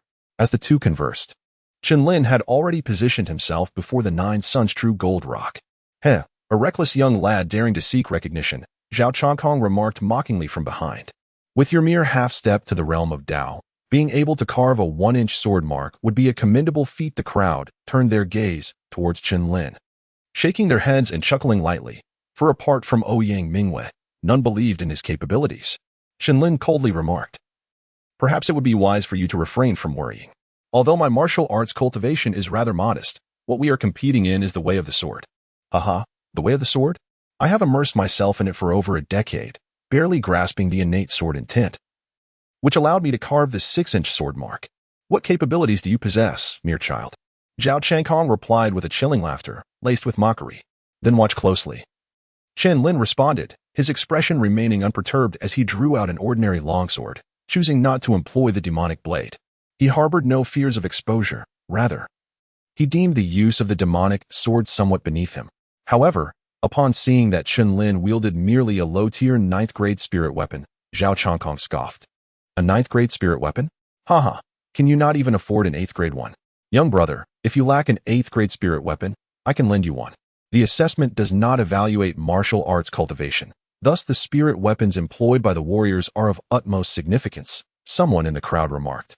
"Thank you for your kindness, but I require none," Chen Lin replied with a slight smile. "Prepare to be embarrassed," Zhao Changkong taunted. Ultimately, who would be the one to be embarrassed remained uncertain. "Since my entry into the side hall, you have directed cold words at me, and now you persistently provoke me. Are you truly so confident in your swordsmanship?" Chen Lin coldly questioned. Before Zhao Changkong could respond, Chen Lin continued in a frigid tone, "Allow me to speak a truth. Your swordsmanship, in my eyes, is akin to filth. The audacity of this little creature is remarkable." Upon hearing this, Zhao Changkong's fury ignited. "No, I misspoke. It is even inferior to mere filth." Chen Lin scoffed disdainfully. "Ha!" A bright, ringing laughter echoed simultaneously, belonging to the ever-observant Ouyang Mingyue. Ouyang Mu could not help but cast a glance at Ouyang Mingyue, hastily saying, "Young friend, please, let us commence." He feared that should the two continue their verbal exchange, they might soon resort to violence. Chen Lin silently nodded. No longer paying attention to Zhao Changkong, his gaze sharpened. In the next instant, with sword in hand, his body trembled, radiating an intense aura of sword intent that soared into the heavens. In the eyes of the onlookers, there was a moment of bewilderment. "This sword intent," someone exclaimed in astonishment. At that moment, Chen Lin resembled a divine sword, unmatched in brilliance, standing proudly between heaven and earth. Slash! With a chilling shout, Chen Lin unleashed a brilliant silver sword light that sliced horizontally from the blade. The moment the radiant beam appeared, it blinded the onlookers, piercing their eyes with its brilliance. A thunderous roar erupted, reverberating through the air, prompting the crowd to hastily open their eyes, fixating intently on the Ouyang True Sword Rock. A mere few inches of sword mark. The spectators pondered this question, and before long, the dust settled, revealing the Jiuyang true gold rock once more. 9. 9 inches. A deep sword mark of 9 inches was laid bare before the eyes of the crowd, causing many to gasp as their pupils constricted in astonishment. Ouyang Mu was equally elated. She had always believed that Chen Lin could achieve a deeper 6-inch mark, yet he had surpassed expectations with a 9-inch scar. Ouyang Mu stood momentarily dazed, his gaze filled with disbelief as he looked at the young man in black. This is impossible. With your swordsmanship, how could you possibly carve a 9-inch mark? Zhao Changkong appeared frantic, exclaiming, Lord County Magistrate, this brat must be cheating. He deserves severe punishment. Zhao Changkong shouted in exasperation. Huh, I have told you, your swordplay is nothing more than worthless to me. Since you refuse to accept this, allow me to demonstrate the vast chasm that exists between us. Chen Lin let out a cold laugh, and as his words fell, he approached the Jiuyang true gold rock once more. A resonant surge of sword intent was unleashed, causing many swords in the vicinity to resonate in harmony. This was the innate sword intent of the perfected realm. Some gasped in astonishment. Before the shock could fully register, all eyes were drawn to the sight of Chen Lin, from whom a dense and turbulent aura of sword energy erupted, akin to a torrential downpour. In the distance, Ouyang Mu, witnessing this spectacle, tightened his gaze and exclaimed, Is this the power of will? Chen Lin opened his eyes, and a beam of unremarkable sword light, as if descending from the heavens, traversed the vast expanse of the universe. With a resounding roar, a violent tremor emanated from the ground, compelling the onlookers to steady themselves. Their gazes fixed intently upon the Jiuyang true gold rock. This is 33 9-inch sword scars. Chapter 42, The Return of Mo Xiuhan. My heavens! It is indeed 33 9-inch sword scars. With a single breath, this seemingly youthful lad has inscribed 33 9-inch sword scars upon the Jiuyang true gold rock, showcasing an astonishing talent in the sword arts. The spectators expressed their astonishment, exclaiming in unison. No, those sword scars appear to form a line of characters. Someone with keen eyes remarked. Indeed, it seems to say, Zhao Changkong eats feces? Zhao Changkong eats feces. Ha ha ha, a prodigy, a true prodigy. Now Zhao Changkong must realize not to judge by appearances. I am utterly convinced of this young brother's extraordinary talent in swordsmanship. The onlookers, recognizing the strokes of the 24 sword scars, burst into laughter. Meanwhile, Ouyang Mu, from a distance, was laughing so heartily she could hardly contain herself, saying, I knew that anyone who offended this fellow would surely suffer for it. As for Zhao Changkong, the subject of the ridicule, upon hearing the uproarious laughter surrounding him, was instantly consumed by rage, spitting a mouthful of blood and fainting from the shock. Fainted already? It seems he needs to strengthen his endurance, Chen Lin remarked, glancing at the incapacitated Zhao Changkong with a sigh. Ouyang Mu, now regaining his composure, instructed his attendants, quickly carry Mr. Zhao Changkong away for treatment. May I inquire about the name of this young friend? After Zhao Changkong was taken away, Ouyang Mu approached Chen Lin, inquiring about his name. Chen Lin. Chen Lin replied truthfully. After all, he would likely become Ouyang Mu's mentor in swordsmanship and would often meet Ouyang Mu in the future. Upon hearing Chen Lin's response, a wave of excitement swept through the crowd once more. It is said that the legendary demon sword master is a youth named Chen Lin. Someone exclaimed. Following this statement, another individual produced a scroll depicting a figure strikingly resembling Chen Lin, declaring, It truly is him, the demon sword master, Chen Lin. Among the younger generation, no one else possesses such remarkable talent in the sword arts besides the demon sword master. At last, the crowd comprehended the extraordinary origins of Chen Lin. Ouyang Mu's heart raced. It turned out that the young man before him was the very one his daughter had repeatedly mentioned since returning from the wild demon forest.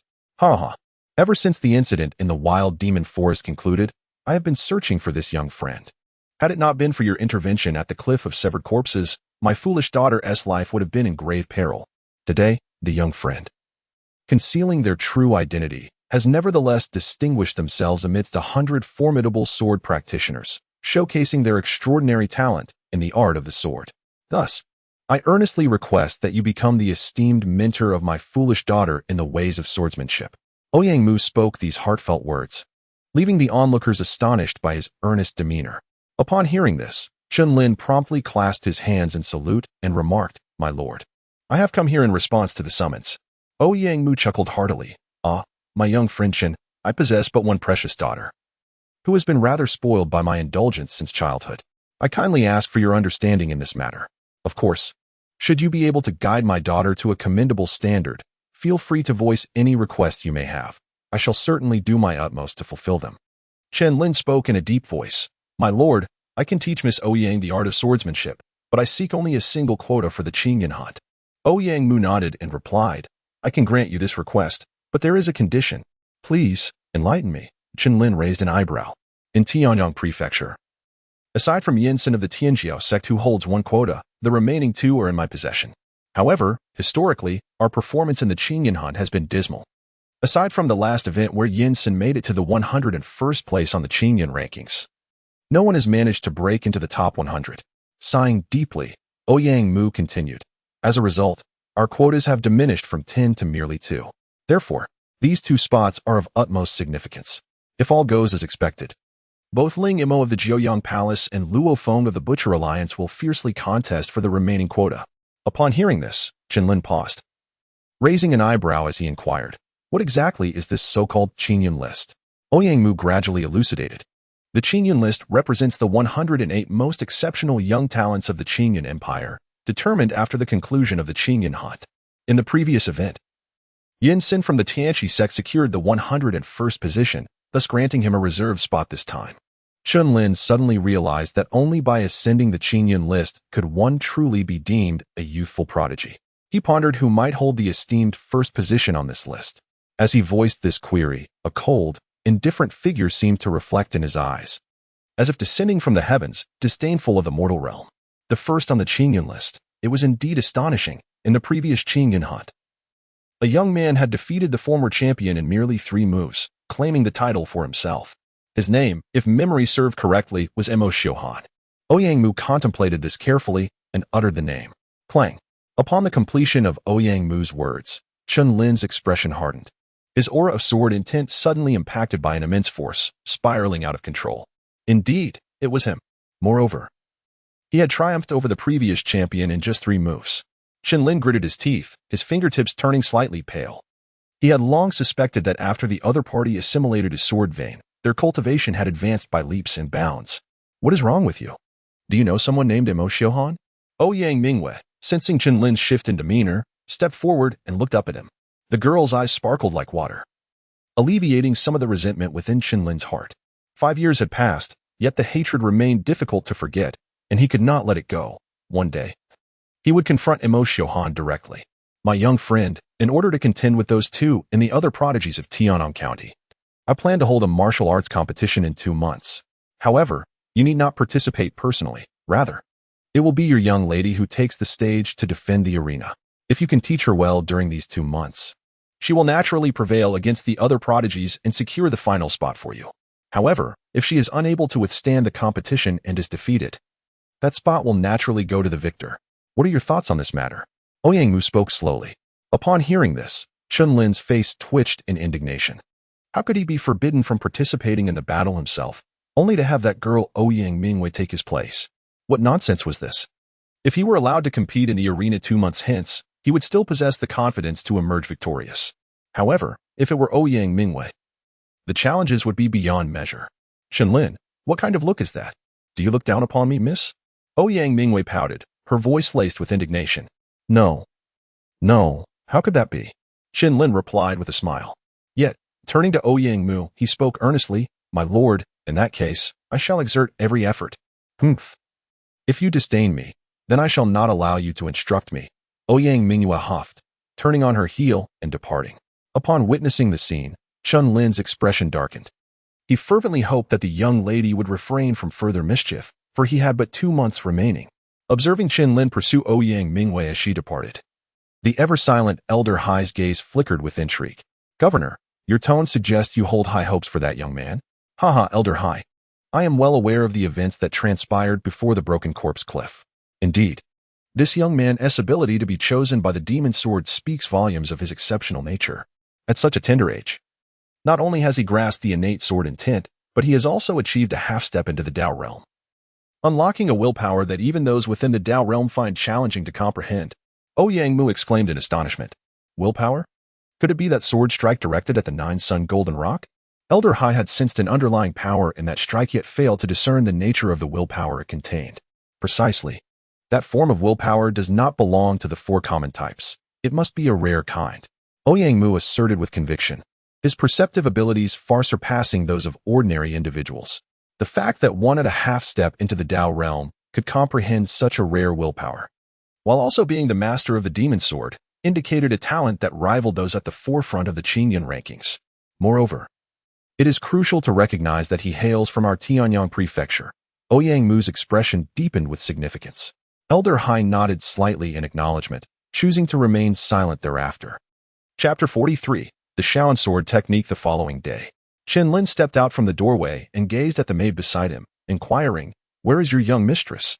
Does she not intend to come here today for sword practice?"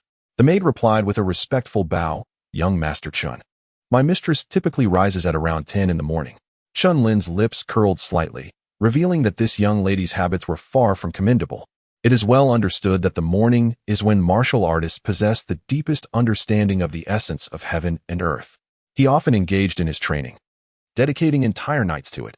Even after several days without sleep, he remained spirited and vibrant. Chen Lin, feeling a sense of helplessness, could only follow the lead of the maid to the courtyard of Ouyang Mu. Just as he was about to knock on the door, it unexpectedly swung open with a soft creak. "Ah!" In the next moment, a bright and clear exclamation pierced the air. The door slammed shut swiftly, and Chen Lin's nose bore the brunt of the impact, a sharp pain causing him to involuntarily draw in a breath. "My dear young lady, what sort of scene is this?" Ouyang Mu, hidden behind the door, had only just begun her morning routine at this hour, and was startled to find a man standing at the entrance. However, once she regained her composure, a sheepish smile graced her face as she remarked, "What brings you here so early?" "My lady, it is hardly early. The sun is well above the horizon. If you do not practice your swordsmanship, I shall take my leave," he replied. Chen Lin felt a surge of anger. "Wait, why are you so easily irritated? I will be ready in a moment." Ouyang Mu's expression changed in alarm as she hurriedly began to tidy up. Chen Lin sat on the stone bench in the courtyard, eyes closed in anticipation. After the passage of half an hour, he gazed vacantly at the tightly shut door and remarked, "Isn't your young lady supposed to arrive shortly?" The maid, her expression tinged with urgency, softly suggested, "Young Master Chen, would you not wait a little longer?" Chen Lin continued to meditate quietly, his eyes closed in serene concentration. As another hour slipped by, he grew impatient and resolved to turn back. Just then, the door finally creaked open. "Aren't you supposed to teach me how to wield a sword? Why are you leaving?" Ouyang Mu huffed with a hint of annoyance. Upon witnessing the scene, Chen Lin nearly choked on a mouthful of blood, for he had waited a full 2 hours due to Ouyang Mu's words of arriving soon. Remain calm. One must remain composed. Before Chen Lin could utter a word, Ouyang Mu laughed and said, "Tell me, is it not because you miss me that you specifically came to our home to seek me out?" Chen Lin furrowed her brow and replied, "Not at all." "Humph. I don't believe it. It must be true. I am well aware of your thin skin. It is of no consequence. I have already discerned your intentions." As Ouyang Mu spoke, a delicate smile graced her lips. Chen Lin initially intended to speak candidly about his arrival being motivated by the coveted quota for the Qingyun hunt. However, upon witnessing the girl's captivating smile, he found himself momentarily at a loss for words. "Time is not on our side. In 2 months, you shall take the stage to challenge all the youthful prodigies of Tianyang County. Therefore, I implore you to demonstrate your most formidable swordsmanship to me now." Chen Lin spoke in a deep voice. Ouyang Mu was momentarily taken aback, appearing somewhat perplexed. "Hurry, do not squander any more time," Chen Lin urged. "Very well. But please keep your distance. I fear I may inadvertently cause you harm." Ouyang Mu replied softly, raising her beautiful eyes. Chen Lin chuckled in silence, saying, "If you could truly inflict harm upon me, there would be no need for you to practice your swordsmanship. You might as well await the final arena battle. Let us commence, for I am eager to witness the extent of your capabilities." Chen Lin retrieved a flask of wine, seated himself nearby, and cast his gaze upon Ouyang Mu. Upon witnessing this scene, Ouyang Mu let out a soft snort. Consequently, she disregarded Chen Lin. Drawing a long sword from her storage ring, with a swift motion, she commenced the execution of her sword techniques within the courtyard. The long sword sang, its blade exuding a piercing aura. Each stroke bore the potency of a half-step sword intent, shattering the void around her. Furthermore, the sword play she exhibited was profoundly intricate, alternating between swiftness and languor, at times as gentle as water, and at others, brimming with lethal intent. Chen Lin gazed upon Ouyang Mu as she executed her sword technique, nodding slowly. He recalled hearing her mention it previously in the wild demon forest, referring to it as the cloud sword technique. Indeed, this cloud sword technique was remarkably extraordinary. However, the young lady had yet to unleash even a fraction of its formidable power. Not far away, two figures stood within the pavilion. Their eyes also fixed on Ouyang Mu as she practiced her swordplay in the courtyard. The county magistrate. It appears that the young lady is demonstrating our family's ancestral sword technique, remarked Hai Lao, his expression inscrutable. Precisely. Yet the girl has not grasped the essence of this technique. She possesses its spirit, yet lacks its form, Ouyang Mu replied with a hint of resignation. The true level of this sword technique could very well ascend to the realm of 6th grade advanced martial arts, Hai Lao suggested. 6th grade advanced martial arts represent a significant allure for an average martial artist at the 3rd stage of innate cultivation. Ouyang Mu shook his head, asserting, "It transcends mere 6th grade advanced martial arts. The final move of this technique has already grazed the boundaries of 6th grade pinnacle martial arts. In the past, our ancestors from the Ouyang clan wielded this sword technique to carve a path through the Qingyan Empire, leaving a mark of renown. However, this technique is exceedingly challenging to cultivate. The sword moves are merely its form, while the willpower contained within is its true soul. Only by harmonizing with this willpower can the full might of the sword technique be realized." Ouyang Mu sighed ruefully. "Is this willpower perhaps the wind will?" Hai Lao inquired, his brow furrowing in curiosity. Ouyang Mu's expression grew serious. "It is indeed the wind will, yet it feels different from the wind will, even in conjunction with it. The complete power of this sword technique seems unattainable. I wonder if this master of the demon sword can discern the intricacies of the cloud sword technique." Upon hearing this, a flicker of anticipation crossed Hai Lao's face. In the center of the courtyard, Ouyang Mu concluded her demonstration, sweat trickling down her forehead, a faint blush gracing her cheeks. "This is the sword technique passed down through generations in my Ouyang family. Impressive, isn't it?" Chen Lin put away the wine jug, a look of confusion on his face. "What kind of gaze is that?" Ouyang Mu asked, frowning. "Your swordsmanship is indeed formidable," Chen Lin replied in a deep voice. "Naturally, this technique was created by the ancestors of the Ouyang family. It is through this very swordplay that my forebears carved out the Qingyan Empire and ventured into even broader realms," Ouyang Mu proclaimed with pride. "Wait, I have yet to finish my thought. While your swordsmanship is undeniably impressive, it fails to unleash its true potential in your hands. It is akin to a child wielding a massive blade weighing hundreds of pounds. Although it may be brandished with effort, it lacks both form and spirit." Chen Lin pondered thoughtfully. Upon hearing this, Ouyang Mu immediately became displeased and retorted angrily, "You foolish Chen Lin, what do you understand? I shall no longer practice." Observing Ouyang Mu throwing a tantrum, Chen Lin did not intervene, allowing her to depart. However, a solemn expression gradually settled upon his features. As night descended, within the confines of the room, Chen Lin sat cross-legged with his eyes closed, replaying in his mind the scenes of Ouyang Mu executing her swordplay earlier that day. If I am not mistaken, that particular sword technique seems to embody a form of willpower that transcends the 4 conventional types. The 4 conventional types of willpower are the will of blazing fire, the will of swift wind, the will of dripping water, and the will of the earth. Yet, the swordplay demonstrated by Ouyang Mu occasionally bore the profound weight of the earth will, while at other times it evoked the ethereal essence of the wind will. Chen Lin found himself somewhat perplexed. If his conjectures were accurate, this swordsmanship likely contained a rare essence of willpower. A glimmer of brilliance flashed in Chen Lin's eyes, and he ceased to ponder further. He resolved to seek an opportunity the following day to inquire of Governor Ouyang. On the morrow, the figure of Chen Lin materialized in the main hall of the governor's office. Upon witnessing his arrival, Ouyang Mu appeared unperturbed. "Have you encountered a dilemma, my young friend?" Ouyang Mu inquired with a smile. "Governor, I must admit that I am not particularly concerned about Miss Ouyang's temperament. However, if this persists, it may prove fatal at certain junctures." Chen Lin spoke in a deep voice. Originally, Ouyang Mu displayed the typical temper of a young lady, which was not particularly concerning. Under the protection of the Ouyang prefect, she could indulge in her whims without consequence. However, the prefect now intended for Ouyang Mu to stand on her own, participating in the Qingyan hunt and competing with the prodigies of the younger generation. If Ouyang Mu continued to exhibit her temper, it could lead to dire consequences. Ouyang Mu's expression slightly tightened upon hearing this. as Chen Lin's words echoed his own concerns. If the prefect trusts me, I kindly request that you refrain from observing as I instruct Miss Ouyang in sword practice tomorrow, Chen Lin stated. Ouyang Mu lowered his gaze for a moment, then nodded slightly. Over the years, he, as her father, had always been unable to set his mind at ease. But now it seemed he had no choice but to do so. My young friend, your visit here must pertain to more than just this matter. Ouyang Mu raised an eyebrow and looked at Chen Lin. Chapter 44, The Will of the Aurora. Chen Lin smiled and said, I have come to inquire whether the Shaojin sword technique contains a rare form of consciousness. Upon hearing this, Ouyang Mu's eyes sparkled with excitement, and he gazed at Chen Lin with intense fervor. Indeed, however, throughout all these years, despite my own research and consultations with old friends, I have yet to arrive at any conclusion. I wonder if you, young friend, have gleaned any insights? Ouyang Mu asked, filled with delight. Chen Lin slightly shook her head. Upon witnessing this, Ouyang Mu's eyes revealed a hint of disappointment.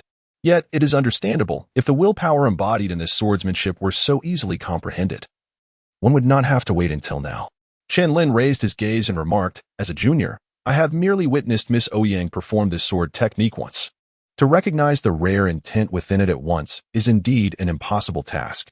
Upon hearing this, Ouyang Mu's expression sharpened, as if he had made a resolute decision. In the next moment, he produced an ancient sheepskin scroll and said, This is the Shaojin sword technique, passed down through generations of my Ouyang family. I wonder if, by entrusting it to you, my young friend, you might comprehend the rare intent contained within. Chen Lin's expression changed dramatically as he exclaimed, My lord, how could you possibly bestow upon me the ancestral swordsmanship of the Ouyang family? Ouyang Mu shook his head and replied, You are already aware of the circumstances in Tianyang County. If we fail to achieve any success in this year's Qingyan hunt, we may very well lose even the last 2 quotas next year. At that point, all hope for Tianyang County will be extinguished. Will we still care about this sword technique? Therefore, by entrusting this technique to you, dear friend, there may yet remain a glimmer of hope. I implore you, please do not refuse. Ouyang Mu spoke with unwavering determination. Behind him, Old Hai wore a grave expression, fully understanding that the county magistrate was placing all his bets on this young man before them. Upon hearing this, Chen Lin's gaze momentarily faltered. To speak candidly, he harbored a considerable interest in the Shaojin sword technique. Moreover, since Ouyang Mu had broached the subject to this extent, there was no longer a need for him to decline. Given the esteemed governor's high regard for him, he resolved to exert his utmost efforts. Chen Lin pondered for a moment before slowly speaking. Ouyang Mu let out a sigh of relief and said, Then I shall rely on you, my young friend.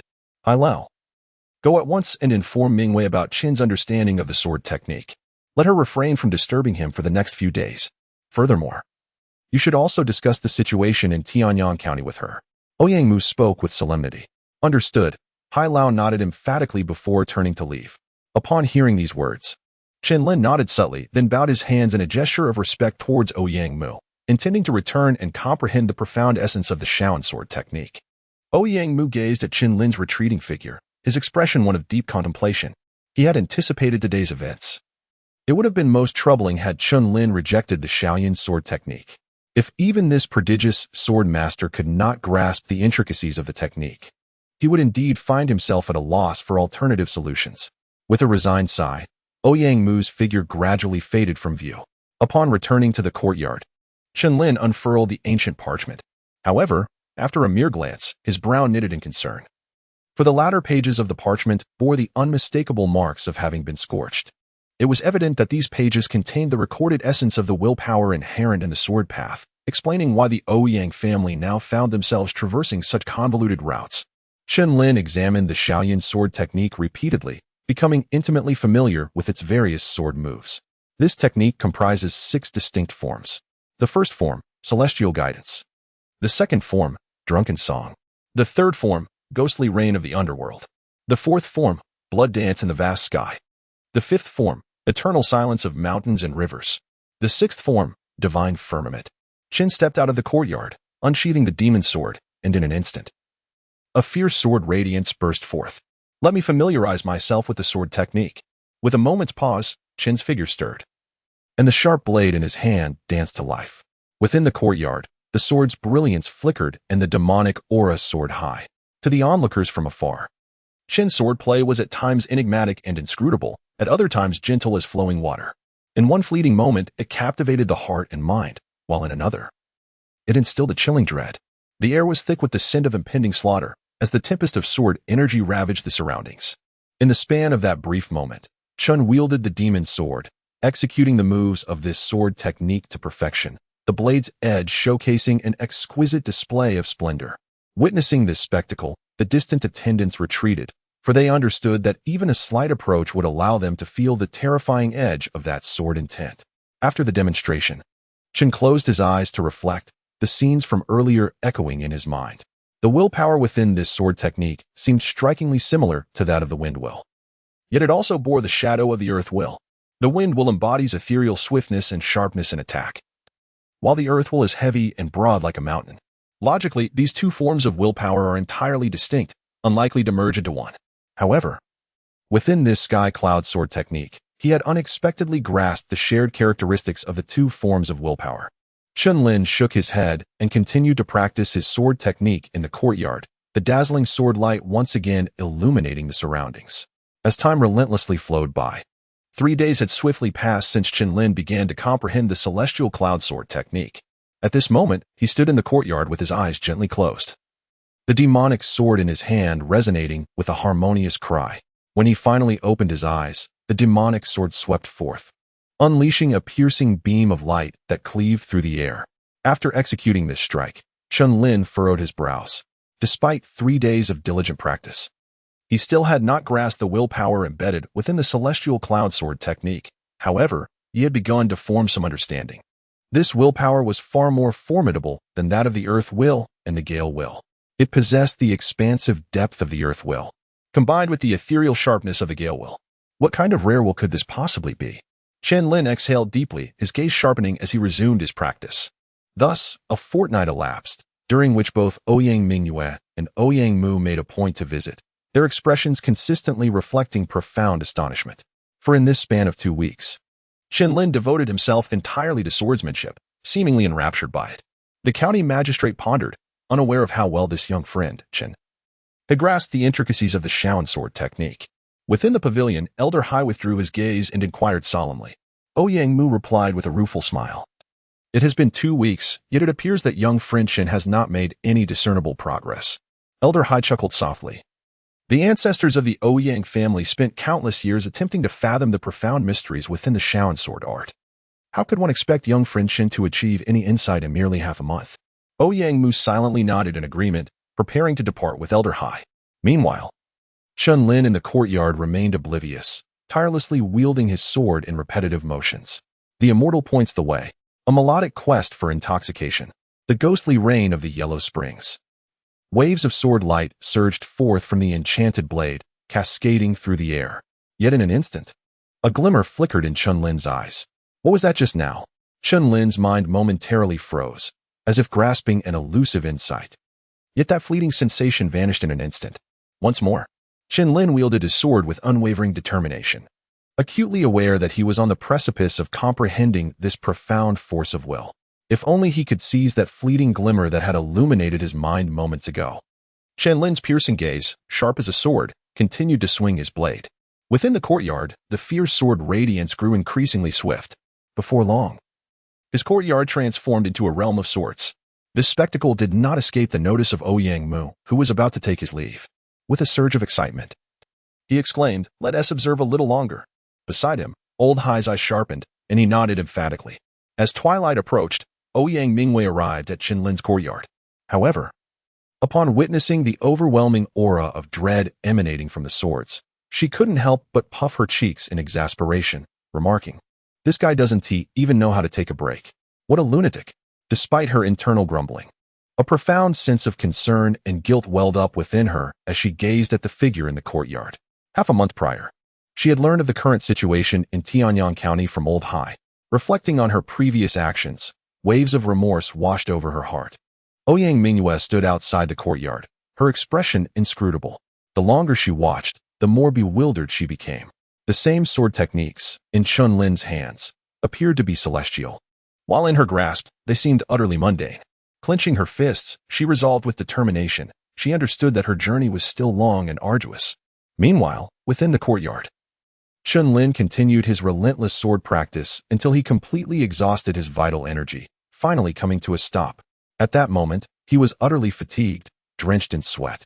Lying on the ground, he gazed at the luminous moon rising in the sky and murmured with a wry smile, "What, exactly, is this force of will?" In that moment of distraction, a ray of dawn's light pierced through the clouds, casting its glow upon the earth. Was this light? A flash of brilliance illuminated Chen Lin's vision as he rose from the ground, gazing at the radiant glow that pierced the night sky like a myriad of sharp thorns, shattering the darkness above. I realized then that it was the will of the aurora, more ethereal and piercing than the swiftest gale, more expansive and profound than the very earth itself. Only light can sweep across all creation, illuminating the eternal night. Chapter 45, Refining the Sword Technique. In Chen Lin's eyes, a profound understanding dawned upon him as the demonic sword once again sang its fierce melody. With a single stroke, he brandished the sword skyward, and in an instant, a streak of sword light transformed into a radiant shadow, appearing 100 feet into the void. Boom! The blade flashed with explosive brilliance, cleaving a nearby withered tree in twain, shattering it into fragments. Within the pavilion, upon witnessing this formidable strike, Ouyang Mu's expression shifted dramatically, and in the next moment, his figure vanished without a trace. Buzz. After unleashing this potent blow, Chen Lin stood poised, observing the approaching silhouette, his gaze flickering with intrigue. Was that a guiding hand from an immortal, dear friend? Ouyang Mu inquired with an expression of delight. Chen Lin nodded and said, "Indeed, it is the guidance of the immortal. However, the technique I just executed, the immortal's guidance, contains a trace of the aurora will." Aurora will. Ouyang Mu's pupils contracted. The governor's guess was astute. The willpower embedded within the Shaoyan sword technique is precisely what is known as the aurora will. The aurora will is more ethereal than the swift wind and broader than the vast earth. Chen Lin solemnly vowed that within a fortnight, he had finally attained a profound understanding of the aurora will. "Young friend, I offer you my deepest respect."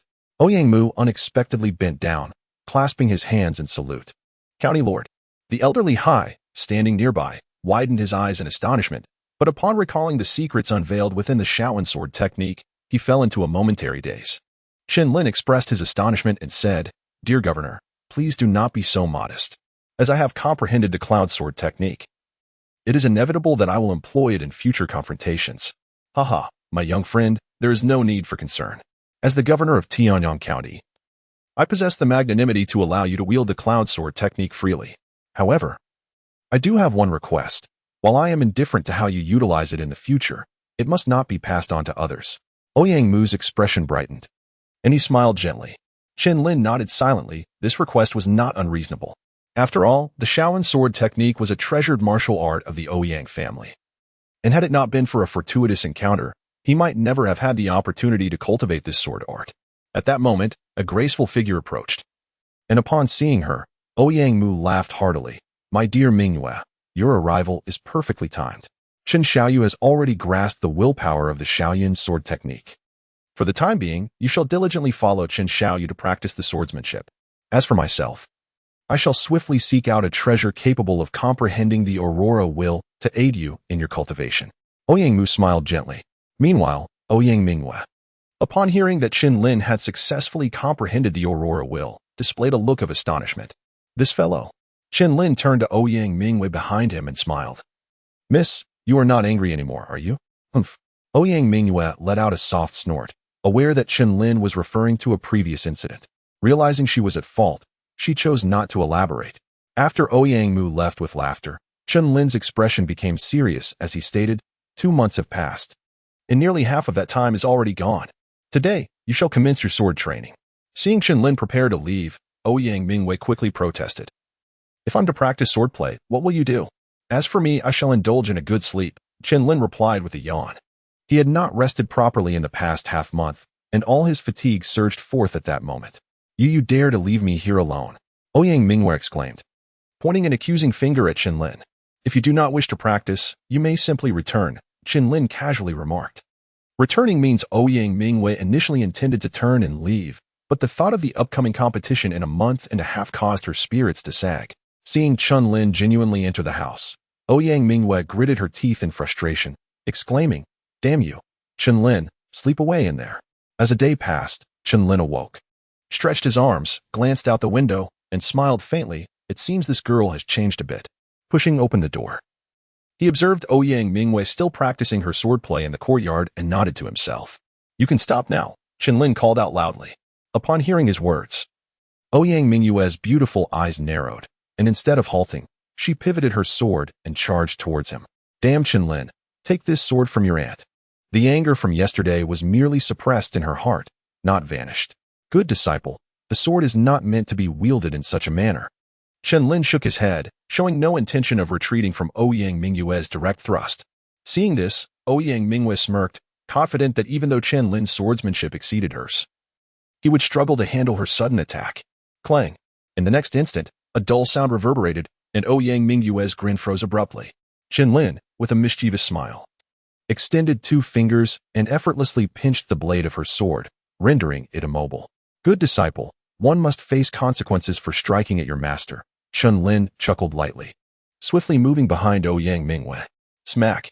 The sharp sound of a slap echoed through the air, followed by a piercing cry as Ouyang Mu covered her rear, her eyes wide with disbelief as she glared at Chen Lin. Ah, I will kill you, she shouted in fury, for no one had ever dared to strike her like that in her entire life. Chen Lin stepped back, a hint of a mischievous smile gracing his lips as he remarked, Disciple, should you dare to defy your superior again, do not blame your master for his rudeness. Ouyang Mu, undeterred by such words, swiftly drew her sharp sword and charged at Chen Lin. Chen Lin remained indifferent, wielding the demonic sword as he engaged in battle with Ouyang Mu. Their confrontation saw Ouyang Mu unleash her full strength with each strike, her swordsmanship sharp and precise. In contrast, Chen Lin merely adopted a defensive stance. This exchange persisted until the sun dipped below the horizon. As twilight enveloped the scene, Ouyang Mu, breathless and furious, glared at Chen Lin and declared, You shall pay for this, Chen Lin. Tomorrow, I shall ensure you regret your actions. Chen Lin smiled gently, seemingly oblivious to Ouyang Mu's words. As the next day dawned, the first sound that pierced the air was that of crisp applause, and not just a solitary clap. At least a dozen resounded in succession. Ouyang Mu felt her eyes redden involuntarily, only to be swiftly consumed by a surge of furious wrath as she exclaimed, Not even my father has ever struck my backside. You wretched Chen Lin, I shall have your head. Chen Lin gave a helpless smile as he gazed upon the rushing sword light, drawing forth the demon's sword to engage once more in battle. On the 3rd day, the 4th day, the 5th day, such days persisted for half a month, and each morning, the crisp sound of clapping had reached beyond 100 times. In Chen Lin's palm, there was a noticeable redness and swelling. Such news naturally reached Ouyang Mu's ears. Old Hai remarked, Governor, the young lady has never endured such grievances at her age. I can no longer tolerate that young man's behavior. Instead of properly teaching the young lady swordsmanship, he spends his days taking advantage of her. Upon hearing this, Ouyang Mu chuckled softly, Haha, Old Hai. We both know Chen's character. His actions are merely a means of instructing Mingwei in her sword practice. Old Hai's expression turned perplexed. Ouyang Mu continued, with Chen's swordsmanship, defeating Mingwei would hardly require 10 moves. Yet, why is it that Mingwei can persist for an entire day against him? It is simply because Chen has chosen to be her whetstone, assisting her in honing her skills. Old Hai's eyes widened in realization. It is time to see how they fare, Ouyang Mu said with a smile. The two swiftly arrived at Chen Lin's courtyard, where they observed the 2 figures engaged in combat. A hint of admiration crept into their gazes. The young lady's swordplay has become considerably sharper. It is likely that within a month, she will grasp the essence of innate sword intent. Old Hai exclaimed with delight. Indeed. If you practice daily against someone whose swordsmanship far surpasses yours, your own skills will improve rapidly, Ouyang Mu replied with a smile. A touch of guilt washed over Old Hai's face as he comprehended Chen Lin's intentions. With no further words, Ouyang Mu patted Old Hai on the shoulder and proceeded into the courtyard. The 2 combatants ceased their sparring upon noticing Ouyang Mu's arrival. Father, Ouyang Mu exclaimed with delight. For in the past half-month, she had been absorbed in her matches with Chen Lin, leaving no time to visit Ouyang Mu. Ouyang Mu affectionately ruffled Ouyang Mu's hair and then, with gratitude, turned to Chen Lin, saying, I thank you on behalf of my daughter for your guidance during these days. Father, when did that fellow ever guide me? All he does is. Ouyang Mu hastily fell silent, her expression one of melancholy. Haha, Mu, have you not noticed your sword intent has advanced? Ouyang Mu insinuated. Upon hearing this, Ouyang Mu seemed to awaken to a realization. Indeed, over the past half-month, she had felt a significant improvement in her swordplay. Could it be because of that fellow? Ouyang Mu paused, a sense of delayed understanding dawning upon her. It turned out that those days of him striking her rear were, in fact, a way to prompt her to draw her sword against him. With this thought, Ouyang Mu's emotions became inexplicably complex. Noticing her gaze, Chen Lin smiled slightly and said, "Governor, this is merely my duty. However, while I am confident in helping Miss Ouyang break through her sword intent, the comprehension of the Aurora will is beyond my capabilities." Ouyang Mu chuckled. "I have come for that very matter. 15 days ago, the existence of the sacred source luminescent fruit was discovered on the desolate plains of the great wilderness county. This extraordinary fruit possesses the ability to comprehend the will of the Aurora. If one could obtain the sacred source luminescent fruit, it would greatly facilitate the young lady Mingyue's understanding of the Aurora's will." Upon hearing this, Chen Lin's eyes sparkled with a glimmer of brilliance. If that is the case, then the holy source light fruit must be obtained. Chapter 46, Journey to the Great Wilderness County. The holy source light fruit lies within the ancient plains of the Great Wilderness County. Thus, we must set forth without delay. Chen Lin spoke in a deep voice. Although the Great Wilderness Prefecture is adjacent to the Tianyang Prefecture, it is, in terms of overall strength, far superior. Thus, despite their proximity, interactions between the two great prefectures are rare. Consequently, Ouyang Mu had little knowledge of the Great Wilderness Prefecture and cast a slightly heavy gaze upon Ouyang Mu, saying, "Child, if you were to travel to the Great Wilderness Prefecture, you must heed the counsel of young friend Chen." Ouyang Mu raised her eyebrows, surprised by the sudden prospect of going to the Great Wilderness Prefecture. "Young friend Chen, before you depart, there is a matter I must bring to your attention. In the past, you killed Yang Feng, Lu Bo, and Song Meng in the Wild Demon Forest. Each of them was a renowned genius within their respective sections. Recently, news of your presence at the prefectural governor's residence has spread like wildfire, and the three major sects are keeping a close watch on you.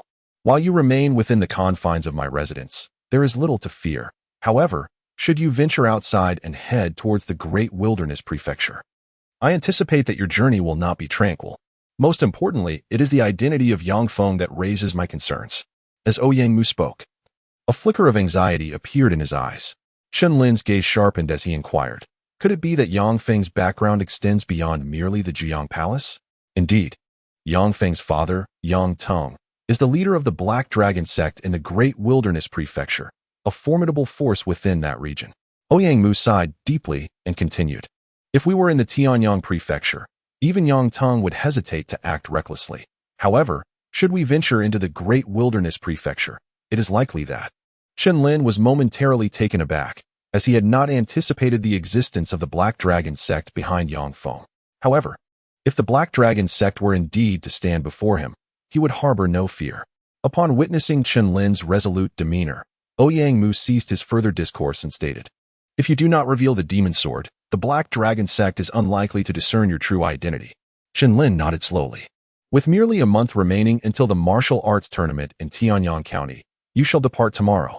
Ouyang Mu cast a glance at the two, raised his hand, and in an instant, a streak of azure light surged through the air towards the four of them.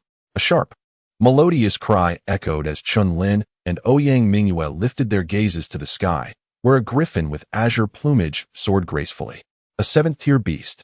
Chen Lin's expression sharpened. However, Ouyang Mu, brimming with delight, exclaimed, "Father, do you intend for Shaoqing to take us?"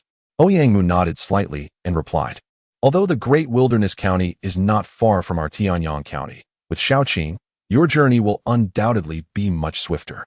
Chen Lin's eyes sparkled with delight. This griffin must be the travel beast of the county governor's residence. As night fell, Chen Lin sat alone on the couch, engaging in the rhythm of breathing and cultivating, as surging waves of primal energy emanated from him. This powerful fluctuation had nearly approached the initial stage of the path of supremacy. At present, his sword intent had reached a moderate level of mastery. Yet a breakthrough to a higher realm within a short span remained a formidable challenge. His thunder elemental body had also attained perfection, but any further advancement would necessitate the cultivation of the second layer of the indomitable thunder dragon body, the obsidian demon dragon body. However, the prerequisites for cultivating this obsidian demon dragon body were exceedingly stringent, requiring the use of dragon blood to cleanse the corporeal meridians. Chen Lin smiled bitterly and shook his head, realizing that he currently had no means to cultivate the dark dragon body. Perhaps he should continue to comprehend the celestial cloud sword technique. Chen Lin murmured to himself, a glimmer of brilliance flashing in his eyes. At this moment, he had begun to grasp both the will of the deluge and the will of the aurora, although the latter remained quite feeble. It nonetheless enabled him to unleash the power of the celestial cloud sword technique. He was genuinely eager to witness the true might that arose from the fusion of willpower and sword intent. The following day arrived. Chen Lin and Ouyang Mu gathered early, intending to wait for Ouyang Mu outside the residence. However, just as they stepped out of the door, a guard exclaimed in shock, "What are you doing here, you rascal?"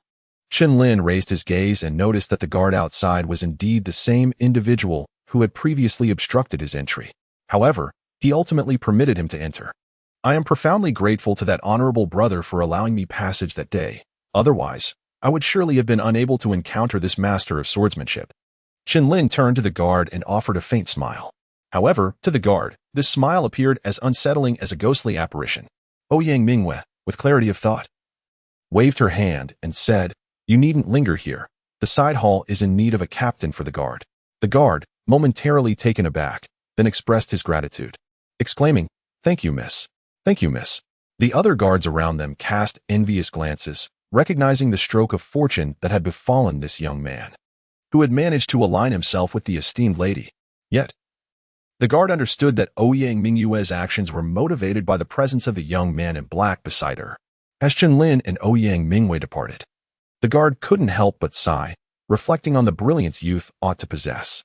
Soon after, Ouyang Mu arrived and offered a few words of caution, after which Chen Lin and Ouyang Mu mounted a griffin, transforming into a streak of azure light as they soared towards the direction of the great wilderness county. Observing their retreating figures, Hai Lao, who had been standing silently, exclaimed, "County Governor, allow me to accompany them." Ouyang Mu shook his head, replying, "No.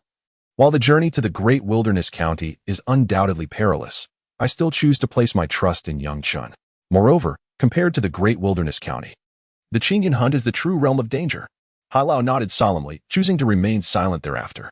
In the great wilderness county, compared to Tianyang County, there exists a profound desolation. The landscape predominantly features plains and forests, and the overall strength of the martial artists is relatively formidable.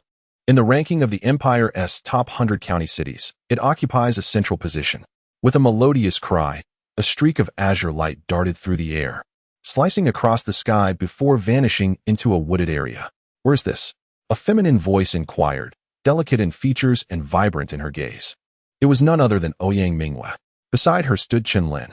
Upon hearing Ouyang Mu's question, Chen Lin's eyes flickered, and he responded, "We have only just landed. Let us find someone to inquire, and we shall soon know." He continued, "We still need to venture to the ancient plain to seek the holy source light fruit. If we delay, we may miss even the leaves." Ouyang Mu pouted in response. Chen Lin, feeling helpless, said, "Conceal your aura. I can sense several formidable presences ahead." Ouyang Mu paused in surprise and replied in a low voice, "Should we go and investigate?" Chen Lin pondered for a moment and nodded, saying, "That is acceptable. However, once you arrive, you must heed my instructions." "Understood," Ouyang Mu replied, waving her hand dismissively as she strode forward. Chen Lin could not help but sigh behind. This girl. The two figures swiftly emerged from behind a thicket, allowing them a clear view of the distance.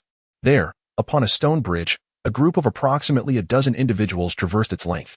The majority of their cultivation levels hovered around the threshold of the Tao realm, while a few were in the early stages of the Tao realm. The leader emanated a fluctuation of vital energy characteristic of the mid-stage of the Tao realm. Chen Lin's gaze sharpened from the attire of these individuals. It was evident they constituted a merchant entourage. Merchant groups, regardless of the era, have always thrived. They favor weaving through every nook and cranny, appearing wherever commerce and profit beckon. Naturally, these merchant factions are formidable, often backed by influential families or sects. Otherwise, they would have long since fallen prey to robbers, meeting their demise. The current entourage likely awaited the delivery of some goods at this iron chainstone bridge. "Brother Zhu, will Tianbao Tower truly deliver the 7-leaf refining spirit flower as promised?" At that moment, a robust young man stepped forth from the group, addressing the leading young man. The one called Zhu Zhan possessed a striking visage, a subtle scar tracing his brow, adding a fierce edge to his countenance. Haha, Lao San. We need not doubt the credibility of Tianbao Tower. We shall wait patiently, Zhu Zhan replied with a hearty laugh. Brother, do you think the scoundrels of the Tianfeng merchants will discover our wait for the 7-leaf refining spirit flower? A clear, melodious voice interrupted, causing Chen Lin to pause. A pale, delicate young girl emerged from the throng. Yuner, your spirit is injured. It is best you refrain from moving. Once Tianbao Tower delivers the 7-leaf refining spirit flower, your wounds can be treated, Zhu Zhan urged, rushing forward with concern etched in his eyes upon seeing the girl. Lao San, keep an eye on Yuner. Zhu Zhan instructed the burly man beside him. Zhu Yun offered a bittersweet smile, saying, Brother, we should leave quickly. Otherwise, the fiends of Tianfeng merchants will arrive. A hint of stubbornness appeared on her youthful face. Zhu Zhan hesitated, battling with his resolve, yet ultimately affirmed, Yuner, do not worry. If the Tianfeng merchants truly come, I shall not fear them. However, as his words fell, a tremendous surge of elemental energy rippled from the distant mountains and forests. Haha, Zhu Zhan. I never imagined your Huiyun merchants would hide here. A mocking voice echoed through the woods, drawing the attention of the group.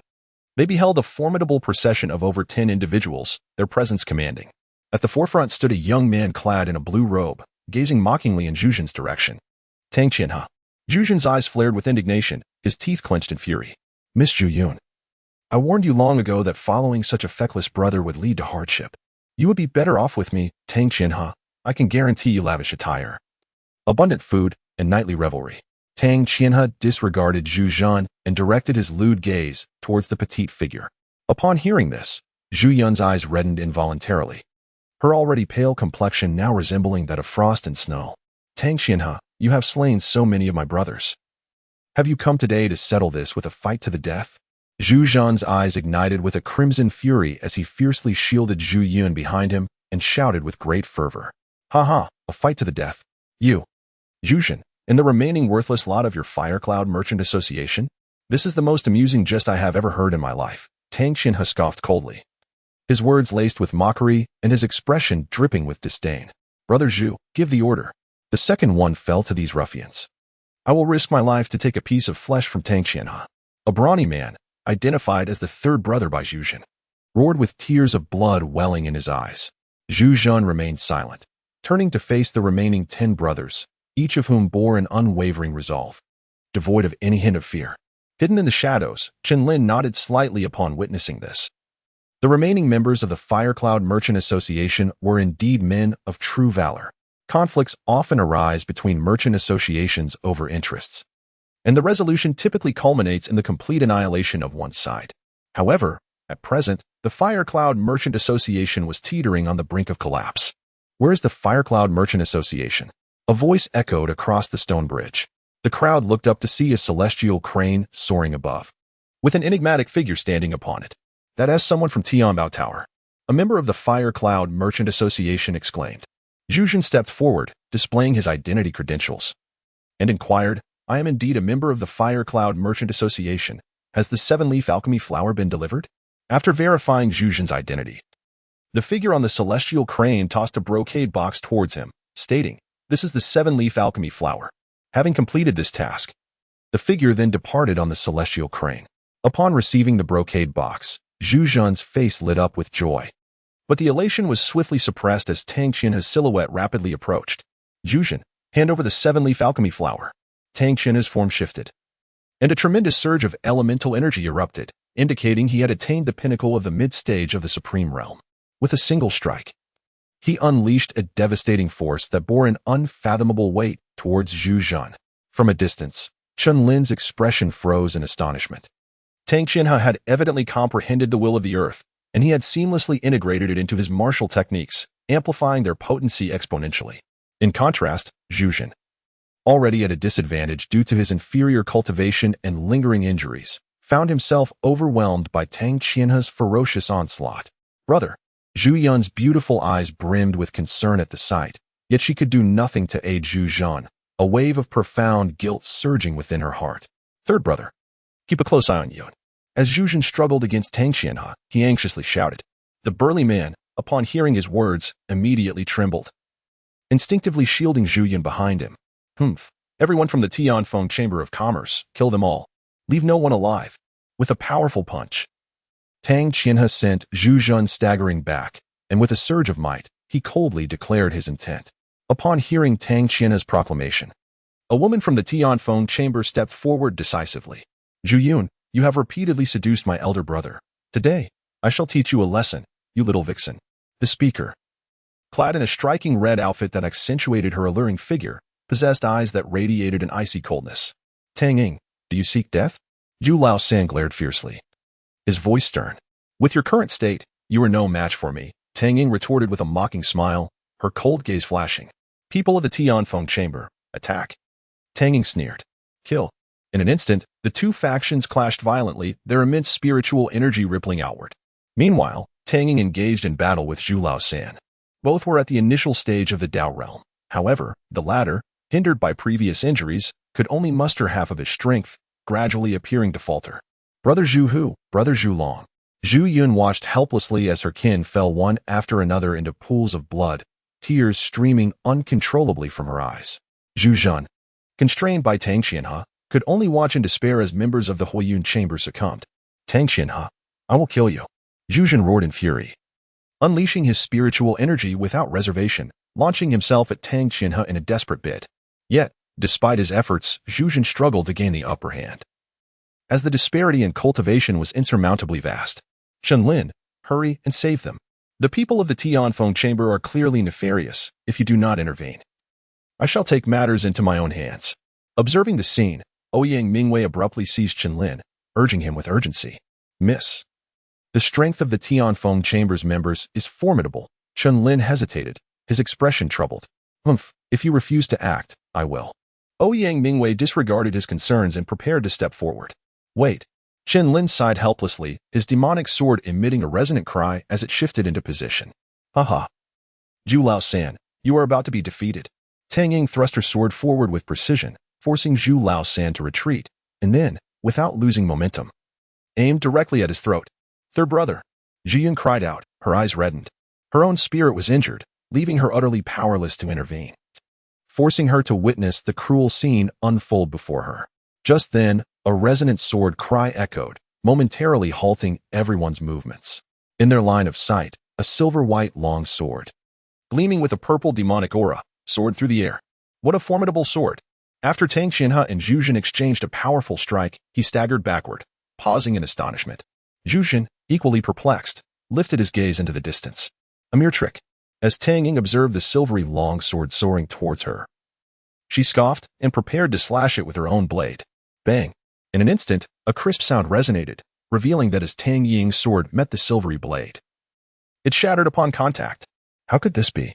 Tang Ying exclaimed in disbelief. Her sword was an 8th-tier high-grade spiritual treasure. Zhu Laosan's gaze sharpened, and seizing the moment of Tang Ying's shock, he fled to a distance. Who was behind this trickery? Tang Qianhe and Tang Ying stood side by side, their voices cold as they shouted. Just as his words fell, two figures gradually came into view. On the left stood a youth clad in black, his features striking, adorned with a hint of a mischievous smile. It was Chen Lin, whose demonic sword had also returned to his grasp. Yet, at this moment, his expression was more one of resignation. Ouyang Mingwei, casting a cold glance towards Tang Ying, remarked, You are utterly shameless, attacking when your opponent is injured. Even if you were to win, it would be a hollow victory. Tang Ying's anger surged in response, demanding, And who are you to meddle in the affairs of my Tianfeng Chamber of Commerce? Tang Qian had gestured for Tang Ying to be silent and spoke in a grave tone. Brother, our Tianfeng Chamber of Commerce has long-standing grievances with the Ouyang Chamber of Commerce. If you two have no further business here, it would be wise for you to depart post-haste. Chen Lin remained silent, attempting to take Ouyang Mingwei away. Yet she forcefully shook off her sleeve. If you wish to leave, then do so on your own. I shall not accompany you, Ouyang Mingwei declared with indignation, casting off her sleeve with a flourish. Chen Lin's lips twitched, rendering him motionless. In the distance, Zhu Zhun offered a wry smile and remarked, Thank you both for your kind intentions, but today, even with your participation, it is unlikely to alter the final outcome. Chen Lin was acutely aware of the cultivation levels of the two individuals before him, recognizing that they had merely reached the threshold of the Dao realm. Despite the formidable sharpness of the sword that had just been wielded, it ultimately could not alter the course of events. Should he choose to forcibly remain, he would likely be placing his very life at risk. You too should depart swiftly, Zhu Laosan declared, his voice resonating with gratitude. Had it not been for Chen Lin's timely intervention, he might have perished beneath Tang Ying's blade. Have you both made your decision? Tang Qian's tone turned frosty. Before Chen Lin could respond, Ouyang Mu interjected with a cold laugh. I shall not be leaving. However, this fellow intends to. All eyes shifted toward Chen Lin, their gazes laden with peculiar intrigue. Chen Lin, feeling helpless, rubbed his nose and said, I indeed wish to leave. However, I promised her father that I would safely escort this young lady back. I cannot go back on my word, can I? Tang Qian's gaze instantly turned frigid, and she declared with a chilling authority, So, you intend to remain here and meet your demise. Sighing, he replied, Whether it leads to death remains uncertain. But since you have been lurking in the shadows for so long, why not reveal yourself? Chen Lin's gaze turned solemn as he wielded the demonic sword, slicing downward toward the distant mountains and forests. In an instant, the sword's brilliance shattered countless withered leaves, revealing a figure holding a sword. Upon seeing this person, Zhu Jun's pupils constricted in shock, exclaiming, The one-character swordsman, Pan Yu. The members of the Fire Cloud Merchants Guild trembled at the mention, and Zhu Laosan blurted out. It is said that this one-character swordsman Pan Yu only needs one sword to kill. 3 years prior, he had comprehended the complete innate sword intent, and now, after 3 years, it was likely that his sword intent had reached a small level of mastery. Chapter 48, The Blood Battle Erupts. To think that Tang Qianhe could even summon Pan Yu. Zhu Jun's expression turned to one of despair. Upon realizing he had been discovered, Tang Qianhe laughed heartily.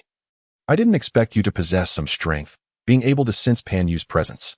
As for Pan Yu, he glanced at the demonic sword in Chen Lin's hand, coldly remarking, That sword in your hand must be the demonic sword, right?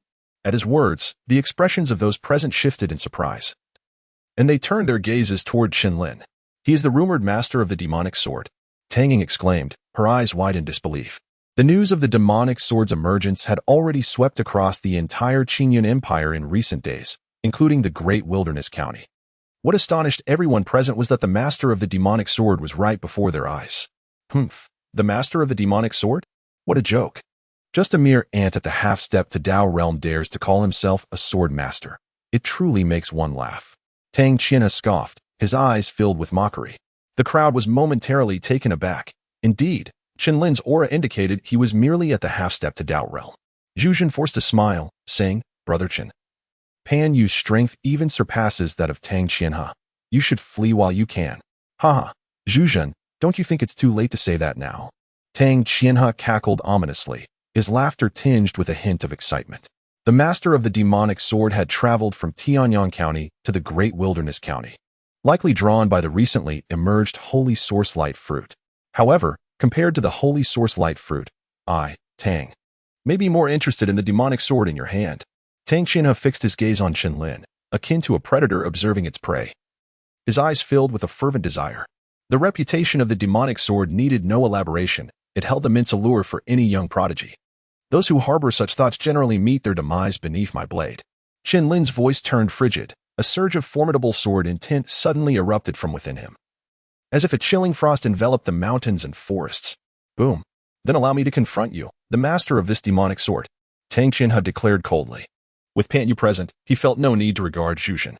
As his words fell, his figure abruptly transformed into a fleeting shadow, wielding the might of 1,000 pounds as his fist soared through the air, crashing toward Chen Lin's face. Bang! Chen Lin let out a cold laugh, the surging power of thunder roaring forth. With a sword in his left hand and a fist thrusting from his right, a tremendous sound akin to thunder erupted, causing both figures to stagger backward. However, upon witnessing this, the onlookers' gazes sharpened intensely. Tang Qianhe's expression darkened as he coldly bellowed, You little rascal. So you are a body cultivator as well. Yet today you shall not escape death. Clang. Upon finishing his words, Tang Qianhe drew a sharp sword, a weighty will as formidable as a mountain instantly enveloping the blade. He swung the sword, as if intending to cleave through the eternal mountains. Sensing the might of this strike, Chen Lin glared fiercely and shouted, Thunder Dragon's eternal slash. The skies lit up with flickering lightning, transforming into a ferocious thunder dragon that coiled around the sword. With a mighty slash through the air, the dragon's roar resonated through the heavens. Bang! The clash between the two continued, and with the support of innate sword intent and storm-like will, Chen Lin surprisingly held his ground against Tang Qianhe, who was at mid-stage of the Dao realm. However, while Chen Lin occupied Tang Qianhe, Pan Yu suddenly launched a fierce strike towards Zhu Zhen from a distance. Buzz! The sword moved like a phantom, appearing before Zhu Zhen's eyes, utterly formless. So fast! Zhu Zhen exclaimed in shock, barely managing to raise his sword in defense against the oncoming gale. Bang! Under the onslaught of the fierce sword edge, Zhu Zhen was propelled backward by a forceful recoil. Blood spewing from his mouth. Brother! From afar, Zhu Yun's eyes brimmed with tears as she wished to rush to Zhu Zhen's side, but was held back by Zhu Laosan. You may wait here. I shall assist Brother Zhu. At this juncture, Zhu Laosan gritted his teeth and dashed toward Zhu Zhen. Just as Zhu Laosan departed, Tang Ying's cold gaze fixed upon Zhu Yun. However, just when the former believed victory was within her grasp, a figure wielding a sword once again stood in her path. You again, woman! Tang Ying was taken aback, her voice laced with cold fury. The newcomer was naturally Ouyang Mu, sword in hand, her beautiful eyes filled with disdain as she declared, as long as I am here, you shall not take advantage of others' misfortunes. Since you repeatedly seek death, I shall grant your wish. Tang Ying's anger surged as she retrieved another long sword, engaging Ouyang Mu in battle. Bang! Though Ouyang Mu was slightly weaker in cultivation, her sword intent was far more fierce, already approaching the true essence of innate sword intent. The duel between the two showed no signs of resolution in the immediate future. Meanwhile, after repelling Zhu Zhen with a single strike, Pan Yu's cold gaze turned toward the remaining martial artists of the Fire Cloud Merchant Association. Heh, a bunch of worthless trash. Allow me to send you on your way.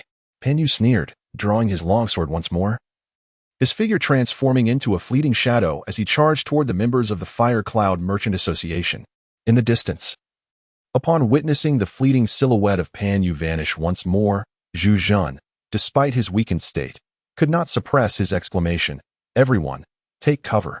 However, the members of the Fire Cloud Merchant Association merely gazed on in confusion, utterly oblivious to the imminent peril approaching them.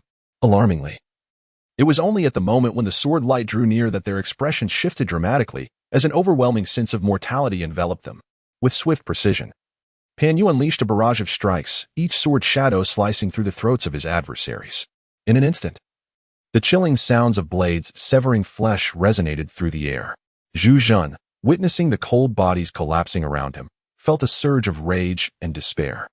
Blood tears streamed from his eyes as he emitted a low, guttural roar, his entire being radiating an intense murderous intent.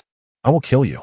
Ignoring his injuries, he propelled his battered form toward Pan Yu in a frenzied charge. Huh, is that all you've got? Since you wish to meet your demise, I shall oblige you. Besides, exterminating these insignificant insects holds no thrill for me, Pan Yu remarked with a disdainful smile, his sword poised for action. In a fit of fury, Zhu Zhen managed to muster half of his strength, yet before Pan Yu, he posed no threat whatsoever. With a resounding crash, the confrontation continued not far away, where Chen Lin, engaged with Tang Qianhe, was ignited by a fervor upon witnessing Pan Yu's actions. Heavenly guidance! Aurora will. Chen Lin stepped forward, his cold gaze emanating a glimmer of murderous intent. As his booming voice resonated, a resplendent beam of sword light abruptly sliced through the air from his blade. Buzz! The dazzling sword light surged forth, piercing the void with a velocity imperceptible to the naked eye, akin to a beam of aurora, racing towards Tang Qianhe. This is bad. Sensing the imminent approach of this formidable edge, Tang Qianhe felt an unusual chill run down his spine.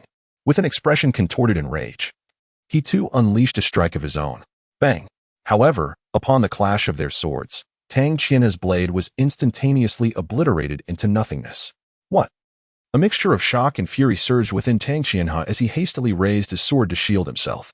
The sword light surged forth, and the terrifying sword energy roared like a raging tide, propelling Tang Qianhe's body backward in an instant. After Chen Lin executed this strike, his gaze suddenly contracted. He then stepped forward with a dragon-like grace, swiftly moving towards Zhu Zhen. Following his sword's successful repulsion of Zhu Zhen, Pan Yu's expression turned cold, clearly indicating his desire to cease this playful skirmish. The game was drawing to a close. As he beheld the ferocious charge of Zhu Zhen, Pan Yu's eyes darkened, and his sword sliced through the air with a horizontal strike. Buzz!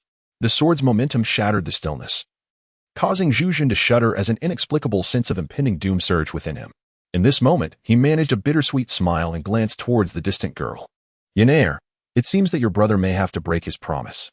Chen Lin was momentarily paralyzed, his agility pushed to its utmost limits. Yet, in a fleeting instant, Zhu Jun's form did not collapse. As he gazed upon the imposing figure before him, smiling back at him, Zhu Jun trembled uncontrollably. Blood tears streaming uncontrollably from his eyes. "Third brother!" Zhu Jun roared like a wild beast. The formidable silhouette blocking his path was none other than Zhu Laosan. Casting a glance at Zhu Jun, he stammered, "Elder brother, you must leave. In the next life, let us be brothers again." Boom. With reluctance in his eyes, Zhu Laosan fell, yet Pan Yu's sword light had already pierced through his body. "Third brother!" Zhu Yun's tears sparkled, her pale visage reflecting boundless despair. Oh, quite touching indeed. However, even so, the members of the Fire Cloud Merchants will still meet their demise. Tang Qianhe and Pan Yu stood side by side, casting a cold, mocking gaze at the last remaining four. Pan Yu further taunted, "Do not blame me. If blame is to be placed, let it rest on your own ineptitude." Chen Lin approached the three individuals with an indifferent gaze and said, "Mingyue, take brother Zhu and that girl away. Leave this to me. Can you manage?" Ouyang Mingyue's eyes were filled with concern. The current situation had truly reached a desperate impasse. Clang. Silently, Chen Lin stepped forward, his demon sword emitting a resounding cry that echoed through the heavens. Chapter 49, The Soul's Path. Witnessing this, Zhu Jun and his companions were momentarily entranced. However, from a distance, Tang Qianhe could not help but let out a cold, mocking laugh, exclaiming, "Ha! You believe you can take on two opponents alone? Truly delusional." Pan Yu also chuckled, jesting, "Let me test just how formidable you, the master of this demon sword, truly are." As their words fell, both figures surged forward simultaneously, unleashing fierce waves of elemental energy that rippled through the air, creating visible shockwaves. "Come then." Chen Lin's cold gaze glimmered as he advanced, preparing to engage them head-on. "You three should leave first."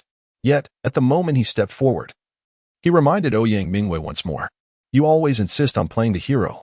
Ouyang Mingyue observed Chen Lin's retreating figure, her eyes glistening with unshed tears. However, she quickly turned to the Zhu siblings, urging, "You must hurry and follow me." Zhu Jun, supporting Zhu Yun, looked at Ouyang Mingyue with a perplexed expression, pondering how they could possibly escape in such a dire situation. With a sharp whistle resembling an ethereal flute, Ouyang Mingyue summoned a green-maned griffin that soared from the void. "Little Ching, you two, get on quickly," she called, stepping onto the creature's back. Zhu Jun hesitated, a struggle evident on his face. Yet, after witnessing the tumult of battle between Chen Lin and the others, a bitter smile crept across his lips. He realized that even if he stayed, he could only become a burden to Chen Lin. "Do not forget, you have a sister to protect. If you remain, it would be a futile sacrifice. Your vendetta against the Huiyun Merchant Association requires your personal vengeance." Ouyang Mingyue's solemn reminder pierced through Zhu Jun's turmoil. He glanced at Zhu Yun beside him, nodded resolutely, and then leapt onto the back of the griffin with her. Upon hearing the griffin's cry, Tang Qianhe's gaze turned even colder as he commanded, "Tang Ying, pursue them. They were wounded and would not escape far." "Yes," Tang Ying responded with a cruel smile, leading the warriors of the Tianfeng Merchant Association in pursuit of the fleeting green light. Boom. Crash. The path to immortality unfolds. Chen Lin was forcibly knocked back by an overwhelming force, a flash of murderous intent crossing his eyes. With a thunderous roar, he unleashed his demon sword, which emitted a brilliant arc of light, aimed directly at the two adversaries. The speed of this strike momentarily stunned Pan Yu, whose astonishment deepened as he regained his composure. Bang! The two beams of sword light collided head-on, sending forth a tempest of sword energy that tore through the forest and foliage, leaving devastation in its wake. A sword strike is swift as a shadow. As Pan Yu retreated 100 meters, he steadied himself and delivered a sword strike into the air. This blow was so rapid that the void seemed to be left with only the shadow of the sword, making it nearly impossible to trace the path of its brilliance. The will of the fierce wind. Chen Lin let out a cold laugh, and with the release of the Aurora will, the speed of his dragon steps surged once more. His eyes reflected the sword light that Pan Yu had just unleashed. Bang! A sword aimed to strike fell, and the two sword energies collided once again. Boom! A tremendous wave of force erupted from the center of the fray among the three. However, both Tang Qianhe and Pan Yu wore expressions of grave concern. Previously, they could never have fathomed that dealing with a mere insect on the brink of the Tao realm would demand such an immense expenditure of energy. Yet, standing opposite them, Chen Lin's complexion had also turned somewhat pale. Should this stalemate continue, he would undoubtedly succumb to the excessive depletion of his vital energy, which would lead to dire consequences. Chen Lin's heart sank, and the demon's sword emitted a resonant chime, a surge of profound sword intent spreading once more. Boom. Sensing Chen Lin's transformation, Tang Qianhe let out a low, cold laugh, his gaze chillingly fixated. Brother Pan, there's no need to hold back any longer. Very well. Pan Yu coldly nodded, tightening his grip on the sword. Yet, before Chen Lin, he felt an inexplicable pressure. It was utterly terrifying. One must understand that he was on the verge of entering the late stage of the Supreme Dao realm, yet today, he struggled to subdue a mere half-step into the Supreme Dao realm. The circular sword light slash. A torrent of rage erupted as Pan Yu's longsword sliced through the air, transforming into a circular wave of sword energy that enveloped Chen Lin. Skyward sword slash. With a thunderous shout, an earth-shattering will emanated from Tang Qianhe, akin to the overwhelming might of a mountain, as he brought down his sword towards Chen Lin. Boom. The two formidable attacks were unleashed with all their might, seemingly intent on obliterating Chen Lin. In the face of this terrifying sword light, Chen Lin merely smiled, his eyes as indifferent as ever. Clang. In the next instant, the demon's sword resonated with a delicate chime as Chen Lin stepped into the void. Holding the demon's sword with a calm demeanor, unfazed by the onslaught below, dancing in song and seeking intoxication, the second form of the sky cloud sword technique. Chen Lin executed a sword strike, as tranquil as a still lake, devoid of any ripples. Yet, the gentle, water-like glimmer of the blade sent a shiver down one's spine the instant it was unleashed. Beneath that aqueous radiance, a dense swirl of sword energy began to surge forth, gradually transforming into a tempest of sword chi, obliterating everything in its path. With a thunderous roar, the clash of sword light erupted at the heart of the battlefield, unleashing a storm of dust that swept in all directions. Both Tang Qianhe and Pan Yu were forced to retreat, disheveled, and as the dust began to settle, their eyes widened in shock. This young man, has he escaped? Tang Qianhe exclaimed, his eyes flaring with anger. Hurry, pursue him, Pan Yu commanded coldly. However, Tang Qianhe raised his hand to halt him, stating, Wait a moment. This young man poses little threat to us. Our immediate concern is to head to the ancient wilderness plain. As for the Fire Cloud Chamber of Commerce, only Zhu Jin and Zhu Yun remain, and they no longer pose any significant danger to our Tianfeng Chamber of Commerce. Pan Yu chuckled softly, You speak wisely, Brother Tang. Yet the prowess of this demon sword master should not be underestimated.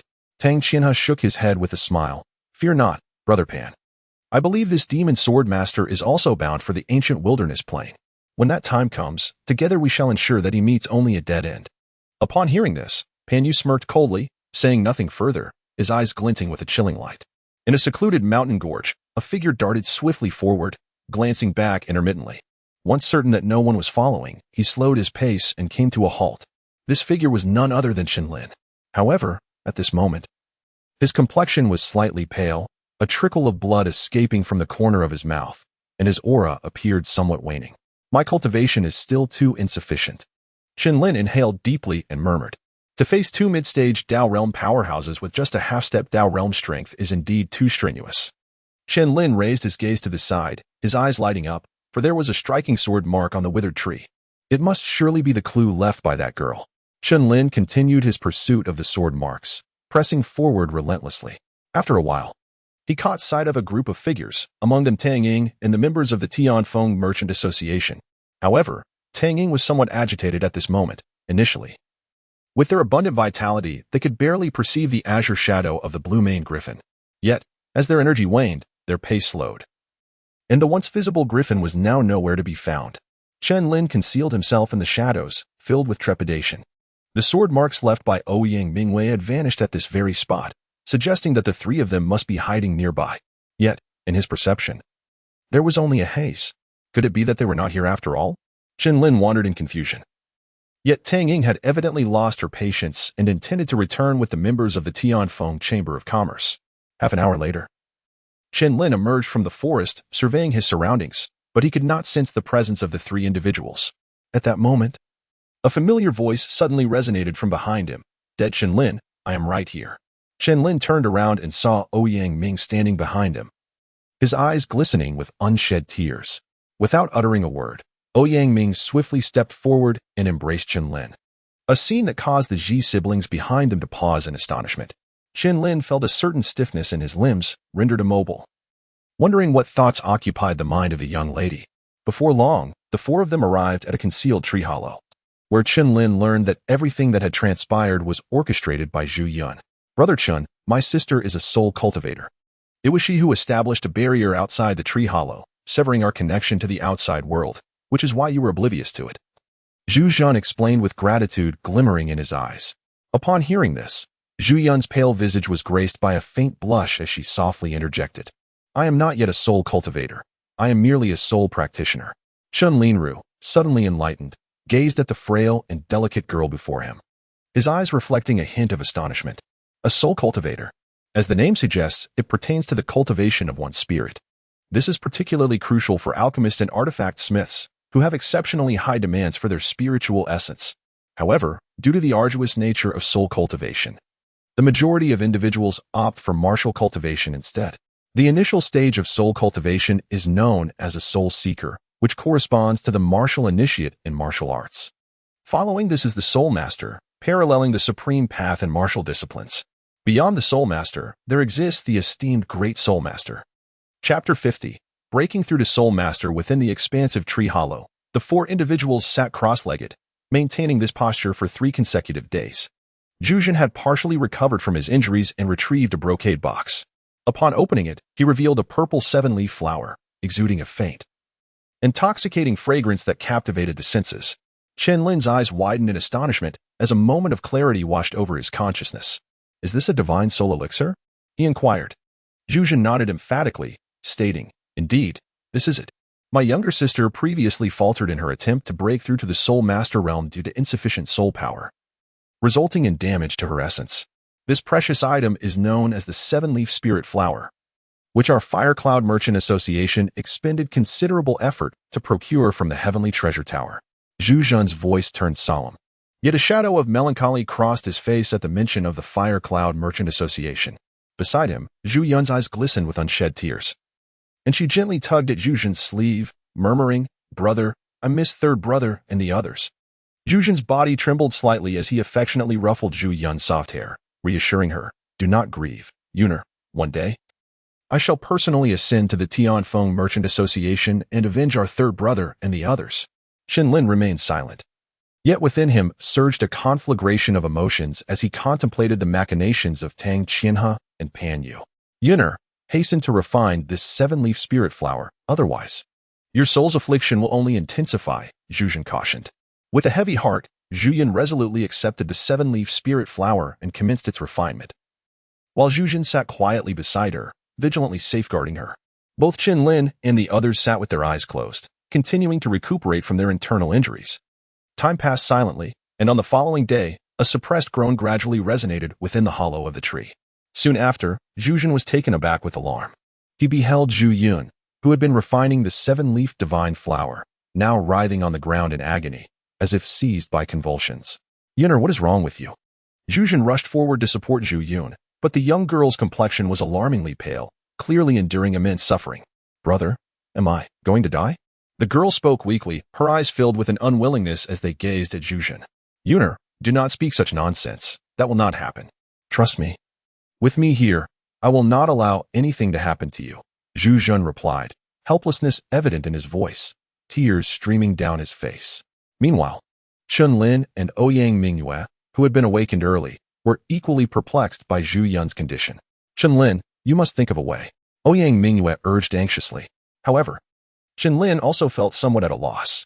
After a moment of hesitation, he slowly approached Zhu Yun. The young girl's eyes were tightly shut, her expression one of torment. She occasionally clutched her head and shook it violently, evidently suffering from a disturbance of her spirit. Upon seeing Chen Lin's arrival, Zhu Zhan felt as if he had found a glimmer of hope and hastily implored, Please, Brother Chen, save my sister. Upon hearing this, Chen Lin took a deep breath and said, Miss Zhu Yun must be suffering from a spiritual injury. The previous 7-leaf spirit refining flower not only failed to alleviate her condition, but instead exacerbated it. However, I am utterly ignorant when it comes to matters of the soul. At these words, Zhu Zhan felt her last hope extinguish, and her eyes lost their final glimmer. Do not be afraid, my dear sister. I shall remain by your side. Zhu Zhan gently caressed Zhu Yun's cheek, a semblance of relief washing over her. Ouyang Mu turned away. Choosing not to look any longer, her gaze filled with helplessness as it sought refuge in Chen Lin. In her heart, Chen Lin seemed to possess boundless capabilities. Yet, when Chen Lin found himself at a loss, an inexplicable voice echoed from the depths of his soul. "Young Chen, if you do not devise a solution soon, that little girl may lose her life." Chen Lin furrowed his brows and said, "Predecessor Emperor, I find myself utterly at a loss when it comes to the path of the divine soul." The Heavenly Wasteland Emperor smiled faintly and replied, "Have you, young one, forgotten that the third chapter of the Heavenly Wasteland Divine Classics pertains to the refinement of spirits?" Chen Lin was taken aback and said inexplicably, "However, I have not yet unlocked the second volume of the sword training chapter." His sword intent had already reached a considerable level, and he had made attempts to unlock the sword training chapter, yet to no avail. Naturally, he held no hopes for the subsequent third chapter, the spirit refinement chapter. The girl's constitution was too frail. Her soul sea could not withstand the potency of the seven-leaf divine flower, resulting in her injuries worsening. However, now, I shall assist you in unlocking the spirit refinement chapter ahead of time, allowing you to become a soul practitioner. Subsequently, you may absorb the excess medicinal power from the girl's soul sea to aid her recovery. The Heavenly Wasteland Emperor spoke with ease and assurance. Chen Lin's gaze sharpened as he inquired, "Esteemed Emperor, why can the refinement of spirits chapter be accessed prematurely?" The great Emperor of the Wasteland chuckled. "While the refinement of swords chapter requires your innate sword intent to reach perfection, the refinement of spirits chapter imposes no such prerequisites. You possess an unparalleled technique, yet you fail to harness it. That is truly a waste of extraordinary talent." Chen Lin's face twitched. Indeed, the words of the Heavenly Desolate Emperor rang true. He had been diligently attempting to unlock the sword cultivation chapter while inadvertently neglecting the spirit refinement chapter. Time was of the essence. He must commence without delay. The Heavenly Desolate Emperor formed a series of mysterious hand seals, channeling an enigmatic force that surged from the void into Chen Lin's being. In that fleeting moment, clarity enveloped his mind, and the once abstract essence of his soul became vividly tangible. Observing Chen Lin's transformation, Ouyang Mu tightened her brows, opting for silence. This remarkable change persisted for a full hour, and upon awakening, Chen Lin found that everything was within his perception. He could see the restrictions outside the tree hollow with unparalleled clarity. His current spiritual cultivation had ascended to that of a soul master.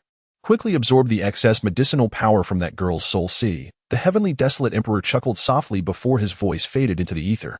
Chen Lin felt a surge of gratitude and, without hesitation, conveyed everything to Zhu Jun. Upon hearing this, Zhu Jun's expression shifted dramatically, and he exclaimed in astonishment, "Brother Chen, you too are a soul wielder?" Chen Lin nodded slightly, manifesting a surge of soul energy, which brought a glimmer of joy to Zhu Jun's face. "I trouble you, Brother Zhu, to assist Miss Zhu Yun," Chen Lin said as he settled into a seated position. Observing this, Zhu Jun did not hesitate, and promptly helped Zhu Yun to sit opposite Chen Lin. The young girl's forehead was already slick with beads of sweat, and her pallid complexion appeared even more like that of frost and snow. Chen Lin took a deep breath. Having recently become a soul master, he was still not well versed in the manipulation of soul power. A moment's carelessness could potentially lead to a more disastrous outcome. "Miss Zhu Yun, I kindly ask you not to resist my soul power. Once I assist you in absorbing the excess medicinal energy, you shall feel better." Chen Lin spoke softly. Zhu Yun seemed to hear Chen Lin's words, slowly opened her eyes, and nodded with a serene expression. "Everything is ready." Chen Lin closed his eyes in concentration, gradually channeling his soul power into Zhu Yun's soul sea. The moment he entered, he couldn't help but feel a jolt of tension. Upon entering Zhu Yun's soul sea, he discerned the thoughts dwelling within the young girl's heart. There were Zhu Jun, Zhu Lao San, and the members of the Fire Cloud Merchant Association. However, to his astonishment, he also beheld his own image. Chen Lin shook his head, refraining from further contemplation. As he gazed upon the immense tempest of power emanating from Zhu Yun, he finally comprehended the profound anguish that the young girl was enduring. Thus, Chen Lin began to mobilize his soul power, absorbing the immense strength of the divine spirit. Simultaneously, his soul power surged at a terrifying pace. Zhu Jun and Ouyang Mu stood protectively at their sides, their eyes reflecting a trace of concern. As the day passed, the pain etched on Zhu Yun's face seemed to gradually dissipate, transforming into a state of calm. Most reassuring to Zhu Jun was the fact that the young girl's aura had stabilized. Yinner, Zhu Jun gazed intently at Zhu Yun. Under his watchful eyes, Zhu Yun slowly opened her eyes, the pallor of her face having already faded. Suddenly, she smiled gently. and an overwhelming force of divine spirit began to emanate from within her. Yuner, have you broken through to the Soul Master level? Zhu Jun inquired with delight. Zhu Yun nodded softly, and then turned her gaze to Chen Lin, who remained unconscious. Why hasn't Brother Chen awakened yet? Zhu Jun's expression was complex. He understood that Zhu Yun's safe awakening was entirely due to Chen Lin. Ouyang Mu, with a wistful gaze, also looked towards Zhu Yun. However, Zhu Yun chuckled softly. Brother Chen is also breaking through to the Soul Master realm. I believe he will awaken within a day. Upon hearing her words, Zhu Jun and Ouyang Mu finally felt at ease. As another day passed, Chen Lin, who had shown no signs of movement, suddenly exuded a rich aura of divine spirit. Sensing this surge of power, Zhu Yun was the first to smile. Brother Chen is about to break through to the Soul Master level. Just as her words fell, Chen Lin opened his eyes, his gaze sparkling like gems, and his entire demeanor seemed to transcend, enveloped in an air of mystery. After absorbing the residual power of the seven-leaf refining spirit flower, his divine spirit power successfully broke through to the Soul Master realm. Chapter 51. The Talents of the Azure Cloud Ranking. The Soul Master Realm. Chen Lin opened his eyes, slowly rising to his feet. He gazed upon Zhu Yun, who was now unharmed, a smile of joy gracing his face. Thank you, Brother Chen, Zhu Zhan exclaimed, kneeling on one knee in gratitude. Zhu Yun, too, considered kneeling. But Chen Lin promptly intervened, assisting Zhu Zhan to his feet and saying, if you wish to express your thanks, direct it towards that young lady. With a smile in his eyes, Chen Lin turned his gaze toward Ouyang Mu, who raised an eyebrow in surprise at the sight. Zhu Zhan resolutely declared, regardless of the circumstances, my life henceforth belongs to Brother Chen. Command me as you will. I fear neither life nor death. Chen Lin smiled and said, if you regard me as a brother, then please retract those words. Zhu Zhan's body trembled slightly, and his eyes glistened with unshed tears as he replied, Brother Chen, once I have avenged the beast Tang Qianhe, I shall undoubtedly stand by your side. He could not perish just yet. The blood feud of the dozens of brothers from the Fire Cloud Merchant Association must be avenged by him personally. Upon hearing this, a stubborn expression appeared on Zhu Yun's delicate face as she declared, Brother, I am now a Soul Master and can assist you. Zhu Zhan's heart warmed at her words as he gently ruffled Zhu Yun's hair. Yet, in an instant, he seemed to recall something.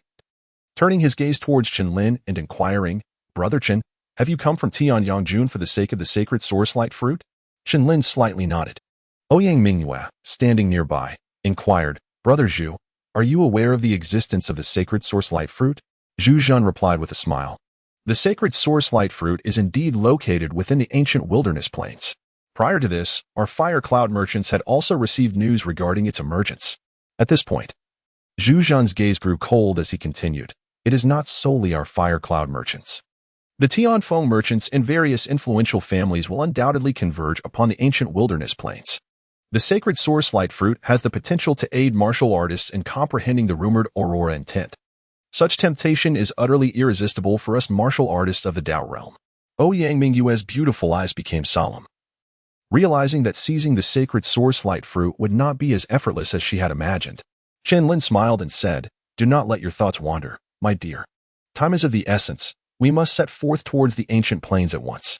Chen's words resonated with truth. If we are to seize the sacred source glowing fruit, we must depart immediately.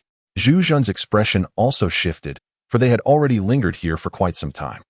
The four of them reached a consensus and resolved to embark on their journey to the ancient plains without delay. Stepping out of the tree hollow, they were greeted once more by the brilliant sun, and a smile spread across Zhu Yun's face. Yet in the next moment, the young girl cast her lively gaze towards the figure of the boy standing ahead. It seemed his mere presence instilled a sense of tranquility within her heart. Xiaoqing.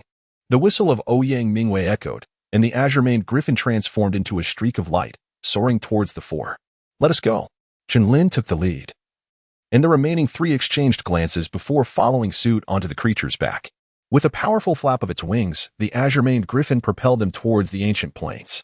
The ancient plains lie to the southeast of the great wilderness county, and calculating the distance, it would likely take them 5 days to arrive. However, it seemed the emergence of the sacred source glowing fruit was set for half a month later, and during this intervening period, many unfamiliar faces would likely appear in the ancient plains, Zhu Zhan elucidated as they journeyed forth. Chen Lin, lost in thought, listened intently, for this was not Tianyang County, and one had to exercise utmost caution in all matters. However, after absorbing the conversation, his gaze drifted toward two figures in the distance. and he could not help but touch his nose. There sat Ouyang Mu and Zhu Yun, remarkably close to one another, their discussion topics causing him considerable distress. So, Brother Chen acquired the demon sword in such a manner. Indeed, aside from his foul mouth, he possesses considerable strength. And after parting ways with Brother Chen, how did you two meet again? Oh, Shaoan, you have no idea. It was that fellow who missed me so much that he took the initiative to visit my home. So that's how it was. Chen Lin had already become a soul master, absorbing every word exchanged between the two with unwavering attention, his expression darkening with each passing moment. Beside him, Zhu Jun struggled to suppress his laughter, daring not to meet Chen Lin's gaze. This tranquility persisted for 2 days. But on the third day, it was abruptly shattered. Boom. The four were originally seated in meditation when, unexpectedly, a thunderous roar erupted from the void, unleashing a tremendous wave of elemental energy that surged upwards. Chen Lin was the first to perceive the unfolding scene and promptly roused the other three. Everyone, be cautious and prepare for an early descent. Ouyang Mu, momentarily taken aback, quickly directed Shaoqing to descend towards the ground. Zhu Jun protected Zhu Yun, his gaze flickering. Once the four stabilized their positions, they cast their scrutinizing eyes around, only to observe that not far from them, two powerful fluctuations of elemental energy were radiating outward in all directions. The earlier astonishing disturbance was, in fact, the result of a fierce battle between these two individuals. Chen Lin discerned the situation at a glance and began to speak slowly. Zhu Jun's expression sharpened, a hint of astonishment crossing his features. The cultivation levels of those two had already reached the late stages of the ultimate realm. Chen Lin spoke in a deep voice, and as he mentioned his cultivation, a hint of headache washed over him. Thus far, his cultivation remained at the threshold of the Tao realm. He could sense that he had reached the very limits of this stage, yet he found himself unable to take that final step. He even harbored a premonition that should he break through, it would be as cataclysmic as a volcanic eruption. In the midst of the battle, a relatively youthful figure, tall and slender, wielded a long blade. The moment he struck, he emanated an extraordinarily fierce blade intent that caused Chen Lin to squint slightly in response. The strength of that blade intent was formidable. Chen Lin remarked solemnly. This blade intent was not much inferior to his own consummate innate sword intent. Zhu Jun also cast his gaze toward the figure, and upon recognizing him, he could not help but exclaim, Yuan Kuang, is this person renowned? Chen Lin inquired.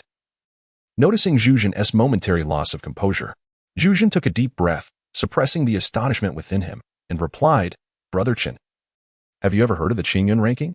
Chen Lin was taken aback, nodding slightly as he inquired. Could it be that this Yuan Kuang is one of the prodigies from the Qingyun ranking? The Qingyun ranking is a prestigious list that features the 108 exceptional youths who have emerged triumphant during the Qingyun hunt. Within the realm of the Qingyun Empire, only those who ascend to the Qingyun ranking can be regarded as true prodigies. The significance of this list is undeniably profound. Upon hearing the term Qingyun ranking, Ouyang Mu and Zhu Yun both cast astonished glances towards Zhu Jun. Under the scrutiny of the three, Zhu Jun gradually spoke. You are correct. My brother Chen, Yuan Kuang is indeed one of the prodigies from the previous Qingyun ranking, holding the 100th position. The 100th place on the Qingyun ranking. Chen Lin's gaze sharpened, revealing a hint of gravity. The Qingyun list comprises a total of 108 individuals.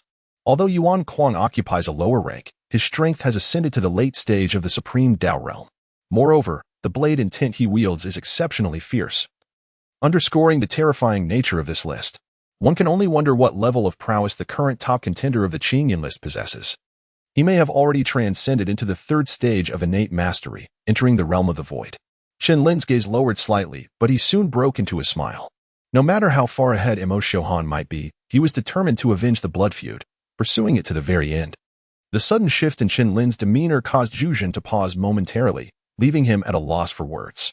The four of them then redirected their attention to another individual engaged in combat with Yuan Kuang, a gaunt, shadowy elder clad in a gray robe.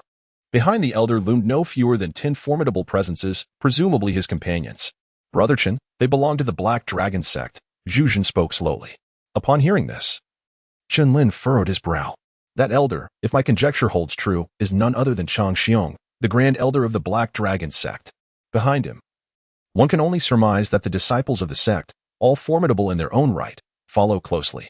Zhu Jun has always navigated the perilous edge, possessing a profound understanding of the various factions within the great wilderness county.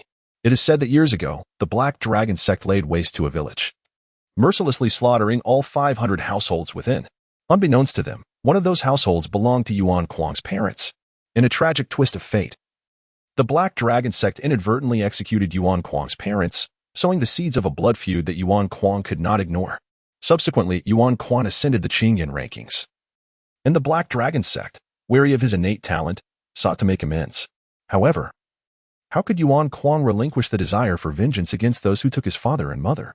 Nevertheless, despite Yuan Kuang's monstrous talent, he remains too young and lacks sufficient strength. It seems he has once again encountered the Grand Elder of the Black Dragon sect. When enemies meet, the animosity is palpable.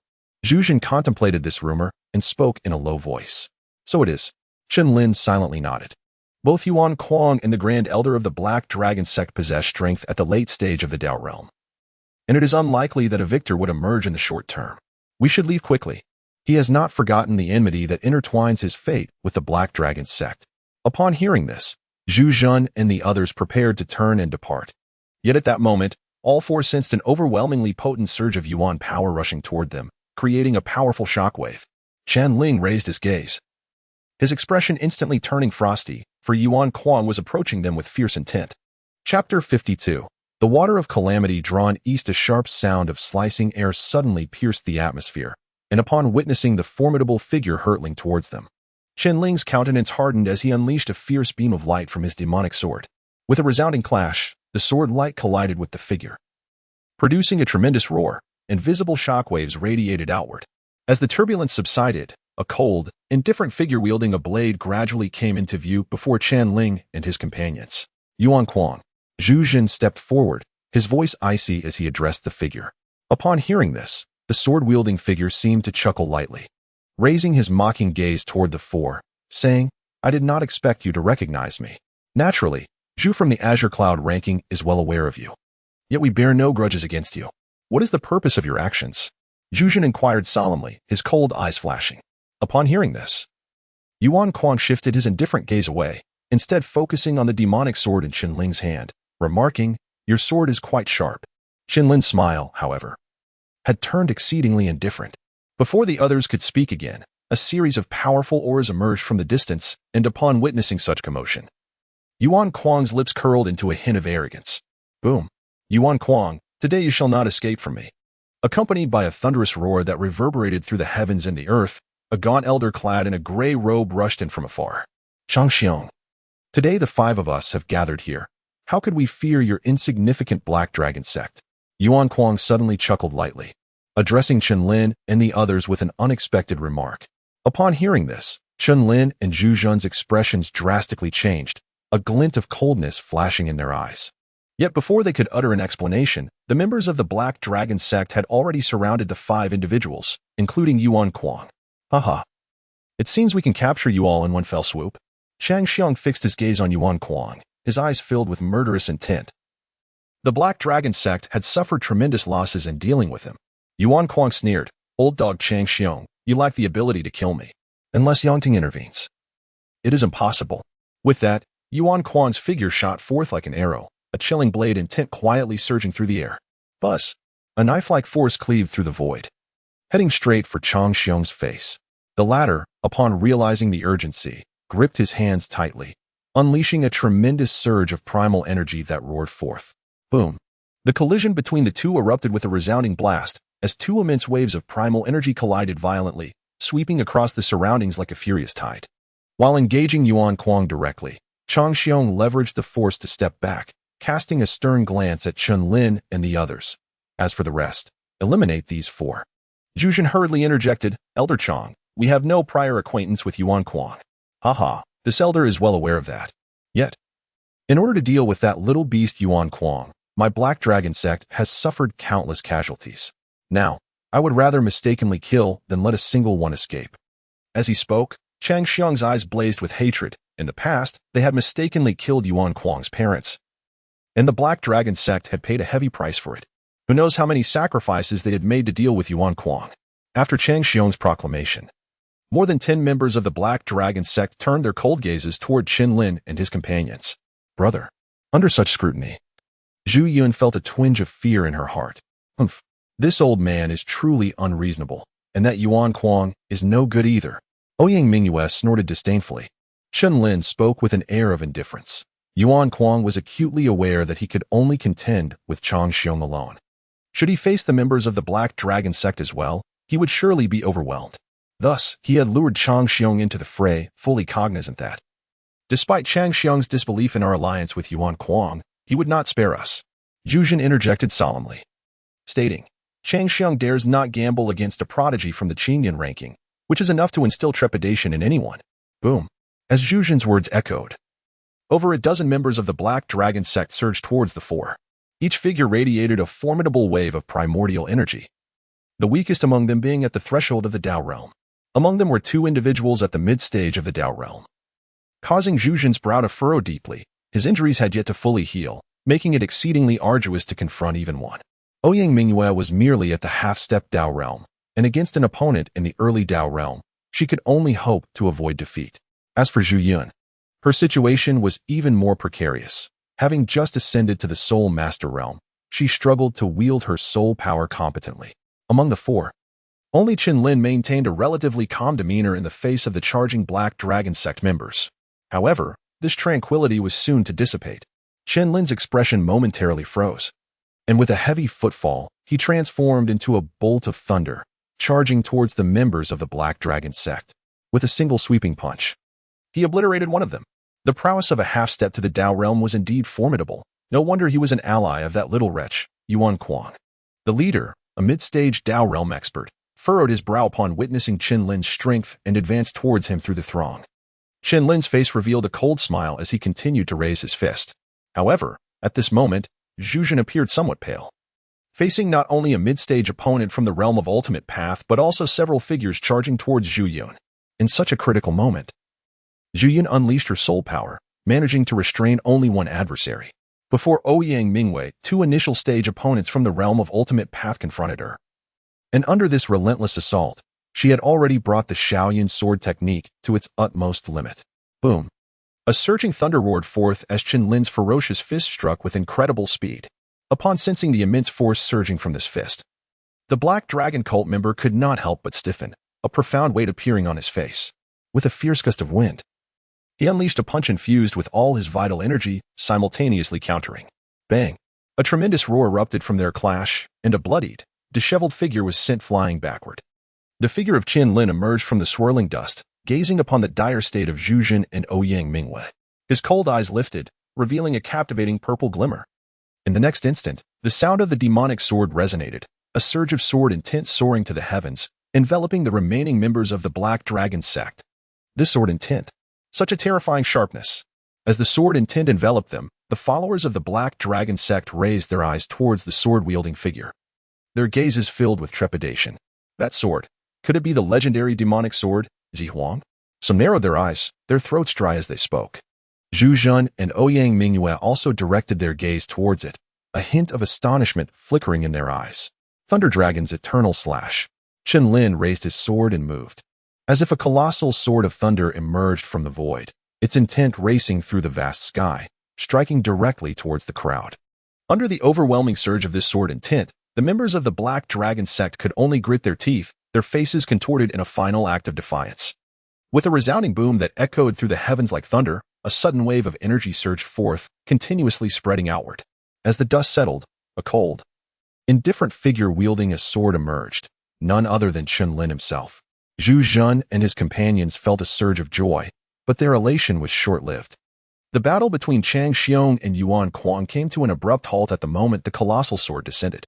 Upon witnessing the demise of all the Black Dragon sect members beneath Chen Lin's strike, an overwhelming fury surged within Chang Xiong's eyes. You insolent wretch! I shall not spare you, Chang Xiong bellowed, his gaze blood-red, disregarding Yuan Kuang entirely as his murderous intent focused solely on Chen Lin. Yuan Kuang, witnessing this scene, was taken aback. After all, Chen Lin's previous strike truly seemed beyond the capability of a mere half-step into the Dao realm. Seeing Chang Xiong charge madly towards Chen Lin, Zhu Jun exclaimed in alarm, Brother Chen, it appears that Chang Xiong has already reached the pinnacle of the late Dao realm. We must flee at once. Chen Lin smiled enigmatically, his expression inscrutable as he remarked, there is no escaping now. Just as his words echoed in the air, a formidable figure surged forth, accompanied by an overwhelming aura of murderous intent. You vile creature, you have slain my disciples. Your sins are utterly unforgivable. Chang Xiong's piercing gaze was fixed intently upon Chen Lin. Ha! You indiscriminately dealt death upon us, and now you shall come to no regret. Chen Lin's gaze was indifferent. Yet his murderous intent towards Chang Xiong was palpable. Chang Xiong let out a cold laugh, his eyes suddenly fixating on the demonic sword in Chen Lin's hand. As if he had come to a realization, his expression hardening. Ha ha ha, you dare wield the demonic sword. Chang Xiong laughed uproariously. Then his demeanor turned ferocious as he said, so you are the one who murdered my nephew. To be honest, the master has been searching for you far and wide. And I never expected you would come to deliver yourself to your doom. Chapter 53. In a critical moment, the master of the demonic sword traversed countless miles from Tianyang County to the Great Wilderness County, likely in pursuit of the holy source-light fruit. However, do you believe such a treasure is within your grasp? Chang Xiong sneered coldly, showing little concern for his previous losses. If he were to slay Chen Lin today and return to the Black Dragon sect with Chen Lin's head, he could already envision the immense gratitude the master would bestow upon him. Furthermore, your arrival seems to be fate itself. Your life shall be claimed by this elder. Chang Xiong laughed maniacally. Chen Lin's countenance was grave. He had initially refrained from wielding the demon sword, fully aware that having slain Yang Feng, the Black Dragon sect master Yang Teng would undoubtedly be searching for him. Yet, without the use of the demon sword, Zhu Jin and the others would surely be unable to withstand the impending threat. The revelation of his identity filled him with a deep-seated rage, directed not only at Chang Xiong but also at the audacious Yuan Kuang. As this thought crossed his mind, Chen Lin's gaze shifted towards the distant Yuan Kuang, whose demeanor was marked by a frivolous air, and a surge of murderous intent welled up within him. Had it not been for this individual's treachery, they would not have been ensnared in their current predicament. How amusing it was that such a lowly creature dared to aspire for change. Yet, the ultimate outcome could only be one of futility. Noticing Chen Lin's piercing gaze, Yuan Kuang merely shook his head with a smile, confident that his scheme had succeeded, and it was now time for him to proceed towards the ancient plain. Chang Xiong, observing Yuan Kuang's departure, remained indifferent, his cold eyes fixated on Chen Lin. Witnessing this scene, Chen Lin turned to Zhu Jin and commanded, "Take them away." Zhu Jin's expression was heavy as he replied, "Brother Chen, let us stay." Ouyang Mu quickly interjected, "You shall not drive me away again this time." Zhu Yun's face was pale, clearly exhausted from the depletion of her soul energy, yet even so, her eyes radiated a resolute determination. Chen Lin let out a bitter smile, realizing that today he could only fight with all his might. Observing the unwavering determination of Chen Lin and his three companions, Chang Xiong's sinister smile became increasingly pronounced as he remarked, "A mere group of ants dares to lay hands on this elder. They truly are oblivious to their own insignificance." Clang. Chen Lin remained silent, his demonic sword resonating with a resounding clang, unleashing a blinding beam of sword light that swept forth. The sword's momentum surged like a fierce tempest, enveloping the surroundings as it advanced toward Chang Xiong. However, in the face of this strike, Chang Xiong's eyes gleamed with disdain. He merely flicked his sleeve, and a powerful torrent of primal energy shot forth, piercing the air. Bang! A wave of energy surged outward, and with a mocking glint in his gaze, Chang Xiong remarked, "Is this truly the extent of your swordsmanship?" Chen Lin's gaze was devoid of warmth as he gripped the demonic sword tightly. With a leap into the air, the blade surged with thunderous energy and struck once more. Chang Xiong, with a cold smile, unleashed his right palm, manifesting a formidable palm imprint that obliterated the sword's radiance, surging directly towards Chen Lin. In an instant, under the residual force of that palm strike, Chen Lin was propelled backward like a cannonball, spewing forth a significant amount of blood. Chen Lin. Ouyang Mu's expression was laden with concern. "Brother Chen." Zhu Jin's countenance darkened as he cast a fierce glance towards Chang Xiong. "Oh, do you wish to intervene as well?" Chang Xiong sneered. Zhu Jin stepped forward, positioning himself protectively before the trio, declaring, "Were it not for Brother Chen, my sister and I would have long perished. Today, I shall repay Brother Chen for his kindness. A man of honor is born in chaotic times. What fear is there in death?" His eyes radiated resoluteness, undeterred by the prospect of mortality, though his heart remained tethered to Zhu Yun. "Brother Zhu, step back and allow me." A voice emerged from behind Zhu Jun. "Brother Chen Yu." Zhu Jun's gaze widened in astonishment as he beheld the bloodied figure that stood behind him.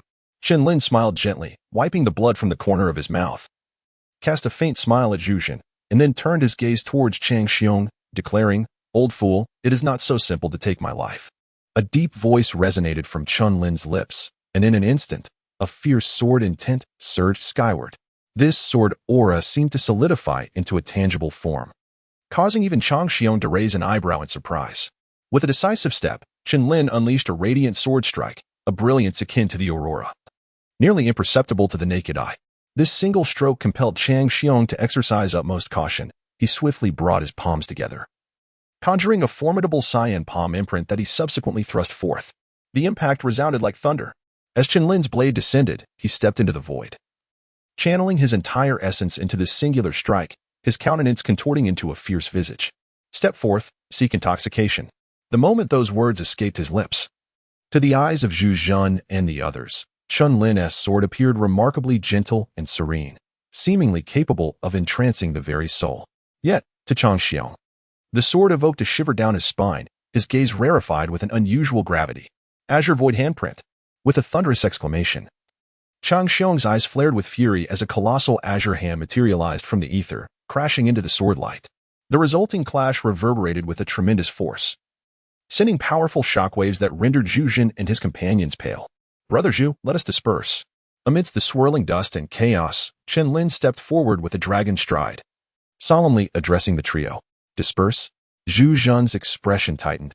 He understood the gravity of Chen Lin's words. For Chang Xiong, the target had always been Chen Lin, and this course of action was undoubtedly a ploy to divert Chang Xiong's attention from them. I shall accompany you. Ouyang Mu, disregarding everything else, clutched tightly to Chen Lin's sleeve. In such dire circumstances, there was no time for further contemplation. Chen Lin acquiesced, urging, Brother Zhu, we must depart swiftly. Zhu Zhen's expression was a complex tapestry of emotions. Casting a glance at his pallid sister, Zhu Yun, he gritted his teeth and, with steely resolve, led Zhu Yun towards the distant horizon. Chen Lin offered a faint smile, yet upon seeing Ouyang Mu, his expression turned grave.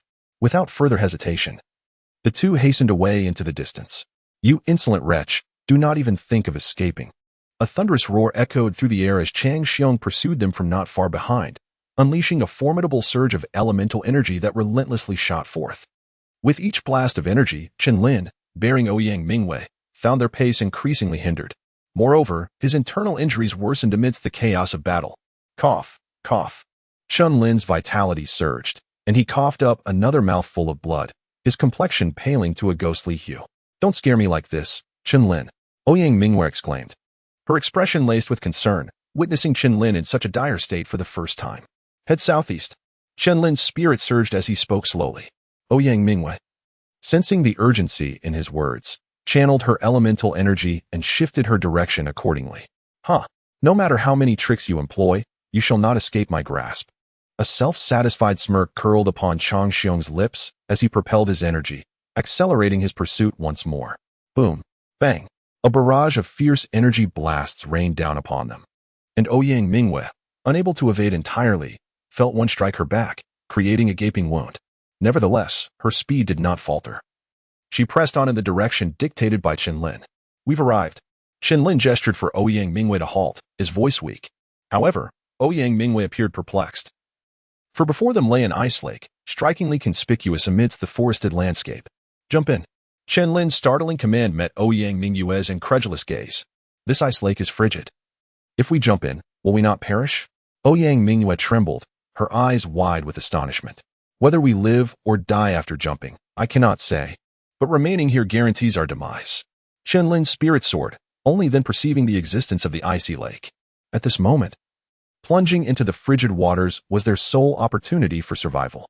Suddenly, a surge of energy shot forth from behind them. Ouyang Mu's expression hardened, and with gritted teeth, she declared, Damn Chen Lin, I shall trust you once more. With a decisive nod, the two of them closed their eyes without a moment's hesitation and leaped into the icy depths. Just as they plunged beneath the surface, Chang Xiong's cold figure appeared in an instant. Upon discovering the area devoid of any presence, his countenance darkened. After a moment of contemplation, Chang Xiong let out a chilling laugh, stating, I do not believe you two can remain hidden within for long. With that, he ignited a flare, sending it soaring into the sky. Upon witnessing the sudden brilliance of the signal, the disciples of the Black Dragon sect in the vicinity surged towards the icy lake like a tidal wave. In mere moments, Over 100 individuals congregated around the shores of the lake. Leave half of you to guard this place. Should anyone emerge, do not hesitate to kill. The rest? Follow me to the ancient wilderness plain. At Chang Xiong's command, the 100 disciples split into 2 groups, one trailing behind him while the other remained at the icy lake. I shall see how long you can hide beneath the ice. Chapter 54. The Water Palace Formation. A hum resonated as a day slipped silently by. At the depths of the icy lake, 2 figures descended rapidly, gradually awakening from their unconsciousness. Is this the very bottom of the icy lake? Ouyang Mu's face turned ashen, her body trembling uncontrollably in the biting cold. Chen Lin clutched his chest, emanating his spiritual energy to explore the surroundings. However, after a considerable period, he found nothing. It seemed that this was indeed the deepest part of the lake, devoid of any living creatures. Chen Lin's gaze was heavy, as both individuals bore grievous injuries and needed to swiftly extricate themselves from their dire predicament. A cough escaped Ouyang Mu's lips as she gradually nodded in agreement. Without further hesitation, they made their way toward the distance. After 2 hours of relentless trekking, they continued onward. However, the center of their vision remained shrouded in darkness. Beneath the terrifying water pressure, not a single living creature could be found. It was not until a certain moment that Chen Lin's steps abruptly halted, his eyes narrowing slightly as a faint purple sword light suddenly illuminated the surroundings. Instantly, a radius of 100 feet became bright and vivid. Yet upon discerning what lay 30 yards ahead, his pupils constricted in shock. At the terminus of their gaze stood an enormous black door, towering approximately 10 yards high, firmly shut like the head of a colossal beast lurking at the bottom of a lake. Above this ominous door, striking characters were inscribed in black and gold. Chen Lin stepped forward, his gaze narrowing as he uttered the 4 words, Qing Miao Water Mansion. Could it be that there exists a water mansion cave here? Ouyang Mu's expression darkened as well. The depths of this ice lake were shrouded in darkness, devoid of any signs of life, and the water pressure was utterly inhospitable. In such a realm, a veritable sanctuary of death, there lay an immense and enigmatic water mansion. Qing Miao Water Mansion. Repeating these 4 characters in his mind, Chen Lin contemplated their current predicament. Given the circumstances, should they venture out, they would undoubtedly be pursued mercilessly by Chang Xiong. Conversely, if they chose to remain, their survival beneath the ice lake would be fleeting. Presently, their only recourse appeared to be to summon their courage and forge ahead. Entering this water mansion might entail unforeseen perils. Would you not wait for me outside? Chen Lin glanced at Ouyang Mu, weighing her words carefully. For the circumstances within this enigmatic water mansion remained shrouded in mystery. Do you think I would be afraid? How dare you leave me here alone? What if that old wretch descends? Ouyang Mu's face turned ashen, yet she took 2 steps forward, closely trailing behind Chen Lin. Upon hearing this, Chen Lin's face displayed a flicker of heartache, yet beneath that veneer of sorrow lay an overwhelming intent to kill. Suppressing the turmoil within, Chen Lin fixed his gaze and approached the ominous black door. However, as he drew near, he noticed a line of gilded characters inscribed upon it. Only those with fate may enter. Staring at these words, Chen Lin's expression momentarily faltered, before he shifted his gaze to the side, where he observed a handprint etched beside the gilded inscription. Why not try placing your hand upon it? Ouyang Mu raised an eyebrow, with an air of inexplicable intrigue in his eyes. Chen Lin extended his right hand and gently placed it upon the handprint on the obsidian door. In an instant, the door erupted in a resplendent radiance, illuminating the surroundings with its brilliance. Boom! Before the astonished gaze of Chen Lin and his companion, the black door began to tremble violently, causing the ground to quake beneath them. This sudden upheaval darkened Chen Lin's expression, for after a brief yet intense moment, the door returned to a state of unsettling tranquility, devoid of any further disturbance. What does this signify? Chen Lin mused, rubbing his nose and pushing against the door, yet it offered no response. Should I give it a try? Ouyang Mu stifled a chuckle and inquired with a hint of curiosity. Chen Lin silently nodded, his eyes filled with a sense of helplessness. He had thought he was the destined one. Buzz. Ouyang Mu offered a faint smile, her 5 fingers forming a seal as they gently descended upon the imprint, a subtle luminescence quietly emanating. This glow was not as glaring as Chen Lin's, but rather remarkably gentle. Observing this scene, Ouyang Mu withdrew her hand, preparing to depart. For the commotion stirred by Chen Lin was far more significant than her own. Boom! Just as Ouyang Mu was about to step back, the ground beneath their feet suddenly trembled violently. In the next moment, the towering, ancient black door began to quiver. The tranquil waters within 100 meters began to ripple, generating a tremendous water pressure that formed a terrifying vortex, drawing the two of them directly in. Be careful. Chen Lin activated his elemental energy, raising his voice in warning. Ouyang Mu's expression changed, and she quickly enveloped herself in a protective barrier of elemental energy, under the influence of a formidable suction force. The two floated for about an hour before gradually coming to a halt. Once they stabilized, Chen Lin surveyed their surroundings with keen eyes. Astonished that Ouyang Mu's palm imprint could unlock this water gate, the latter appeared somewhat bewildered, her eyes filled with confusion as she gazed at Chen Lin. Let us proceed forward, Chen Lin declared decisively. The place they now occupied was merely a passageway. Only by advancing could they uncover the mysteries concealed within this water domain. Ouyang Mu nodded in agreement, closely following Chen Lin. After walking for an hour, their steps abruptly came to a halt. What is that? Chen Lin looked ahead. His throat slightly parched. Before them, at a distance of several dozen meters, a small waterfall cascaded down, its sound reverberating clearly within this space. However, what truly captivated Chen Lin's gaze was the golden lotus emanating a soft blue radiance beneath the rushing waterfall, the heart of ice golden lotus.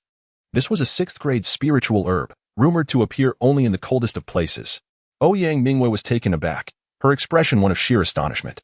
Upon hearing this, Chen Lin's astonishment gradually faded, replaced by a fervent intensity in his gaze. Even from such a distance, he could sense a chilling presence that penetrated the very essence of his soul. What a precious treasure. I shall go and retrieve it. Chen Lin soared into the air, with his primordial energy whistling as he activated the thunder elemental body. In an instant, he plunged into the torrential waterfall. A tremendous impact, though not overwhelmingly powerful, struck Chen Lin's body, yet he merely smiled faintly and charged directly toward the depths of the waterfall. However, as he approached within about 10 zhang of the heart of ice golden lotus, a sudden chill ran through him, an inexplicable sense of impending danger surging within his heart. This is not good. With a slight narrowing of his eyes, Chen Lin deftly maneuvered in midair, just in time to witness beams of crystalline ice shooting forth from the rushing waters, akin to sharp sword chi, utterly inescapable. Is this a formation? Chen Lin's pupils constricted in surprise. He had not anticipated that the heart of the earth ice golden lotus was ensconced within a formation. As one approached within 10 zhang, the formation would inevitably be triggered. Be cautious. Ouyang Mu, having also perceived the sudden emergence of the ice pillar, could not help but reveal a trace of concern in her eyes as she admonished loudly. Upon hearing this, Chen Lin furrowed his brows even tighter. The heart of earth ice golden lotus was a 6th-grade spiritual herb. If the two of them were to consume it, not only could they heal their injuries, but they could also seize the opportunity to advance in their cultivation. However, the formation before them, Chen Lin's thoughts momentarily paused, and a sudden flash of inspiration illuminated his mind. He gently closed his eyes and beheld an unparalleled tome unfurling within the Sea of Souls. It was the 3rd chapter of the Heavenly Desolation Divine Scriptures, the Refinement of Spirits. Chen Lin's gaze naturally shifted to the rear, and in an instant, his eyes widened slightly, revealing a glimmer of surprise. Within this spirit refinement chapter, beyond the cultivation of one's soul, there exist 2 formidable forbidden techniques. The first is the Forbidden Break chapter, and the second is the Array Break chapter. The latter, as its name suggests, instructs practitioners on how to dismantle formations, which understandably stirs his excitement. Most crucially, the training threshold for the Array Break chapter requires a martial artist's soul power to reach the level of a soul master, making it perfectly tailored for Chen Lin. Indeed, the esteemed emperor did not deceive me. This heavenly desolate Tao is truly enigmatic. Closing his eyes, Chen Lin began to comprehend the Array Break chapter, while his understanding of formation surged at an astonishing pace. In the outside world, amidst a forest, sharp sounds of slicing air echoed, revealing 2 figures darting forward with great speed. Boom! Yet in the next moment, a fierce sword intent swept in from the rear of the forest, forcing the pair to halt their advance. Haha, Zhuzhan, I must say, we are truly fated. A sinister laugh accompanied the emergence of 2 chilling figures from the thicket. Upon seeing them, a wave of palpable murderous intent crossed Zhu Zhan's pale face as he declared, Tang Xianhe, I will kill you. Overestimating oneself. Before Tang Xianhe could make a move, Pan Yu, standing nearby, unsheathed his sword, unleashing a torrent of sword shadows that engulfed Zhu Zhan's figure. Shaoan, you should come with us. Fixating on Zhu Yun's petite form, Tang Xianhe licked his lips and stepped forward, arriving directly before her. No. Zhu Yun's eyes widened in desperation, blood spilling from his mouth as he struggled against the tide of sword shadows, but all was in vain. Brother! Zhu Yun's eyes reddened as she beheld Zhu Yun's plight, tears streaming down her cheeks. Zhu Yun, please tell me where Chen Lin is. Tang Qianhe coldly questioned, standing on Zhu Yun's back. Haha, Tang Qianhe, if you have the courage, then kill me. It is utterly impossible for me to betray Brother Chen. Zhu Yun growled fiercely. Tang Qianhe smiled lightly, saying, in that case, do not blame me for being ruthless. As he spoke, he advanced toward Zhu Yun, and upon witnessing this, Zhu Yun's body trembled violently, a hint of madness creeping onto his face. Tang Qianhe, if you dare to lay a hand on my sister, I will surely kill you. Haha, considering your current plight. Do you not find your words laughable? Tang Qianhe mocked. He pressed closer to Zhu Yun, who was filled with dread, trembling all over. Yet her expression bore a trace of defiance. No. Zhu Yun's eyes turned crimson as he roared. I will tell you. I will tell you. I do not know. I do not know Brother Chen's whereabouts, but he will undoubtedly compete for the holy source light fruit. Upon uttering these words, Zhu Yun's gaze instantaneously turned ashen, engulfed in silence. Haha. Tang Qianhe's ambitions were realized, and he erupted into a boisterous laugh. He had long anticipated that the young man would venture to the ancient plains, and now, hearing it from Zhu Yun only solidified his conviction. If that is the case, then let us resolve this matter in the ancient plains. Chapter 55. 1,000-year stalactite. The waterfall cascaded tumultuously, and amidst the torrent, a solitary figure sat cross-legged, as unmoving as a statue. This figure was none other than Chen Lin. After embarking on his journey to comprehend the array-breaking technique, his spiritual power began to weave through the void like fine threads. At that moment, Chen Lin's expression shifted, revealing a subtle fluctuation. In the next instant, his eyes flew open, and a beam of sword light shot forth. Simultaneously, an enigmatic wave of spiritual intent flowed through the void, advancing towards the heart of the Earth's ice golden lotus beneath the waterfall. With a stern countenance, Chen Lin stepped forward, crossing the waterfall and moving closer.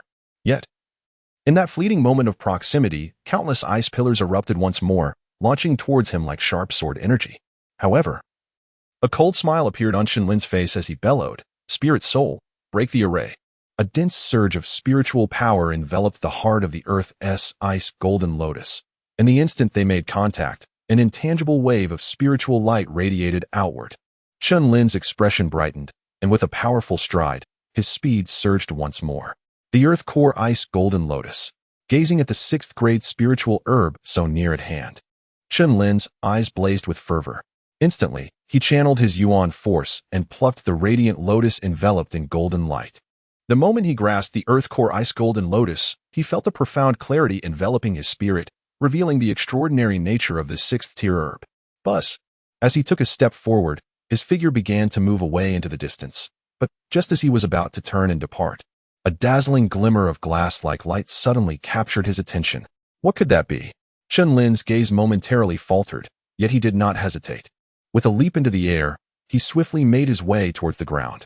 With a firm thud, he landed gracefully, turning to smile at Ouyang Mu as he remarked. As expected, observing Chen Lin's safe return, Ouyang Mu finally felt a wave of relief wash over her, her eyes glimmering with delight. She paid little heed to the Earth core ice golden lotus, but recalling the method Chen Lin employed to dissipate the ice pillar moments ago, she inquired with astonishment. What was the name of that technique you just executed? Chen Lin chuckled, curious, are you? Just call out for your master to teach you. Humph. I am not particularly eager to learn. Ouyang Mu let out a soft huff, though her expression revealed no displeasure. Prepared to traverse the waterfall, Chen Lin suddenly remarked, casting his gaze toward the rushing cascade. Ouyang Mu's eyes flickered with a hint of confusion. However, Chen Lin offered no further explanation, merely smiling as he added, there may be hidden secrets behind that waterfall. If you wish to remain here, feel free to wait. As soon as his words fell, he swiftly dashed toward the thundering waterfall. With a resounding crash, as his form plunged into the depths of the cascade, a tremendous force surged downward. Yet, Chen Lin's demeanor remained unchanged. With a furrowed brow, he pressed on through the waterfall. Wait for me, Ouyang Mu exclaimed, stamping her foot, and hurried to follow suit. Upon witnessing the scene, Chen Lin smiled faintly, wielding the enchanted sword to sever the waterfall with a single stroke, infused with the essence of the blade, parting the cascading waters effortlessly.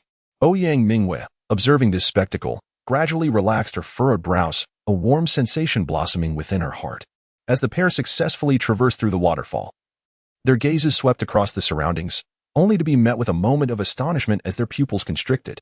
In the very center of their line of sight stood a resplendent glass sculpture, crystalline and translucent, as if sculpted from the purest of crystal.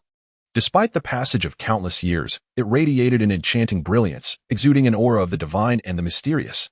Their eyes narrowed in intensity as they beheld the magnificent glass sculpture, their expressions tinged with awe. As they approached, a soft silvery luminescence began to emanate from within Ouyang Mu, dazzling in its brilliance. What is this? Chen Lin's eyes widened in surprise.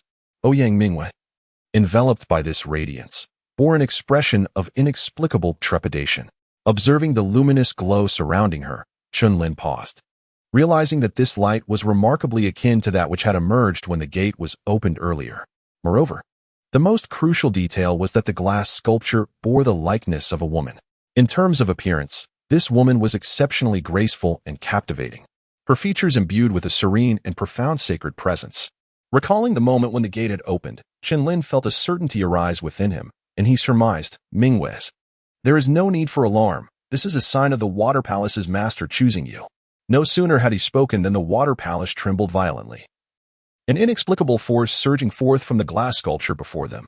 In an instant, their surroundings blurred, filled with countless halos, plunging them into a realm of void. After a brief span of 3 breaths, as Chen Lin felt a slight tremor beneath his feet, the world before him transformed once more into a realm of light. Ouyang Mu, however, had long since vanished from sight. Yet, Chen Lin remained unfazed, stepping forward with a detached gaze that swept across the area. Buzz. Just as he took his first step, a vibrant and resplendent brilliance erupted from the eyes of the former glass sculpture. In the next moment, a dazzling stream of light shot forth from the sculpture, soaring into the heavens as if traversing endless voids, manifesting from above. The sudden turn of events put Chen Lin on high alert. This aura surpassed even that of the esteemed Shen Luyuan from the Qinglong Tower. A woman's silhouette emerged. Though shrouded in ambiguity, Chen Lin could discern the extraordinary beauty of this figure. At that moment, it struck him that her visage mirrored that of the glass sculpture, revealing her as the master of this exquisite water palace. Just as Chen Lin prepared to bow respectfully, a divine voice resonated within his soul. Chen, this is merely a fragment of a saint's consciousness. It lacks any true sentience. Upon hearing these words, Chen Lin's expression grew solemn. Indeed, in the next moment, the woman spoke with an air of detachment. My name is Qing Miao, and this place is where I once secluded myself. After a century of introspection, I have attained enlightenment and stepped into the sacred realm, leaving behind this water abode in search of a worthy disciple to carry forth my teachings. Chen Lin raised an eyebrow, remaining silent for a moment, and came to the realization that the person imparting wisdom was none other than that girl, Ouyang Mu. Within this water palace, aside from my own legacy, there exists another treasure left for those fated yet unworthy. The saint of pure wonder spoke again, causing Chen Lin's gaze to flicker as he beheld a nearly transparent small jade vial materialize from the void, emanating a gentle luminescence. Upon uttering this final phrase, the hazy figure of the saint gradually faded away, dispersing like wisps of smoke.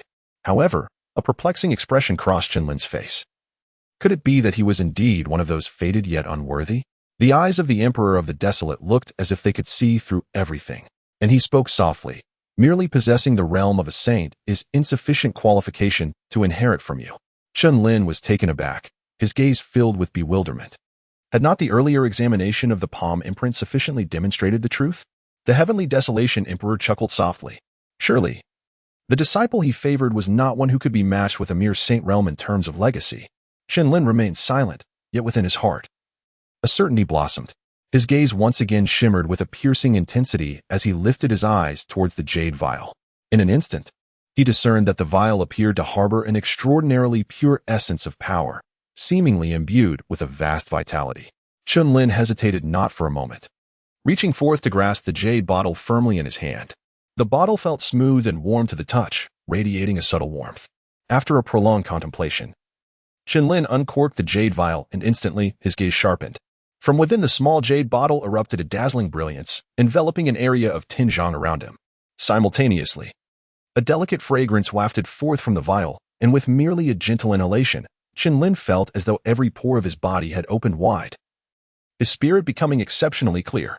Intuition whispered to him that the contents of this jade bottle were far more precious than the previously encountered earth core ice golden lotus. Chen Lin felt an intense heat within, his breath momentarily stalling as he inquired, "Esteemed Emperor, what exactly is contained within this jade vial? The power it exudes is extraordinarily pure and formidable. Surely, the relics left behind by a mighty sage cannot be mere trinkets?" The heavenly desolation emperor chuckled softly and replied, "This substance is known as the Millennium Stalactite, a spiritual essence formed over countless years through the absorption of the sun and moon's quintessence. The power encapsulated within this Millennium Stalactite is remarkably pure and vibrant. Though there are only 3 drops for you at this moment, consuming just one will suffice. Millennium Stalactite." Upon hearing these words, Chen Lin's breath hitched, his gaze ignited with fervor, and his heart raced uncontrollably. Truly, as expected of a sage. Such a precious gift has been bestowed upon me, a fortunate yet unworthy individual. Chen Lin smiled gently, realizing he had stumbled upon a tremendous fortune this time. A thought crossed his mind, and he chuckled softly, surmising that the girl's comprehension of the legacy was indeed the inheritance of the saint. However, with the celestial dragon battle technique and the heavenly desolation Tao scriptures at his disposal, he had little else to desire from such legacies. Suppressing his thoughts, Chen Lin gazed at the Millennium Stalactite before him, his eyes brimming with boundless astonishment. With the aid of such a heavenly treasure, his cultivation would undoubtedly soar. And when he next confronted the old rogue Changxiong, the outcome might be entirely different. Chapter 56, Accumulation and Eruption. The explanation from the heavenly desolation emperor made Chen Lin's heart race violently. His gaze fixated on the Millennium Stalactite contained within the small jade bottle. His throat felt parched at the thought of this extraordinary treasure, which had fortuitously fallen into his hands, a truly magnificent opportunity. Without a moment's hesitation, he extracted a drop of the Millennium Stalactite from the bottle. In an instant, a faint yet alluring fragrance filled the air. His eyes shimmered with brilliance as he let the drop of stalactite touch his tongue, and in that moment, a rich and overwhelming light enveloped him, submerging the surrounding area for dozens of yards. Time became irrelevant as this extraordinary space was filled with radiant brilliance. Indescribable waves of terrifying energy pulsing through the void. What was most alarming was that amidst these fearsome waves, there surged an abundance of vibrant life force. Through the void, one could see a resplendent figure seated within the light, surrounded by an aura of fierce sword intent within a 10-yard radius. Chen Lin continuously absorbed and refined the power emanating from the Millennium Stalactite, and the vital energy within him began to rise at an astonishing pace. Until, at last, the drop of Millennium Stalactite in the void was entirely consumed. At that moment, he retrieved a golden lotus and commenced further refinement. The unparalleled foundation forged by the 10 great emperors was indeed formidable. A single drop of Millennium Stalactite was swiftly depleted. This was the power of accumulation erupting forth. The heavenly desolation emperor offered a faint smile, his voice dissipating into the void. Boom. At that moment, Chen Lin, who had kept his eyes tightly shut, suddenly opened them wide. His gaze radiated with an intense brilliance, a fierce energy surging forth in an instant. Simultaneously, a volcanic wave of primordial energy began to rise within him at a terrifying velocity, advancing from the half-step Tao realm to the initial stage of the Tao realm. Yet it did not end there. The power of the Earth Heart Ice Golden Lotus spread throughout his meridians, unleashing another wave of terrifying force. From the initial stage of the Tao realm, he surged to the mid-stage of the Tao realm. At that instant, a wave of energy belonging to the mid-stage of the Tao realm erupted from Chen Lin, soaring skyward. The efficacy of this Millennium Stalactite and the heart of the Earth's Ice Gold Lotus is astonishing, far surpassing my expectations. Upon opening his eyes, Chen Lin immediately sensed his cultivation level, which had astonishingly advanced from the half-step Tao realm directly into the mid-Tao realm. He had skipped the early Tao realm entirely? Such a revelation is almost unbelievable. As he gazed at the remaining 2 drops of Millennium Stalactite in the small jade vial, a hint of regret flickered in his eyes. The effects of such spiritual treasures are most potent upon the first consumption. Any subsequent usage would greatly diminish their efficacy. Buzz. While Chen Lin was lost in contemplation, an inexplicable rumble echoed through the void once again. Lifting his gaze, he beheld a graceful figure emerging across the sky, radiating an aura of profound sacredness. It was Ouyang Mu. Surrounding her was a dispersing will of the saint, most vividly perceived by Chen Lin. At that moment, his vision momentarily blurred, and he felt as if Ouyang Mu stood before him like a transcendent sage, sacred and inviolable. Roar. In an instant, A deep dragon's roar erupted from within Chen Lin, a fierce and resonant sound that shattered the sacred will, allowing his expression to relax. Chen Lin, Ouyang Mu, seemingly oblivious to the transformation she had undergone, walked directly towards him. Your cultivation level? Chen Lin's countenance darkened. Ouyang Mu glanced at herself.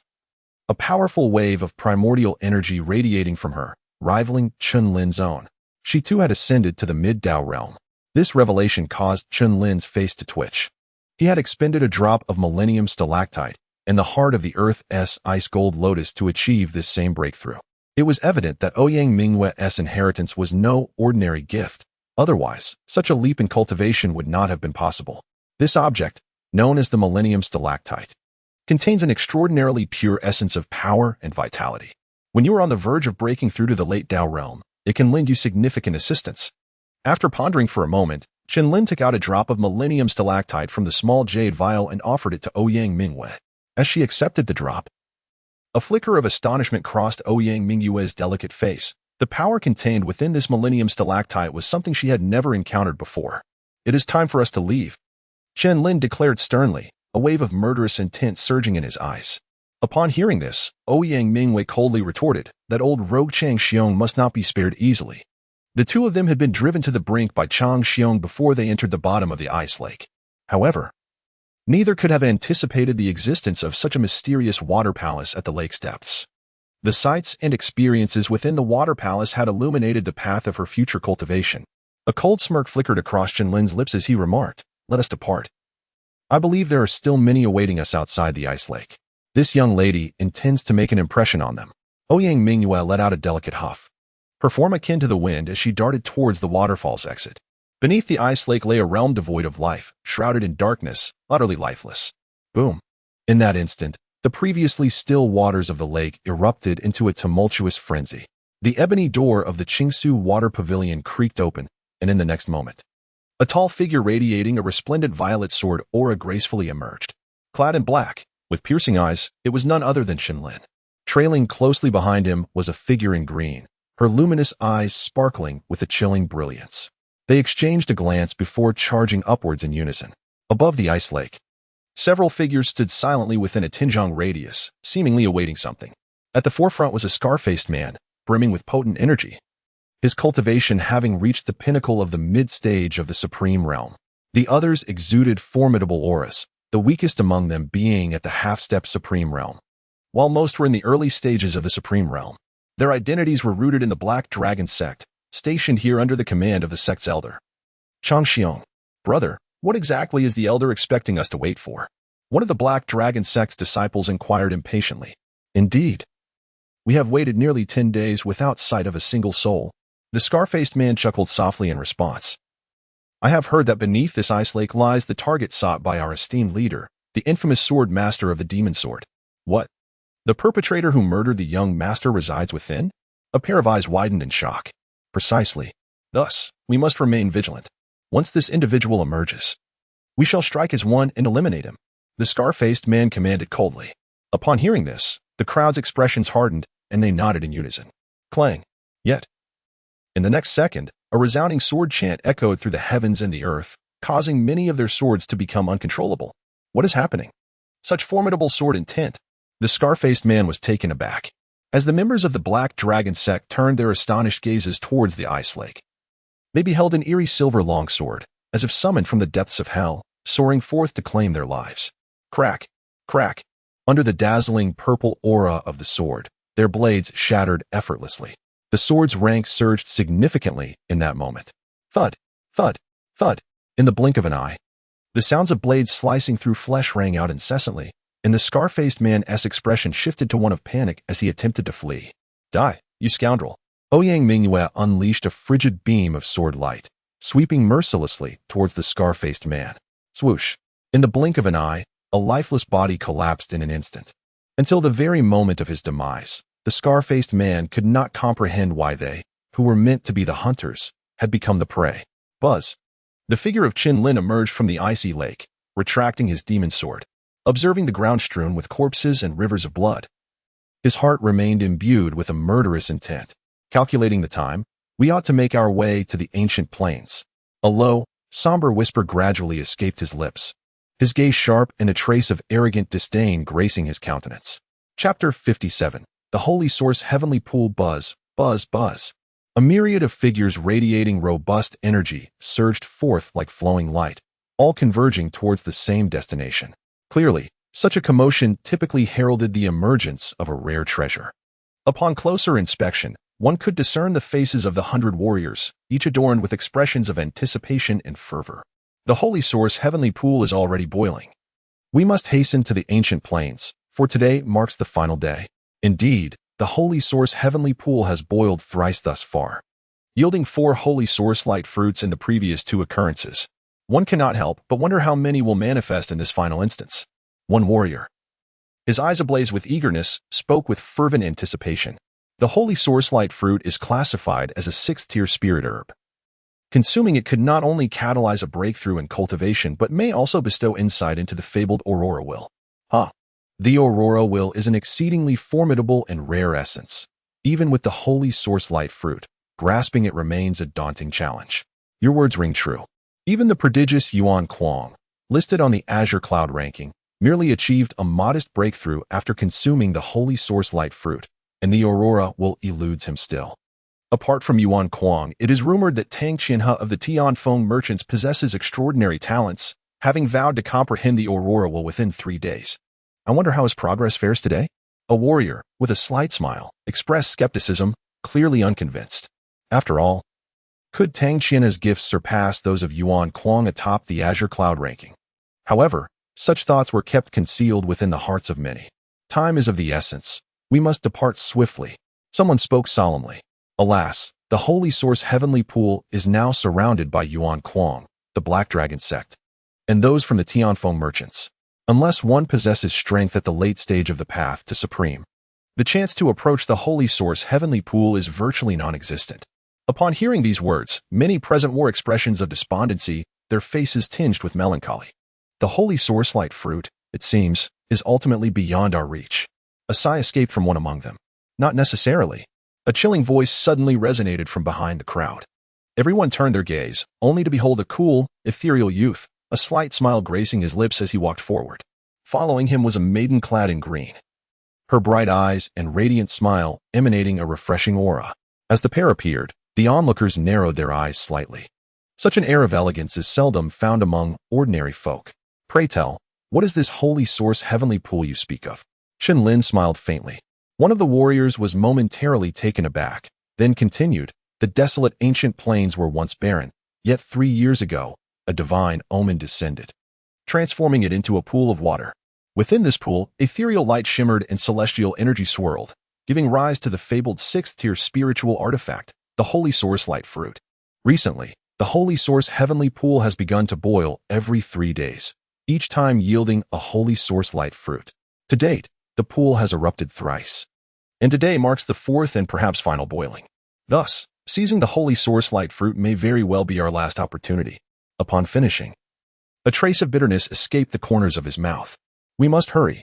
Ouyang Mu exclaimed urgently upon hearing this. Chen Lin slightly nodded. And amidst the astonished gazes of the crowd, he and Ouyang Mu continued to soar towards the direction of the sacred source Heavenly Pool. The young man was still too impetuous. This venture would likely prove to be in vain. The martial artist from earlier could only manage a wry smile. The others also silently nodded in agreement, clearly in accord with the sentiments expressed by the martial artist, and they too began to converge towards the sacred source Heavenly Pool. Buzz! A sharp sound of slicing air reverberated as the 2 figures dashed forward with great speed, but Ouyang Mu, trailing behind, remarked in a solemn tone, I never imagined we would arrive too late. Chen Lin smiled and remarked, fortunately, I made it on this final day. He was taken aback to discover that Yuan Kuang and Tang Qianhe had both acquired the sacred source light fruit, undoubtedly enhancing their strength significantly. A hint of worry crept onto Ouyang Mu's previously confident visage. After all, she had believed that her own cultivation would empower her to easily overpower Yuan Kuang and kick aside Chang Xiong. However, it now appeared that her adversaries had also experienced considerable growth in their strength over the past few days, likely reaching the pinnacle of the Supreme Path realm. With this thought, Chen Lin's expression darkened, a cold glint igniting in his eyes as his speed surged once more. Before long, at the edge of their sight, a multitude of martial artists appeared, densely clustered in a vast mountain hollow. Exchanging a glance with one another, they moved towards the hollow.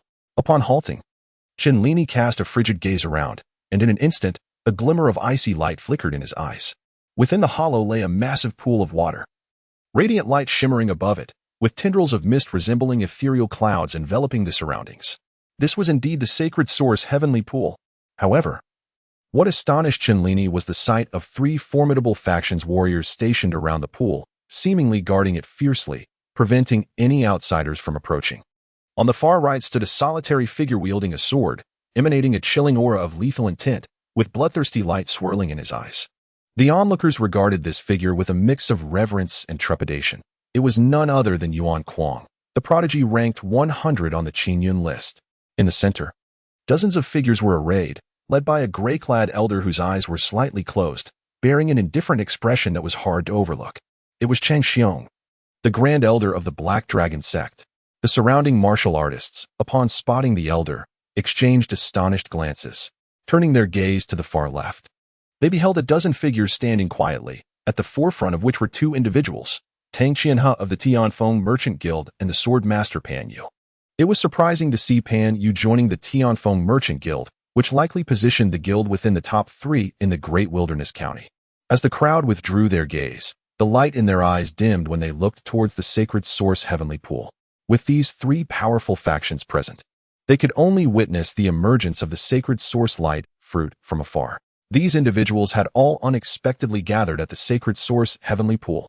Ouyang Mu, observing the familiar figures, felt an overwhelming surge of rage rise within her beautiful eyes.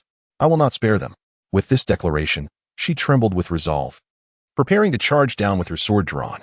Upon witnessing the scene, Chen Lin hastily interjected, "Wait a moment. Let us first wait for the emergence of the sacred source light fruit before we seize the opportunity." The other party clenched their silver teeth, recognizing the wisdom in Chen Lin's words. They could only suppress their simmering anger, their cold gaze fixated on the few figures before them. Old thief Chang Xiong, I never anticipated your cultivation had also reached new heights.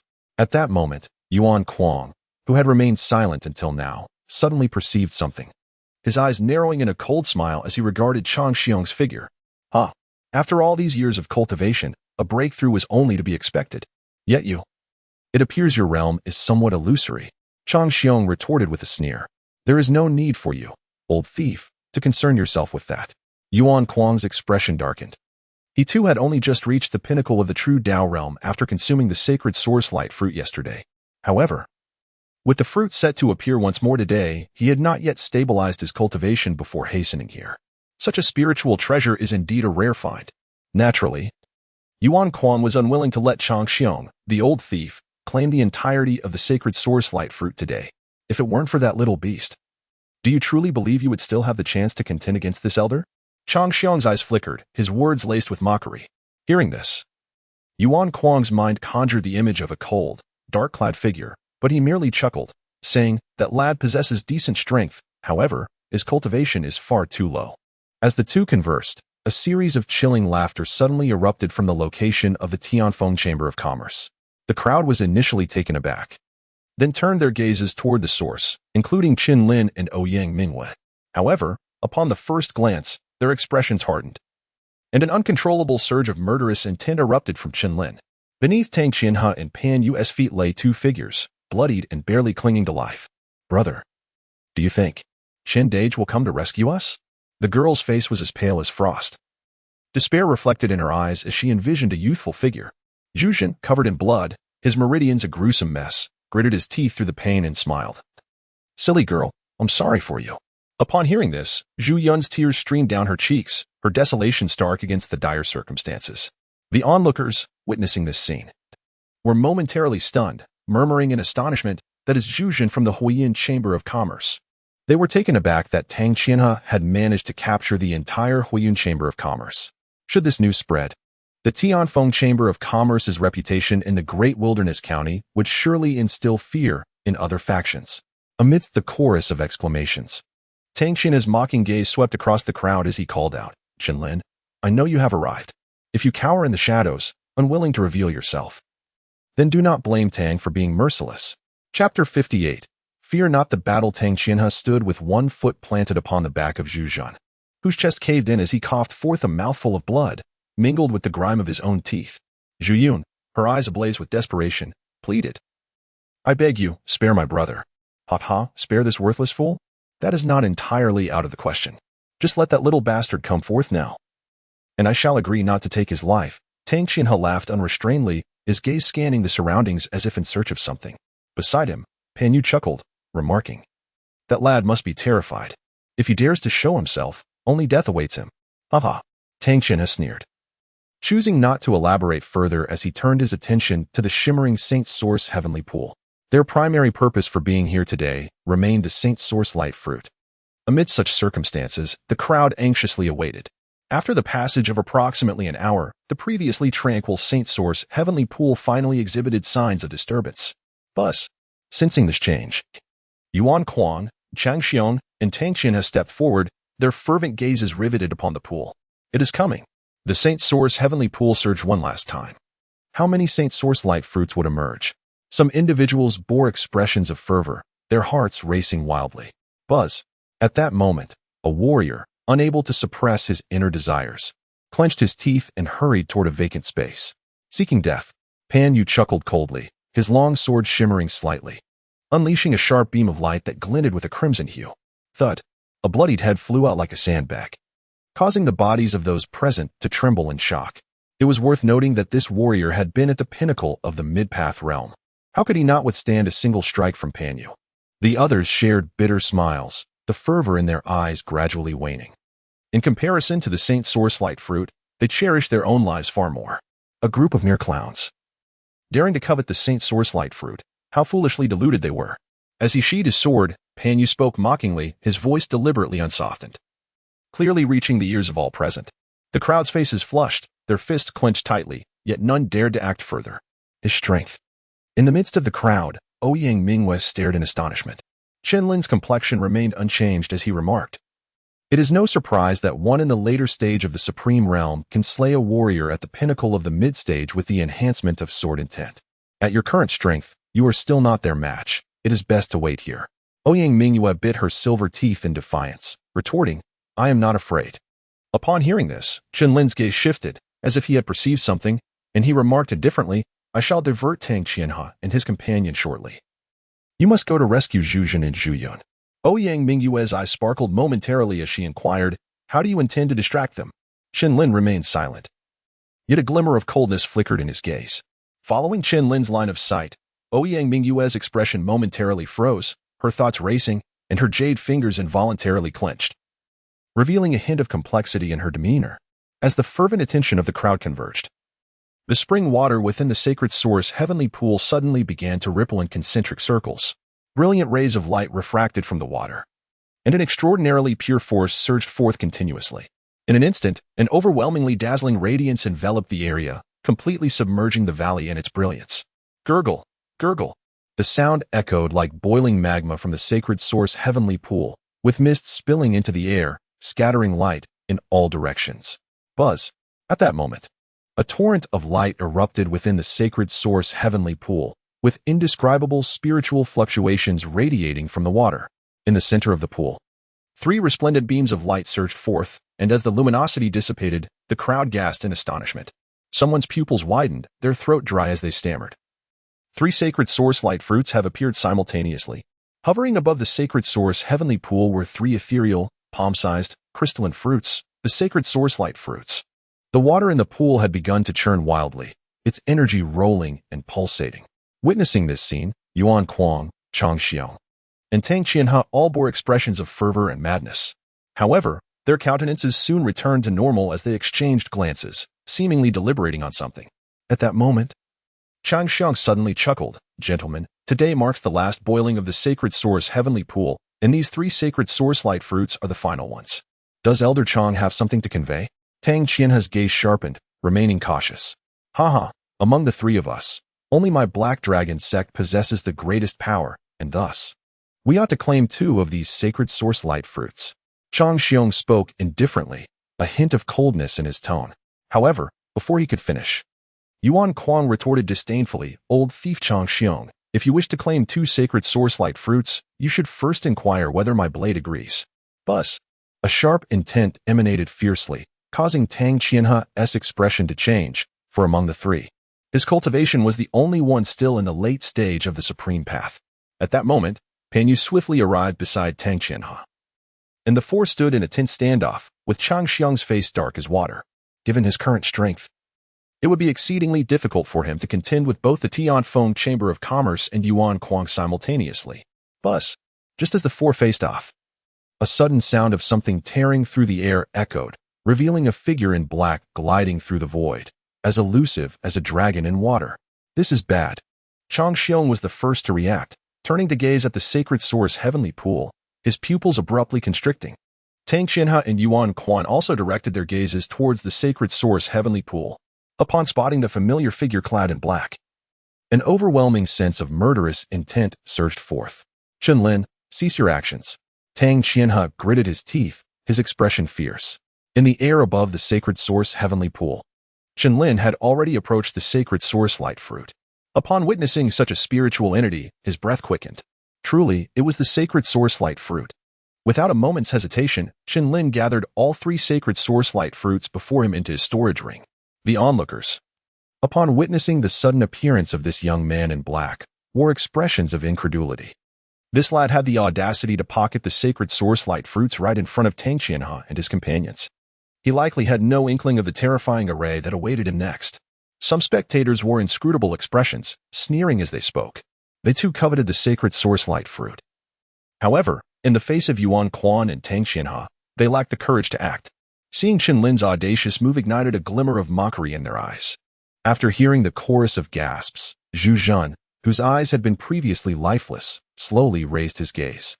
Upon seeing the figure of the young man once more, a flicker of hope emerged amidst the despair in his eyes. "It's Brother Chen." Zhu Yun's weak voice resonated, a hint of joy gracing her delicate features. Yet, Zhu Zhan could only offer a bitter smile, for he understood that the sacred source heavenly pool today would likely prove perilous for Chen Lin. Buzz. Just as the two were conversing, a graceful figure wielding a sword suddenly flashed into view. Upon recognizing her, Zhu Zhan exclaimed in surprise, "Miss Ouyang." Zhiyun struggled to lift her head, asking, "Sister Ouyang, did Brother Chen send you to rescue us?" Ouyang Mingwen nodded with a smile, but her expression quickly waned as several formidable presences surrounded her. "Once again, it is you, woman." Tang Ying of the Tianfeng Merchant Association emerged from the crowd, gazing at Ouyang Mingyue with a chilling glare. "Today, I shall engage you in a proper contest." Ouyang Mingyue replied coldly, her beautiful eyes flashing with a glint of frost. "I fear you not." Tang Ying's aura surged, a wave of power far surpassing the initial stage of the Dao realm radiating from her, clearly indicating a breakthrough in her cultivation. Ouyang Mingyue's gaze sharpened, her own power vibrating with the brilliance of the mid-stage Dao realm. "You two have broken through." Tang Ying's eyes narrowed. Her own advancement was due to Tang Qianhe having shared half of a sacred source light fruit with her, allowing her to ascend to the mid-stage of the Dao realm. Yet this woman before her had only been half a step into the Dao realm just half a month prior. Ouyang Mingyue paid no heed to Tang Ying's machinations. Drawing her sword, she slashed forward, imbued with a fierce sharpness. Tang Ying, recognizing the gravity of the situation, knew she could not afford to be careless. This strike was indeed worthy of her full attention. The duel between the two commenced with fervor, both women wielding swords, and under the circumstances of equal cultivation. It became a contest of whose swordsmanship surpassed the other. Meanwhile, amidst countless astonished gazes, Chen Lin stood alone, encircled by Yuan Kuang, Chang Xiong, Tang Qianhe, and Pan Yu. "You little beast, hand over the holy source light fruit, and this elder may allow you to leave with your life." Chang Xiong's expression was twisted with malice. He had never anticipated that Chen Lin could emerge alive from the icy lake. This signified that the 50 disciples of the Black Dragon sect he had left outside the lake had all perished at Chen Lin's hands, igniting a fierce desire for vengeance within him as he fixed a venomous glare upon Chen Lin. "Haha, Chen Lin, today I, Tang, shall witness how far you can flee." Tang Qianhe sneered wickedly. As he had predicted, Chen Lin had arrived, and he would pay for it with his life. "Surrender the holy source light fruit. You are unworthy to be my opponent." Yuan Kuang chuckled coldly, the chill emanating from his long knife hurtling towards Chen Lin with bone-piercing ferocity. Observing this scene, the onlookers trembled, scarcely daring to empathize with Chen Lin's precarious situation. Yet, in that brief moment of stunned silence, a resonant sword chant suddenly echoed through the void, shaking the heavens. All eyes turned to Chen Lin, who, devoid of fear, bore a cold and resolute smile. In the next instant, a deep and resolute voice thundered through the air. As sword cultivators, we fear not a battle. Chapter 59. One against for the resounding declaration sent a shiver through the onlookers, their gazes fixated on the proud, sword-wielding youth clad in black. Their expressions momentarily lost in a daze. However, in the following moment, Tang Qianhe coldly retorted, "A mere mid-stage cultivator of the path of true Tao is not worthy of us for acting in unison. Allow me to deal with you myself." With a chilling laughter, Tang Qianhe produced a long sword, and with a tremor of his body, a robust willpower enveloped the blade. Earthly will.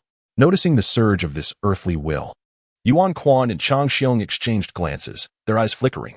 Tang Qianhe's late-stage cultivation of the path of true Tao, combined with this earthly will, rendered him nearly unmatched at this level. Meanwhile, Chen Lin was merely a mid-stage cultivator, and his aura was unstable, clearly indicating he had only just stepped into this realm. "It seems we need not intervene," Chang Xiong remarked with a slight smile, a hint of coldness gracing his aged features. Pan Yu and Yuan Quan also shook their heads, smirking with a sense of amusement. This insignificant insect should not covet what does not belong to him. Boom. With a thunderous roar, Tang Qianhe unleashed his attack. And a sword light, akin to swirling sands, coalesced in the void, hurtling directly towards Chen Lin. The terrifying sword light surged through the air like an apocalyptic storm, sweeping dust and chaos in its wake. This sword compelled Chen Lin to treat it with caution. His eyes gleamed as the demonic sword in his grasp unleashed a surge of transcendent sword intent, brimming with overwhelming power, striking forth in a simultaneous assault. Bang! The two swords collided head-on, immediately erupting in a thunderous roar, with dust and debris scattering in all directions. A recoil force traveled along the sword's body to his arm, causing Tang Qianhe to involuntarily take half a step back, his form swaying as a shadow of grimness crossed his features. "Little wretch, no matter how formidable your demonic sword may be, after today, it shall belong to me." As Tang Qianhe regarded the sword's blade radiating with violet brilliance, a fervent glimmer flickered in his gaze. He too believed that it was this fabled demonic sword that granted Chen Lin such extraordinary combat prowess, far surpassing his own realm. The sword severs rivers. The killing intent in Tang Qianhe's eyes was unabashed, with a fierce tremor of his sword. He once again gathered an immense power capable of cleaving rivers, channeling it through the blade, and unleashed a forceful strike. Chen Lin furrowed his brow, raising his sword before him. A glint of determination flashed in his eyes as he coldly proclaimed, "Indomitable Thunder Dragon Slash." With a resounding roar, the winds howled and thunder echoed as a colossal thunder dragon emerged, exuding a cataclysmic aura. The tremendous sound reverberated through the air, causing the onlookers to be struck with terror, their breaths caught in their throats. As the dust settled, Tang Qianhe staggered back, a metallic taste filling his mouth, which he forcefully suppressed. In contrast, Chen Lin remained composed, seemingly unscathed. "You little wretch." Tang Qianhe's face contorted in rage, disbelief flickering in his eyes. He then turned to his companion. "Pan Yu, let us strike together." "Very well, let us swiftly dispose of this brat." Pan Yu replied with a chilling smile, his eyes glinting with a deadly intent. As a one-character swordsman, he required but a single strike to claim a life. Countless defiant souls had already fallen beneath his blade. With a hum, Pan Yu unsheathed his sword, his figure darting forth like a cold flash of lightning. A brilliant sword light surged towards Chen Lin with astonishing speed. Will of the Gale. Realizing the swiftness of the attack, Chen Lin's gaze sharpened. Yet, in the next instant, he positioned his demonic sword behind him, producing a crisp clash that resonated throughout the arena. "Impressive, young one. It seems you have also grasped a form of willpower. I sensed it during our last encounter, and now I am even more certain. However, to withstand my gale will, it appears your willpower leans towards speed as well."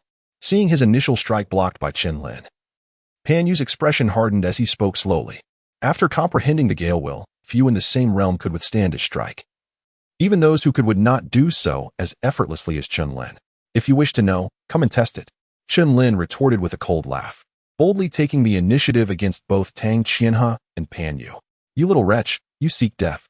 Tang Qianhe roared in fury, his eyes brimming with murderous intent as he advanced, sword in hand.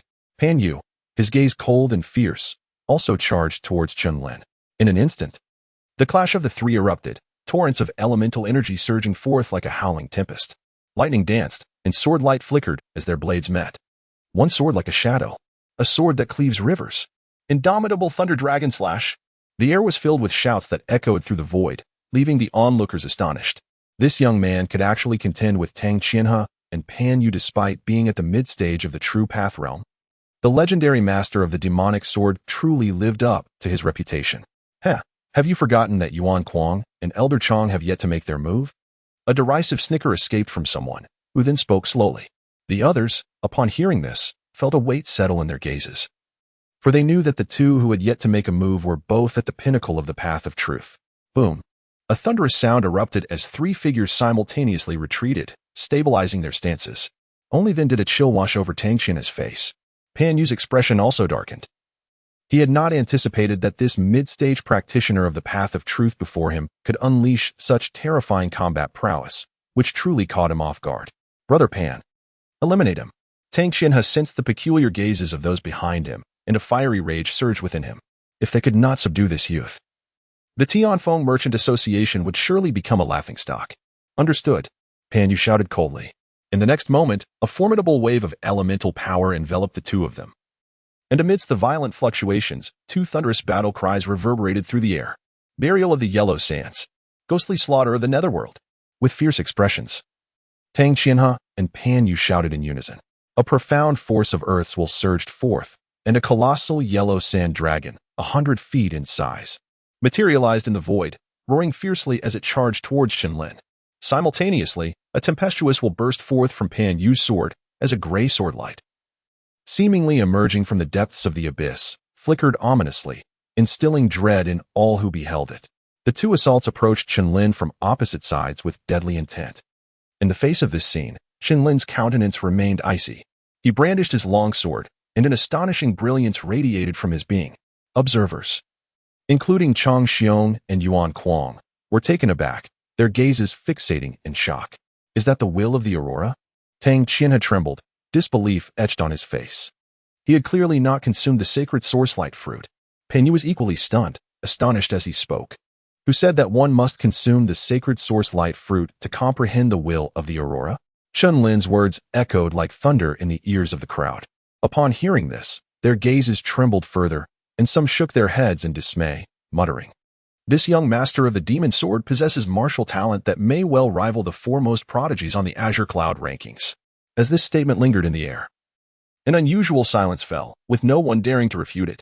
Tang Qianhe's expression darkened considerably, for just days prior, he had proclaimed that consuming the sacred source-light fruit was essential to grasping the will of the Aurora. Yet, only those who had truly experienced it would understand the difficulty of comprehending such rare wills. Now, before him stood Chen Lin, whom he viewed as a mere insect. Having understood the will of the Aurora without consuming the sacred source-light fruit, igniting a deep-seated hatred within him.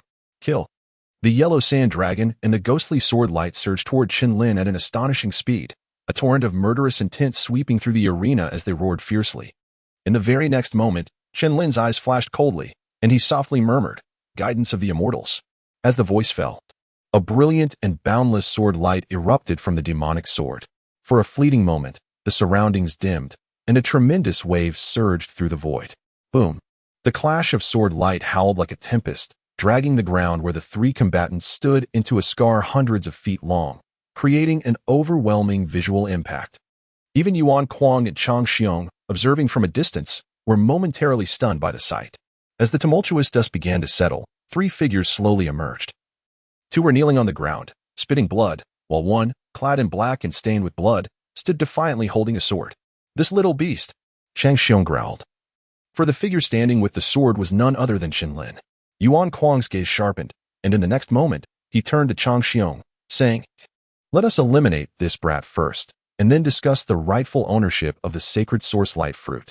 Chang Xiong had initially intended to refuse, but upon witnessing the appearance of Tang Qianhe and Pan Yu, he merely nodded grimly. There are no eternal enemies, only eternal interests. At this moment, Tang Qianhe and Pan Yu were engulfed in turmoil, unable to fathom how the two of them, even in alliance, could still be bested by Chen Lin. Just then, Yuan Kuang and Chang Xiong arrived, standing shoulder to shoulder with them, their indifferent gazes fixed upon Chen Lin. Little beast, I must concede that you possess some skill. Given a bit more time, you would surely carve a place for yourself on the Qingyun ranking. Alas, today, faced with the combined strength of us four, you are left with but one path: death. Chang Xiang's expression twisted with malice, shedding the earlier disdain. He was determined to strike with full force and eliminate Chen Lin. Otherwise, he would risk becoming the next Yuan Kuang, and at that point, the Black Dragon sect might cease to exist. Together, let us eradicate this child, Chang Xiong commanded. Moving first, unleashing a torrent of violent primal energy. Peak of the Dao realm. Yuan Kuang followed suit, wielding his blade. Releasing a fierce blade intent alongside the powerful wave of primal energy. Tang Qianhe and Pan Yu exchanged a glance, their eyes glinting with murderous intent. Their faces contorted as they advanced once more. An unparalleled battle was on the verge of erupting. Chapter 60. Eliminate the two first buzz. Truly, a lone warrior against four. The onlookers gazed at the solitary sword-wielding youth, and a hint of respect inevitably flickered in their eyes. However, many remarked that the swordmaster's cultivation was ultimately still too low. In their hearts, they believed that if given more time, Chen Lin would undoubtedly surpass these four opponents. Yet at present, his cultivation level was still vastly inferior to that of Yuan Kuang, a prodigy on the Qingyun ranking. Witnessing this scene, even the clash between Ouyang Mu and Tang Ying came to a halt, their gazes drawn towards the breathtaking battle unfolding in midair. Haha. I am eager to see how your little lover can survive against the combined might of the four great powers. Tang Ying cast a cold smile towards Ouyang Mu, her words laced with mockery. To her surprise, Ouyang Mu refrained from retorting, her gaze fixated intently on the unfolding scene. Zhu Jun and Zhu Yun shared similar expressions, their eyes brimming with concern, as all their hopes rested upon the shoulders of that young man. Boom! The fierce clash erupted in an instant. Chang Xiong was the first to charge forward, stepping out with a fierce force, his violent elemental energy slicing through the air like a dazzling comet, hurtling towards Chen Lin. What appeared to be a simple strike concealed a terrifying wave of energy at the pinnacle of the true path realm, far surpassing the combined assault of Tang Qianhe and Pan Yu moments earlier. Celestial guidance. Aurora's will. Chen Lin let out two sharp shouts in succession, his enchanted sword quivering in his grasp, and in an instant, a blinding beam of sword light shot forth with the swiftness of Aurora, cleaving towards the swirling energy of the opponent. With a resounding impact, the two forces collided, unleashing a visible wave of residual energy. The immense recoil reverberated through the sword, causing a slight numbing sensation in Chen Lin's right hand. Yet, before he could entertain any hesitation, Yuan Kuang's figure, wielding his blade, surged forward in an instant. The air shattered with his strike. Yuan Kuang smirked mockingly, his gaze fixed on Chen Lin, glinting with a predatory gleam. In a flash, a blade of light sliced through the void, reminiscent of a startled phoenix. This stroke of brilliance captivated the onlookers. The fierce momentum of the blade akin to a tempestuous surge, truly befitting a prodigy of the Qingyun rankings. Even before the blade's arrival, a terrifying intent echoed in the air, resonating with explosive force. With a surge of energy, Chen Lin Yuan directed his power into the sword, positioning it defensively before him against the ferocious strike that approached. Bang! The blade collided with the sword, unleashing a violent shockwave that sent Chen Lin Yuan reeling back several dozen paces. A trace of blood escaped from the corner of his mouth, indicating that Yuan Kuang's strike had inflicted a minor injury upon him. Haha, you wretched brat, today marks your demise. At this moment, Tang Qianhe let out a cold laugh, wielding his sword once more as he executed a downward slash. Aiming ghost slash. Pan Yu's cold gaze flickered as his energy surged, and he unleashed a sword strike that cleaved through the void, aimed directly at Chen Lin Yuan. The two were relentless in their pursuit, seemingly intent on eradicating Chen Lin Yuan entirely. This scene caused the onlookers to tense in apprehension. Such consecutive attacks would likely overwhelm even the most formidable practitioners at the pinnacle of the Dao realm. Not to mention Chen Lin Yuan, who was merely at the mid-stage of the Dao realm. No matter how prodigious his swordsmanship might be, it appeared that his fate was sealed. Clang! Just then, a resounding sword cry akin to thunder erupted, light and ethereal, causing the swords of countless martial artists to resonate in unison. Dancing to the melody of intoxication, Chen Lin executed a seemingly tranquil sword strike, as gentle and serene as a modest gentleman. Yet, to Yuan Kuang and Chang Xiong, an unsettling chill coursed down their spines. This is bad, retreat. Yuan Kuang exclaimed urgently. Tang Qianhe and Pan Yu gazed at the oncoming flicker of sword light, their expressions momentarily frozen, their pupils seemingly suspended in time. With a soft sound, two sharp blades sliced through flesh, and in the void, two brilliant sprays of crimson blossomed. How can this be possible? Tang Qianhe cast his gaze downward, discovering a fine scar etched into his throat, unmistakably evident. Pan Yu, his eyes dimmed, let out a reluctant roar. That sword was astonishingly swift. Renowned as the one-character swordsman, he had failed to perceive the terrifying nature of Chen Lin's earlier strike. A multitude of unfulfilled sentiments churned within them, yet it was all in vain. Before the astonished gazes of the onlookers, their rigid forms gradually succumbed to the ground. A collective gasp escaped the crowd, their throats constricting with uncontainable disbelief as they turned their astonished eyes toward the bloodied youth clad in black. Now, it is your turn. Chen Lin proclaimed, sword in hand, his gaze indifferent as he regarded Chang Xiong and Yuan Kuang. Killing two worthless fools seems to have bolstered your confidence. But I shall not hold back. Yuan Kuang laughed coldly, his excitement amplifying upon witnessing Chen Lin's slaying of Tang Qianhe and Pan Yu. A bloodthirsty glint reigniting in his eyes. Blood blade slash.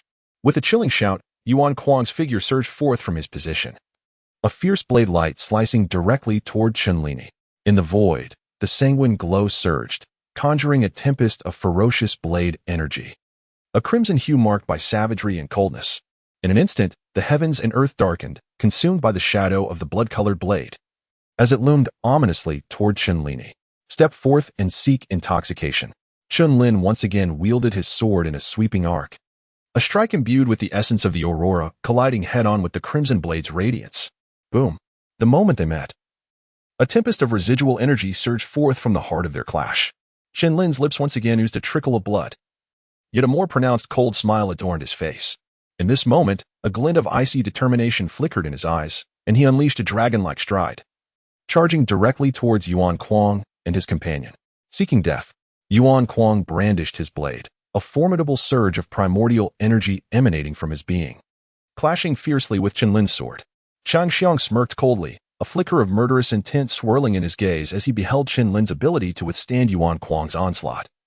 A momentary astonishment crossing his features. The talent of this wretched boy is truly terrifying.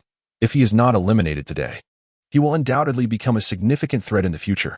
With that thought, he too surged towards Chen Lin, joining forces with Yuan Kuang for a brutal assault. The confrontation among the three erupted in a cataclysmic display within the void, a dazzling array of sword glimmers and blade shadows flashing with unparalleled ferocity, exuding an aura of lethal intent.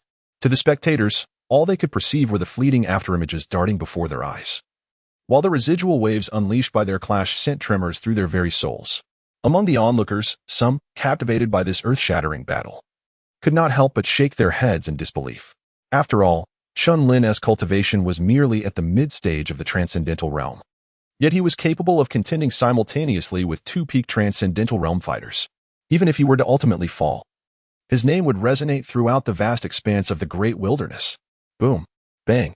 The relentless cacophony of thunderous impacts echoed throughout the void.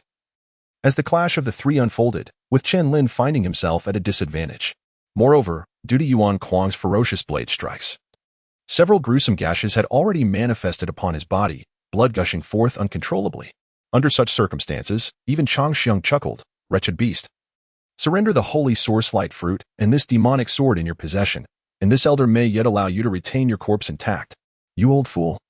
Do not speak too soon. The outcome of this battle remains uncertain."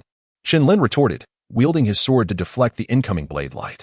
"If that is the case, allow me to demonstrate what absolute power truly is." Chang Xiong's primordial energy surged violently, conjuring a cyan handprint that materialized in the air, resembling a colossal azure hand. As it hurtled towards Chen Lin with lethal intent, Chen Lin moved swiftly, attempting to evade, yet found himself with no path of retreat. Gritting his teeth, he had no choice but to unleash a sword strike. Bang! Chen Lin's figure suddenly surged forward, propelling him several dozen feet away. As he coughed up a mouthful of blood, his complexion paling considerably. Ha! Chang Xiong laughed heartily, his cold gaze fixed upon Chen Lin. Yuan Kuang, sheathing his blade, wore a bloodthirsty expression, a hint of mockery evident in his eyes as he regarded Chen Lin.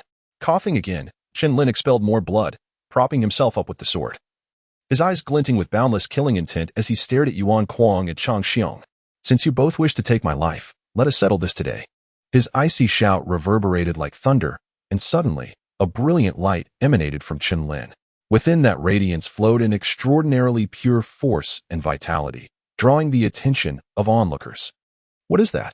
Such a rich essence of life," someone exclaimed, while others looked at Chen Lin with astonished eyes. Sensing the surge of power, Chang Xiong and Yuan Kuang exchanged glances, momentarily stunned.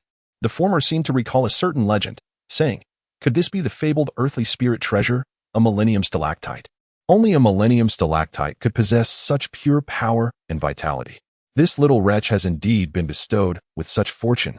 Chang Xiong's gaze was filled with jealousy, his piercing eyes radiating a fierce killing intent. Ignoring the gasps and astonishment from the crowd, Chen Lin remained unfazed. The millennium stalactite he had consumed not only facilitated his breakthrough in cultivation, but also allowed him to retain that life force within himself, preparing for perilous situations like today. Under the influence of this vitality, Chen Lin's injuries had significantly healed, and a powerful surge of elemental energy began to radiate from his body once more.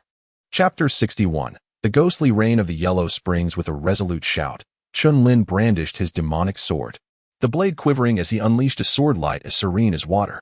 This luminous arc flashed before the two adversaries like a mirror reflecting the moon, sending chills down their spines in an instant. A sharp edge sliced through the void, and Yuan Kuang stepped forward, his expression darkening as he swung his blade fiercely at the air. Bang! A thunderous explosion erupted in the ether as Yuan Kuang unleashed his strike, his gaze glinting with a bloodthirsty intent as he relentlessly charged towards Chen Lin. Azure Void Transformation Palm. Chang Xiong bellowed coldly, his eyes ablaze with fierce energy. Upon witnessing Yuan Kuang's assault, he too grinned malevolently, advancing with the intent to kill. "Even if your skills are extraordinary, you shall perish in this ancient plane today." The ferocious onslaught from both men resembled a rapid crimson storm, enveloping Chen Lin in a wave of terrifying elemental pressure, instantly saturating the surroundings. "You shall all meet your demise here today." Faced with the simultaneous attacks from both opponents, Chen Lin displayed not an ounce of fear. As his chilling words echoed, he abruptly launched himself from his position, akin to a divine dragon weaving through shadows, evading the naked eye. Boom! Bang! As the sounds of colossal collisions resounded, the onlookers beheld Chen Lin growing ever more formidable, showing no signs of faltering. Moreover, what is most terrifying is that a torrent of sword intent appears to be continuously converging around the latter, as if it were preparing to ascend to the heavens in battle. This transformation did not escape the notice of Yuan Kuang and Chang Xiong, who exchanged glances, their vital energies surging as they quickly distanced themselves. "This lad is actually honing his sword intent against us." Yuan Kuang, mastering the essence of blade intent, naturally understood that Chen Lin's sword intent had subtly approached the pinnacle of innate sword mastery. Chang Xiong's eyes gleamed fiercely as he regarded Yuan Kuang, speaking with profound significance. "At this juncture, do you still intend to hold back?" Upon hearing this, the expressions of countless onlookers stiffened. Could it be that Yuan Kuang had not yet unleashed his full power during the earlier confrontation? "Ha ha ha, old rogue Chang Xiong, are you not also wary of me?" Yuan Kuang retorted with a cold laugh. Now exposed, Chang Xiong unabashedly laughed heartily. "Let us set aside our enmity for the moment. What is most pressing now is to seize the demon sword, the holy source fruit, and of course, this lad's head." Yuan Kuang nodded slightly, indicating his agreement with Chang Xiong's plan. Their mutual wariness inadvertently afforded Chen Lin a moment to breathe. "You little beast. Today this elder shall demonstrate to you the might possessed by a peak practitioner of the ultimate path." Chang Xiong cackled menacingly, his vital energy cascading forth like a waterfall, a wave of power far surpassing that of before erupting forth. "Azure Abyss Burial Palm." A deep, chilling voice resonated before the crowd's eyes. Chang Xiong raised his right arm and unleashed a palm strike into the void. Instantly, a colossal azure hand materialized in the air, its force formidable, akin to ancient mountain shifting. This aura caused those watching from a distance to shudder involuntarily, their gazes filled with astonishment as they beheld the gigantic azure hand. This terrifying aura has evidently reached the realm of advanced 7th-tier martial arts, someone exclaimed in surprise. Before the crowd could react, a cold, blade-wielding figure stepped forth. Yuan Kuang. Storm Blade Slash, a single cut to the soul. Yuan Kuang's piercing gaze released a blade beam as he raised his long knife, an unparalleled sharpness surging forth in an instant. The overwhelming aura of slaughter, like a whirlwind of death, surged towards Chen Lin. Buzz! In midair, a gigantic azure hand and a swirling blade shadow simultaneously struck towards the same target. Such earth-shattering assaults left the audience in sheer horror. Even a typical peak practitioner of the ultimate path would likely be reduced to dust under these two attacks. However, while the crowd was engulfed in astonishment, Chen Lin remained seemingly unfazed, his expression unchanged. He stood poised in the void, his indifferent gaze sweeping over the two. The demon's sword pointing skyward as he uttered softly, "Deluge of intent." A low murmur resonated through the air, and as his words fell, the sky suddenly began to drizzle. The crowd, perplexed, looked up, only to witness the rain transform into a torrential downpour. Gradually, the deluge enveloped them, yet in an instant, they felt an overwhelming sharpness. "No, this rain. Retreat quickly, it is the torrential sword aura," someone exclaimed amidst the throng. As the words echoed, the crowd shuddered. The descending downpour had morphed into razor-sharp sword energies, imparting an inescapable sense of dread. At the center of the conflict, Chang Xiong and Yuan Kuang were already shrouded in this tempest, the terrifying rain striking fiercely against their protective auras like a barrage of blades. This boy has actually comprehended the will of the torrential rain. Yuan Kuang bit down hard, his words laced with disbelief. As a prodigy on the Qingyan rankings, he was well acquainted with such matters. This transformation of rain into swords was indeed a manifestation of the will of the torrential rain. The surrounding crowd gazed at Chen Lin with incredulous eyes, their minds reeling, simultaneously comprehending two rare wills. Such a terrifying talent had yet to be heard of in their Dahuang County. A tremor coursed through Chang Xiong. Cold sweat broke out upon him. If this little wretch were not dealt with, it would surely lead to the desecration of his Black Dragon sect's ancestral grave. In midair, the azure giant hand and the blade shadow storm clashed with the colossal dragon formed by the torrential rain, creating a cacophony of thunder. Yet in the next moment, a cold smile graced Chen Lin's face as the demonic sword in his hand resonated with power, echoing through the clouds. Yellow Spring's ghost ring. A fierce shout erupted, booming like thunder from the void. As his voice faded, a fierce sword light materialized around him, unpredictable and ominous. An overwhelming aura of malevolence surged forth like an uncontrollable torrent, spreading outward from Chen Lin. In the next instant, the fierce sword light coalesced into a blood-red shadow, imbued with boundless killing intent, slicing towards Yuan Kuang and Chang Xiong. This strike, born from the depths of hell, could sever the yellow springs and extinguish gods and demons alike. The third form of the Shaolin sword technique, having fused the wills of torrential rain and aurora, was unleashed. The terrifying and malevolent sword light surged forth, cleaving through the void. As the sword struck, the azure giant hand and blade shadow storm contending with the torrential dragon were instantly obliterated, vanishing into nothingness. Boom. In the next moment, a cataclysmic wave of residual energy surged forth in all directions. Under the onslaught of countless sword auras, the onlookers, including Ouyang Mu, were forced to retreat once more. The mere howling of the residual wave instilled in them an almost insurmountable sense of dread. This tumultuous energy persisted for several breaths before gradually dissipating. In the heart of the battlefield, the sheer force of that terrifying sword light had torn the earth apart, creating a vast pit. Within the pit lay two figures, their auras diminished and bloodied, Yuan Kuang and Chang Xiong. Once the offensive of the two was obliterated into nothingness, the swift surge of sword energy had thoroughly shattered their resolve, instilling within them a profound sense of dread. But, before anyone could react, in the span of a mere breath, a figure wielding a sword darted directly towards Yuan Kuang and his companion. "Do you intend to kill me?" Yuan Kuang gazed at the relentlessly advancing Chen Lin, his eyes betraying an uncontrollable fear. "When you led the disaster away, forcing the four of us to part ways, and subsequently, the Zhu siblings were captured by that scoundrel Tang Qianhe. The origin of all this calamity lies with you, Yuan Kuang." Chen Lin's voice emerged, his eyes brimming with a murderous intent that seemed on the verge of spilling over. He vividly recalled how this esteemed prodigy from the Qingyun list had embarked upon this path of inevitable doom. "Rest easy," Chen Lin scoffed. The demonic sword swept through the air, and Yuan Kuang's eyes widened in terror as he attempted to plead for mercy. Yet all that met him was a fleeting flash of sword light.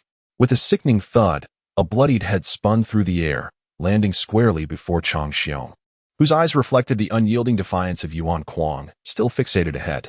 Witnessing this grim spectacle, Chang Xiong trembled, his gaze shifting in horror towards Chen Lin. "Brother Chen," he implored, "if you spare my life, I shall erase all enmity between the Black Dragon sect and you from this moment forth." Chen Lin raised his gaze, fixated with keen interest on Chang Xiong, and said, "Is that so?" "Indeed, I am the Grand Elder of the Black Dragon sect, and everything within the sect is dictated by my will." If you spare my life, I assure you it will be honored. Chang Xiong hastily replied, his eyes wide with terror, his body trembling. Faced with the specter of death, the dignified demeanor he had always maintained as an elder was cast aside. His singular desire was to return to the Black Dragon sect, rally the followers, and eliminate Chen Lin, this vile creature. The fleeting intent to kill, which Chang Xiong believed he had concealed well, was, unbeknownst to him, easily perceived by Chen Lin's formidable spiritual awareness. Under Chen Lin's perceptive grasp, the fluctuations of Chang Xiong's emotions were blatantly apparent. With a gentle smile, Chen Lin responded, since Elder Chang has expressed such sentiment, I, naturally, shall acquiesce. Upon finishing his words, he turned to walk away. Witnessing this, a glimmer of joy crossed Chang Xiong's face, seizing the moment of Chen Lin's unguardedness. He prepared to strike with lethal force. Clang! At that instant, a sharp sound of a sword echoed, as a violet blade of light swiftly sliced through Chang Xiong's throat. With a gurgling sound, blood sprayed forth as the sword's brilliance passed. Staring at Chen Lin's retreating figure, Chang Xiong's eyes widened in disbelief, a pained, low growl escaping his lips as his body fell rigidly to the ground, blood pouring forth. I promised not to kill you, but my demon's sword did not. Chen Lin smirked coldly, sheathing his sword as an overwhelming aura of the Lingxiao sword surged forth, traversing the vast expanse of heaven and earth. Chapter 62. Distribution of gains. Upon witnessing this scene, Ouyang Mu and the Zhu siblings exchanged glances, their expressions tinged with palpable astonishment. The sight of the bloodied figure clad in black caused Ouyang Mu's heart to race uncontrollably. Meanwhile, the onlookers stood frozen in place, akin to statues, their throats dry with anticipation. A once-in-a-lifetime prodigy indeed. Someone murmured, eyes wide with disbelief. With a cultivation level at the mid-stage of the Dao realm, he had managed to defeat the combined forces of Yuan Kuang and Chang Xiong. This young man was no ordinary talent. The elder martial artists in the crowd sparkled with insight as one of them articulated this thought.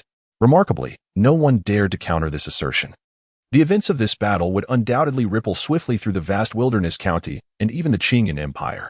After all, when Chen Lin felled Yuan Kuang, it was clear that his prowess was sufficient to rank within the top 100 of the Qingyun list.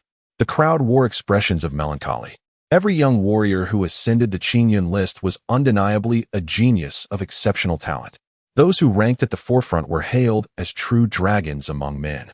In the hearts of the onlookers, Chen Lin possessed the qualifications to contend for a top position on the Qingyun list.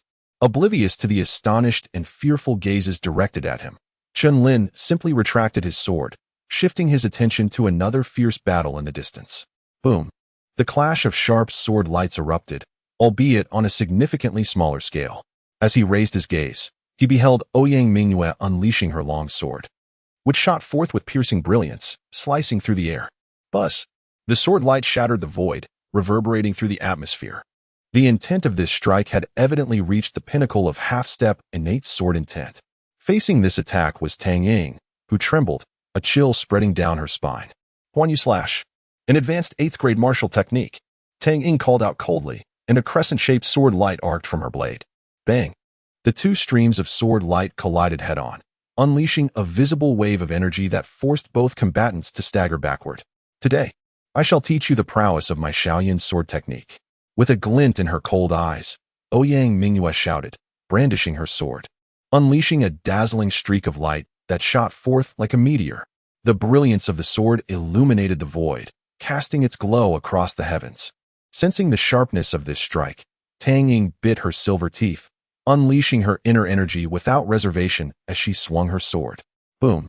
A tremendous roar erupted, sending Tang Ying stumbling back several dozen paces before she finally managed to halt her retreat, a trickle of blood escaping from the corner of her mouth. You arrogant woman! Today you shall learn the consequences of your overbearing demeanor. Ouyang Mu cast a cold glance towards Tang Ying. However, the latter, upon hearing these words, displayed no signs of fear. Instead, a cold smile crept onto her lips as she uttered, "Do you truly believe you can leave here alive today?" Ouyang Mu's expression sharpened, her footsteps instinctively retreating, yet a surge of formidable elemental energy suddenly erupted from the void. "Have you lost your mind? Are you truly willing to exhaust your essence to battle me?" Ouyang Mu gazed at Tang Ying, astonished. "Haha, today, whether I live or die, I will take you down with me." Tang Ying's eyes gleamed with madness as she declared coldly, With her brother already dead and Chen Lin present, she knew she would not leave this place alive. Rather than resigning herself to fate, she would prefer to fight fiercely to the bitter end. Tang Ying's body trembled as a powerful wave of elemental energy surged forth, subtly reaching the late stage of the True Path realm. A tremendous pressure descended abruptly. Ouyang Mu's eyes widened in shock as she beheld the sword slicing toward her. Gritting her teeth, she raised her sword in defense. Bang! A crisp sound of collision echoed as Ouyang Mu, under the force of Tang Ying's strike, found herself unable to withstand it, staggering backward, her right hand trembling slightly. Buzz! In such a tense situation, Tang Ying would not relinquish this opportunity to press the attack. Roaring with elemental might, she suppressed the agony of her essence tearing apart and charged at Ouyang Mu. Regardless of the outcome, Tang Ying was resigned to her death. Yet, before her demise, she was determined to take Ouyang Mu down with her. Bang! The clash between the two erupted instantaneously, and with Tang Ying's resolve to embrace death, she attacked without reservation, even employing a strategy of exchanging injuries. Faced with such an onslaught, Ouyang Mu gradually appeared overwhelmed, and soon, several sword wounds marred her body, blood flowing freely. Witnessing this scene, Zhu Jun and Zhu Yun could not help but cast worried glances toward Chen Lin, exclaiming, "Brother Chen, please assist Sister Ouyang." Zhu Yun's expression was filled with concern, her eyes reflecting confusion as to why he remained unmoved. "Patience," Chen Lin responded slowly, his gaze enigmatic. However, upon hearing this, Zhu Jun exchanged a knowing look with Zhu Yun. While he too was uncertain of Chen Lin's intentions, he trusted there was a reason behind it. Bang! The fierce confrontation continued unabated, fueled by the immense elemental force generated from the draining essence. Tang Ying had maintained the upper hand, but as time wore on, her complexion began to darken, for if she continued to stalemate, her energy would surely be depleted. Ouyang Mu evidently recognized this as well. Thus, she focused on defense, knowing that if she could merely prolong the battle, victory would be hers. Observing this from a distance, Chen Lin nodded slightly, remarking, "At last. This girl is beginning to understand, but it is still insufficient." After murmuring to himself, Chen Lin swiftly positioned his fingers as if wielding a sword. And a beam of formidable sword light, imbued with an imposing sword intent, shot forth from his fingertips, targeting Ouyang Mu. In the midst of the battle, upon discerning Ouyang Mu's ruse, Tang Ying unleashed her entire reservoir of elemental power to deliver this final, decisive strike.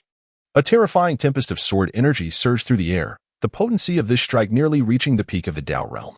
Faced with this onslaught, Ouyang Mu, whose complexion had turned pale, felt a palpable threat of death encroaching upon her. In this critical moment, a resplendent flash of sword light suddenly reflected before her, seemingly infused with an extraordinarily sentient awareness. This was not merely a half-step sword intent. It was the authentic, innate sword intent. As a tremor coursed through her heart, Ouyang Mu momentarily lost her focus, but upon regaining her composure, an unparalleled brilliance of sword light surged forth from the sky. With a sharp pu, the sword light cleaved through the void, creating a dazzling spray of crimson blossoms.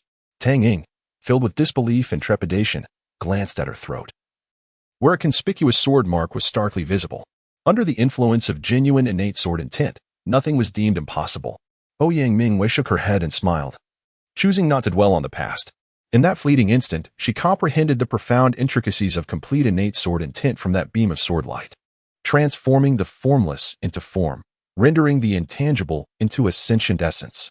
This flicker of awareness enlightened Ouyang Mu, ultimately allowing her to break through her limitations. Indeed, as footsteps echoed, Chen Lin and the Zhu siblings approached with deliberate strides. "My innate talent for swordsmanship undoubtedly surpasses that of ordinary individuals," Ouyang Mu declared with a playful huff, though her cheeks flushed slightly afterward. It seemed that the swordsmanship she prided herself upon paled in comparison to this infuriating individual before her. Moreover, the earlier sword light that bore intent had originated from him.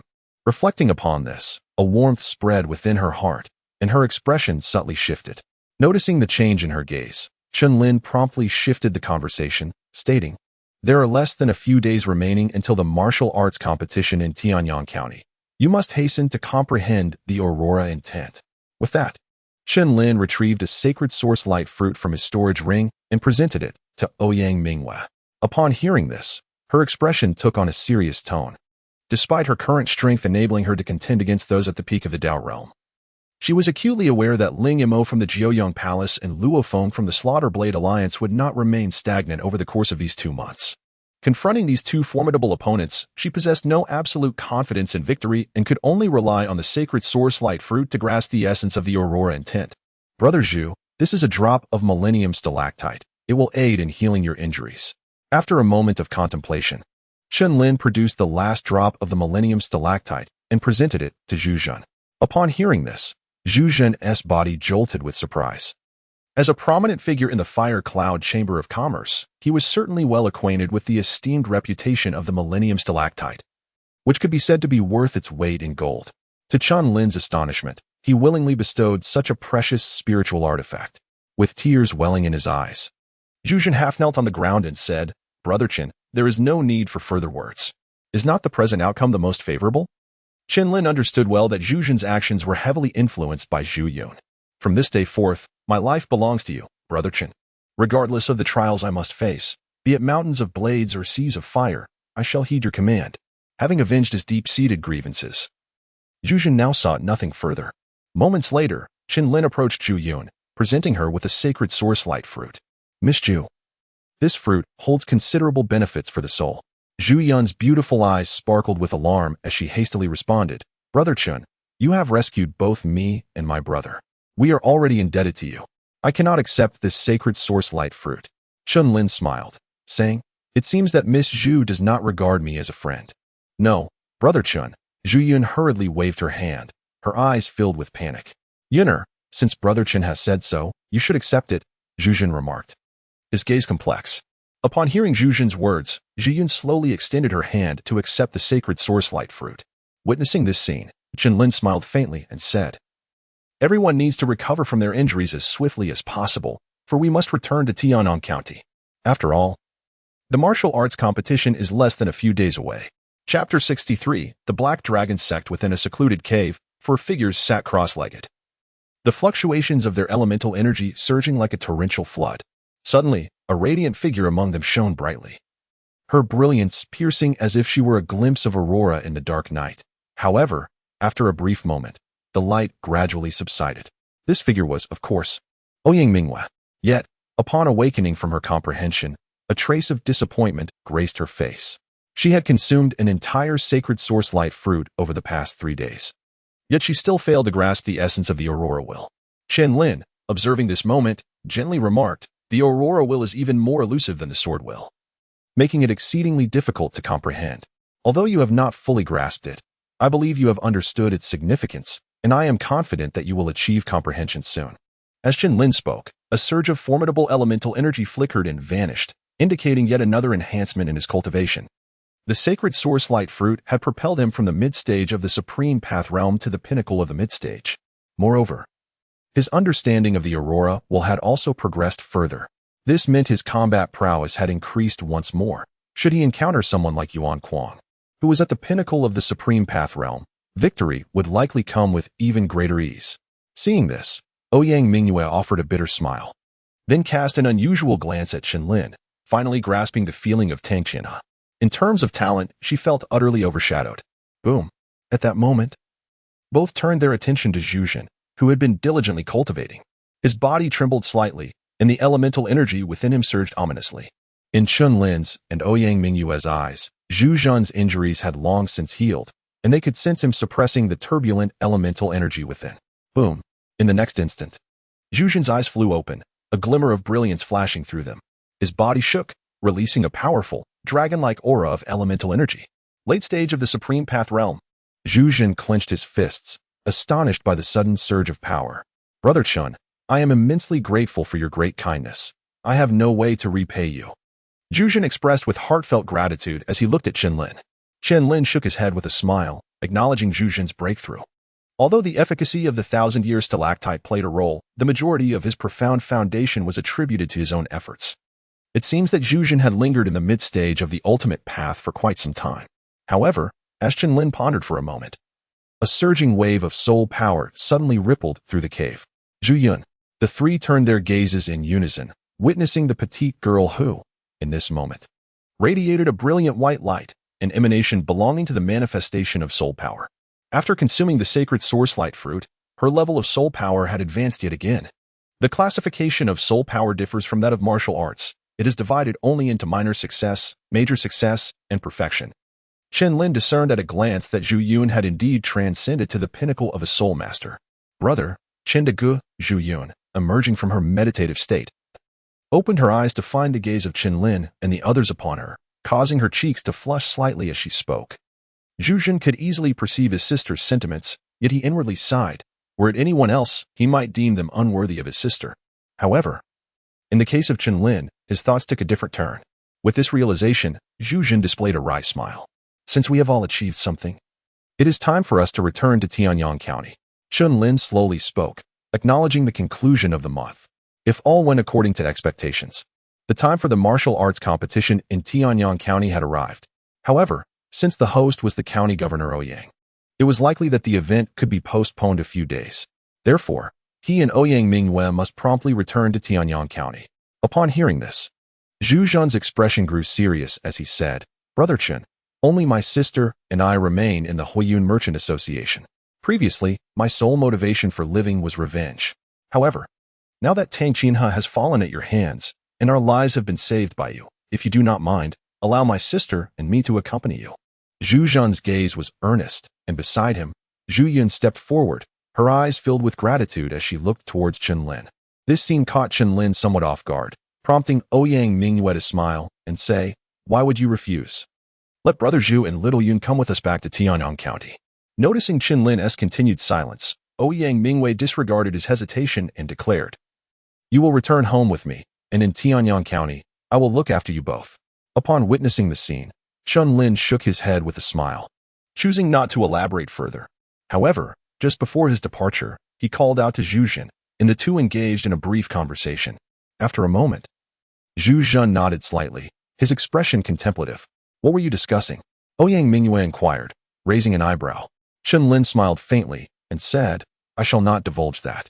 Miss Chen was rather unwilling to listen. Ouyang Mu curled her lips. Noticing Chen Lin's silence, she chose not to press further. Brother Zhu will not be returning with us to Tianyang County. He has other destinations, Chen Lin stated solemnly. Upon hearing this, Zhu Yun couldn't help but furrow her brow. Yet Chen Lin reassured her with a smile. Given Brother Zhu's current strength, he is unlikely to encounter any peril. Zhu Yun glanced at Zhu Zhan, seemingly searching for insight in his eyes, but found nothing. This fellow is always so secretive. I truly wonder what schemes he harbors, Ouyang Mu remarked casually, then turned her gaze toward the distance. Suddenly, a resounding cry echoed through the air, as a green shadow streaked across the sky. It was the Qing Mao lion griffin. The four stepped forward, their formidable elemental energy surging, transforming into a green streak that vanished into the vast expanse. In a remote mountainous forest within the great wilderness county, a colossal encampment stood. The warriors traversing this camp were clad in black, exuding a potent wave of elemental energy, with the weakest among them reaching the pinnacle of the opening Yuan realm. Prominently displayed above the gate were three striking characters, Black Dragon Sect. However, at this moment, the entire Black Dragon Sect emanated a chilling and oppressive atmosphere, sending shivers down one's spine. Deep within the Black Dragon Sect, seated upon a dark and ominous crimson chair, was a gaunt middle-aged man with cold eyes. His identity was unmistakable. He was Yang Ting, the leader of the Black Dragon Sect. His cultivation had reached the third stage of the innate realm, approaching the half-step into the ethereal realm. This formidable power was precisely why the Black Dragon Sect dominated the great wilderness county, instilling fear in all. Yet today, the elders standing below bore tense expressions, their eyes reflecting a hint of trepidation. Can anyone elucidate the recent occurrences? Yang Ting's calm voice resonated, yet it was laced with a chilling intent that filled the room. As silence enveloped the gathering, an elder clad in gray slowly stepped forward. He was the second elder of the Black Dragon Sect, known as Xian Ying. Xian Ying regarded Yang Ting with a grave demeanor and spoke, Leader, in recent days, a sacred source-like fruit has emerged in the ancient wilderness plain, and the Grand Elder has led over 100 disciples there. However, a youth named Chen Lin has appeared in the ancient wilderness plain. He is the one who murdered the young master, the rumored demon sword master.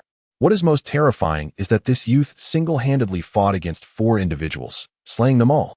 Yang Teng's expression remained indifferent as he inquired, which 4 individuals? Xian Ying replied with fear, Tang Qinhe of the Tianfeng merchants, the sword master Pan Yu, and who else? Yang Teng furrowed his brow, a hint of perplexity in his gaze. Upon hearing the names of Yuan Kuang from the Qingyan rankings and the Grand Elder Chen Ying, he collapsed to his knees.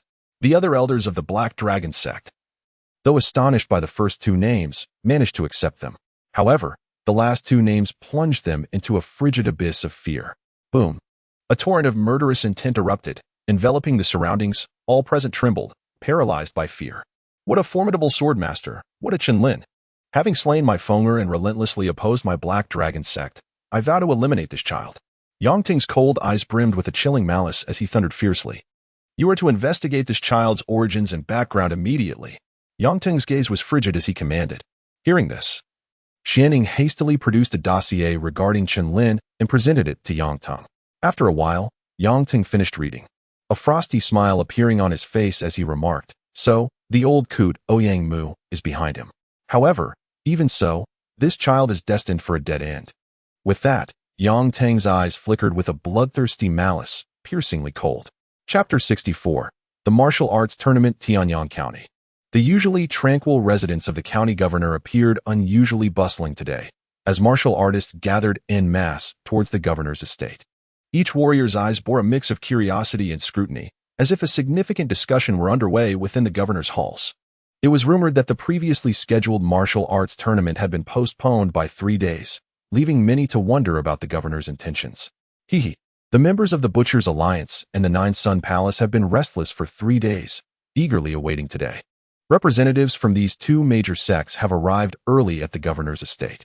Should the governor delay the tournament any longer, it is likely that the martial artists from all directions will lose faith. Our Tianyang County's previous performance in the Qingyan hunt was already unsatisfactory. If this time the quota is not awarded to the strongest among the younger generation, we might once again return empty-handed from the Qingyan hunt. As the sun rose high in the sky, the number of martial artists gathered at the governor's estate continued to swell. Seemingly convinced that the tournament would indeed take place today. Inside the governor's residence, however, the atmosphere was distinctly different. Governor Ouyang Mu sat at the head of the main hall, with Hai Lao standing behind him, his gaze scrutinizing 3 figures in the distance. These 3 were none other than Hua Xiao, the leader of the Nine Sun Palace, Su Hong, the leader of the Butcher's Alliance, and Teng Kai, the master of the Tian Puppet sect. After what seemed like an eternity, Teng Kai's eyes glimmered as he addressed Governor Ouyang Mu with a smile. Governor, you agreed with us 3 days ago that the martial arts tournament would commence today. Now that 3 days have passed, I wonder if the tournament you mentioned is still to be held? Upon hearing this, Ouyang Mu furrowed his brow and slowly replied, the martial arts tournament. Concerning the final quota for my Tianyang County in the Qingyan hunt, shall indeed proceed, as the sun has long since passed its zenith today. One cannot help but wonder when the deadline for this martial arts tournament will arrive. The master of Jiuyang Palace, Hua Xiao, let out a cold smile as he inquired. Upon the conclusion of his words, a palpable tension enveloped the main hall. The governor certainly harbored his own intentions. At this moment, Elder Hai suddenly spoke, his icy gaze sweeping towards Hua Xiao. If we continue to delay, it seems we may not have settled on our candidates by the time the Qingyan hunt commences. Hua Xiao retorted with a chilling laugh, a glint of frost flashing in his eyes. Brother Hua makes a valid point. It has long been rumored that the governor has a beloved daughter of exceptional talent. Surely, she is intended to participate in this contest. Why not let her emerge and compete against my underachieving disciple from the Butcher's Alliance? Su Hong, the robust leader of the Butcher's Alliance, said with a glimmer of mischief in his eyes, smiling at Ouyang Mu. Upon hearing this, Ouyang Mu's expression shifted slightly. In light of the current situation, he could hardly deny that the 3 individuals before him had been well prepared. Yet, the thought of Ouyang Mingyue deepened his desolation.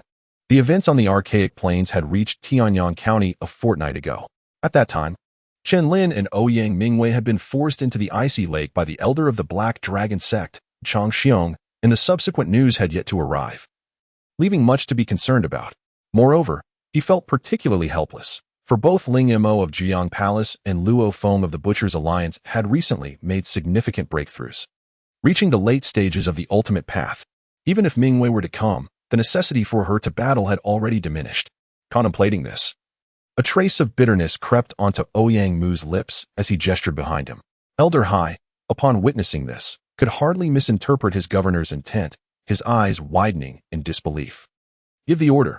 I suspect that even if Chen returns, it will not alter the final outcome. Ouyang Mu spoke slowly. As his words echoed through the hall, Both Hua Xiao and Su Hong's expressions brightened, while Tang Kai maintained a stoic demeanor, merely curling his lips into a faint, cold smile. After all, the Tianqi sect already boasted a Yinsen, who held the 101st position on the Qingyun ranking, possessing his own designated slot. Yet, neither Jiuyang Palace nor the Butcher's Alliance had any prodigious disciples on the Qingyun ranking. Their final hope rested upon this martial arts tournament. After approximately an hour, the figures of Ouyang Mu and the two others appeared upon the bluestone square of Tianyang County. Surrounding the square was a throng of people, some there to partake in the tournament, while others merely sought to indulge in the spectacle. After all, the Qingyun Hunt limited participation to martial artists under the age of 25, a true gathering of youthful prodigies. Observing this scene, Ouyang Mu rose from his seat, his authoritative gaze surveying the crowd as he proclaimed, "Today marks the martial arts tournament of Tianyang County." The rules for this contest were quite simple, comprising both elimination battles and arena duels. The elimination battle is divided into 32 arenas. At the time of your earlier registration, the number on your token determined your assigned arena. According to your corresponding number, you shall enter the respective battlefield, from which the final 32 will emerge. Subsequently, pairs will engage in duels until the ultimate champion is decided. The reward for this martial arts tournament is a coveted spot in the hunting expedition of the Qingyun, overseen by the county lord. I trust everyone is well aware of the significance of the Qingyun Hunt.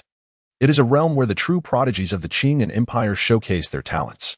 Should one's innate prowess be sufficient to ascend the Qingyun rankings, they shall truly become a dragon among men, renowned across Qingyun.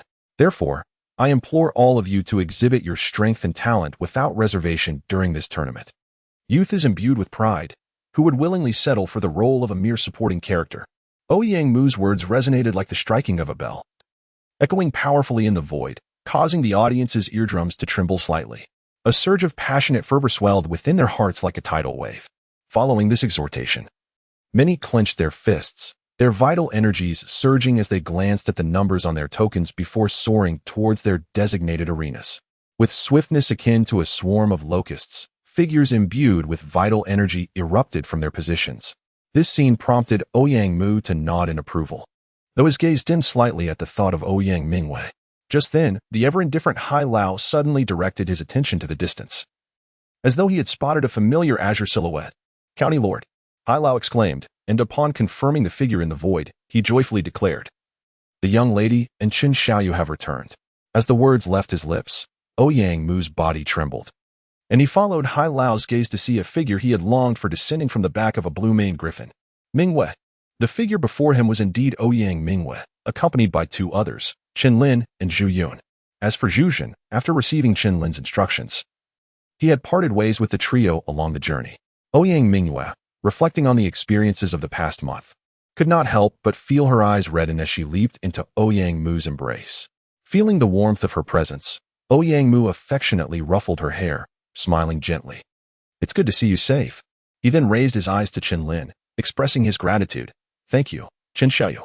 Chen Lin smiled faintly and said, "The events of the past month are indeed difficult to articulate, yet fortunately, I did not miss the final martial arts tournament. Is it true that the skill of the young lady Mingyue has reached the mid-stage of the Supreme Path?" Ouyang Mu and Elder Hai simultaneously narrowed their eyes, astonished at the revelation. Indeed, this young woman had not only experienced a breakthrough in her cultivation, but also made significant advancements in her sword intent. Chen Lin spoke casually. Meanwhile, Ouyang Mu looked at Ouyang Mingwei in disbelief, only to feel reassured when he sensed her stable aura. However, he found it difficult to comprehend how it was possible to advance from the half-step to the Supreme Path to the later stage in just 1 month, and to transform her half-step sword intent into complete innate sword intent, were it not for witnessing it with his own eyes. Ouyang Mu would never have believed such a feat, yet now, this extraordinary occurrence had manifested in his own daughter, stirring profound emotions within him. "Elder Hai, quickly arrange a numbered token for the young lady." Suppressing his thoughts, Ouyang Mu promptly instructed Elder Hai. The latter responded swiftly, recognizing the urgency of allowing Ouyang Mingwei to enter the battlefield without delay. "Young lady, both Ling Yamo and Luo Feng have also made breakthroughs in their strength. If you encounter either of them, conceding might be wise," Ouyang Mu advised. However, Ouyang Mingwei paid no heed, merely smiling gently as she replied, "Father, just watch how your daughter teaches those arrogant individuals a lesson." Ouyang Mu let out a wry smile and then took a seat beside Chen Lin on the high platform. Observing the battles unfolding in the 32 arenas from above, this scene did not go unnoticed by Hua Xiao, Su Hong, and Ting Kai, who fixated on Chen Lin with veiled murderous intent in their eyes. "Are the three of you here to share a cup of tea?" Chen Lin turned his head, a cold smirk gracing his lips. Chapter 65. The past reemerges. Chen Lin cast a cold smile in the direction of the three, his gaze indifferent. "You audacious little wretch. You have slain Yang Feng of my sect and seized the demon sword. Your audacity knows no bounds." Hua Xiao's piercing gaze swept over Chen Lin, his words imbued with a chilling frost, an unmistakable intent to kill. Beside him, Su Hong also spoke in a frigid tone, "By slaying Song Meng of my sect. Do you not hold the Butcher Alliance in contempt?" Chen Lin smiled with a hint of mockery and said, "Your disciples covet the demon sword in my hand. If they perish due to their lack of strength, you can only blame your inadequate teaching as their master. You wretched brat, your nature is cruel, and your methods are ruthless. Were it not for the presence of Lord Ouyang, I would surely sever your limbs and hang them at the entrance of my heavenly puppet sect." At that moment, Tung Kuei, the sect leader of the heavenly puppet sect, cast a cold gaze upon Chen Lin, his chilling words laced with a fierce killing intent, utterly unmasked. He remembered well that Lu Bai had perished at Chen Lin's hands, a prodigious disciple nurtured with great effort, second only to Yinsen. Upon hearing the news of Lu Bai's demise, he found it nearly impossible to accept. Listening to the exchange among the three, Chen Lin displayed no fear in his eyes. Instead, he smirked and remarked, "Since you are aware that Lord Ouyang is present, why waste breath on such trivialities?" "You." Hua Xiao, upon hearing this, nearly choked on a mouthful of blood, pointing at Chen Lin but unable to utter a single word. Tung Kuei curled his lips in a cold smile, maintaining his composure as he replied, "I hope you can still laugh later." His words, laden with menace, caused Chen Lin's gaze to sharpen. Today is the martial arts tournament. Should any trivial matters disrupt the event, this county lord will not be lenient. Ouyang Mu naturally overheard the conversation among the four and cast a pair of icy eyes toward Hua Xiao and the others, feeling a powerful aura locking onto him. Hua Xiao's expression shifted, a mix of astonishment washing over him as he glanced toward the distant battlefield. As for Tung Kuei, a fleeting look of surprise crossed his eyes. The ephemeral fluctuation had instilled a moment of trepidation within him. It is worth noting that his cultivation had already reached the threshold of half-step void transformation. It seems that this Lord Ouyang is indeed, as the rumors suggest, having attained true void transformation. Subsequently, all four turned their gaze toward the battlefield. After the commencement of the tournament, at least 10,000 martial artists had begun to clash, and soon the acrid scent of blood permeated the air. A thunderous roar erupted. The cries of battle resounded, and the chilling screams echoed incessantly, a vast expanse of blood rapidly staining the bluestone ground, a sight both harrowing and arresting. At that moment, both Ouyang Mu and Chen Lin simultaneously spotted Ouyang Mingyue's figure, the latter wielding her long sword, a surge of sword energy causing several foes to fall beneath her blade. Witnessing this scene, a look of satisfaction appeared on Ouyang Mu's face. Clearly, Ouyang Mingyue's strength had experienced significant growth over the past month. Yet, amidst his astonishment, Ouyang Mu could not help but cast a glance at Chen Lin. The last time he learned of the two circumstances, they had been pursued to the depths of the ice lake by the Grand Elder of the Black Dragon sect. What could have transpired in these last 15 days that brought about such a momentous transformation in their capabilities? Chen Lin smiled faintly and said, "Ouyang Juanxiu, counting Miss Mingwei. There should be 4 individuals who remain until the end." Ouyang Mu raised an eyebrow and followed Chen Lin's gaze, remarking, "The figure wielding the sword on platform 7 has comprehended the true innate sword intent and possesses profound cultivation, having reached the late stage of the ultimate path. That is Ling Yimo from the Nine Suns Palace." On platform 8, the muscular figure brandishing a long knife hails from the Butcher's Alliance, named Luofeng, whose cultivation is also at the late stage of the ultimate path. As for platform 9, it belongs to Ling Yin from the Yinshian Hall. Ouyang Mu glanced toward the direction of the Yinshian Hall and slowly spoke. After all, in his recollection, Ling Yin was not the most outstanding talent of the younger generation within the Yinshian Hall. Nevertheless, at present, Ling Yan's cultivation had also ascended to the late stage of the ultimate path, evidently having encountered some fortuitous opportunity. Upon hearing this final name, Chen Lin cast his gaze in that direction and indeed spotted Ling Yan's figure on platform 9. However, he soon shifted his attention to the location of the Yinshian Hall, where he beheld a middle-aged beauty standing at the forefront. her every gesture exuding an enchanting charm that captivated onlookers. Yet, Chen Lin sensed a formidable wave of elemental energy emanating from her. Unmistakably the master of the Yinshan Hall, behind the middle-aged beauty stood a figure as cold as snow, untouched by the mundane world, which was none other than Nangong Shui. Chen Lin withdrew his gaze, recalling the last encounter with the Lei Yuan crystal, a faint smile gracing his lips. At that precise moment, the middle-aged beauty leading the group slowly cast her enchanting eyes towards Nangong Shui behind her. Shui, is that lad the demon sword master your senior sister often speaks of? She pondered aloud. Upon glancing at the young man in black atop the platform, Nangong Shui's eyes flickered momentarily as she affirmed, "It is he." Observing this scene, the beauty smiled, remarking, "I fail to see what distinguishes this lad." Nangong Shui remained silent, refraining from contradiction, recalling that her senior sister Ling Yin had expressed similar sentiments previously. With a thunderous roar, the elimination rounds of the martial arts competition gradually drew to a close, leaving only 32 individuals upon the stage. As for Ouyang Mu, she stood on the 10th arena, effortlessly defeating the last contender who had reached the half-step to Dao realm with merely a half-step sword in 10th. Beside her, Ling Mo, witnessing this spectacle, could not suppress a derisive laugh. "So you possess a modicum of strength, yet such prowess hardly qualifies you to vie for that spot." "Huh, Ling Mo. There's no need to intimidate the young girl. Perhaps she is merely here for amusement. If you wish to secure that position, you must first surpass me," Luo Feng declared. Wielding his long blade, cleaving a mid-stage Taoist warrior before him in two, blood splattering across his face, rendering the scene grotesquely sanguine. "Should you seek your demise? Then come forth." Ling Mo stood with arms crossed, his sword resting behind him, a glimmer of disdain dancing in his eyes. Yet, in the next moment, he perceived a familiar silhouette, his pupils narrowing slightly as he exclaimed, "Is it truly you, Ling Yin? Have I disappointed you? However, I have awaited this day for 3 long years, each day in that span. I yearn to see you torn to shreds." Ling Yin replied with a gentle smile, her words dripping with lethal intent, yet her demeanor remained remarkably composed. The surrounding crowd, upon hearing their exchange, found themselves perplexed. But as they scrutinized the names of the two, a hint of discord began to surface. Chen Lin also raised an eyebrow and inquired, "Governor, could it be that these two share a profound connection?" Ouyang Mu scrutinized Ling Yin for a moment, then gradually nodded, saying, 3 years ago, the Ling family was a prominent clan in Tianyang County. At that time, the two were akin to siblings. However, one fateful day, news spread that the Ling family had discovered the Yin-Yang totem, a treasure embodying the essence of the fiery will. Once this information became public, martial artists from all corners coveted the Yin-Yang totem. In this tumultuous period, Ling Mo, driven by greed for the totem, murdered the head of the Ling family and subsequently aligned himself with the Jiuyang Palace. Ling Yan, upon learning of this betrayal, was engulfed in fury. Yet due to her insufficient strength, she was no match for Ling Mo and had no choice but to join the Yinshan Hall, biding her time for revenge.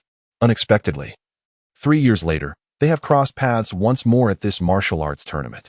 Chen Lin was taken aback and inquired, "Is this so-called head of the Ling family the father of Ling Mo?" Ouyang Mu shook his head and replied, "Not at all. Ling Mo was merely taken in by the head of the Ling family during his childhood and can only be considered a foster son.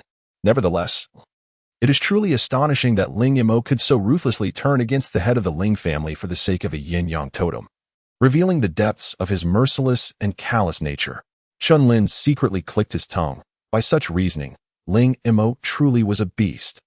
To slay his own adoptive father for the sake of a treasure, such a person ought not to exist in this world. With this thought, Chen Lin's gaze towards Ling Mo turned as frigid as frost. In the second phase of the martial arts tournament, the arena battles commenced, with participants drawing lots to determine their opponents until the ultimate victor emerged. With a step forward, Hai Lao proclaimed loudly, and as his voice echoed, countless eyes in the crowd eagerly focused on the final 32 individuals. The strongest youth of Tianyang Prefecture would emerge from among them. Chapter 66, Confrontation of the Final Four. A wave of cheers erupted, resonating through the air, as the 32 figures on the stage displayed expressions of pride. Yet there lingered a significant gravity in their eyes. For those who remained on the platform were no ordinary characters. Indeed, the majority cast wary glances towards Ling Mo and Luo Feng. In the eyes of the onlookers, the duo was perceived as the most formidable opponents, and in the forthcoming draw, they were the adversaries least desired to encounter. The drawing commenced. Hai Lao's voice reverberated, causing the spectators to gasp in astonishment. A cold smile flickered across Ling Mo's lips as he approached ring 1 after the draw. Luo Feng followed closely behind, but upon seeing the number above, his brow furrowed slightly, prompting him to stride towards ring 2 instead.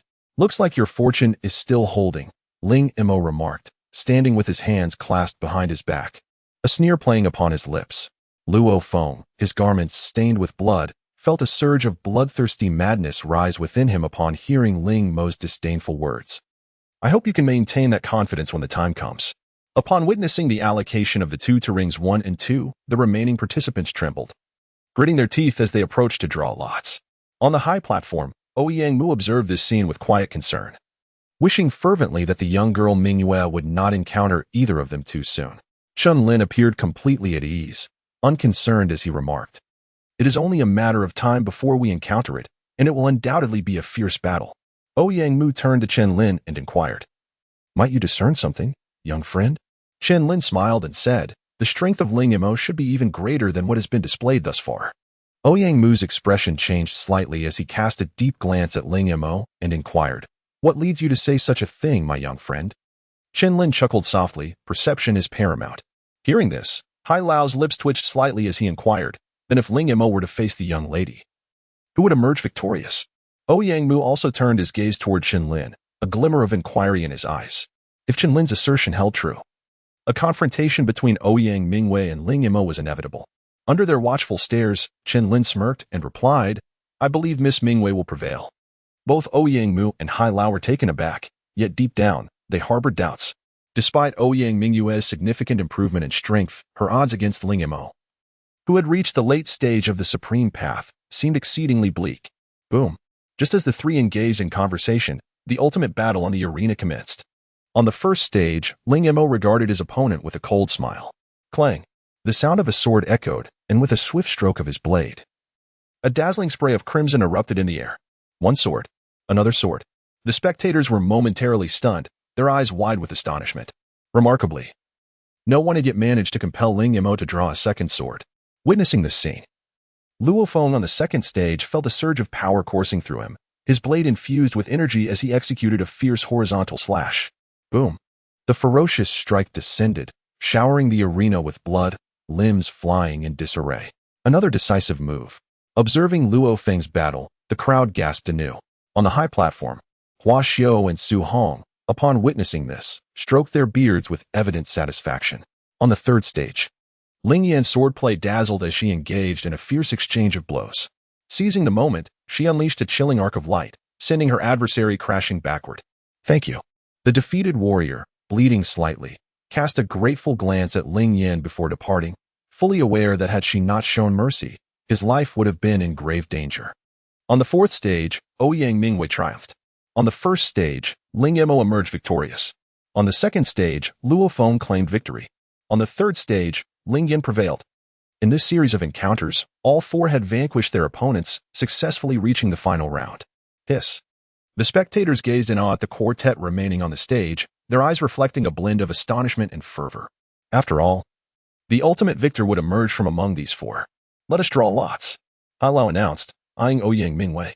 Moments later, the final pairings were determined, Ling Mo versus Ling Yan, and Luo Feng versus Ouyang Mingwei. Upon seeing the final outcome of the draw, Ouyang Mu took a deep breath, his gaze complex as he surveyed the arena. Chen Lin was taken aback, for he had never anticipated that the one he would face in combat would be Ling Yan. From the direction of the Inxian Palace, a middle-aged beauty fixated on the figure on the stage, a flicker of concern surfacing in her eyes. Nagong Shui's cold gaze was also firmly fixed upon the graceful silhouette on the platform, her delicate hands clenched tightly. Clearly, this impending battle stirred considerable turmoil within her heart. Boom. On the arena, Ling Mo stared at the figure opposite him and sneered, "I never imagined you would appear at this martial arts tournament. It seems you are determined to seek your own demise. Ling Mo, you usurped the Yan-Yang totem and took my father's life. I have long harbored an irreconcilable vendetta against you. Today, I shall slay you to avenge my father." Ling Yan's beautiful eyes gleamed coldly, an aura of murderous intent swirling around her. "Haha, that old fool has guarded against me since childhood. Had it not been for my formidable martial talent, would he have taken me in?" Ling Mo's voice turned sinister as he shouted fiercely, You have resided in my Ling family for 18 years. During this time, how has my father ever wronged you? You are nothing but a beast. Ling Yin bit her silver teeth and retorted angrily. Your words are too verbose. Since you have come to court death, allow me to fulfill your wish. Ling Mo's sword rang out, and with a swift motion, a fierce beam of sword light shot forth, slicing directly towards Ling Yan. Cold moon slash. Ling Yan's beautiful eyes flickered as she sensed the sharpness of the sword intent and immediately summoned all her strength to counter. Bang!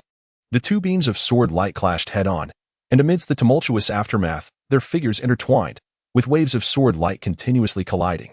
On the other side, observing Ouyang Mingwei before him, Luo Feng sneered inwardly and declared, Step down, you are no match for me. Were it not for Ouyang Mingyue's status, he would have already struck her down without hesitation. Upon hearing this, Ouyang Mingwei trembled with rage, her sword trembling in her hand as she unleashed a dazzling beam of sword light. The light pierced through the air, igniting the currents of the void. Sensing the chilling sharpness approaching, Luo Feng's brow furrowed slightly as he swung his long knife and executed a counter-strike. Bang! A tremendous explosion erupted, and simultaneously, a powerful backlash surged towards Luo Feng. Staggering back several dozen paces, Luo Feng finally managed to steady himself, yet astonishment and disbelief had already etched themselves onto his face. So, she possesses some skill. In that case, I need not hold back any longer. He bellowed, Heavenly Wolf Blade Slash. Subsequently, the spectators witnessed Luo Feng's long knife slicing through the void with a sudden ferocity. A phantom of the Heavenly Wolf manifested, enveloping the blade, its gaping maw and sharp fangs looming menacingly over Ouyang Mingwei. Celestial being points the way. Upon witnessing the scene, Ouyang Mingwei flicked her wrist, instantly unleashing a formidable sword intent that cleaved through the air, manifesting as a brilliant sword light. This radiant blade collided head-on with the colossal wolf, resulting in a tremendous wave of energy surging forth from the center of their clash, causing both figures to stagger backward. However, once steadied, Luo Feng's right hand trembled slightly, his heart filled with astonishment. How could a practitioner at the late stage of the path of truth be unable to subdue a woman at the mid-stage of the same realm? With a thunderous howl, the heavenly wolf unleashed its fury. A piercing wolf cry resonated through the void as Luo Feng raised his long knife, stepping into the air, the blade radiating light akin to a wolf howling at the moon, and he struck with force. The icy blade surged forth like a torrent in a frigid tide, prompting Ouyang Mingwei to tighten her beautiful eyes as a wave of sword intent erupted forth like a crashing tide. Buzz! Was that the complete innate sword intent? A gasp echoed through the crowd as some noticed the shift in her aura.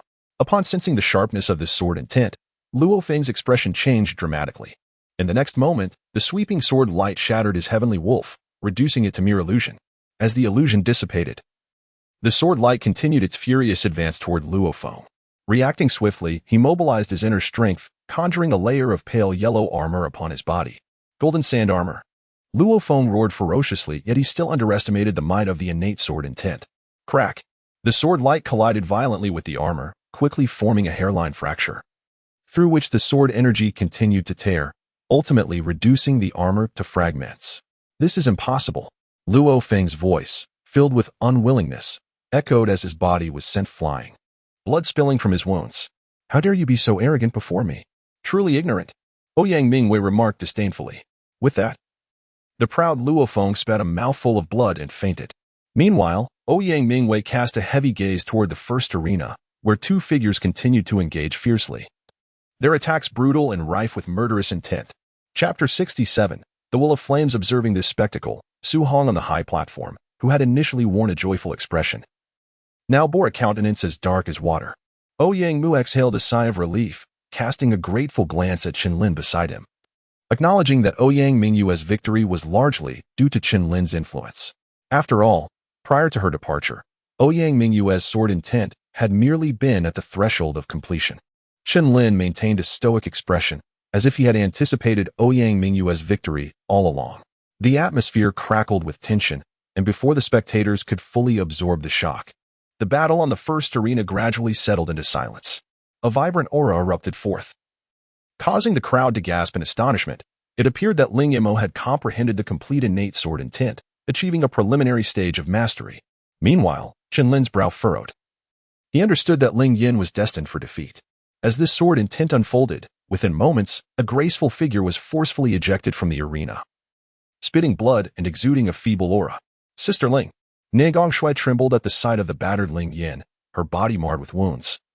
A surge of murderous intent directed towards Ling Mo smirked coldly, remarking, "You're still alive. Your tenacity is indeed remarkable." His previous strike had been merciless. Yet it had inexplicably allowed his opponent a fleeting chance to breathe. However, that opportunity had now dissipated. After all, the master and disciples of the Yinshian Hall were present. He could no longer strike again. His gaze shifted towards Ouyang Mu, and he chuckled. That waste, Luophone, has indeed lost, foolishly believing he could challenge me. But you still do not stand a chance against me. Upon hearing Ling Mo's somewhat arrogant declaration, the multitude present wore expressions of resigned acceptance. After all, the manner in which he had just defeated Ling Yin was profoundly unsettling. On the high platform, Ouyang Mu and Elder Hai exchanged solemn glances, with the latter expressing a hint of exasperation. "Master, perhaps it is best to let the young lady concede?" Ouyang Mu inhaled deeply, a struggle evident on his face. Just as he was about to speak, Chen Lin smiled slightly and interjected, "Lord, Miss Mingwei may yet prevail. My young friend, Ling Mo not only possesses superior cultivation compared to Miss Mingwei, but his innate sword intent has also reached a minor stage of completion. I truly see no hope for Miss Mingwei's victory," Ouyang Mu replied with a bitter smile. In his heart, he harbored a desire for Ouyang Mu not to concede. But the ruthlessness of Ling Mo's disposition and tactics was exceedingly formidable. Should Miss Ouyang remain on the stage, while her life would not be at risk, she would undoubtedly suffer serious injuries, a result he wished to avoid. "My young friend, could it be that you were concerned that the coveted Qingyan hunting quota might ultimately fall into Ling Mo's hands, hence your insistence on having the young lady compete?" Elder Hai's gaze glimmered with intrigue as he fixed his eyes on Chen Lin.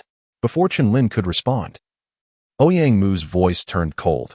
"Though I am unaware of the final circumstances on the ancient plains, I am well aware that without you, my young friend, it is likely that Miss Mingwei would not return safely to Tianyang County." Upon hearing Ouyang Mu's sudden chilling words, Elder Hai was taken aback. Quickly realizing his oversight and apologizing to Chen Lin, "My young friend, I misspoke." Chen Lin shook his head with a smile and said, "Old Hai's concern for Miss Mingwei is entirely understandable. However, since I have expressed my belief that Miss Mingwei is capable of winning, it reflects my confidence in her abilities. Moreover, at this juncture, even if you wish for her to concede, I fear she would be unwilling to do so." Chen Lin slowly began to speak, lifting the tea from the table and sipping it leisurely, exuding an air of tranquility. For him, this was the first time sitting beneath the arena, observing others in combat. The sensation was indeed quite extraordinary. Boom. At the first arena, Ling Mo stepped forward, emanating an overwhelmingly powerful wave of elemental force from his body. Late-stage Dao Realm. "Humph. Today I shall thoroughly educate you, you heartless wretch." Ouyang Mingwei glanced briefly toward Ling Yin before returning her gaze, coldly fixing it upon Ling Mo simultaneously. A rare, chilling intent surged from within her, a palpable aura of menace. Buzz. The crimson flame sword strikes. A sharp command resonated through the air as Ling Mo's icy eyes flickered. With a flick of his hands, a surge of crimson elemental energy erupted forth. In tandem, a scarlet energy blade sliced through the air from his longsword, enveloping Ouyang Mingwei. The immortal's guiding finger. The sword intent unfurled, albeit merely the nascent innate sword intent. Yet it astonished all present. In the next moment, under Ouyang Mingwei's longsword, a piercingly cold sword light radiated brilliantly, clashing head-on with the crimson sword light. Boom. The instant they connected, a violent shockwave rippled outward, creating a tempest within a 10-foot radius around their battle. The two sword lights shattered simultaneously, dispersing into countless sparkles in the air. After blocking Ling Mo's strike, Ouyang Mingwei found herself unable to prevent a retreat of several paces, her complexion paling slightly. This guy's strength is formidable. As she pondered, Ouyang Mingwei's brow furrowed in concentration. Resolutely, she unleashed her full elemental energy, raising her longsword and charging towards Ling Mo. "How daring to come forth to meet death! If I do not teach you a lesson, do you truly believe I, Ling Mo, am made of clay?" Ling Mo grinned menacingly, the crimson energy surging forth once more, like a tidal wave, rushing towards Ouyang Mingwei with ferocity. Bang! Boom! Under the gaze of countless eyes, the two engaged in no less than 50 exchanges in a fleeting moment. Throughout these encounters, Ling Mo's swordsmanship targeted vital points with precision. Yet what astonished the onlookers most was that Ouyang Mingwei, despite her inferior cultivation, repeatedly neutralized Ling Mo's assaults. Upon witnessing this scene, Ouyang Mu atop the platform was momentarily taken aback. With his keen perception, he could discern that for Ouyang Mingwei to achieve this feat, she required a wealth of practical experience. Yet previously, she had spent her time within the county governor's estate, having scarcely taken a life, let alone facing the ruthless swordplay of Ling Mo. Pausing briefly in thought, Ouyang Mu could not help but glance at Chen Lin beside him, his expression suddenly twisting in surprise. There, Chen Lin, who had been savoring his tea, now sat with his eyes half closed, leisurely crossing his legs, seemingly fast asleep. The eyelids of the old sea turtle quivered slightly, but recalling the previous words, he chose not to speak further, directing his anxious gaze toward the two figures on the arena. On the other side, the master of Jiuyang Palace, Hua Shou, could not help but reveal a cold smirk as he observed the duel unfolding before him. The last coveted spot for the Qingyan hunt surely belongs to my Jiuyang Palace, Hua Shou murmured with a sneer, an air of extreme confidence gleaming in his eyes. Meanwhile, Teng Kai coldly fixed his gaze on the distant silhouette of a young man. Unbeknownst to him, a figure clad in blood-red garments, exuding an icy aura, had appeared behind him. As the onlookers noticed this blood-colored figure, their expressions shifted dramatically, as if the mere presence of this individual instilled profound shock within the crowd. Boom. Having played for long enough, it is time to conclude this. Ling Mo unleashed a sword strike, a blood-red sword shadow enveloping and surging toward Ouyang Mingwei. Am I supposed to be afraid of you? Ouyang Mingwei brandished her sharp sword once more, a brilliant beam of sword light slicing through the air, colliding with the crimson sword shadow. Boom. A tremendous wave of energy erupted, a visible torrent of elemental force surging forth. Witnessing this, the surrounding spectators exchanged glances, their expressions shifting. In that brief moment, the weight of their gazes toward Ouyang Mingwei grew heavier. Within the span of just half a minute, the two engaged in at least 100 exchanges. Although Ling Mo held the upper hand, it was limited to that. This clearly illustrated that Ouyang Mingyue's innate talent and strength ranked among the very best in Tianyang County. Haha, how intriguing. Being able to defeat that waste, Luo Feng, indeed speaks to your prowess. However, for the sake of the Qingyan hunt spot, I shall show no mercy. Prepare to cherish your final opportunity to strike. Boom. Following Ling Mo's mocking words, an intense wave of scorching elemental energy surged forth in the void. Ling Mo radiated with a blazing crimson light, his body glowing like a heated iron, a torrent of elemental power overflowing, enveloping the spectators in an atmosphere akin to volcanic magma, the heat rising. Is this the will of flames? Ouyang Mu's eyes widened in disbelief, unable to contain his astonishment. I never imagined the rumors were true. The existence of the Sunfire Totem within the Ling family was indeed real. The old sea turtle's expression turned grave as he spoke solemnly. Ouyang Mu's body tensed. Ouyang Mingwei had already fallen into a disadvantage, and now appeared to be at the end of her strength. With Ling Mo revealing the will of flames, he intended to deliver a thunderous strike to Ouyang Mingwei, aiming to decisively end this battle. Ouyang Mu clasped his hands tightly, a profound worry surfacing on his usually placid face. In the distance, Hua Shou's lips curled into a sinister smile, his expression radiating unrestrained pride. He was well aware of Ling Mo's comprehension of the will of fire, and it was precisely this knowledge that fueled his unwavering confidence. Long before setting out, he had understood that the final slot for the Qingyan hunt was destined for his Jiuyang Palace alone. Chapter 68. A glimmer of dawn within the confines of the Inxian Hall. Ling Yin gradually awakened from her weakened state. However, upon noticing the crimson figure on the stage, a glint of murderous intent flashed in her eyes. Sister, you have finally awakened, Nan Gongshui exclaimed with delight.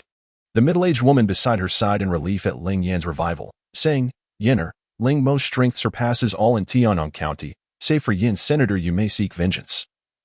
But ensure you do so only when your power exceeds his, otherwise, it will only embolden that wretch. Ling Yin gazed silently at Ling Mo and Ouyang Mingwei engaged in battle, her expression betraying a hint of reluctance.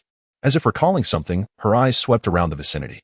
Upon spotting a figure clad in black with eyes half closed, a flicker of astonishment crossed her gaze. Master, Ling Mo is about to lose, Ling Yin suddenly declared. Her words sparked a momentary flicker of confusion among the disciples of the Inxian Hall, including Nan Gongshui. The middle-aged woman could only smile wryly, believing Ling Yan's words to be the ravings of someone too eager for revenge. Boom. A surge of fierce and scorching elemental power erupted forth, and before the spectators' eyes, Ling Mo stepped into the air, surrounded by a tempest of raging flames. His entire being was enveloped in a scarlet aura, dark red energy coursing through his arms, sending an astonishing wave of heat reverberating through his sword. Purple fire burning heaven slash. With a chilling shout that resonated through the void, Ling Mo leered at Ouyang Mu, his flaming sword slicing through the air. A colossal crimson blade plummeted from above, as if to rend the very sky apart. Witnessing such a terrifying spectacle, the onlookers were momentarily stunned, a sense of impending doom washing over them. One could only imagine the immense pressure Ouyang Mu faced as she stood before this formidable strike. "Bright Moon, my girl," Ouyang Mu cried out in alarm, having sensed the power of the fiery sword light. He was about to urge Ouyang Mu to concede. Yet at that very moment, Chen Lin stirred from his feigned slumber and said, "Lord, trust in Miss Mingwei. After all, the Qingyun hunt will likely present even greater perils." Ouyang Mu's gaze sharpened at these words, yet he refrained from responding. Buzz. On the first arena, the scarlet sword light surged forth, slicing through the air, igniting a blaze that threatened to consume all in its path. "Is this a 7th-tier advanced martial art? I shall undoubtedly teach you, wretched creature, that it is utterly impossible for me to concede." As the searing heat bore down upon her, Ouyang Mingwei's delicate face revealed a hint of defiance. With a resolute spirit, she embarked on a journey to intoxication, the second form of the Shaoan sword technique, after her comprehension of the sword's essence was unleashed for the first time. A blade of light, seemingly unremarkable, cleaved through the air to the onlookers. This sword light appeared even more formidable than the previous dazzling display. In an instant, the two sword lights collided, however. The latter's radiance was utterly powerless beneath the might of the colossal purple fire sword. How infuriating! Ouyang Mingwei's expression shifted in shock, her heart laden with a tinge of reluctance. For the Shaoan sword technique requires the fusion of the Aurora will to unleash its full potential. In her moment of daze, the purple fire sword surged forth, striking her body with tremendous force, sending her flying. Coughing up a mouthful of blood, Ouyang Mingwei's complexion turned ashen. Yet her gaze retained not a shred of fear. Still unwilling to concede? Ha. Ling Mo cast a disdainful glance at Ouyang Mingwei and spoke with contempt. Under the influence of his fiery will, all would be reduced to ashes. Ouyang Mu abruptly rose, ready to declare a concession, believing this battle to be unnecessary to continue. Yet at that moment, Ouyang Mingwei seemed to sense something. Defiantly, she gazed at Ouyang Mu and said in a pale voice, "Father, I have not yet lost." Chen Lin furrowed his brow, casting an exceedingly frosty gaze towards Ling Mo, exuding an aura of chilling menace. After his words fell, Ouyang Mingwei thrust her long sword into the table, propping herself up to stand once more, defiantly facing Ling Mo. "I have not yet lost." The young maiden's declaration resonated in the ears of the onlookers like the tolling of a great bell, stirring their hearts. In that moment, all eyes were drawn to the enchanting figure in azure attire on the platform, filled with a newfound respect. "Ha. It seems I must completely shatter your hopes." Ling Mo sneered coldly, reflecting that had it not been for Ouyang Mingwei's noble status, he would have already slain her. Now, it appeared he was being compelled to wield his strength with ruthless intent. Purple fire sky slash. Accompanied by a thunderous roar, Ling Mo became enveloped in flames, an oppressive heat instantly spreading through the air. "Prepare to meet your demise." His indifferent voice echoed as the purple fire sword light grew even larger than before, spanning the heavens and earth, descending with the intent to incinerate all in its path. "Master Huaxiao." A chill coursed through Ouyang Mu on the high platform as his cold gaze swept towards Huaxiao. For Ling Mo's strike was infused with an unrestrained killing intent. "County Lord, in this arena, life and death are fated. This is beyond my authority to dictate," Huaxiao replied calmly, his eyes shadowed. At that moment, their Zhouyang Palace had effectively secured a place in the coveted Qingyun hunt, and Huaxiao held immense confidence in Ling Mo.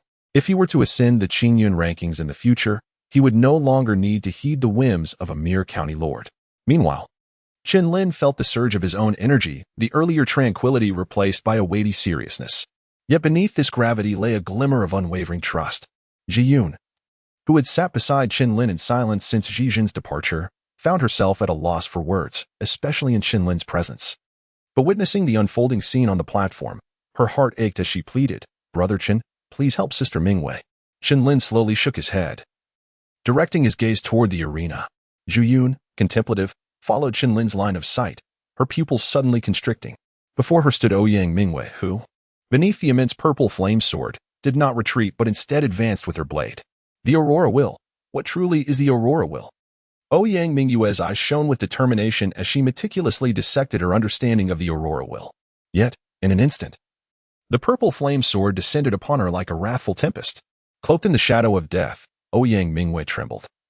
A bitter smile gracing her lips as she pondered, am I destined to perish? In this moment of despair, thoughts of Ouyang Mu, Hai Lao, Shiyun, and of course, a certain enigmatic youth cloaked in black surged through her mind. Suddenly reminded of something, Ouyang Mu cast a reluctant glance toward the high platform above, where she beheld the youth's eyes shimmering with sword-light, akin to the very essence of the aurora. Buzz.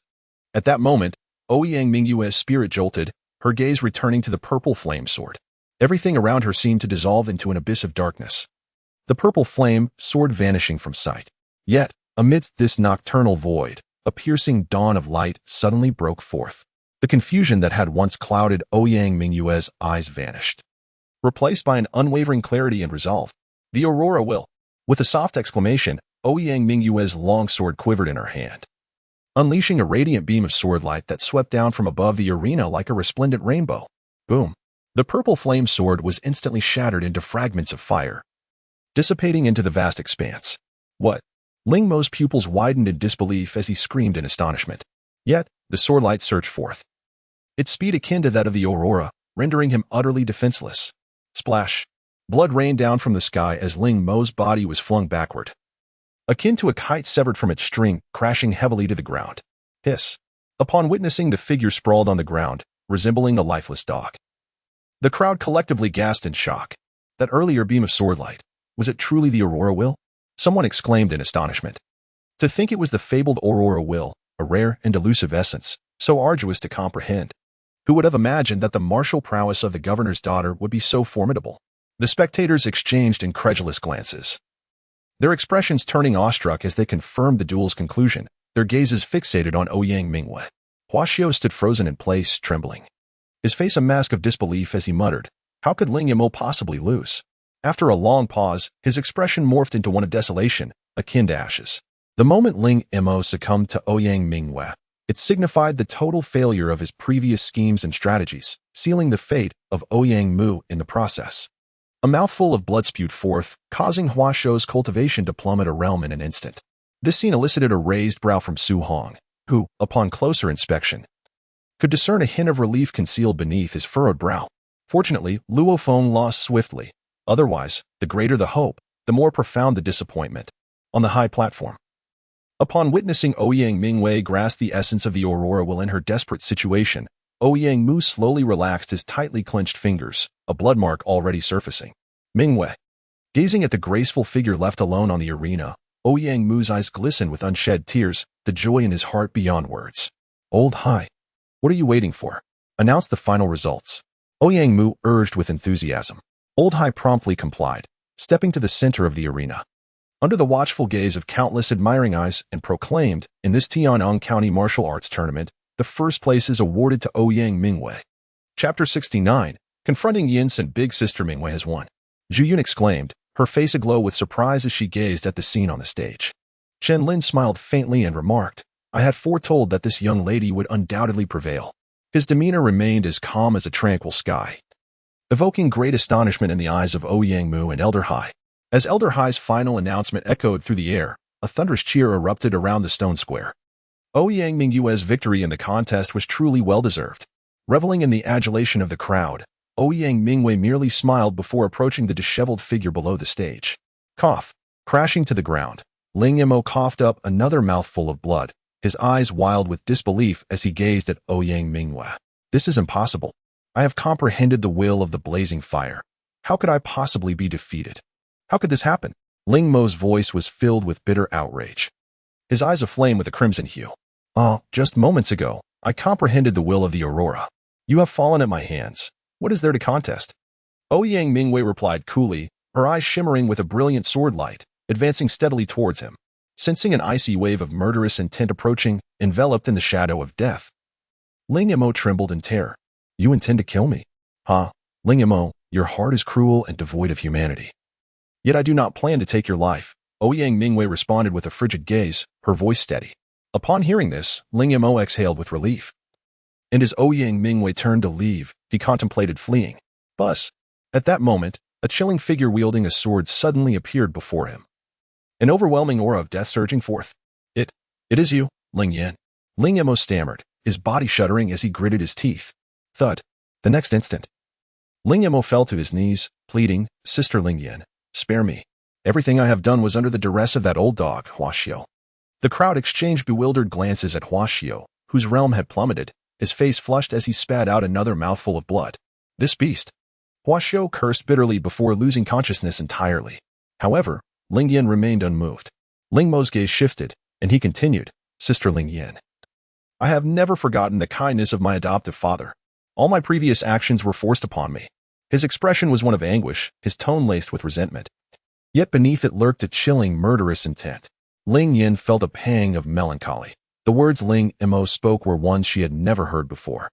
But in her moment of hesitation, Ling Mo seized the opportunity, channeling his power into a sword strike aimed at Ling Yan's throat. "Foolish woman, perish!" Ling Mo roared. His expression twisted in malice. "Sister Ling." Nan Gongshui and Ouyang Mu gasped in unison, yet it was already too late. Clang. Thud.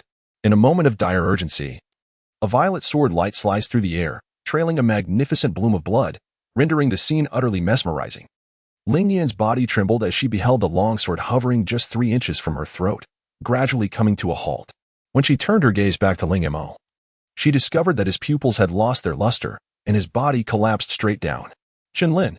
Ling Yan's eyes followed the purple sword light, and she could not help but glance up at the platform where Chen Lin stood, a smile gracing his face as he nodded gently. Ouyang Mu also exhaled in relief, remarking, "Fortunately, that fellow is here." Ouyang Mu chuckled, "Mingwei, you have earned the first prize, the Qingyan token." In the next moment, Ouyang Mu strolled towards them, producing a radiant token glowing with azure light, signifying qualification for the Qingyan hunt, the Qingyan token. As she accepted this token, Ouyang Mingyue's expression grew complex. After a moment of silence, she directed her shimmering, bright eyes towards Chen Lin, who stood at the back of the crowd. "This is what you deserve," Ouyang Mingwei proclaimed as she handed the Qingyan token to Chen Lin. Upon encountering the azure token, Chen Lin was momentarily taken aback, before accepting it. "Are you truly planning to depart after acquiring this Qingyan token?" Ouyang Mingwei gazed at Chen Lin's face, her eyes reflecting an inscrutable emotion. Chen Lin nodded slowly, believing that if his conjecture was correct, Zhu Jun would soon return. Just as the crowd was about to disperse, a figure shrouded in crimson suddenly emerged from the throng. Standing before them with cold, piercing eyes surveying the assembly, Ouyang Mu's brow furrowed slightly upon recognizing this individual, and before he could speak, someone in the crowd exclaimed, "He is Yin Sun." The moment Yin Sun's name echoed through the assembly, every gaze turned towards the blood-hued figure. He was the illustrious genius ranked 101st on the Qingyan list. A resounding uproar surged through the air, and amidst the astonished expressions of the crowd, Teng Kai slowly stepped forward. "Governor, the martial arts competition has concluded. I presume Chen Lin is no longer esteemed as your swordsmanship master?" Teng Kai fixed his gaze on Chen Lin, a flicker of malice gleaming in his eyes. In the distance, Su Hong sneered, "Governor, this young man has slain a prodigious disciple of my slaughtering Blade Alliance. How shall we resolve this matter?" Ouyang Mu stepped forward, declaring, "Young friend Chen is still under the auspices of my governor's office. If the two of you wish to make a move, then feel free to attempt it." A force akin to the blazing sun erupted from Ouyang Mu's being, causing both Su Hong and Teng Kai to pause momentarily. The realm of virtuality. They exchanged solemn glances. Yet Teng Kai suddenly laughed. "Governor, do not be angered. We have no intention of leveraging our status against a junior. Today, we merely wish for my unrefined disciple to engage in a spar with this formidable swordmaster. Surely, the governor would not object?" "Teng Kai, you." Ouyang Mu's brow tightened, ready to refuse. In his mind, he recognized that Yinsen had already reached the pinnacle of the path of ultimate, and his ascent to the Qingyan list indicated that his strength surpassed mere appearances. Although Chen Lin's talent is not inferior to his opponent's, he ultimately has too little time. Just as Ouyang Mu was about to verbally decline, Chen Lin stepped forward and gazed at Teng Kai and his companion, stating, "A friendly spar is certainly acceptable, but it requires an increase in stakes." Teng Kai was taken aback and inquired, "What stakes do you wish to raise?" Chen Lin smiled faintly and said, "I wager this Qingyan order in my hand." Upon the utterance of his words, the crowd present shuddered in unison, with Ouyang Mu hastily interjecting, "Young friend, Yinsen possesses the pinnacle of the Jidao realm. I am well aware, and he is also a paragon ranked 101 on the Qingyan list.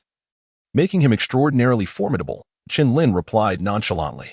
Ouyang Mu was momentarily at a loss for words, while Ouyang Mingwei, standing nearby, spoke up, "Father, I believe this fellow can win. Ouyang Mu's face twitched slightly at her words, as they seemed somewhat familiar, just as he was lost in thought. Yinsen let out a sinister laugh. Kid, since you wish to wager, I accept. He tossed a Qingyun order into the air, and Chen Lin, with a light chuckle, mirrored the action, launching his own Qingyun order skyward. Buzz. The azure light gleamed brilliantly, and countless gazes were drawn to the two floating Qingyun orders, their eyes ablaze with fervor.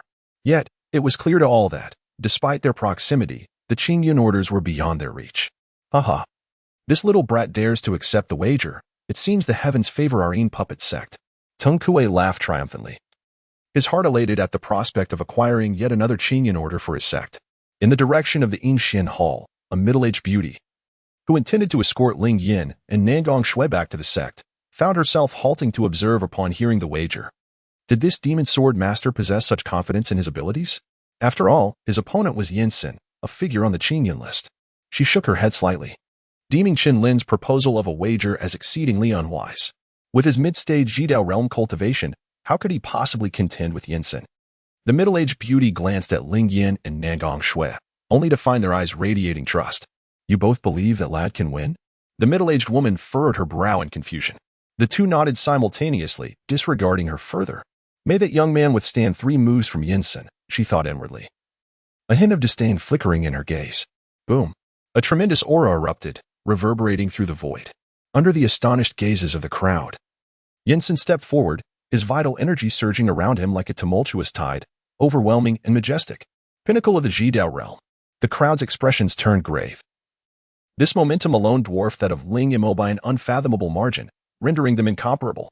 Is it you who killed Junior Brother Liu? Yinsen inquired, his gaze condescending and his tone icy. Chen Lin smiled faintly, offering no reply. Instead, he drew forth the enchanted sword, its piercing melody resonating through the air. The very disciple you speak of, Liu, met his demise beneath the edge of this blade. The blame cannot be placed upon others. It rests solely upon oneself for lacking the mastery required. With a beaming smile, Chen Lin remarked, Haha, you, an insignificant being in the mid-stage of the Dao realm, are unworthy to be my opponent. Today, your demise at my hands is indeed a privilege for you. Therefore, I shall grant you 3 moves. Cherish these final opportunities to strike.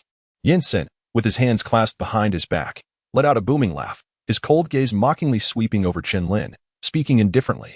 Chapter 70. Allowing you 3 moves. Yinsen, hands behind his back, regarded Chen Lin with a teasing demeanor, exuding an extraordinary poise under the astonished gazes of the crowd. To concede 3 moves? Truly, he is a prodigy on the Qingyun ranking, and this level of confidence is indeed rare. Although Yinsen's rank stands at 101, there are merely 108 individuals across the 100 counties of the entire Qingyun Empire. Many watched his imposing figure, their expressions slightly tightening, for Yinsen's reputation in Tianyang County had long since spread far and wide. On the high platform, Ouyang Mu's expression darkened as he said, Mingwei, although Chen Xiao possesses monstrous talent, his current cultivation is merely at the mid-stage of the Dao realm. Why does he wager the Qingyun order? Hearing the hint of regret in Ouyang Mu's words, Ouyang Mingwei simply smiled lightly and replied, Isn't Yinsen ranked at 101 on the Qingyun list? Ouyang Mu and Elder Hai both nodded in agreement, their eyes reflecting a hint of confusion. Observing this, Ouyang Mingwei took a seat beside Zhu Yun and said, Well then, father, just watch. Xiaoan, who do you think will win? Upon hearing this, Zhu Yun's lips curled into a sweet smile as she confidently proclaimed, Of course, it's big brother Chen. In her recollections, the Yuan Kuang from the ancient wilderness plains seemed to be ranked even higher than this Yinsen, didn't he? Ouyang Mu and Elder Hai exchanged glances, each perceiving a sense of bewilderment in the other's eyes. Given Chen Xiao's strength, it should not be a problem for him to withstand 3 moves from Yinsen. One would think. Most spectators harbored the same thoughts as Ouyang Mu and Elder Hai as they observed the two on the stage. Haha, Chen Lin. Having been recognized by the demon sword, your talent in the sword arts must not be lacking. Draw your sword. Remember, you have only 3 chances. Yinsen's cold gaze flickered as he spoke with disdain.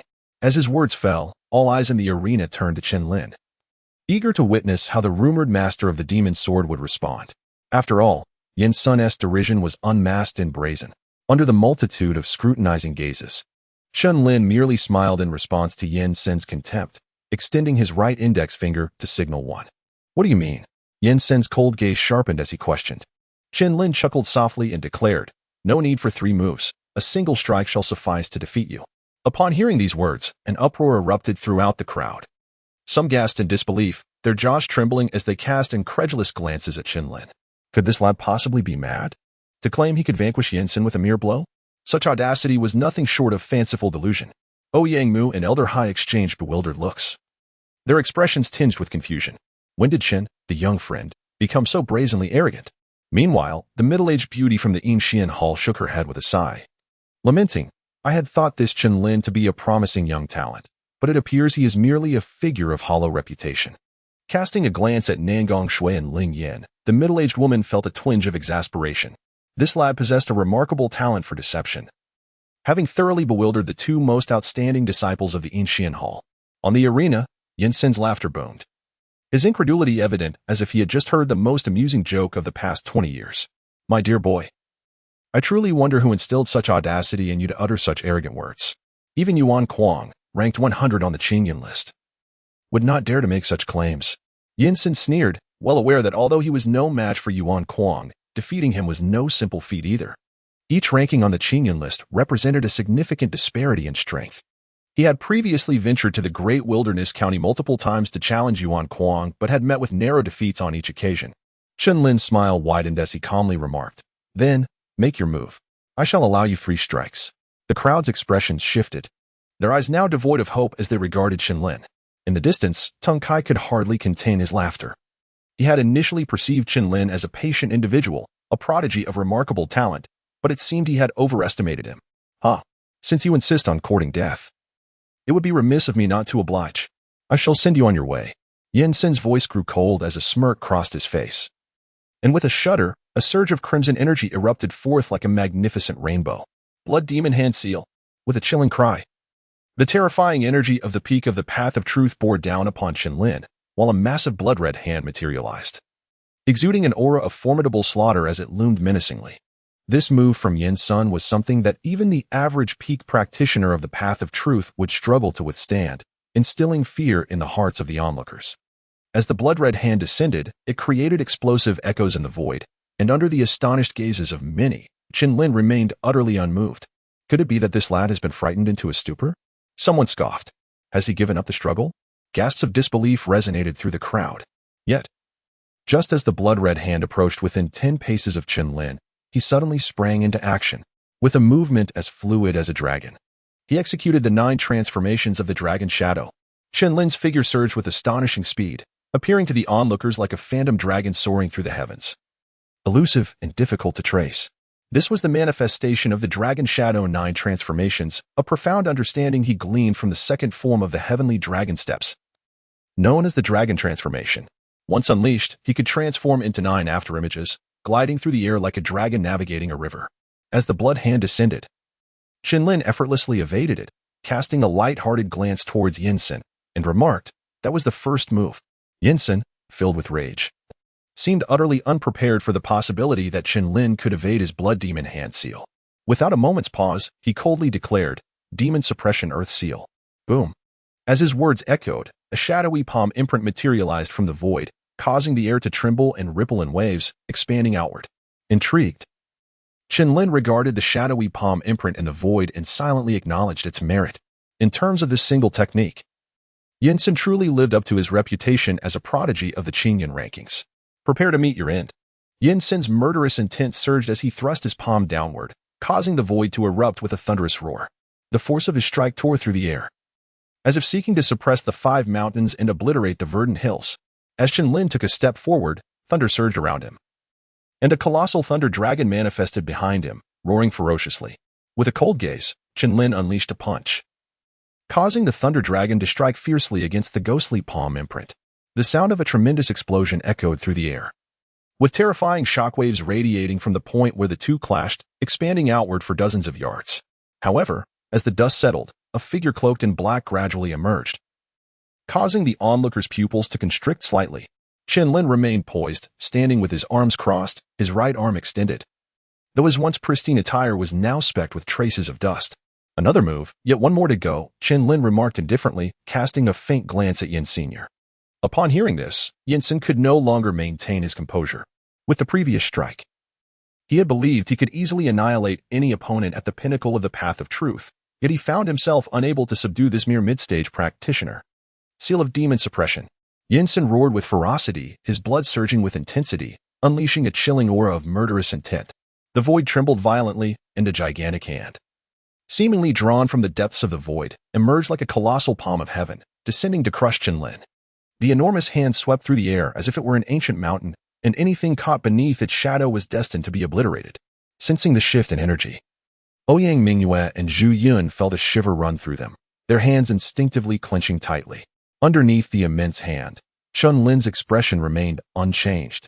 And the thunder dragon behind him roared once more, its cry shaking the heavens. Simultaneously, a torrential downpour began to fall from the sky, swiftly forming a curtain of rain. Will of the deluge. The crowd gasped, sensing that the rain was akin to sharp blades, and if it were to fall upon them, their lives would be extinguished in an instant. Within their gaze, a dragon formed from the deluge entwined with the thunder dragon, both rushing towards the colossal hand. With a thunderous clash reminiscent of a volcanic eruption, the impact resonated through the void, visible shockwaves bursting outward in all directions. Moments later, the spectators turned their attention back to the stage, their expressions darkening in disbelief, for the figure in black remained unscathed, standing with hands crossed behind him.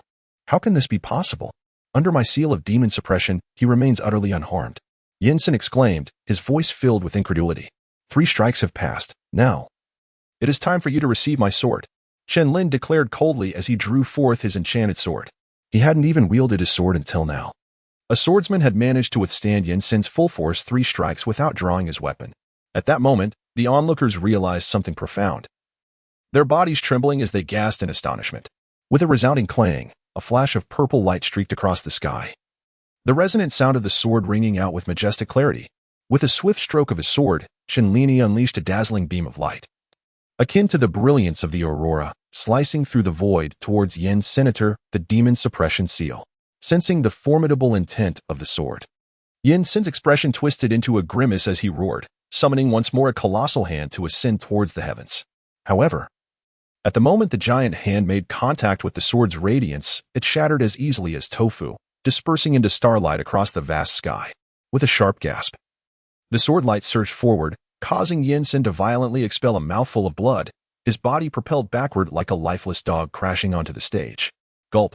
Witnessing this scene, the multitude fell into a state of paralysis, unable to move, their throats dry as they gazed at the sword-wielding figure. Many on the verge of speaking yet ultimately silenced. Chapter 71. A reunion with Zhuzhen. Chen Lin stood resolutely with his sword, his black attire merely dusted with a hint of grime, devoid of any bloodstains. Gazing upon Chen Lin's figure, Ouyang Mu and Hai Lao trembled slightly, exchanging glances filled with an inscrutable expression, only to shake their heads with a long sigh. After a brief moment, Ouyang Mu turned to Ouyang Mingwei and remarked, "Indeed, my daughter possesses far superior insight compared to her father." Ouyang Mingwei chuckled awkwardly, replying, "I confess I was somewhat apprehensive about this fellow earlier, but it appears my concerns were unfounded."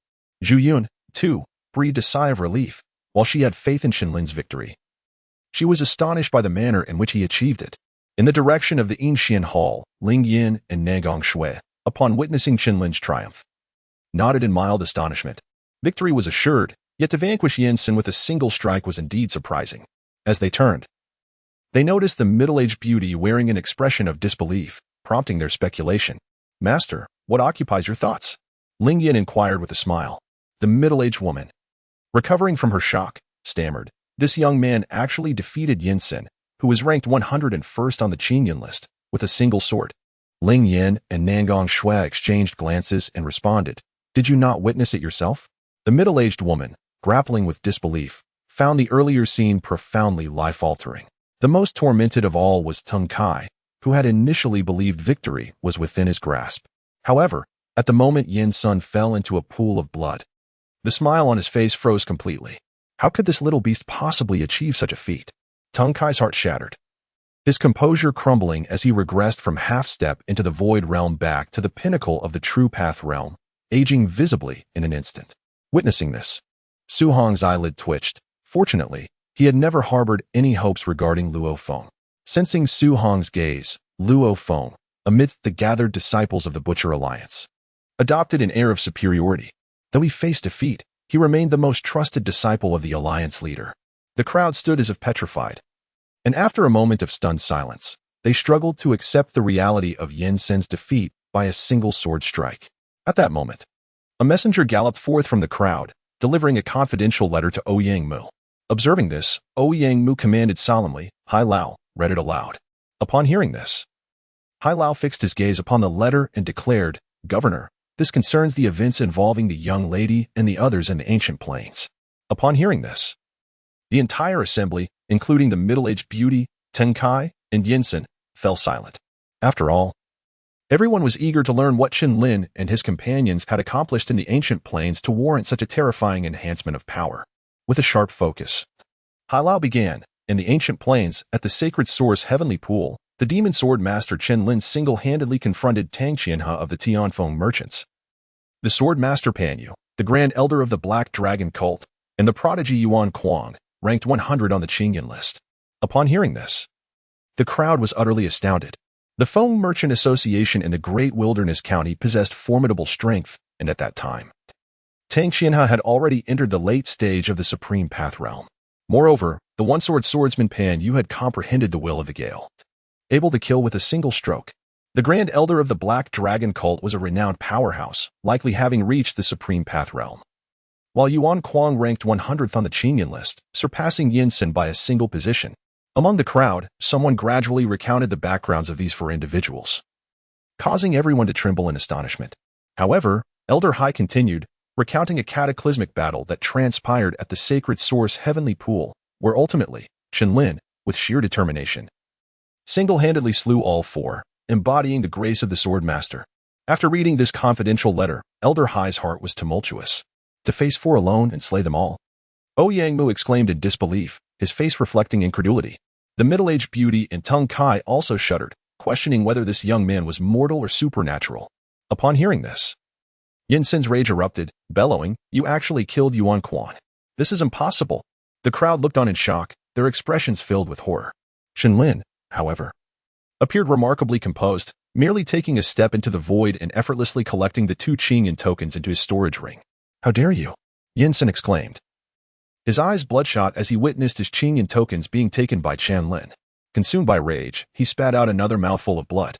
Chen Lin's gaze turned icy, a surge of murderous intent emanating from him as he unsheathed his sword, driving it skyward with unwavering resolve.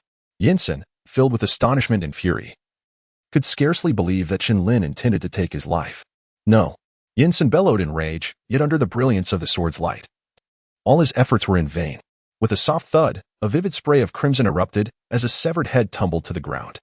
Witnessing Yinsen's tragic demise before their very eyes, everyone looked on in horror at Chen Lin. Having slain Yinsen, Chen Lin flicked his fingers, summoning Yinsen's storage ring into his grasp. Upon inspecting its contents, filled with a plethora of essence stones, Chen Lin remained unfazed. His eyes scanned the surroundings until they landed upon a martial arts manual, igniting a spark of interest within him. The Demon Suppression Seal. This must be the martial technique that Yen Sun had just executed, comprising 3 formidable moves, with the final strike boasting power that could rival that of 6th-tier martial arts. Such an extraordinary technique was, in Yen Sun's hands, a sheer waste of potential. Chen Lin stored it in his storage ring, a faint smile finally gracing his face. However, the crowd remained engulfed in shock, unable to regain their composure, including Ouyang Mu and Elder Hai, both profoundly astonished by the events of today's martial arts tournament. Yet, with Yen Sun's defeat, Teng Kai was utterly disheartened. His own cultivation had regressed, rendering him no match for Chen Lin. Among the 4 great sects, only the Yinxian Palace and the Slaughter Alliance retained their strength, and with the connection between the Yinxian Palace and the Governor's Mansion, there was an emerging trend of the Yinxian Palace taking the lead. The middle-aged beauty regarded the surrounding martial artists who flocked to curry favor with her Yinxian Palace, her expression exceedingly complex. Who could have anticipated that this scene was orchestrated by that sword-wielding youth? The martial arts tournament in Tianyang County had come to a definitive close. It was initially believed that Ouyang Mingyue's victory would elevate her as the next prodigy of Tianyang County, second only to Yinsen. Yet nobody foresaw that Chen Lin's emergence would completely overturn their perceptions, defeating Yinsen with a single strike. Such talent and prowess undoubtedly commanded the respect of the martial artists of Tianyang County. Even many prominent families began vying to marry their daughters to the governor's mansion, under the pretense of securing a good match for Chen Lin. However, Chen Lin politely declined all their advances, offering no agreements. Within the governor's mansion, Ouyang Mu and Zhu Yan entered Chen Lin's courtyard, exclaiming, "You, my friend, have stolen the spotlight. Now many are approaching my father to propose a match for you." Chen Lin's expression darkened. He had indeed heard of this matter, but could he be blamed? However, upon witnessing Ouyang Mu's furious demeanor, a glimmer flickered in Chen Lin's eyes as he chuckled lightly. "What troubles you? It is only natural for a man to marry and a woman to wed. Is it not?" Ouyang Mu trembled with indignation, pointing an accusing finger at Chen Lin. "You, indeed, think this way. Pray tell, which young lady has captured your fancy? I must meet her at once." Her face flushed with anger as she spoke. Beside them, Jian interjected shyly, "Brother Chen, you cannot have feelings for another young lady. Otherwise, Sister Mingwei will be heartbroken. Shaoan, do not speak nonsense. I could not care less about whom this fellow fancies," Ouyang Mu exclaimed, as if her tail had been stepped on, hastily defending herself. Observing this scene, Zhu Yan offered a faint smile, choosing not to elaborate further, yet within her heart, a tinge of bitterness began to seep forth. Chen Lin chuckled, "Since that is the case, I shall go and see whether Governor Ouyang has arranged a commendable match for me." Ouyang Mu retorted angrily, "You truly intend to go? I shall not let you off easily." As her words fell, Ouyang Mu prepared to draw her long sword to impart a stern lesson upon Chen Lin. Zhu Yan hastily restrained Ouyang Mu, saying, "Sister Mingwei, do not act impulsively." Chen Lin also raised an eyebrow and said, "I was merely jesting, my lady. Please retract your sword. Do not inadvertently harm your own. Who considers you one of our own?" Ouyang Mu shot a glare at Chen Lin. Yet she eventually sheathed her sword. Chen Lin, feeling helpless, exclaimed, "What is this situation?" At that moment, the aged Hai appeared in the courtyard, accompanied by a blood-soaked figure on the brink of collapse. Upon seeing this crimson figure, both Chen Lin and Zhu Yan's expressions shifted dramatically. "Brother Zhu!" Chen Lin exclaimed in astonishment. "Brother!" Zhu Yan's delicate face paled as she hurried over to assess Zhu Yan's condition. Chen Lin's expression turned cold, his face bearing an unprecedented heaviness. The bloodied figure before him was none other than Zhu Yan, who had parted ways with them just days prior. Upon witnessing Zhu Yan, drenched in blood and on the brink of death, Chen Lin's heart sank. He hastily retrieved some healing elixirs and administered them to him. "Brother!" Zhu Yan exclaimed, tears welling in her eyes at the sight of Zhu Yan's dire state. Meanwhile, Ouyang Mu rushed to offer comfort, saying, "Little Yun, do not worry. Brother Zhu's life is not in peril." At this juncture, old Hai interjected, "Young Chen, the county magistrate intended to treat young Zhu's wounds, but he adamantly refused, insisting he must see you." Upon hearing those words, a wave of self-reproach surged within Chen Lin. He had once assured that Zhu Yan would not encounter any peril on this journey. "Brother Chen," a voice, almost a whimper, emerged as Zhu Yan struggled to catch his breath, laboriously gazing at Chen Lin. "Brother Zhu, refrain from speaking for now. We shall converse once your injuries have healed." Chen Lin replied in a grave tone. "Old Hai, swiftly fetch the Peiyuan pill," Ouyang Mu urged, her voice imbued with urgency. Old Hai promptly complied. Despite the Peiyuan pill's immense rarity, he discerned the profound bond between Zhu Yan and Chen Lin. In no time, Old Hai returned with the precious pill. And during this interval, even Ouyang Mu had personally arrived at Chen Lin's courtyard. Once the Peiyuan pill was procured, under the watchful care of Zhu Yan, it was administered to Zhu Yan, whose complexion began to show signs of improvement as time progressed. Witnessing this transformation, the pallor on Zhu Yan's face gradually dissipated. "Little Yun." Ouyang Mu tenderly caressed Zhu Yan's hair, speaking softly.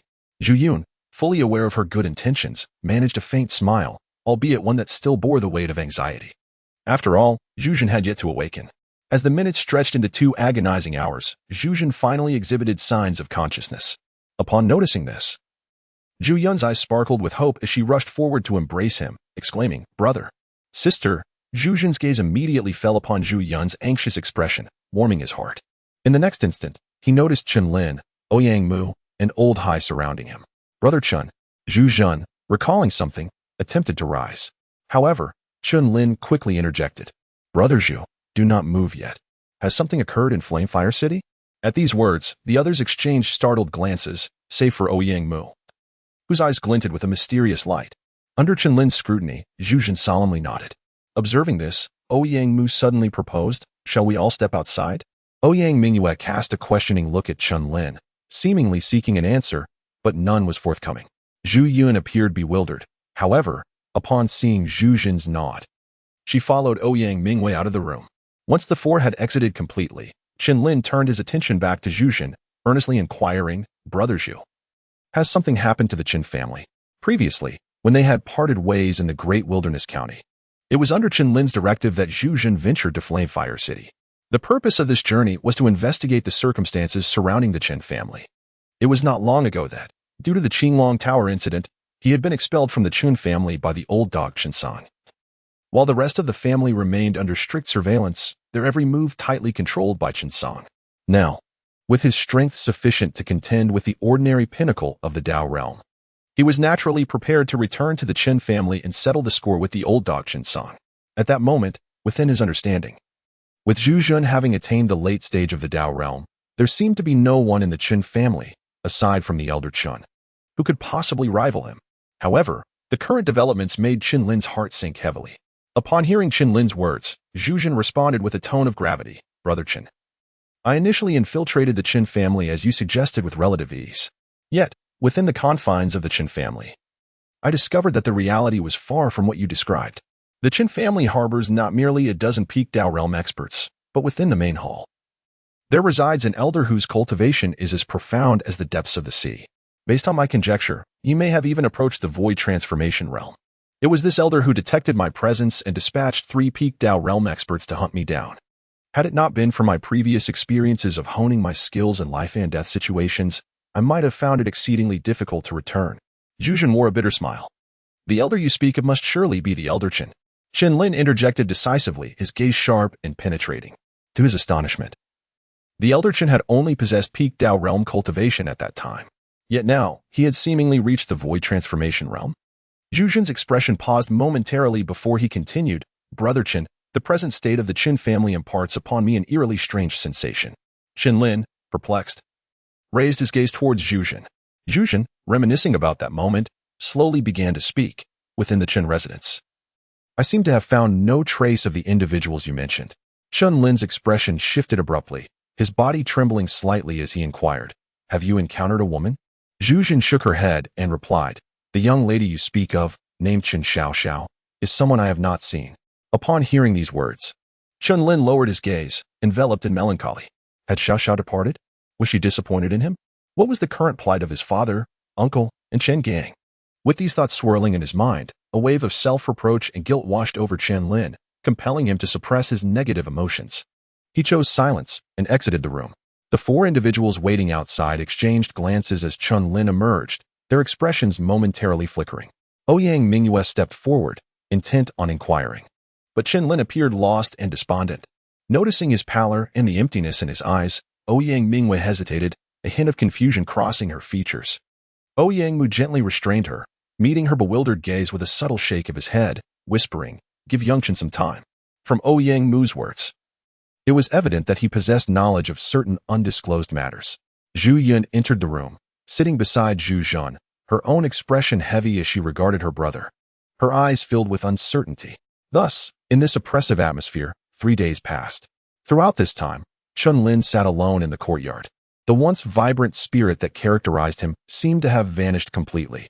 Both Ouyang Mu and Zhu Yun visited several times, but upon witnessing Chen Lin's state, their eyes reflected a flicker of compassion.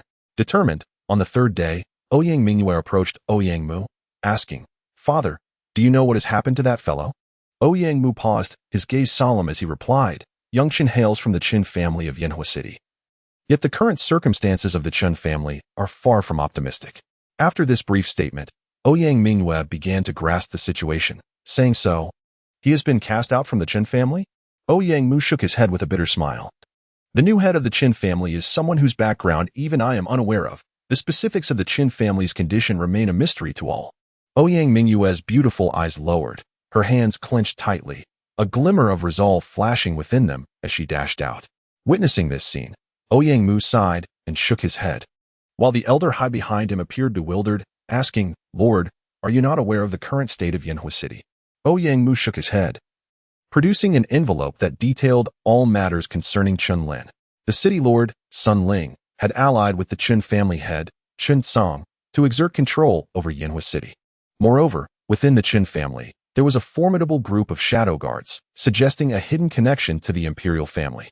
Ouyang Mu's expression turned grave as he spoke. Upon reading the contents of the envelope, Elder Hai's countenance transformed, exclaiming, "Is this Chun family the same one that stirred up the Qingyun realm 5 years ago?" Ouyang Mu slowly nodded, his face marked by a trace of resignation. When he uncovered this information, he too was taken aback. Yet what shocked him the most was the realization that Chen Lin was the once disgraced genius who had been usurped by the Jianmai 5 years prior. As the governor of Tianyang County, Ouyang Mu was undoubtedly privy to certain knowledge that eluded the common folk. However, upon learning such information, he found himself ensnared in a considerable dilemma. If this were to be the case, who might be the adversary that Qin Xiaoyu would face in the future? Hai Lao appeared to ponder a terrifying name, his pupils reflecting an indescribable shock. Ouyang Mu refrained from speaking, yet his silence implied consent as he remarked, "Do not disclose this matter to Miss Mingyue for the time being." Nevertheless, if things continued on this path, it seemed the young lady would only become further entangled. Hai Lao took a deep breath, expressing his despondence. Ouyang Mu sighed heavily, choosing not to elaborate further. In the eastern courtyard, after departing from the main hall, Ouyang Mingyue hurriedly made her way here. Upon entering the yard, she spotted a figure clad in black, leaning against a grand tree, indulging in solitary libations. With determination, Ouyang Mingyue clenched her delicate hand and bit her silver teeth before seizing a wine cup from the table and advancing toward Chen Lin. "Hey, you there. Drinking without inviting this young lady. How inconsiderate of you." Ouyang Mingyue puffed her cheeks, indignantly expressing her discontent. Chen Lin raised his slightly grayish eyes, gazing at Ouyang Mingyue, and bitterly said, "You should leave." Upon hearing these words, Ouyang Mingyue felt moisture welling in her eyes, a sense of grievance swelling within her. Accustomed to her noble status, she had prepared herself multiple times today, only to lower her pride for the first time for another. Yet, the feeling of grievance was not new. She had first encountered it when she decided to represent Tianyang County in the Qingyun hunt. What truly brought tears to her eyes was the memory of that defiant youth. Standing resolutely with a sword, shielding others in their direst moments, now strikingly devoid of spirit. The despair and pallor reflected in the youth's eyes left her breathless and at a loss. At that moment, Zhu Zhen and Zhu Yun arrived outside the courtyard. Noticing Chen Lin's demeanor, Zhu Zhen could not help but take a deep breath, hurrying forward to snatch the wine jug from Chen Lin's hands. Chapter 73. Self-reflection. Zhu Zhen's sudden action startled both Zhu Yun and Ouyang Mingyue, yet Chen Lin remained unresponsive, his gaze vacantly fixed on the heavens. Suddenly, a surge of profound energy erupted from the void, and Zhu Zhen stepped forward, his aura swelling as a torrent of energy surged toward Chen Lin. Ouyang Mingyue's beautiful eyes flashed with intent, ready to intervene, but Zhu Yun restrained her gently. "Shaoan, what are you doing?" Ouyang Mingyue inquired, perplexed. Zhu Yun merely shook her head, urging Ouyang Mingyue to observe Chen Lin. As the fierce energy wave approached, a flicker of change crossed Chen Lin's expression. In the next instant, he formed a sword-like gesture with his fingers, and as the wave drew near, he flicked his fingers, unleashing a bright beam imbued with sword intent from his fingertips. With a resounding boom echoing through the void, Chen Lin cast a cold gaze at Zhu Zhen and asked, "What are you doing?" Zhu Zhen, undeterred, met Chen Lin's eyes and retorted, "Shouldn't you be asking yourself that question first?" A sharp sword intent surged skyward, emanating from Chen Lin as an overwhelming wave of energy, sharp and fierce. Under this powerful aura, both Ouyang Mingyue and Zhu Yun trembled. Their gazes filled with deep concern for Chen Lin. They exchanged glances with Zhu Zhen, signaling their desire for him to cease his words. However, Zhu Zhen remained oblivious, continuing, "The Chen I remember has never been a coward, drowning in wine and idleness. You call me a coward?" Chen Lin's eyes chilled. Sword intent wreaking havoc in the air, with explosions resonating continuously. The previous Chen, in the face of dire circumstances, stood tall with his sword, unyielding. His prowess as the demon sword master long renowned throughout the Qingyun Empire. Yet now, it seemed the world had misjudged him, and I, Shu, am ashamed to associate with one like you. Yunner, we shall depart. Zhu Zhen's voice resonated with authority as he addressed Zhu Yun in a solemn tone. Upon hearing his words, Zhu Yun's expression revealed a hint of trepidation. "Clarify your statement." Accompanying the command was the sharp sound of a sword's cry. As a violet blade of demonic energy soared through the air, it was the demon sword. With a thunderous roar, the heavens trembled. Lightning, as thick as a giant's hand, cascaded from the sky, tearing open a chasm several hundred feet wide, casting an aura of annihilation before the three individuals. The clash of the soaring sword intent and the world-destroying thunder was palpable, stirring even the hidden Hai Lao, who could not suppress a shudder. Lord Prefect, should we intervene to stop Chen Xiaoyu? Hai Lao inquired with a grave expression. No, for Chen Xiaoyu. This may present an opportunity, Ouyang Mu replied, a glimmer of insight flashing in his eyes. Hai Lao appeared perplexed, struggling to comprehend Ouyang Mu's intent. Meanwhile, in the center of the courtyard, Zhu Zhun remained undaunted. For his life had always belonged to Chen Lin. Brother Chen, I am unaware of the tribulations your family has endured, yet it is evident that you are frightened. Zhu Zhun's gaze pierced through Chen Lin as he spoke earnestly. Am I afraid? Chen Lin's body trembled slightly, murmuring to himself. Zhu Zhun pressed on. Indeed, you are afraid. You lack the courage to confront your own heart. What is it that haunts you? These words struck Chen Lin like a thunderclap. I am afraid. Chen Lin's eyes fluttered shut, memories flooding his mind from 5 years prior. On that fateful day, under the blood-red sun, he was overpowered by Mo Xiuhan in the palace hall, collapsing amidst a pool of blood. His father, Chen Xiao, fought valiantly against the palace's elite but ultimately shattered his own spirit, becoming a mere shadow of his former self. His grandfather, Chen Shan, sacrificed everything to ensure his survival, leading the Qin family to relocate to the Fire City, forced to exist in the narrow margins of fate. Now, the Chen family, due to his actions, found all its members ensnared under the control of the old dog Chen Song, unable to escape their plight. In Chen Lin's eyes, a crimson hue surged forth, fueled by a tempest of wrath and hatred, an uncontainable urge to kill. He feared he might not bear the expectations of the entire Qin clan, terrified of betraying the trust bestowed upon him by his grandfather and father. Unbeknownst to him, the youth had already shouldered far too much, enough to render his grip on the longsword tenuous. Can my sword truly safeguard those I hold dear? Chen Lin raised his gaze, murmuring to himself. This inquiry was directed inward, a question posed to his own heart. In the eyes of Zhu Zhun, Zhu Yun, and Ouyang Mu, Chen Lin appeared to have entered a remarkably peculiar state. His form seemed ethereal, and his will profound. Ouyang Mu and Elder Hai approached the trio, with the former smiling gently and stating, fortune and misfortune are entwined. Young friend Chen is on a path of inquiry. A path of inquiry? Ouyang Mu and the others were perplexed. Ouyang Mu chuckled and explained, a martial artist must endure various tribulations to pierce through their own heart, thereby advancing more resolutely along the path of martial arts. When one breaks through to the divine Dan realm at the third innate stage, one must incite the thunder tribulation. Countless individuals lacking sufficient foundation are obliterated beneath its fury. Moreover, while some may survive the initial 8 levels of the thunder tribulation, they often succumb to the final trial of self-inquiry, their minds becoming muddled, ultimately leading them to madness. Once one enters the divine Dan realm, transcending the mundane, the difficulty of achieving this state is evident. Ouyang Mu elaborated, his expression solemn. If young friend Chen can surpass this trial, his heart will be as clear as jade, and he shall ascend effortlessly. However, if he fails, Ouyang Mu's heart trembled as she pressed. Father, what might happen if he fails? Ouyang Mu replied gravely. Should he fail, his mental state would collapse, leaving him despondent and no different from an ordinary person.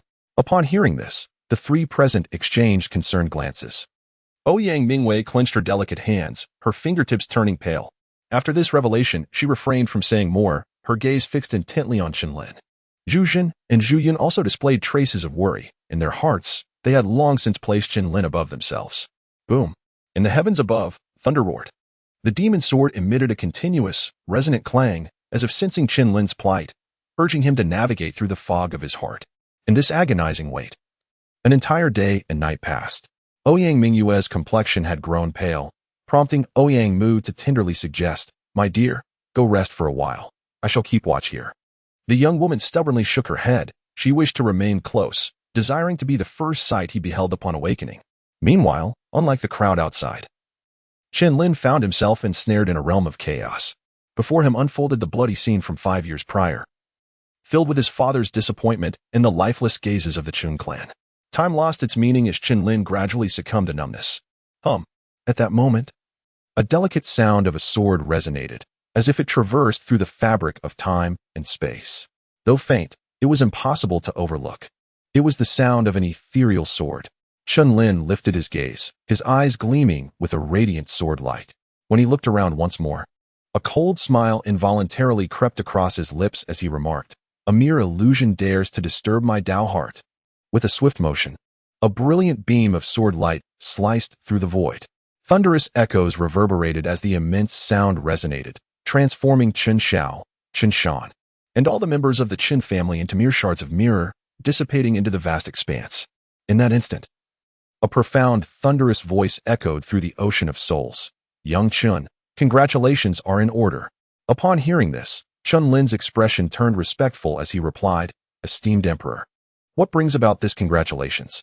Haha, you, young one, have questioned your true self even in the realm of the Supreme Tao.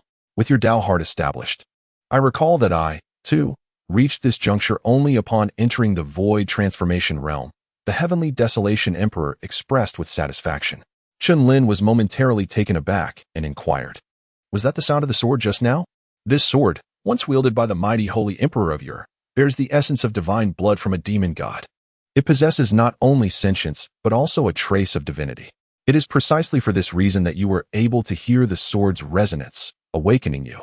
This is your fortuity and signifies the karmic responsibilities you are destined to confront from the past." The heavenly desolation emperor spoke with eloquence. Chen Lin appeared perplexed, ready to pose further inquiries. However, the heavenly desolation emperor spoke first. "I have awakened this time to convey to you that I shall enter seclusion for a period. During this interval, your progress will solely depend on your own efforts." Chen Lin's gaze faltered momentarily, yet he quickly affirmed, saying, "The younger generation shall certainly comprehend." The heavenly desolation emperor appeared to smile with satisfaction, and his voice gradually faded away. For Chen Lin, the departure of the heavenly desolation emperor was ultimately more advantageous than detrimental. In numerous perilous situations, it was this figure who had provided guidance and support, instilling in him a sense of reliance that, in times of crisis, the heavenly desolation emperor would surely extend his assistance. Should this continue, his martial will would undoubtedly weaken, making it impossible to pursue higher realms of martial enlightenment. With a slight shake of his head and a smile, Chen Lin considered the anxious crowd waiting outside, and his consciousness slowly ventured forth into the external world. Chapter 74, The Nine Extremes Sword of the Mortal Realm Boom. At that moment, the few who had been anxiously awaiting suddenly sensed an indescribable, overwhelming wave of energy, a surge that could not be contained. Thunder rumbled through the skies. A formidable sword seemingly intent on piercing the heavens and the earth, erupted from the boy, who had kept his eyes tightly shut.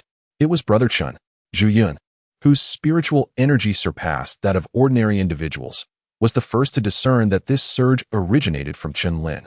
Ouyang Mu and the others simultaneously turned their gazes, and in the next instant, they witnessed the boy opening his eyes, from which a brilliant sword light refracted, causing the air to shatter and reverberate continuously. Clang! The enchanted sword rejoiced, emitting a light and delicate sword cry, as an even more formidable sword intent surged forth, its chilling brilliance seemingly capable of ensnaring souls. This sword intent had reached the pinnacle of its innate form. Ouyang Mu trembled, for as a powerful figure in the void transformation realm, he could naturally sense the terror embodied within this sword intent. Moreover, it had already attained the level of innate perfection. One step further would lead to the consummation of innate sword intent. In the void, Chen Lin wielded his sword, clad in a billowing black robe, his hair flowing freely. Wearing a confident smile reminiscent of his former self, he stepped into the air, his figure resembling a dragon's shadow as he appeared before the crowd. "Congratulations, young friend.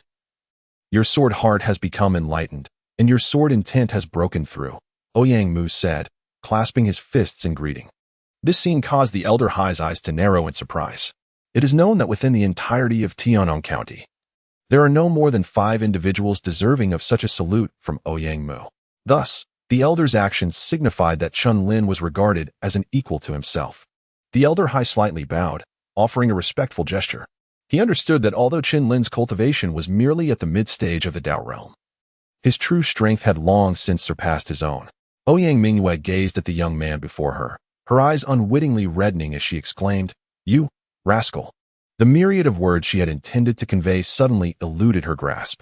Chen Lin smiled gently, gazing into Ouyang Mu's eyes, a hint of guilt reflected within. "Have you felt wronged?" he inquired. Ouyang Mu shook her head, fully aware of the burdens the young man bore upon his shoulders. She did not wish to become a source of his distress.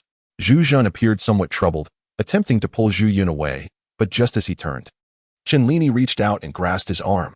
"Brother Chen," Zhu Zhen began, "I merely glanced at Zhu Yun earlier and said that if Brother Chen desires my life, he may take it without hesitation. Yet please do not hold my sister accountable." Ouyang Mu interjected hastily. "You mustn't jest so recklessly. What brothers you said was solely for your benefit." Zhu Yun, her eyes glistening with unshed tears, looked at Zhu Zhen and declared, "Brother, I wish to be with you." Chen Lin's face twitched slightly, feeling a mix of exasperation and helplessness at the reactions of the three. He retrieved a gleaming azure token from his storage ring and handed it to Zhu Zhen. "Brother Chen, what is the meaning of this?" Zhu Zhen exclaimed, his expression shifting in surprise as he gazed at the token in his hand, a profound question reflected in his eyes. Both Ouyang Mu and Zhu Yun recognized the token as well, their beautiful eyes widening in realization as they exclaimed, "The Qingyan token." Chen Lin smiled and said, "Brother Zhu, do you truly regard me as someone oblivious to right and wrong? Moreover, your recent words resonate profoundly, and I cannot fail to discern the deeper meaning within them. This Azure Cloud token rightfully belongs to you, Brother Zhu." As soon as the words left his lips, tears of gratitude streamed down Zhu Zhen's face as he replied, "Brother Chen, your kindness leaves me at a loss for how to repay you. The Azure Cloud token signifies both opportunity and peril. Do not forget, Brother Zhu, that there is also the young lady Zhu Yun awaiting your care," Chen Lin cautioned. After all, possessing the Azure Cloud token means one must contend with the exceptional talents from the myriad counties of the Azure Cloud Empire. Without sufficient strength, one's life may be at stake. Zhu Zhen nodded solemnly, grasping the weight of Chen Lin's words. Although he had obtained the Azure Cloud token, whether to participate was ultimately his choice. However, such a gathering of prodigies might only occur once in a warrior's lifetime. If he could survive the Azure Cloud hunt, it would also bring him closer to the hope of transcending into the divine elixir realm. A spark of determination ignited in Zhu Zhen's eyes, and he had made his decision. Upon witnessing this, Chen Lin could not help but smile faintly, for it appeared he had indeed discerned the character of the individual before him. Observing the scene, the crowd no longer lingered and began to disperse, leaving only Ouyang Mu standing still. Chen Lin pondered, "Surely the county magistrate has discerned my true identity," he remarked, casting a serious gaze upon Ouyang Mu. With a bittersweet smile, Ouyang Mu nodded in acknowledgement, stating, "Indeed, I did not expect that the sword prodigy from 5 years ago would evolve into the current master of the demon sword. However, while your talent is a rare marvel seen once in a century, the adversary you face is formidable," though Ouyang Mu hesitated to elaborate further. Chen Lin responded with a smile, remarking, "Indeed, you are even more extraordinary, possessing the innate appearance of a dragon and having merged with the sword lineage. Your current cultivation level must have already touched upon the realm of divine pills, I presume?" Ouyang Mu's pupils constricted, seemingly astonished at how Chen Lin could so calmly utter such words. Chen Lin understood and replied, "Rest assured, my lord, I shall not involve Miss Mingyue in this matter. I intend to depart from Tianyang County tomorrow." Ouyang Mu smiled bitterly and said, "I hope you do not hold it against me, dear friend. I am truly powerless in this situation." With that, Ouyang Mu produced a scroll and handed it to Chen Lin, saying, "Esteemed friend, this scroll reveals the location of a tomb belonging to a powerful figure of the divine pill realm. I fear it will not be long before it is opened, and I acquired it at great expense from the Tianbao Tower. Initially, I intended for the young lady Mingyue to visit, but the tomb is situated in Tianming County, which is close to the imperial capital and teems with exceptionally talented individuals. After much contemplation, it seems that you are the only one suitable for this endeavor." Ouyang Mu's expression turned grave as he spoke slowly. Chen Lin took the map, gazing at the indicated route, and nodded slightly. According to Ouyang Mu, those who ventured to the Tomb of the Divine Elixir would undoubtedly include prodigious talents from the Qingyan ranking. After all, it was not without reason that Ouyang Mu entrusted the map to Chen Lin rather than to Ouyang Mingyue. However, one could surmise that the tomb of a formidable being in the realm of the Divine Elixir must house numerous treasures, suppressing the turbulence within. Chen Lin expressed his gratitude before turning to leave. As he watched Chen Lin's departing figure, Ouyang Mu could only manage a bitter smile. If Chen Lin were to face any other opponent, even one from the top 10 of the Qingyan ranking, he would wager his entire family without hesitation. Yet, the mere thought of that royal youth, whose reputation had echoed throughout the empire since childhood, caused Ouyang Mu's heart to tremble uncontrollably. He could not afford to take that gamble. As night fell, Chen Lin sat cross-legged on the couch, a flicker of brilliance gleaming in his eyes as he declared, "At last, I have achieved a breakthrough in my innate sword intent. The training section of the Celestial Desolation Dao Divine Technique can now commence." With this thought, his heart surged with fervor, pounding vigorously within his chest. His consciousness descended into the sea of souls, where his spiritual power emanated like a luminous sphere, enveloping the surroundings. Even within the confines of the governor's residence, vigilance was paramount. Once assured of his safety, Chen Lin finally relaxed his mind and once again approached the grand scroll of the Celestial Desolation Dao Divine Technique. Gazing upon the towering manuscript, he was once again struck by a sense of his own insignificance. Without further hesitation, he infused a fragment of his soul into the text. Embarking on the second volume of the sword training section, the training section required a foundation of perfected innate sword intent to cultivate the 9 extremes sword of the red dust, comprehending the myriad manifestations of heaven and earth. The 9 extremes sword of the red dust. Upon reaching this point, Chen Lin's gaze suddenly sharpened, and an overwhelming sword intent surged forth, reminiscent of a tumultuous tide. First form, shadowy phantom. Second form, withered blossom. Third form, pursuing the moon. Yet, why could he not see the fourth form? After comprehending the first 3 sword techniques, Chen Lin found himself unable to proceed further when attempting to unveil the fourth. From this 9 extreme sword of the mortal realm, he sensed an immensely magnificent and supreme sword intent, as if, sword intent. Chen Lin suddenly realized that perhaps only by pushing his sword intent to a new breakthrough could he perceive the fourth and even the fifth forms behind him. The first 3 forms of the sword technique were already proving to be exceedingly arduous for him. What was truly terrifying was that the first form of the red dust 9 extreme sword, known as the shadowy phantom, was far more difficult to comprehend than the final form, the divine sky, of the cloud sky sword technique. One can only imagine the sheer magnitude of power that the red dust 9 extreme sword possesses. Chen Lin suppressed the surging excitement within his heart. The heavenly desolation Dao was an unparalleled technique that even the esteemed Emperor Jun praised endlessly. Now, its brilliance was beginning to reveal itself. The following day arrived. Chen Lin was indeed prepared to depart. However, Zhu Jun and Zhu Yun appeared to have anticipated this moment, arriving outside the door well in advance. "Brother Chen," Zhu Jun declared with unwavering determination and sincerity, "I have long stated that wherever you go, I shall follow, be it through mountains of blades or seas of flames." Chen Lin shook his head and smiled, saying, "Brother Zhu, there is no need to speak so gravely. In my line of work, I merely seek to understand certain grievances." Zhu Jun naturally comprehended Chen Lin's words and replied, "I, Zhu, was originally at your service, Brother Chen." Chen Lin chuckled and said, "Brother Zhu, there is no need for such concern. Your presence or absence bears little consequence. It could even jeopardize your own life, if he cannot be dealt with. There is even less need to mention Zhu Jun." At that moment, Ouyang Mu approached with graceful steps, observing Chen Lin's intent to depart, and remarked, "You, my friend, intend to leave without a word?" Chen Lin couldn't help but chuckle. If he truly intended to do so, wouldn't he have left long ago? Ouyang Mu remained silent, merely gazing intently at Chen Lin. After a prolonged moment, she inquired, "Do you wish to return to the Chen family?" Chen Lin nodded, not concealing his intentions. "I shall accompany you," Ouyang Mu said with an air of ease. Chen Lin shook his head and replied, "No." His words were succinct and to the point. "Chen Lin, has anyone ever told you that you are truly detestable?" Ouyang Mu's eyes glistened with unshed tears, yet she resolutely suppressed the tumult of emotions within her. A trace of melancholy surfaced in Chen Lin's eyes. In his recollection, this girl seldom called him by his name. As he gazed at the sulking figure of Ouyang Mu departing, Zhu Jun and Zhu Yun both sighed deeply, casting a glance at Chen Lin. Their expressions tinged with bittersweet amusement. Chen Lin took a deep breath and smiled faintly, exuding an air of nonchalance. He bore no burdens. For the presence of the demon sword by his side was more than sufficient. The Chen family, it was time to return. Chapter 75, Reunion with Old Friends in the Fiery City. After departing from Tiannong County, Chen Lin hastened towards the Fiery City at the swiftest pace. After approximately 3 days, he finally arrived at the outskirts of the Fiery City. Gazing at the towering buildings that lined the city gates, Chen Lin's expression momentarily froze, his emotions swirling in a complex tapestry. Just as he was about to step into the city, he was drawn in by the conversation of 2 warriors nearby. "Have you heard? The head of the Chen family has joined forces with the city lord's mansion in search of a person named Chen Lin. They've even posted notices." Anyone who provides information about Chen Lin will be rewarded with 5,000 low-grade spirit stones. Goodness.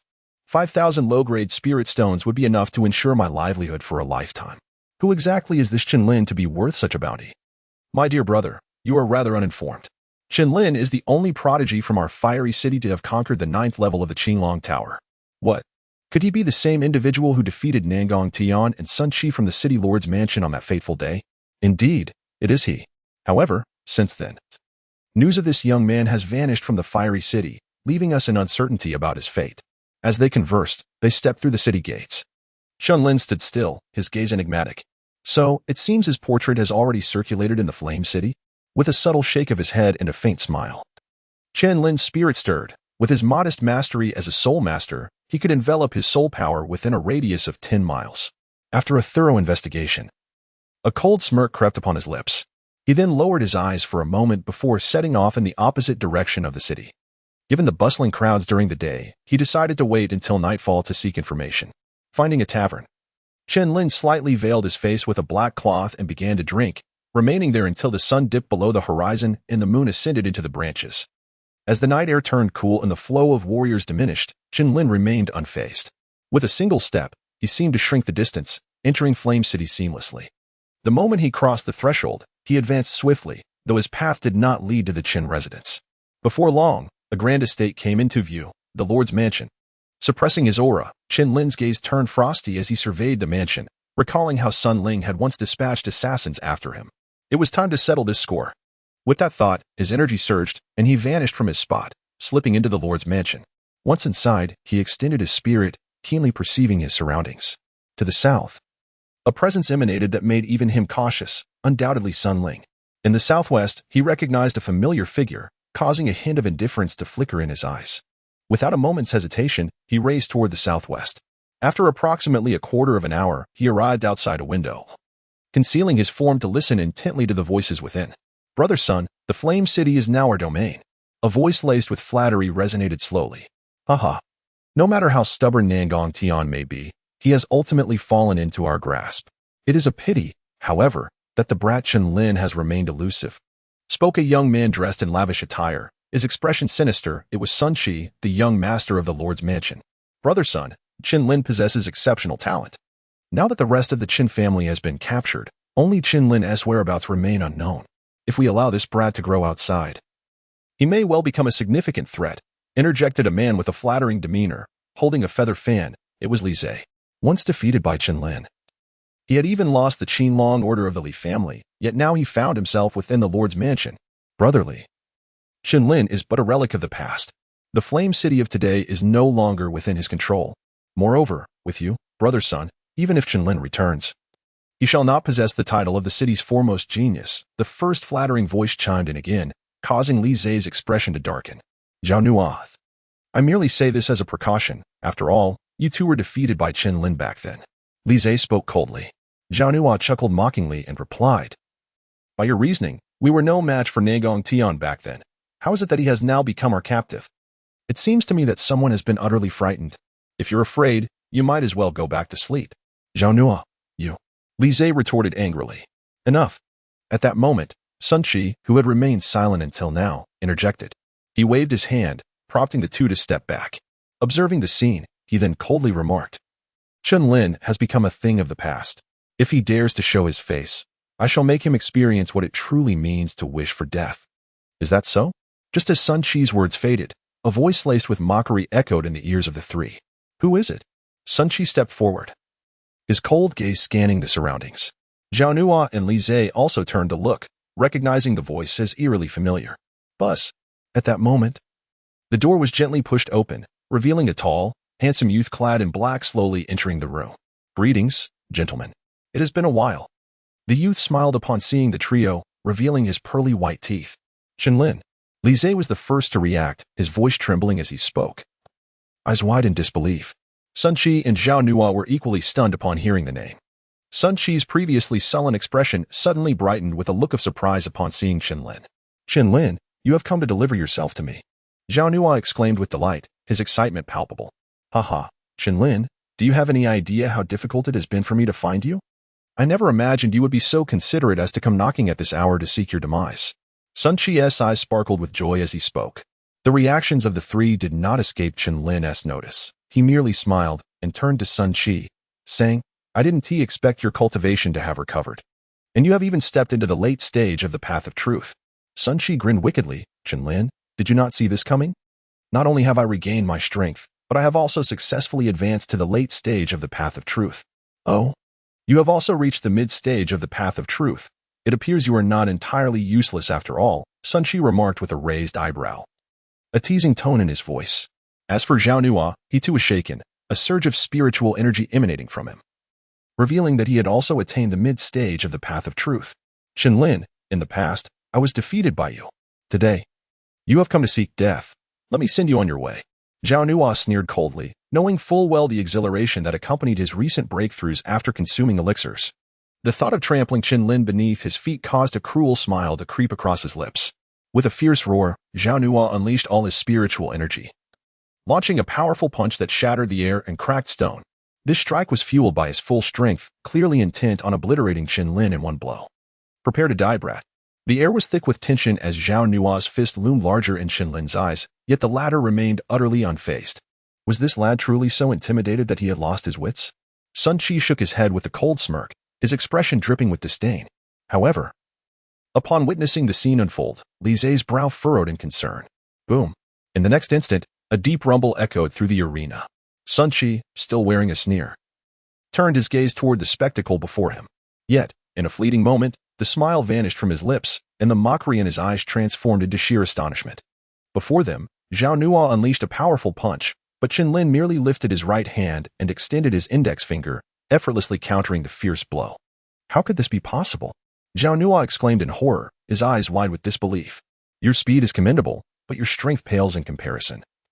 Chen Lin remarked with a subtle smile. However, when this smile fell upon Zhao Nua and Sun Chi, it appeared as if a devil were beckoning them into darkness. Before Zhao Nua could react, an excruciating pain surged through his arm, radiating throughout his entire body. In the next moment, he was propelled backward like a cannonball, crashing into the wall, shards of bloodied fragments scattering around him. Now it is your turn, Chen Lin maintained his smile. Sun Chi clenched his jaw, summoning his inner strength, the formidable aura of a late-stage Taoist realm emanating from him. Yet, to Chen Lin's perception, this surge fell short of something vital. Chen Lin furrowed her brow slightly. As Sun Chi's fist came crashing down, she raised her right arm to block it. Sun Chi, with a slight sway of his form, sneered and exclaimed, You are nothing extraordinary. With a resounding hum, he drew forth his long blade, its lethal momentum surging forth, slicing towards Chen Lin's face with an icy ferocity. Chen Lin merely took a step back, retreating continuously, yet in Sun Chi's eyes, it appeared as though he had lost all capacity for resistance. You little wretch. Is this all the strength you possess? Prepare to meet your demise. Sun Chi brandished his blade, striking downwards with a decisive swing. It was time to conclude this. Chen Lin paused, a flicker of understanding igniting within him,